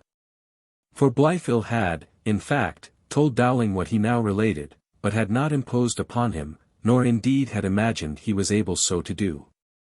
In reality, the promises which Blyfill had made to Dowling were the motives which had induced him to secrecy. And, as he now very plainly saw Blyfill would not be able to keep them, he thought proper now to make this confession, which the promises of forgiveness, joined to the threats, the voice, the looks of Allworthy, and the discoveries he had made before, extorted from him, who was besides taken unawares, and had no time to consider of evasions. Allworthy appeared well satisfied with this relation, and, having enjoined on Dowling strict silence as to what had passed, conducted that gentleman himself to the door, lest he should see Blyfill, who was returned to his chamber, where he exulted in the thoughts of his last deceit on his uncle, and little suspected what had since passed below stairs. As Allworthy was returning to his room he met Mrs. Miller in the entry, who, with a face all pale and full of terror, said to him, Oh, sir, I find this wicked woman hath been with you, and you know all. Yet do not on this account abandon the poor young man. Consider, sir, he was ignorant it was his own mother, and the discovery itself will most probably break his heart, without your unkindness. Madam, says Allworthy, I am under such an astonishment at what I have heard, that I am really unable to satisfy you, but come with me into my room. Indeed, Mrs. Miller, I have made surprising discoveries, and you shall soon know them. The poor woman followed him trembling, and now Allworthy, going up to Mrs. Waters, took her by the hand, and then, turning to Mrs. Miller, said, What reward shall I bestow upon this gentlewoman, for the services she hath done me? Oh, Mrs. Miller, you have 1,000 times heard me call the young man to whom you are so faithful a friend, my son. Little did I then think he was indeed related to me at all. Your friend, madam, is my nephew.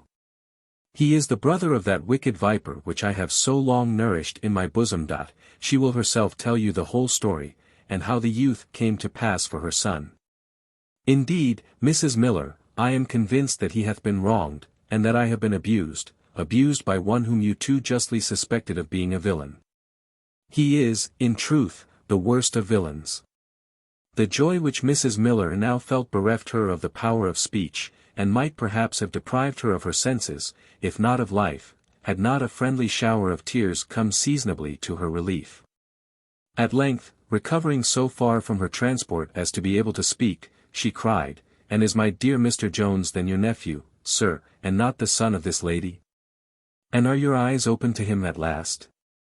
And shall I live to see him as happy as he deserves?" "He certainly is my nephew," says Allworthy, "and I hope all the rest." "And is this the dear good woman, the person," cries she, "to whom all this discovery is owing?" "She is indeed," says Allworthy. "Why, then," cried Mrs. Miller, upon her knees, "may heaven shower down its choicest blessings upon her head, and for this one good action forgive her all her sins, be they never so many." Mrs. Waters then informed them that she believed Jones would very shortly be released. For that the surgeon was gone, in company with a nobleman, to the justice who committed him, in order to certify that Mr. Fitzpatrick was out of all manner of danger, and to procure his prisoner his liberty. Allworthy said he should be glad to find his nephew there at his return home, but that he was then obliged to go on some business of consequence. He then called to a servant to fetch him a chair, and presently left the two ladies together. Mr. Blyfill, hearing the chair ordered, came downstairs to attend upon his uncle, for he never was deficient in such acts of duty. He asked his uncle if he was going out, which is a civil way of asking a man whither he is going, to which the other making no answer, he again desired to know when he would be pleased to return. Allworthy made no answer to this neither, till he was just going into his chair, and then, turning about, he said, "Hark ye, sir, do you find out, before my return, the letter which your mother sent me on her deathbed?" Allworthy then departed, and left Blyfill in a situation to be envied only by a man who is just going to be hanged. Chapter 9. A further continuation. Allworthy took an opportunity, whilst he was in the chair, of reading the letter from Jones to Sophia, which Western delivered him. And there were some expressions in it concerning himself which drew tears from his eyes. At length he arrived at Mr. Western's, and was introduced to Sophia. When the first ceremonies were past, and the gentleman and lady had taken their chairs, a silence of some minutes ensued, during which the latter, who had been prepared for the visit by her father, sat playing with her fan, and had every mark of confusion both in her countenance and behaviour. At length Allworthy, who was himself a little disconcerted, began thus: "I am afraid, Miss Western, my family hath been the occasion of giving you some uneasiness, to which, I fear, I have innocently become more instrumental than I intended. Be assured, madam, had I at first known how disagreeable the proposals had been, I should not have suffered you to have been so long persecuted. I hope, therefore, you will not think the design of this visit is to trouble you with any further solicitations of that kind, but entirely to relieve you from them." "Sir," said Sophia, with a little modest hesitation, "this behaviour is most kind and generous, and such as I could expect only from Mr. Allworthy. But as you have been so kind to mention this matter, you will pardon me for saying it hath, indeed, given me great uneasiness, and hath been the occasion of my suffering much cruel treatment from a father who was, till that unhappy affair, the tenderest and fondest of all parents. I am convinced, sir, you are too good and generous to resent my refusal of your nephew. Our inclinations are not in our own power, and whatever may be his merit, I cannot force them in his favour. I assure you, most amiable young lady, said Allworthy, I am capable of no such resentment, had the person been my own son, and had I entertained the highest esteem for him. For you say truly, madam, we cannot force our inclinations, much less can they be directed by another. Oh! Sir, answered Sophia, every word you speak proves you deserve that good, that great, that benevolent character the whole world allows you.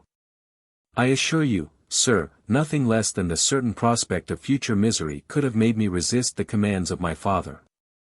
I sincerely believe you, madam, replied Allworthy, and I heartily congratulate you on your prudent foresight, since by so justifiable a resistance you have avoided misery indeed.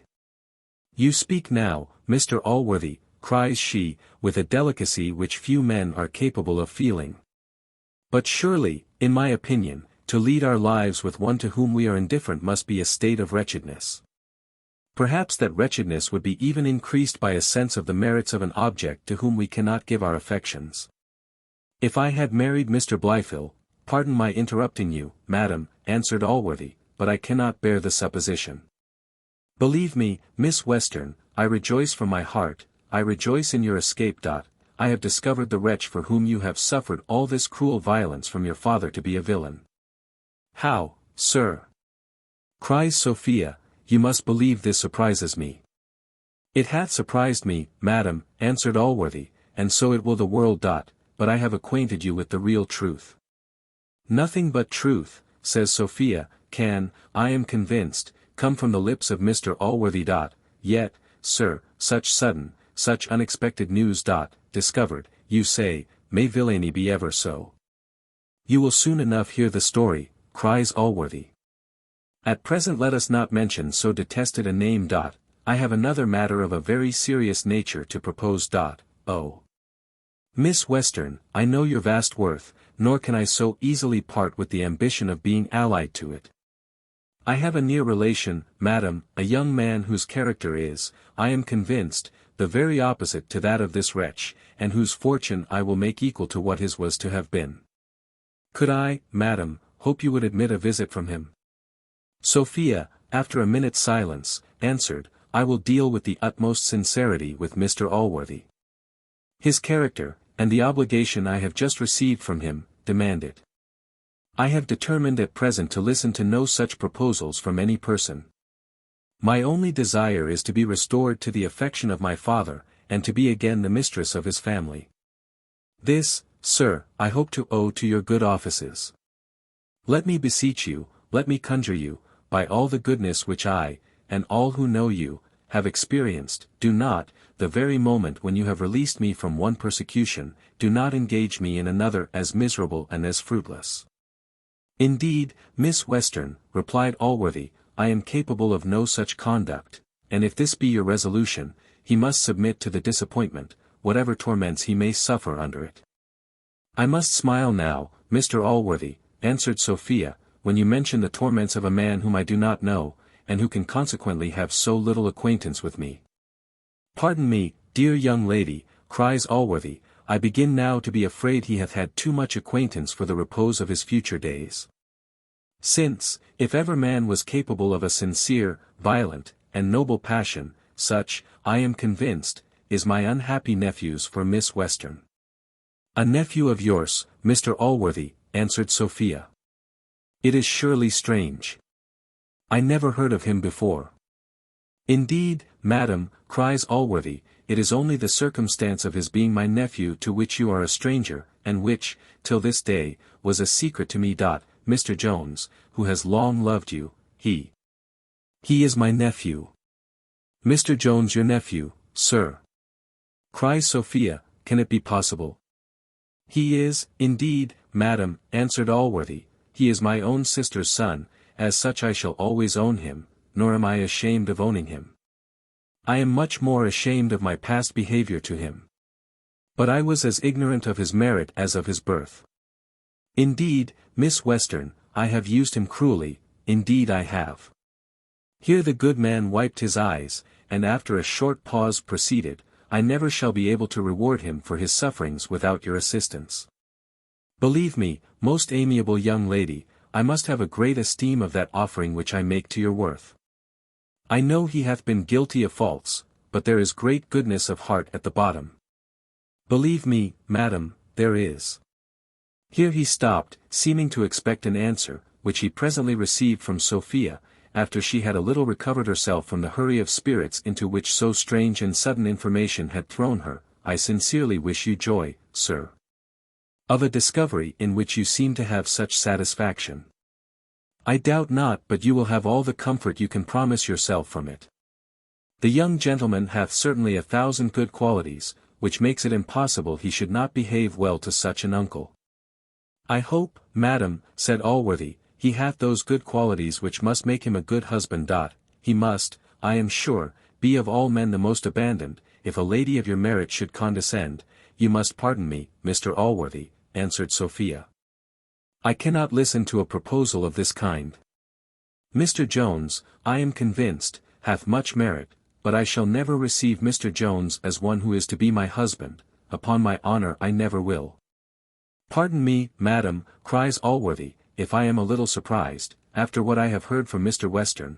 I hope the unhappy young man hath done nothing to forfeit your good opinion, if he had ever the honour to enjoy it. Perhaps, he may have been misrepresented to you, as he was to me.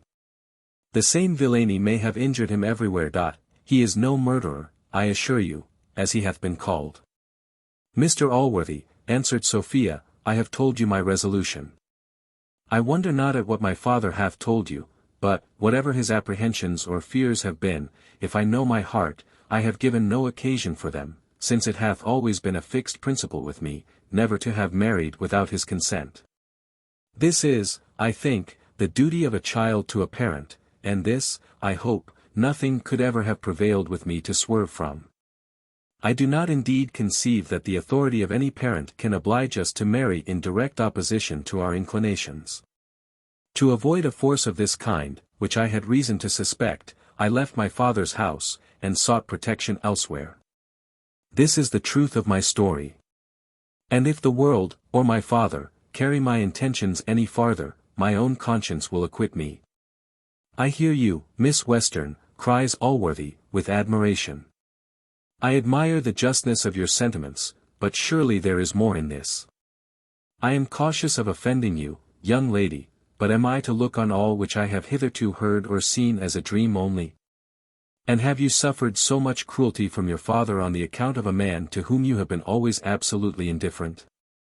I beg, Mr. Allworthy, answered Sophia, you will not insist on my reasons. Yes, I have suffered indeed. I will not, Mr. Allworthy, conceal, I will be very sincere with you. I own I had a great opinion of Mr. Jones. I believe, I know I have suffered for my opinion. I have been treated cruelly by my aunt, as well as by my father. But that is now past. I beg I may not be farther pressed, for, whatever hath been, my resolution is now fixed. Your nephew, sir, hath many virtues, he hath great virtues, Mr. Allworthy. I question not but he will do you honour in the world, and make you happy. I wish I could make him so, madam, replied Allworthy, but that I am convinced is only in your power.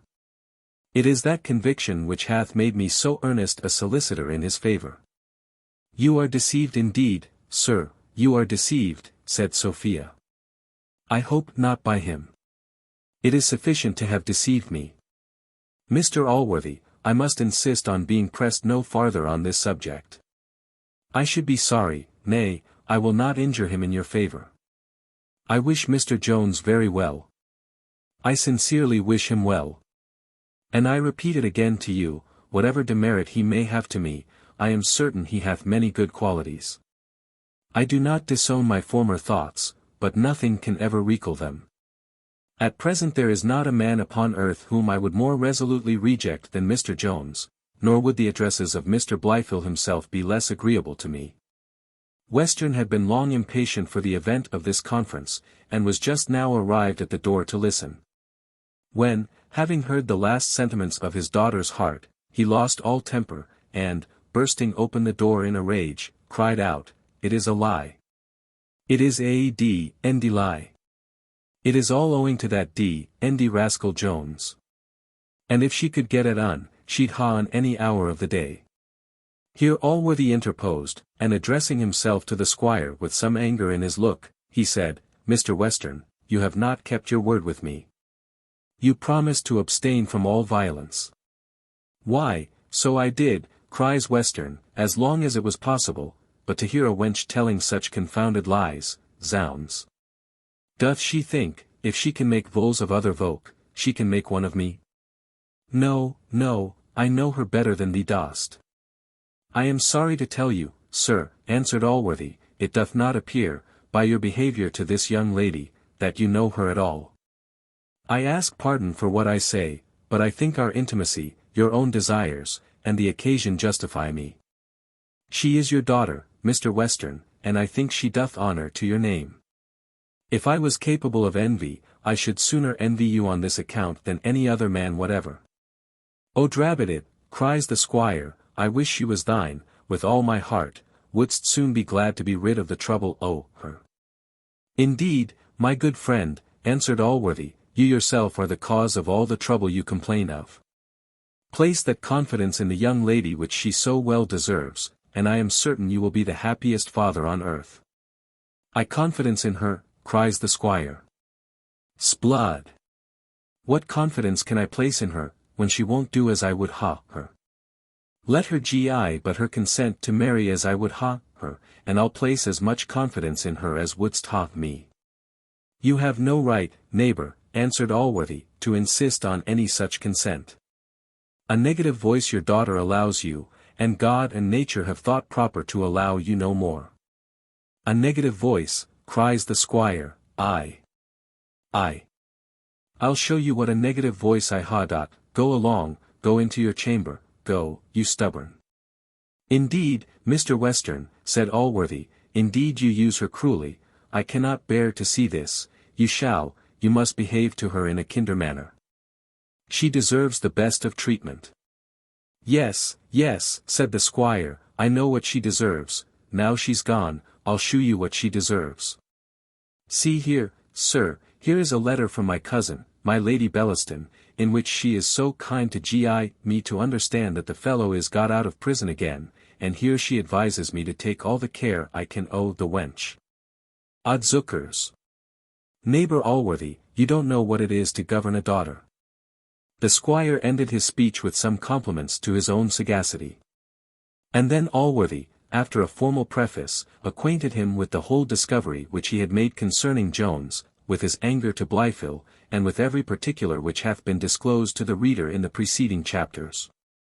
Men over-violent in their dispositions are, for the most part, as changeable in them.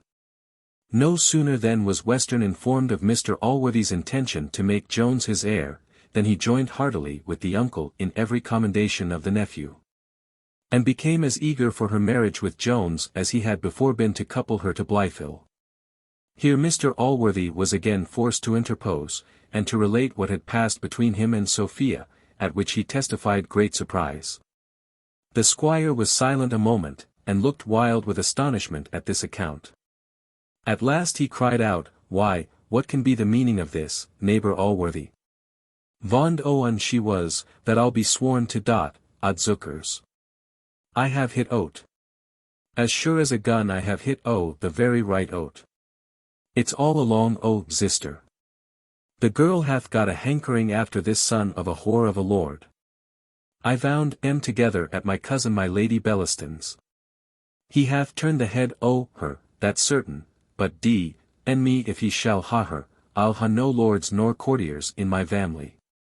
Allworthy now made a long speech, in which he repeated his resolution to avoid all violent measures, and very earnestly recommended gentle methods to Mr. Western, as those by which he might be assured of succeeding best with his daughter. He then took his leave, and returned back to Mrs. Miller, but was forced to comply with the earnest entreaties of the squire, in promising to bring Mr. Jones to visit him that afternoon, that he might, as he said, make all matters up with the young gentleman. At Mr. Allworthy's departure, Western promised to follow his advice in his behaviour to Sophia, saying, I don't know how 'tis, but me, Allworthy, if you don't make me always do just as you please.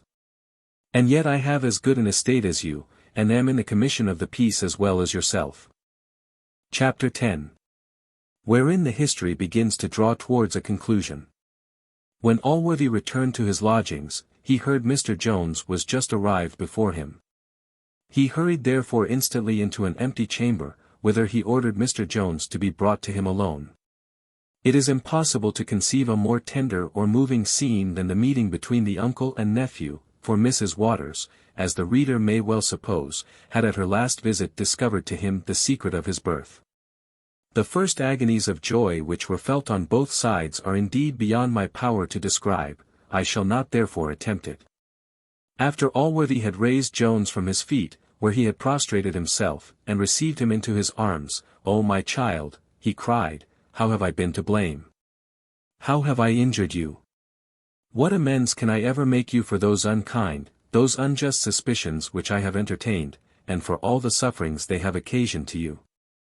Am I not now made amends?" cries Jones.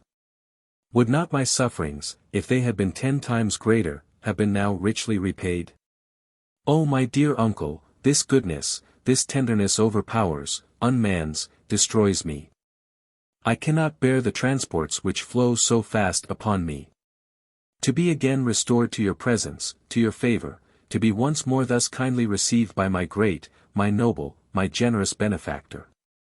Indeed, child," cries Allworthy, "I have used you cruelly." He then explained to him all the treachery of Befel, and again repeated expressions of the utmost concern, for having been induced by that treachery to use him so ill. "Oh, talk not so," answered Jones, "indeed, sir, you have used me nobly. The wisest man might be deceived as you were, and, under such a deception, the best must have acted just as you did. Your goodness displayed itself in the midst of your anger, just as it then seemed. I owe everything to that goodness, of which I have been most unworthy. Do not put me on self-accusation, by carrying your generous sentiments too far. Alas! Sir, I have not been punished more than I have deserved. And it shall be the whole business of my future life to deserve that happiness you now bestow on me, for, believe me, my dear uncle, my punishment hath not been thrown away upon me, though I have been a great, I am not a hardened sinner. I thank heaven, I have had time to reflect on my past life, where, though I cannot charge myself with any gross villainy, yet I can discern follies and vices more than enough to repent and to be ashamed of. Follies which have been attended with dreadful consequences to myself, and have brought me to the brink of destruction. I am rejoiced, my dear child," answered Allworthy, "to hear you talk thus sensibly. For as I am convinced hypocrisy, good heaven! How have I been imposed on by it in others?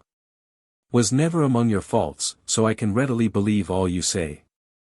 You now see, Tom, to what dangers imprudence alone may subject virtue, for virtue, I am now convinced, you love in a great degree.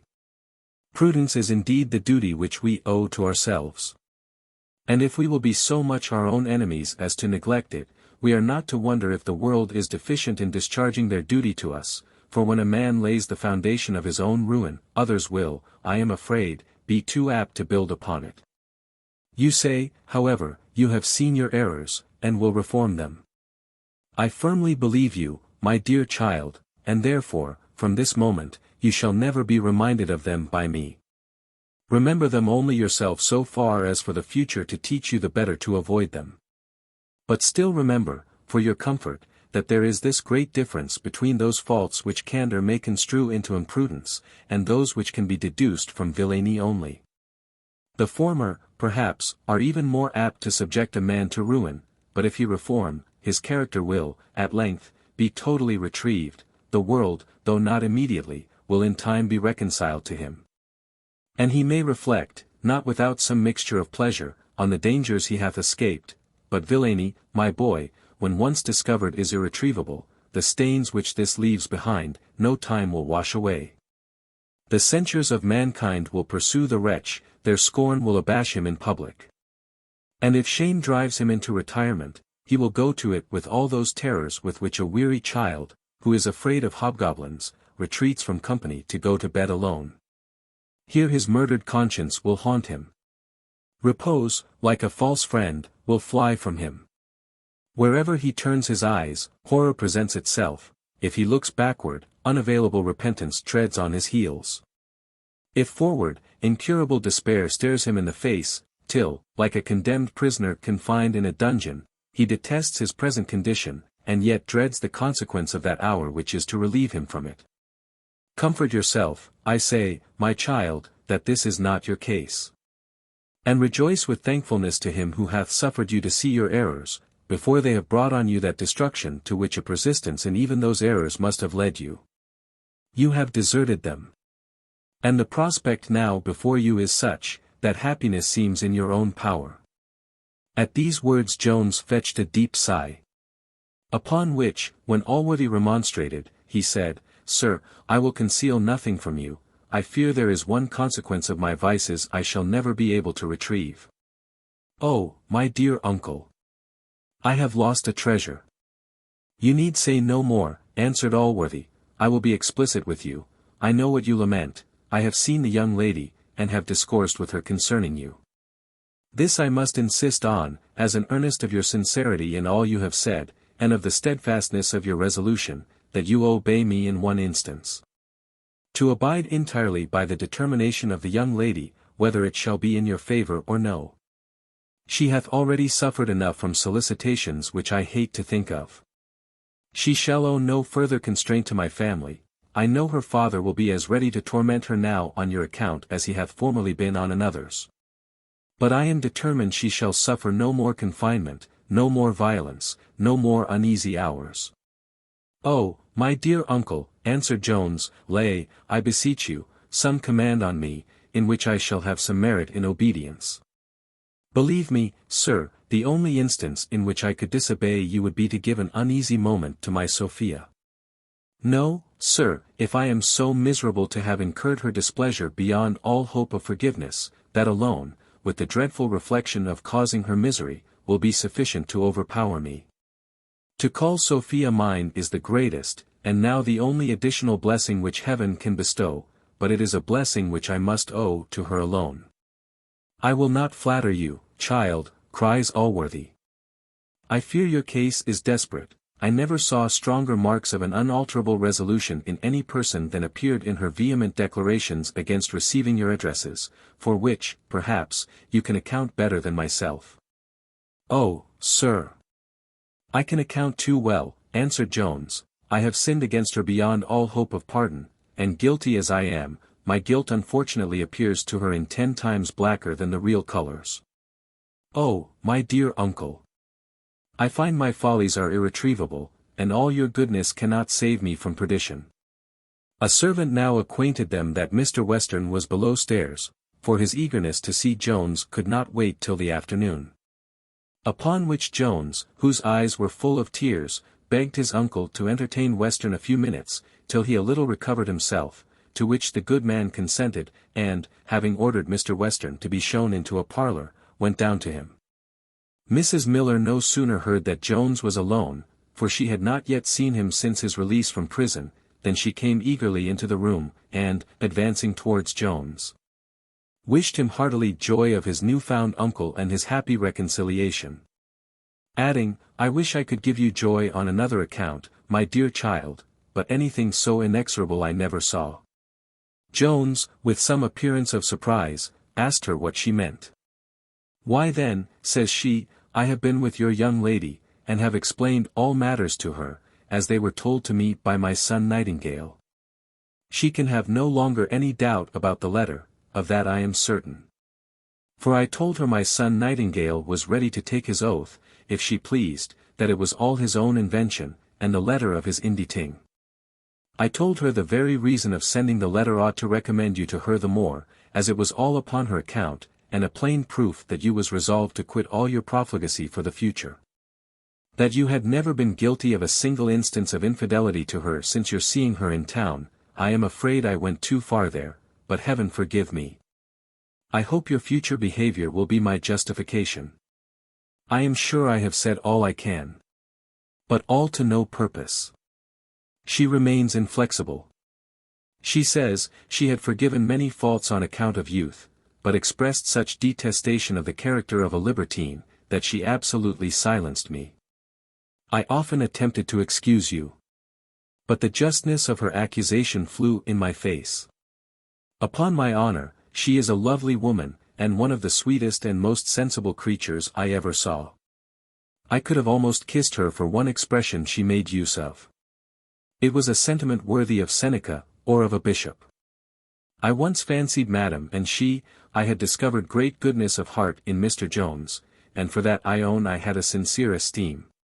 But an entire profligacy of manners will corrupt the best heart in the world, and all which a good-natured libertine can expect is, that we should mix some grains of pity with our contempt and abhorrence. She is an angelic creature, that is the truth on't.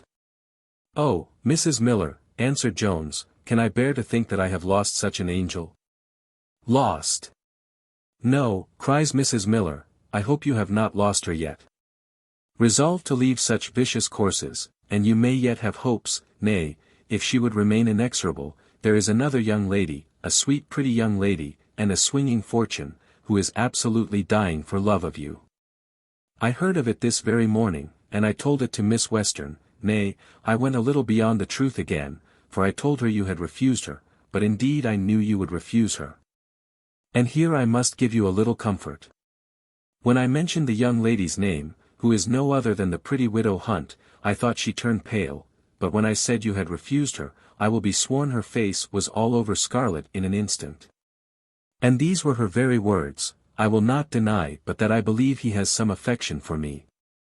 Here the conversation was interrupted by the arrival of Western, who could no longer be kept out of the room even by the authority of Allworthy himself, though this, as we have often seen, had a wonderful power over him. Western immediately went up to Jones, crying out, My old friend Tom, I am glad to see thee with all my heart. All past must be forgotten. I could not intend any affront to thee, because, as Allworthy here knows, nay, dost know it thyself, I took thee for another person, and where a body means no harm, what signifies a hasty word or two? One Christian must forget and forgive another. I hope, sir, said Jones, I shall never forget the many obligations I have had to you, but as for any offence towards me, I declare I am an utter stranger. 8, says Western, then give me thy fist. 8 as hearty and honest cock as any in the kingdom. Come along with me, I'll carry thee to thy mistress this moment. Here Allworthy interposed. And the squire being unable to prevail either with the uncle or nephew, was, after some litigation, obliged to consent to delay introducing Jones to Sophia till the afternoon. At which time Allworthy, as well in compassion to Jones as in compliance with the eager desires of Western, was prevailed upon to promise to attend at the tea-table. The conversation which now ensued was pleasant enough, and with which, had it happened earlier in our history, we would have entertained our reader. But as we have now leisure only to attend to what is very material, it shall suffice to say that matters being entirely adjusted as to the afternoon visit, Mr. Western again returned home. Chapter 11. The history draws nearer to a conclusion. When Mr. Western was departed, Jones began to inform Mr. Allworthy and Mrs. Miller that his liberty had been procured by 2 noble lords, who, together with 2 surgeons and a friend of Mr. Nightingale's, had attended the magistrate by whom he had been committed, and by whom, on the surgeon's oaths, that the wounded person was out of all manner of danger from his wound, he was discharged. One only of these lords, he said, he had ever seen before, and that no more than once. But the other had greatly surprised him by asking his pardon for an offence he had been guilty of towards him, occasioned, he said, entirely by his ignorance who he was. Now the reality of the case, with which Jones was not acquainted till afterwards, was this: the lieutenant whom Lord Fellamar had employed, according to the advice of Lady Bellaston, to press Jones as a vagabond into the sea service. When he came to report to his lordship the event which we have before seen, spoke very favourably of the behaviour of Mr. Jones on all accounts, and strongly assured that lord that he must have mistaken the person. For that Jones was certainly a gentleman. Insomuch that his lordship, who was strictly a man of honour, and would by no means have been guilty of an action which the world in general would have condemned, began to be much concerned for the advice which he had taken. Within a day or 2 after this, Lord Fellamar happened to dine with the Irish peer, who, in a conversation upon the duel, acquainted his company with the character of Fitzpatrick. To which, indeed, he did not do strict justice, especially in what related to his lady. He said she was the most innocent, the most injured woman alive, and that from compassion alone he had undertaken her cause. He then declared an intention of going the next morning to Fitzpatrick's lodgings, in order to prevail with him, if possible, to consent to a separation from his wife, who, the peer said, was in apprehensions for her life. if she should ever return to be under the power of her husband.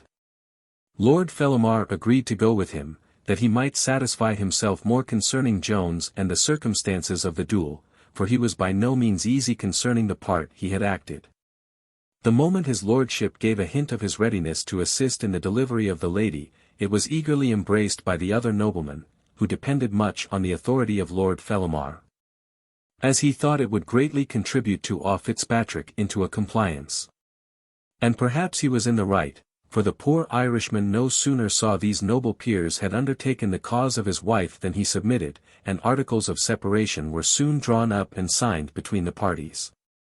Fitzpatrick, who had been so well satisfied by Mrs. Waters concerning the innocence of his wife with Jones at Upton, or perhaps, from some other reasons, was now become so indifferent to that matter, that he spoke highly in favour of Jones to Lord Fellamar, took all the blame upon himself, and said the other had behaved very much like a gentleman and a man of honour. And upon that lord's further inquiry concerning Mr. Jones, Fitzpatrick told him he was nephew to a gentleman of very great fashion and fortune, which was the account he had just received from Mrs. Waters after her interview with Dowling. Lord Fellamar now thought it behoved him to do everything in his power to make satisfaction to a gentleman whom he had so grossly injured, and without any consideration of rivalship, for he had now given over all thoughts of Sophia. Determined to procure Mr. Jones's liberty, being satisfied, as well from Fitzpatrick as his surgeon, that the wound was not mortal. He therefore prevailed with the Irish peer to accompany him to the place where Jones was confined, to whom he behaved as we have already related. When Allworthy returned to his lodgings, he immediately carried Jones into his room, and then acquainted him with the whole matter, as well what he had heard from Mrs. Waters as what he had discovered from Mr. Dowling.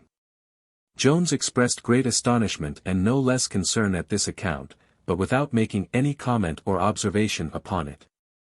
And now a message was brought from Mr. Blyfill, desiring to know if his uncle was at leisure that he might wait upon him. Allworthy started and turned pale, and then in a more passionate tone than I believe he had ever used before, bid the servant tell Blyfill he knew him not. "Consider, dear sir," cries Jones, in a trembling voice. "I have considered," answered Allworthy, "and you yourself shall carry my message to the villain. No one can carry him the sentence of his own ruin so properly as the man whose ruin he hath so villainously contrived."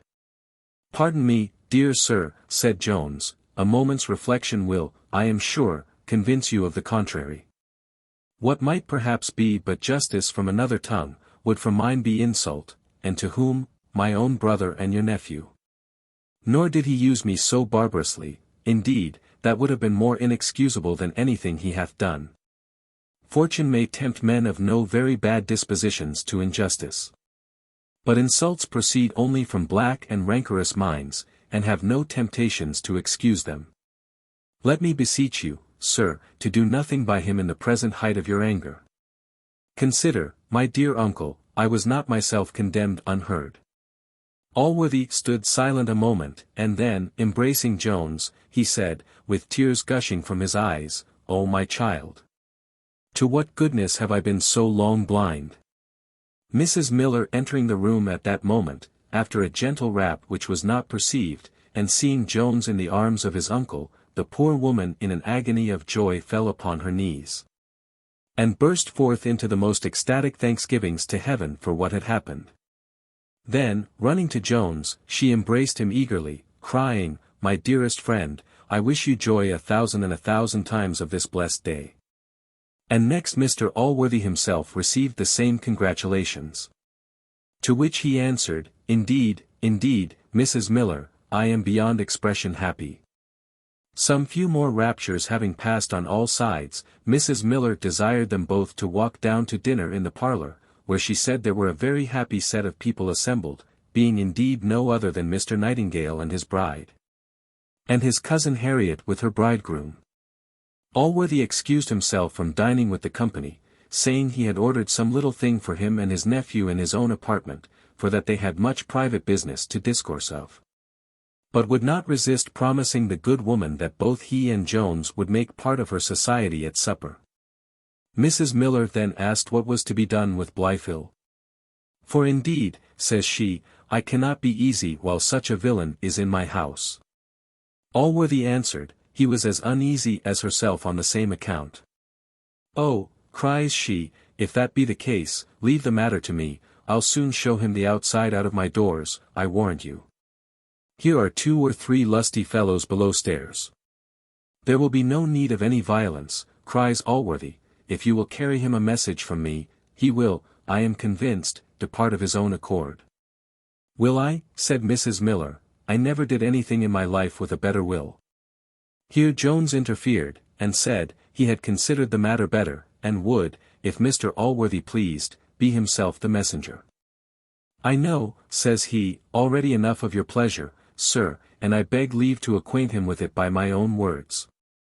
Let me beseech you, sir," added he, "to reflect on the dreadful consequences of driving him to violent and sudden despair. How unfit, alas! is this poor man to die in his present situation." This suggestion had not the least effect on Mrs. Miller. She left the room, crying, "You are too good, Mr. Jones, infinitely too good to live in this world." But it made a deeper impression on Allworthy. "My good child," said he, "I am equally astonished at the goodness of your heart, and the quickness of your understanding. Heaven indeed forbid that this wretch should be deprived of any means or time for repentance. That would be a shocking consideration indeed. Go to him, therefore, and use your own discretion, yet do not flatter him with any hopes of my forgiveness.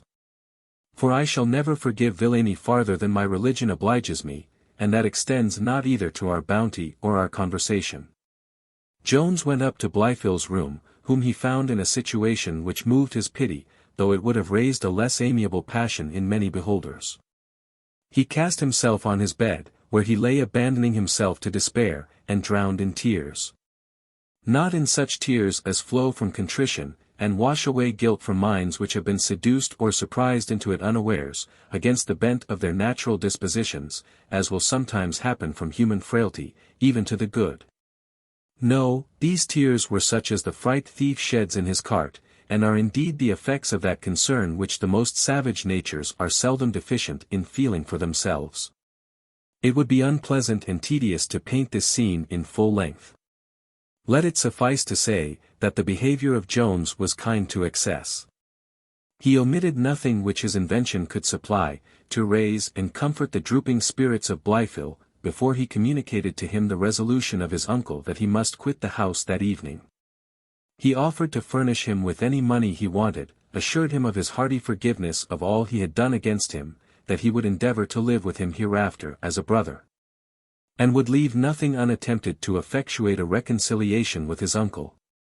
Blifil was at first sullen and silent, balancing in his mind whether he should yet deny all, but, finding at last the evidence too strong against him, he betook himself at last to confession.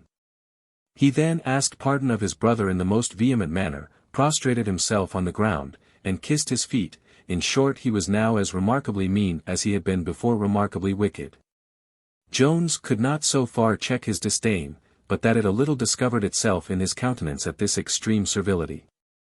He raised his brother the moment he could from the ground, and advised him to bear his afflictions more like a man, repeating, at the same time, his promises, that he would do all in his power to lessen them, for which Blifil, making many professions of his unworthiness, poured forth a profusion of thanks. And then, he having declared he would immediately depart to another lodging, Jones returned to his uncle. Among other matters, Allworthy now acquainted Jones with the discovery which he had made concerning the £500 bank notes. "I have," said he, "already consulted a lawyer, who tells me, to my great astonishment, that there is no punishment for a fraud of this kind. Indeed, when I consider the black ingratitude of this fellow toward you, I think a highwayman, compared to him, is an innocent person." "Good heaven," says Jones, "is it possible? I am shocked beyond measure at this news. I thought there was not an honester fellow in the world. The temptation of such a sum was too great for him to withstand, for smaller matters have come safe to me through his hand. Indeed, my dear uncle, you must suffer me to call it weakness rather than ingratitude, for I am convinced the poor fellow loves me, and hath done me some kindnesses, which I can never forget. Nay, I believe he hath repented of this very act. For it is not above a day or two ago, when my affairs seemed in the most desperate situation, that he visited me in my confinement, and offered me any money I wanted. Consider, sir, what a temptation to a man who hath tasted such bitter distress, it must be, to have a sum in his possession which must put him and his family beyond any future possibility of suffering the like. Child, cries Allworthy, you carry this forgiving temper too far. Such mistaken mercy is not only weakness, but borders on injustice, and is very pernicious to society, as it encourages vice. The dishonesty of this fellow I might, perhaps, have pardoned, but never his ingratitude. And give me leave to say, when we suffer any temptation to atone for dishonesty itself, we are as candid and merciful as we ought to be. And so far I confess I have gone, for I have often pitied the fate of a highwayman, when I have been on the grand jury, and have more than once applied to the judge on the behalf of such as have had any mitigating circumstances in their case. But when dishonesty is attended with any blacker crime, such as cruelty, murder, ingratitude, or the like, compassion and forgiveness then become false. I am convinced the fellow is a villain, and he shall be punished. At least as far as I can punish him. This was spoken with so stern a voice, that Jones did not think proper to make any reply. Besides, the hour appointed by Mr. Western now drew so near, that he had barely time left to dress himself. Here therefore ended the present dialogue, and Jones retired to another room, where Partridge attended, according to order, with his clothes. Partridge had scarce seen his master since the happy discovery. The poor fellow was unable either to contain or express his transports. He behaved like one frantic, and made almost as many mistakes while he was dressing Jones as I have seen made by Harlequin in dressing himself on the stage. His memory, however, was not in the least deficient. He recollected now many omens and presages of this happy event, some of which he had remarked at the time, but many more he now remembered. Nor did he omit the dreams he had dreamt the evening before his meeting with Jones, and concluded with saying, I always told your honour something boded in my mind that you would one time or other have it in your power to make my fortune. Jones assured him that this boding should as certainly be verified with regard to him as all the other omens had been to himself, which did not a little add to all the raptures which the poor fellow had already conceived on account of his master. Chapter 12. Approaching still nearer to the end. Jones, being now completely dressed, attended his uncle to Mr. Western's. He was, indeed, one of the finest figures ever beheld, and his person alone would have charmed the greater part of womankind. But we hope it hath already appeared in this history that nature, when she formed him, did not totally rely, as she sometimes doth, on this merit only, to recommend her work. Sophia, who, angry as she was likewise set forth to the best advantage, for which I leave my female readers to account, appeared so extremely beautiful, that even Allworthy, when he saw her, could not forbear whispering Western that he believed she was the finest creature in the world. To which Western answered, in a whisper, overheard by all present, so much the better for Tom, for D. and me if he shan't ha the tousling her. Sophia was all over scarlet at these words, while Tom's countenance was altogether as pale, and he was almost ready to sink from his chair. The tea-table was scarce removed before Western lugged Allworthy out of the room, telling him he had business of consequence to impart, and must speak to him that instant in private, before he forgot it. The lovers were now alone, and it will, I question not, appear strange to many readers, that those who had so much to say to one another when danger and difficulty attended their conversation, and who seemed so eager to rush into each other's arms when so many bars lay in their way, now that with safety they were at liberty to say or do whatever they pleased, should both remain for some time silent and motionless. Insomuch that a stranger of moderate sagacity might have well concluded they were mutually indifferent, but so it was, however strange it may seem. Both sat with their eyes cast downwards on the ground, and for some minutes continued in perfect silence. Mr. Jones during this interval attempted once or twice to speak, but was absolutely incapable, muttering only, or rather sighing out, some broken words. When Sophia at length, partly out of pity to him, and partly to turn the discourse from the subject which she knew well enough he was endeavouring to open, said, Sure, sir, you are the most fortunate man in the world in this discovery. And can you really, madam, think me so fortunate, said Jones, sighing, while I have incurred your displeasure? Nay, sir, says she, as to that you best know whether you have deserved it. Indeed, madam, answered he, you yourself are as well apprised of all my demerits. Mrs. Miller hath acquainted you with the whole truth. Oh! My Sophia, am I never to hope for forgiveness? I think, Mr. Jones, said she, I may almost depend on your own justice, and leave it to yourself to pass sentence on your own conduct. Alas! Madam, answered he, it is mercy, and not justice, which I implore at your hands.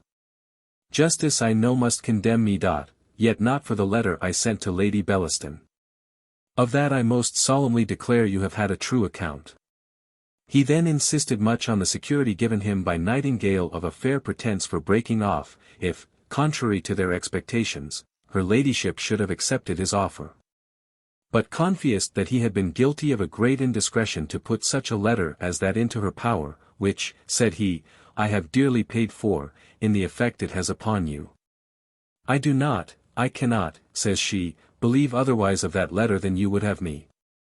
My conduct, I think, shews you clearly I do not believe there is much in that. And yet, Mr. Jones, have I not enough to resent? After what passed at Upton, so soon to engage in a new amour with another woman, while I fancied, and you pretended, your heart was bleeding for me? Indeed, you have acted strangely. Can I believe the passion you have professed to me to be sincere?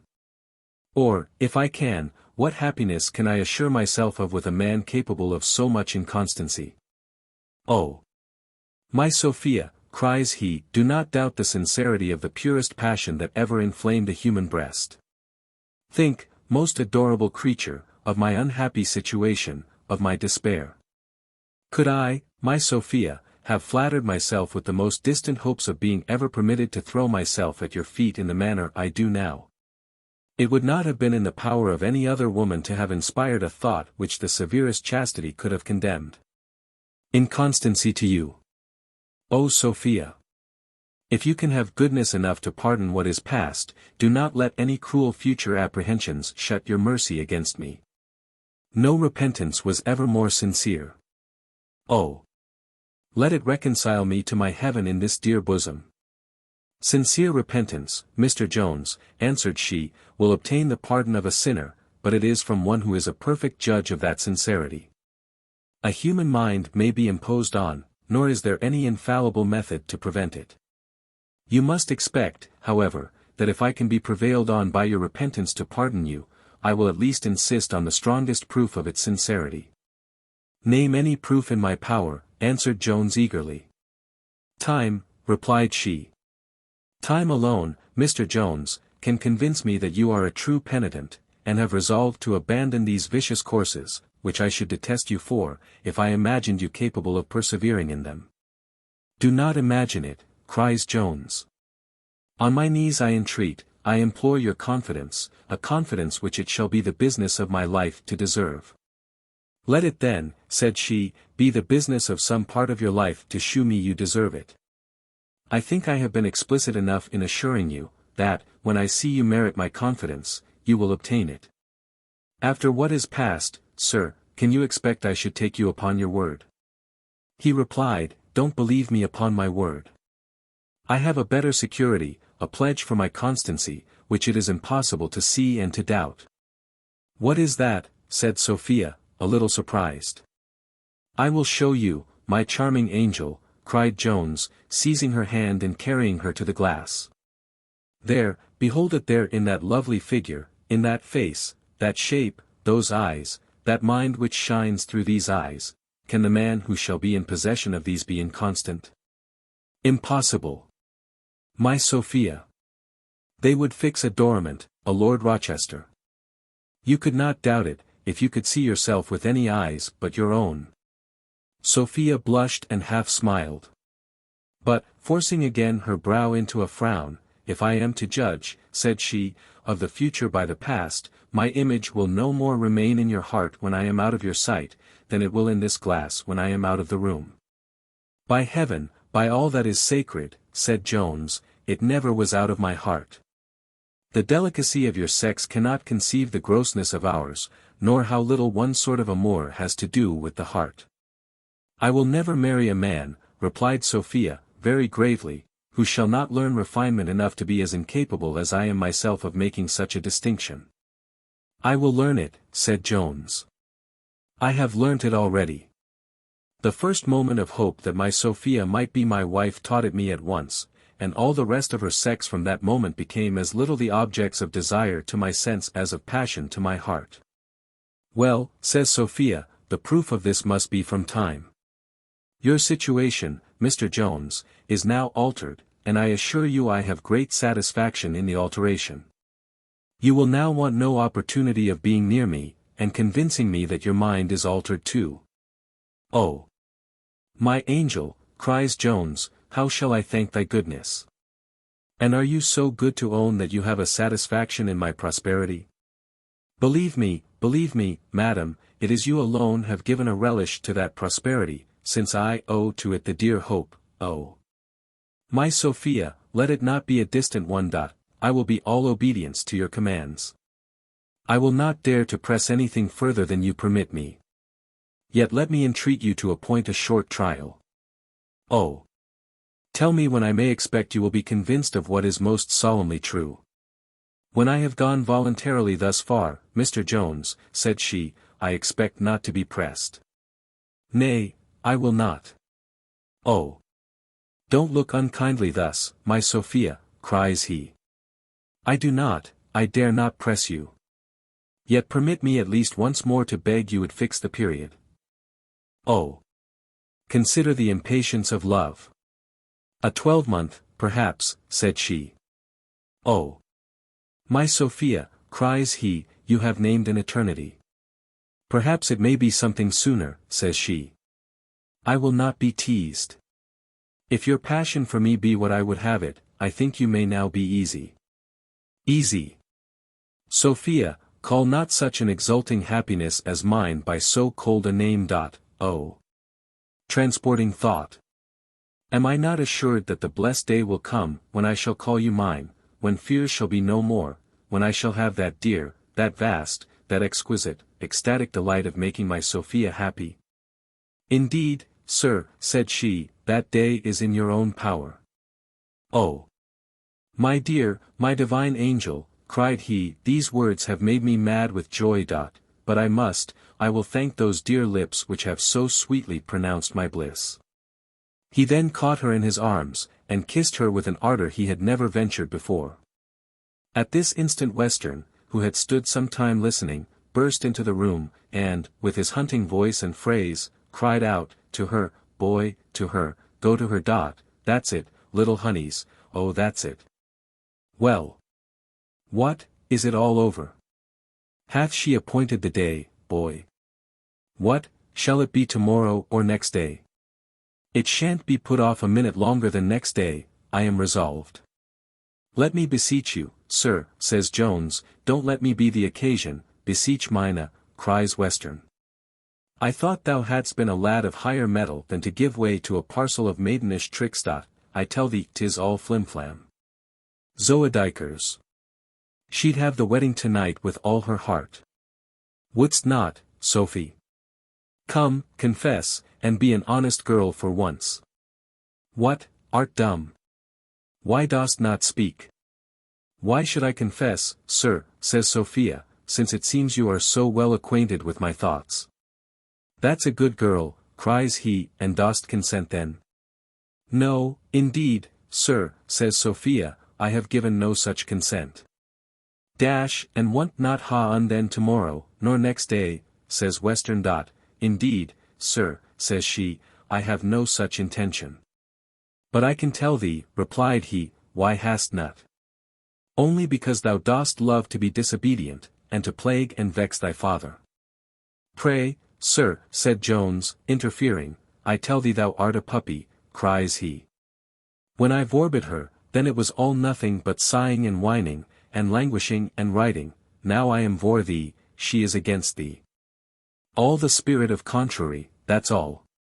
She is above being guided and governed by her father, that is the whole truth on't. It is only to disoblige and contradict me. What would my papa have me do, cries Sophia. What would I ha thee do, says he, why, on thy hand this moment. Well, sir, says Sophia, I will obey you. There is my hand, Mr. Jones. Well, and will you consent to ha un tomorrow morning, says Western. I will be obedient to you, sir, cries she. Why then tomorrow morning be the day, cries he. Why then tomorrow morning shall be the day, papa, since you will have it so, says Sophia. Jones then fell upon his knees, and kissed her hand in an agony of joy, while Western began to caper and dance about the room, presently crying out, Where the devil is Allworthy? He is without now, a-talking with that lawyer Dowling, when he should be minding other matters. He then sallied out in quest of him, and very opportunely left the lovers to enjoy a few tender minutes alone. But he soon returned with Allworthy, saying, If you won't believe me, you may ask her yourself. Hast not gin thy consent, Sophie, to be married tomorrow? Such are your commands, sir, cries Sophia, and I dare not be guilty of disobedience. I hope, madam, cries Allworthy, my nephew will merit so much goodness, and will be always as sensible as myself of the great honor you have done my family. An alliance with so charming and so excellent a young lady would indeed be an honor to the greatest in England. Yes, cries Western, but if I had suffered her to stand shall I, dilly-dally, you might not have had that honor yet a while. I was forced to use a little fatherly authority to bring her to. I hope not, sir, cries Allworthy, I hope there is not the least constraint. Why, there, cries Western, you may bid her unsay all again if you will. Dost repent heartily of thy promise, dost not, Sophia? Indeed, papa, cries she, I do not repent, nor do I believe I ever shall, of any promise in favor of Mr. Jones. Then, nephew, cries Allworthy, I felicitate you most heartily. For I think you are the happiest of men. And, madam, you will give me leave to congratulate you on this joyful occasion. Indeed, I am convinced you have bestowed yourself on one who will be sensible of your great merit, and who will at least use his best endeavors to deserve it. His best endeavors, cries Western, that he will, I warrant harkee, Allworthy, I'll bet thee £5 to a crown we have a boy tomorrow 9 months, but prithee tell me what ha? What ha Burgundy, Champagne, or what? Please Jupiter, we'll make a night on't. Indeed, sir, said Allworthy, you must excuse me, both my nephew and I were engaged before I suspected this near approach of his happiness. Engaged, quoth the squire, never tell me. I won't part with thee tonight upon any occasion. Shalt sup here, please the Lord Harry. You must pardon me, my dear neighbour, answered Allworthy, I have given a solemn promise, and that you know I never break. Why, prithee, who art engaged to, cries the squire. Allworthy then informed him, as likewise of the company. Odzookers, answered the squire, I will go with thee, and so shall Sophie. For I won't part with thee tonight. And it would be barbarous to part Tom and the girl. This offer was presently embraced by Allworthy, and Sophia consented, having first obtained a private promise from her father that he would not mention a syllable concerning her marriage. Chapter the last. In which the history is concluded. Young Nightingale had been that afternoon, by appointment, to wait on his father, who received him much more kindly than he expected. There likewise he met his uncle, who was returned to town in quest of his new married daughter. This marriage was the luckiest incident which could have happened to the young gentleman. For these brothers lived in a constant state of contention about the government of their children, both heartily despising the method which each other took. Each of them therefore now endeavored, as much as he could, to palliate the offence which his own child had committed, and to aggravate the match of the other. This desire of triumphing over his brother, added to the many arguments which Allworthy had used, so strongly operated on the old gentleman that he met his son with a smiling countenance, and actually agreed to sup with him that evening at Mrs. Miller's. As for the other, who really loved his daughter with the most immoderate affection, there was little difficulty in inclining him to a reconciliation. He was no sooner informed by his nephew where his daughter and her husband were, than he declared he would instantly go to her. And when he arrived there he scarce suffered her to fall upon her knees before he took her up, and embraced her with a tenderness which affected all who saw him. And in less than a quarter of an hour was as well reconciled to both her and her husband as if he had himself joined their hands. In this situation were affairs when Mr. Allworthy and his company arrived to complete the happiness of Mrs. Miller, who no sooner saw Sophia than she guessed everything that had happened. And so great was her friendship to Jones, that it added not a few transports to those she felt on the happiness of her own daughter. There have not, I believe, been many instances of a number of people met together, where every one was so perfectly happy as in this company. Amongst whom the father of young Nightingale enjoyed the least perfect content. For, notwithstanding his affection for his son, notwithstanding the authority and the arguments of Allworthy, together with the other motive mentioned before, he could not so entirely be satisfied with his son's choice. And, perhaps, the presence of Sophia herself tended a little to aggravate and heighten his concern, as a thought now and then suggested itself that his son might have had that lady, or some other such. Not that any of the charms which adorned either the person or mind of Sophia created the uneasiness, it was the contents of her father's coffers which set his heart a-longing. These were the charms which he could not bear to think his son had sacrificed to the daughter of Mrs. Miller. The brides were both very pretty women. But so totally were they eclipsed by the beauty of Sophia, that, had they not been two of the best-tempered girls in the world, it would have raised some envy in their breasts. For neither of their husbands could long keep his eyes from Sophia, who sat at the table like a queen receiving homage, or, rather, like a superior being receiving adoration from all around her. But it was an adoration which they gave, not which she exacted, for she was as much distinguished by her modesty and affability as by all her other perfections. The evening was spent in much true mirth. All were happy, but those the most who had been most unhappy before. Their former sufferings and fears gave such a relish to their felicity as even love and fortune, in their fullest flow, could not have given without the advantage of such a comparison. Yet, as great joy, especially after a sudden change and revolution of circumstances, is apt to be silent, and dwells rather in the heart than on the tongue, Jones and Sophia appeared the least merry of the whole company.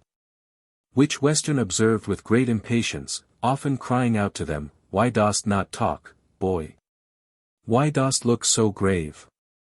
Hast lost thy tongue, girl? Drink another glass of wine, shot drink another glass." And, the more to enliven her, he would sometimes sing a merry song, which bore some relation to matrimony and the loss of a maidenhead.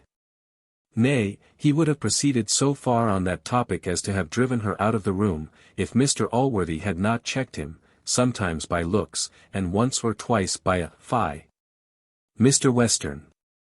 He began, indeed, once to debate the matter, and assert his right to talk to his own daughter as he thought fit, but, as nobody seconded him, he was soon reduced to order. Notwithstanding this little restraint, he was so pleased with the cheerfulness and good humour of the company, that he insisted on their meeting the next day at his lodgings. They all did so. And the lovely Sophia, who was now in private become a bride too, officiated as the mistress of the ceremonies, or, in the polite phrase, did the honours of the table.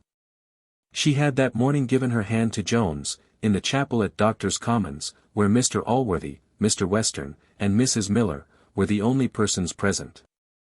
Sophia had earnestly desired her father that no others of the company, who were that day to dine with him, should be acquainted with her marriage. The same secrecy was enjoined to Mrs. Miller, and Jones undertook for Allworthy. This somewhat reconciled the delicacy of Sophia to the public entertainment which, in compliance with her father's will, she was obliged to go to, greatly against her own inclinations. In confidence of this secrecy she went through the day pretty well, till the squire, who was now advanced into the second bottle, could contain his joy no longer, but, filling out a bumper, drank a health to the bride. The health was immediately pledged by all present, to the great confusion of our poor blushing Sophia, and the great concern of Jones upon her account. To say truth, there was not a person present made wiser by this discovery.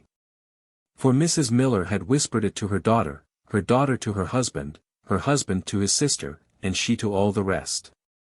Sophia now took the first opportunity of withdrawing with the ladies, and the squire sat into his cups, in which he was, by degrees, deserted by all the company except the uncle of young Nightingale, who loved his bottle as well as Western himself.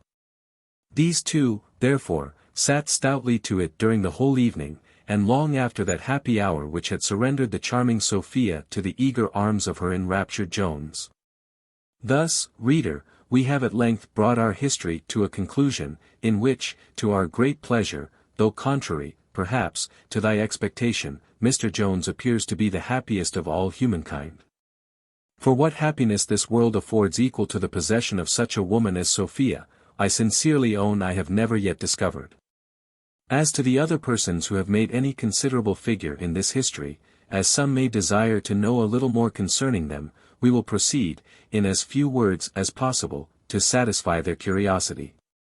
Allworthy hath never yet been prevailed upon to see Blytheville, but he hath yielded to the importunity of Jones, backed by Sophia, to settle £200 a year upon him, to which Jones hath privately added a third.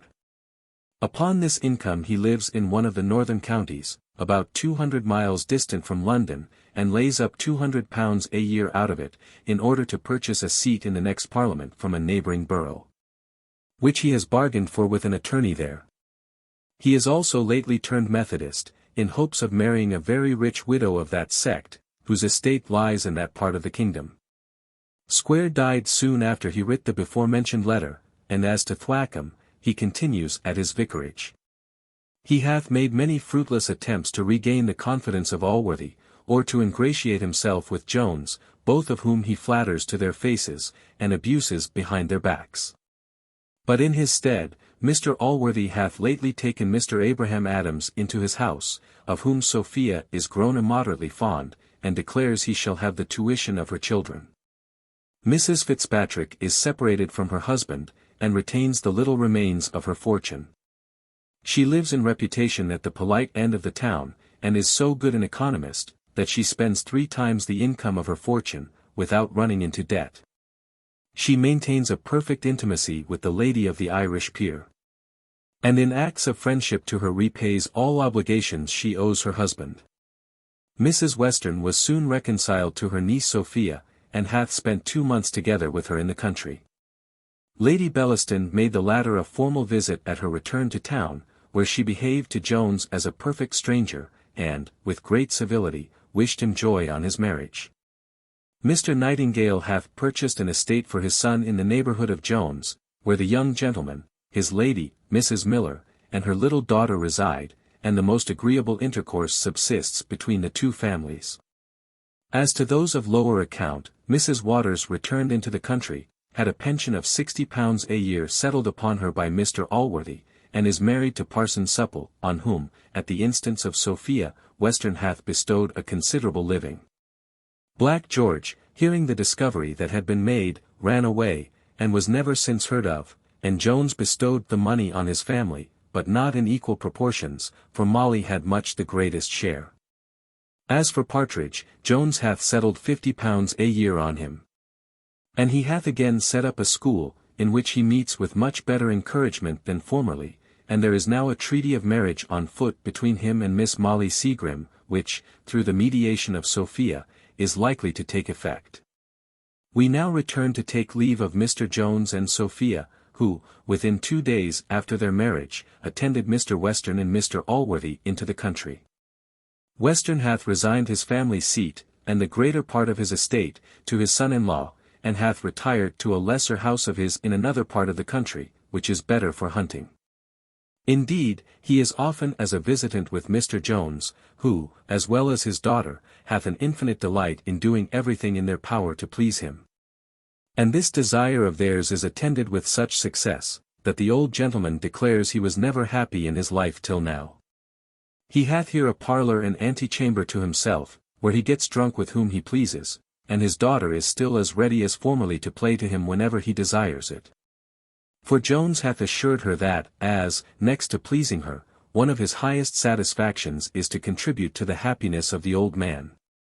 So, the great duty which she expresses and performs to her father, renders her almost equally dear to him with the love which she bestows on himself. Sophia hath already produced him 2 fine children, a boy and a girl, of whom the old gentleman is so fond, that he spends much of his time in the nursery, where he declares the tattling of his little granddaughter, who is above a year and a half old, is sweeter music than the finest cry of dogs in England. Allworthy was likewise greatly liberal to Jones on the marriage, and hath omitted no instance of shewing his affection to him and his lady, who love him as a father. Whatever in the nature of Jones had a tendency to vice, has been corrected by continual conversation with this good man, and by his union with the lovely and virtuous Sophia. He hath also, by reflection on his past follies, acquired a discretion and prudence very uncommon in one of his lively parts. To conclude, as there are not to be found a worthier man and woman, than this fond couple, so neither can any be imagined more happy. They preserve the purest and tenderest affection for each other, an affection daily increased and confirmed by mutual endearments and mutual esteem. Nor is their conduct towards their relations and friends less amiable than towards one another. And such is their condescension, their indulgence, and their beneficence to those below them, that there is not a neighbour, a tenant, or a servant, who doth not most gratefully bless the day when Mr. Jones was married to his Sophia. Finis.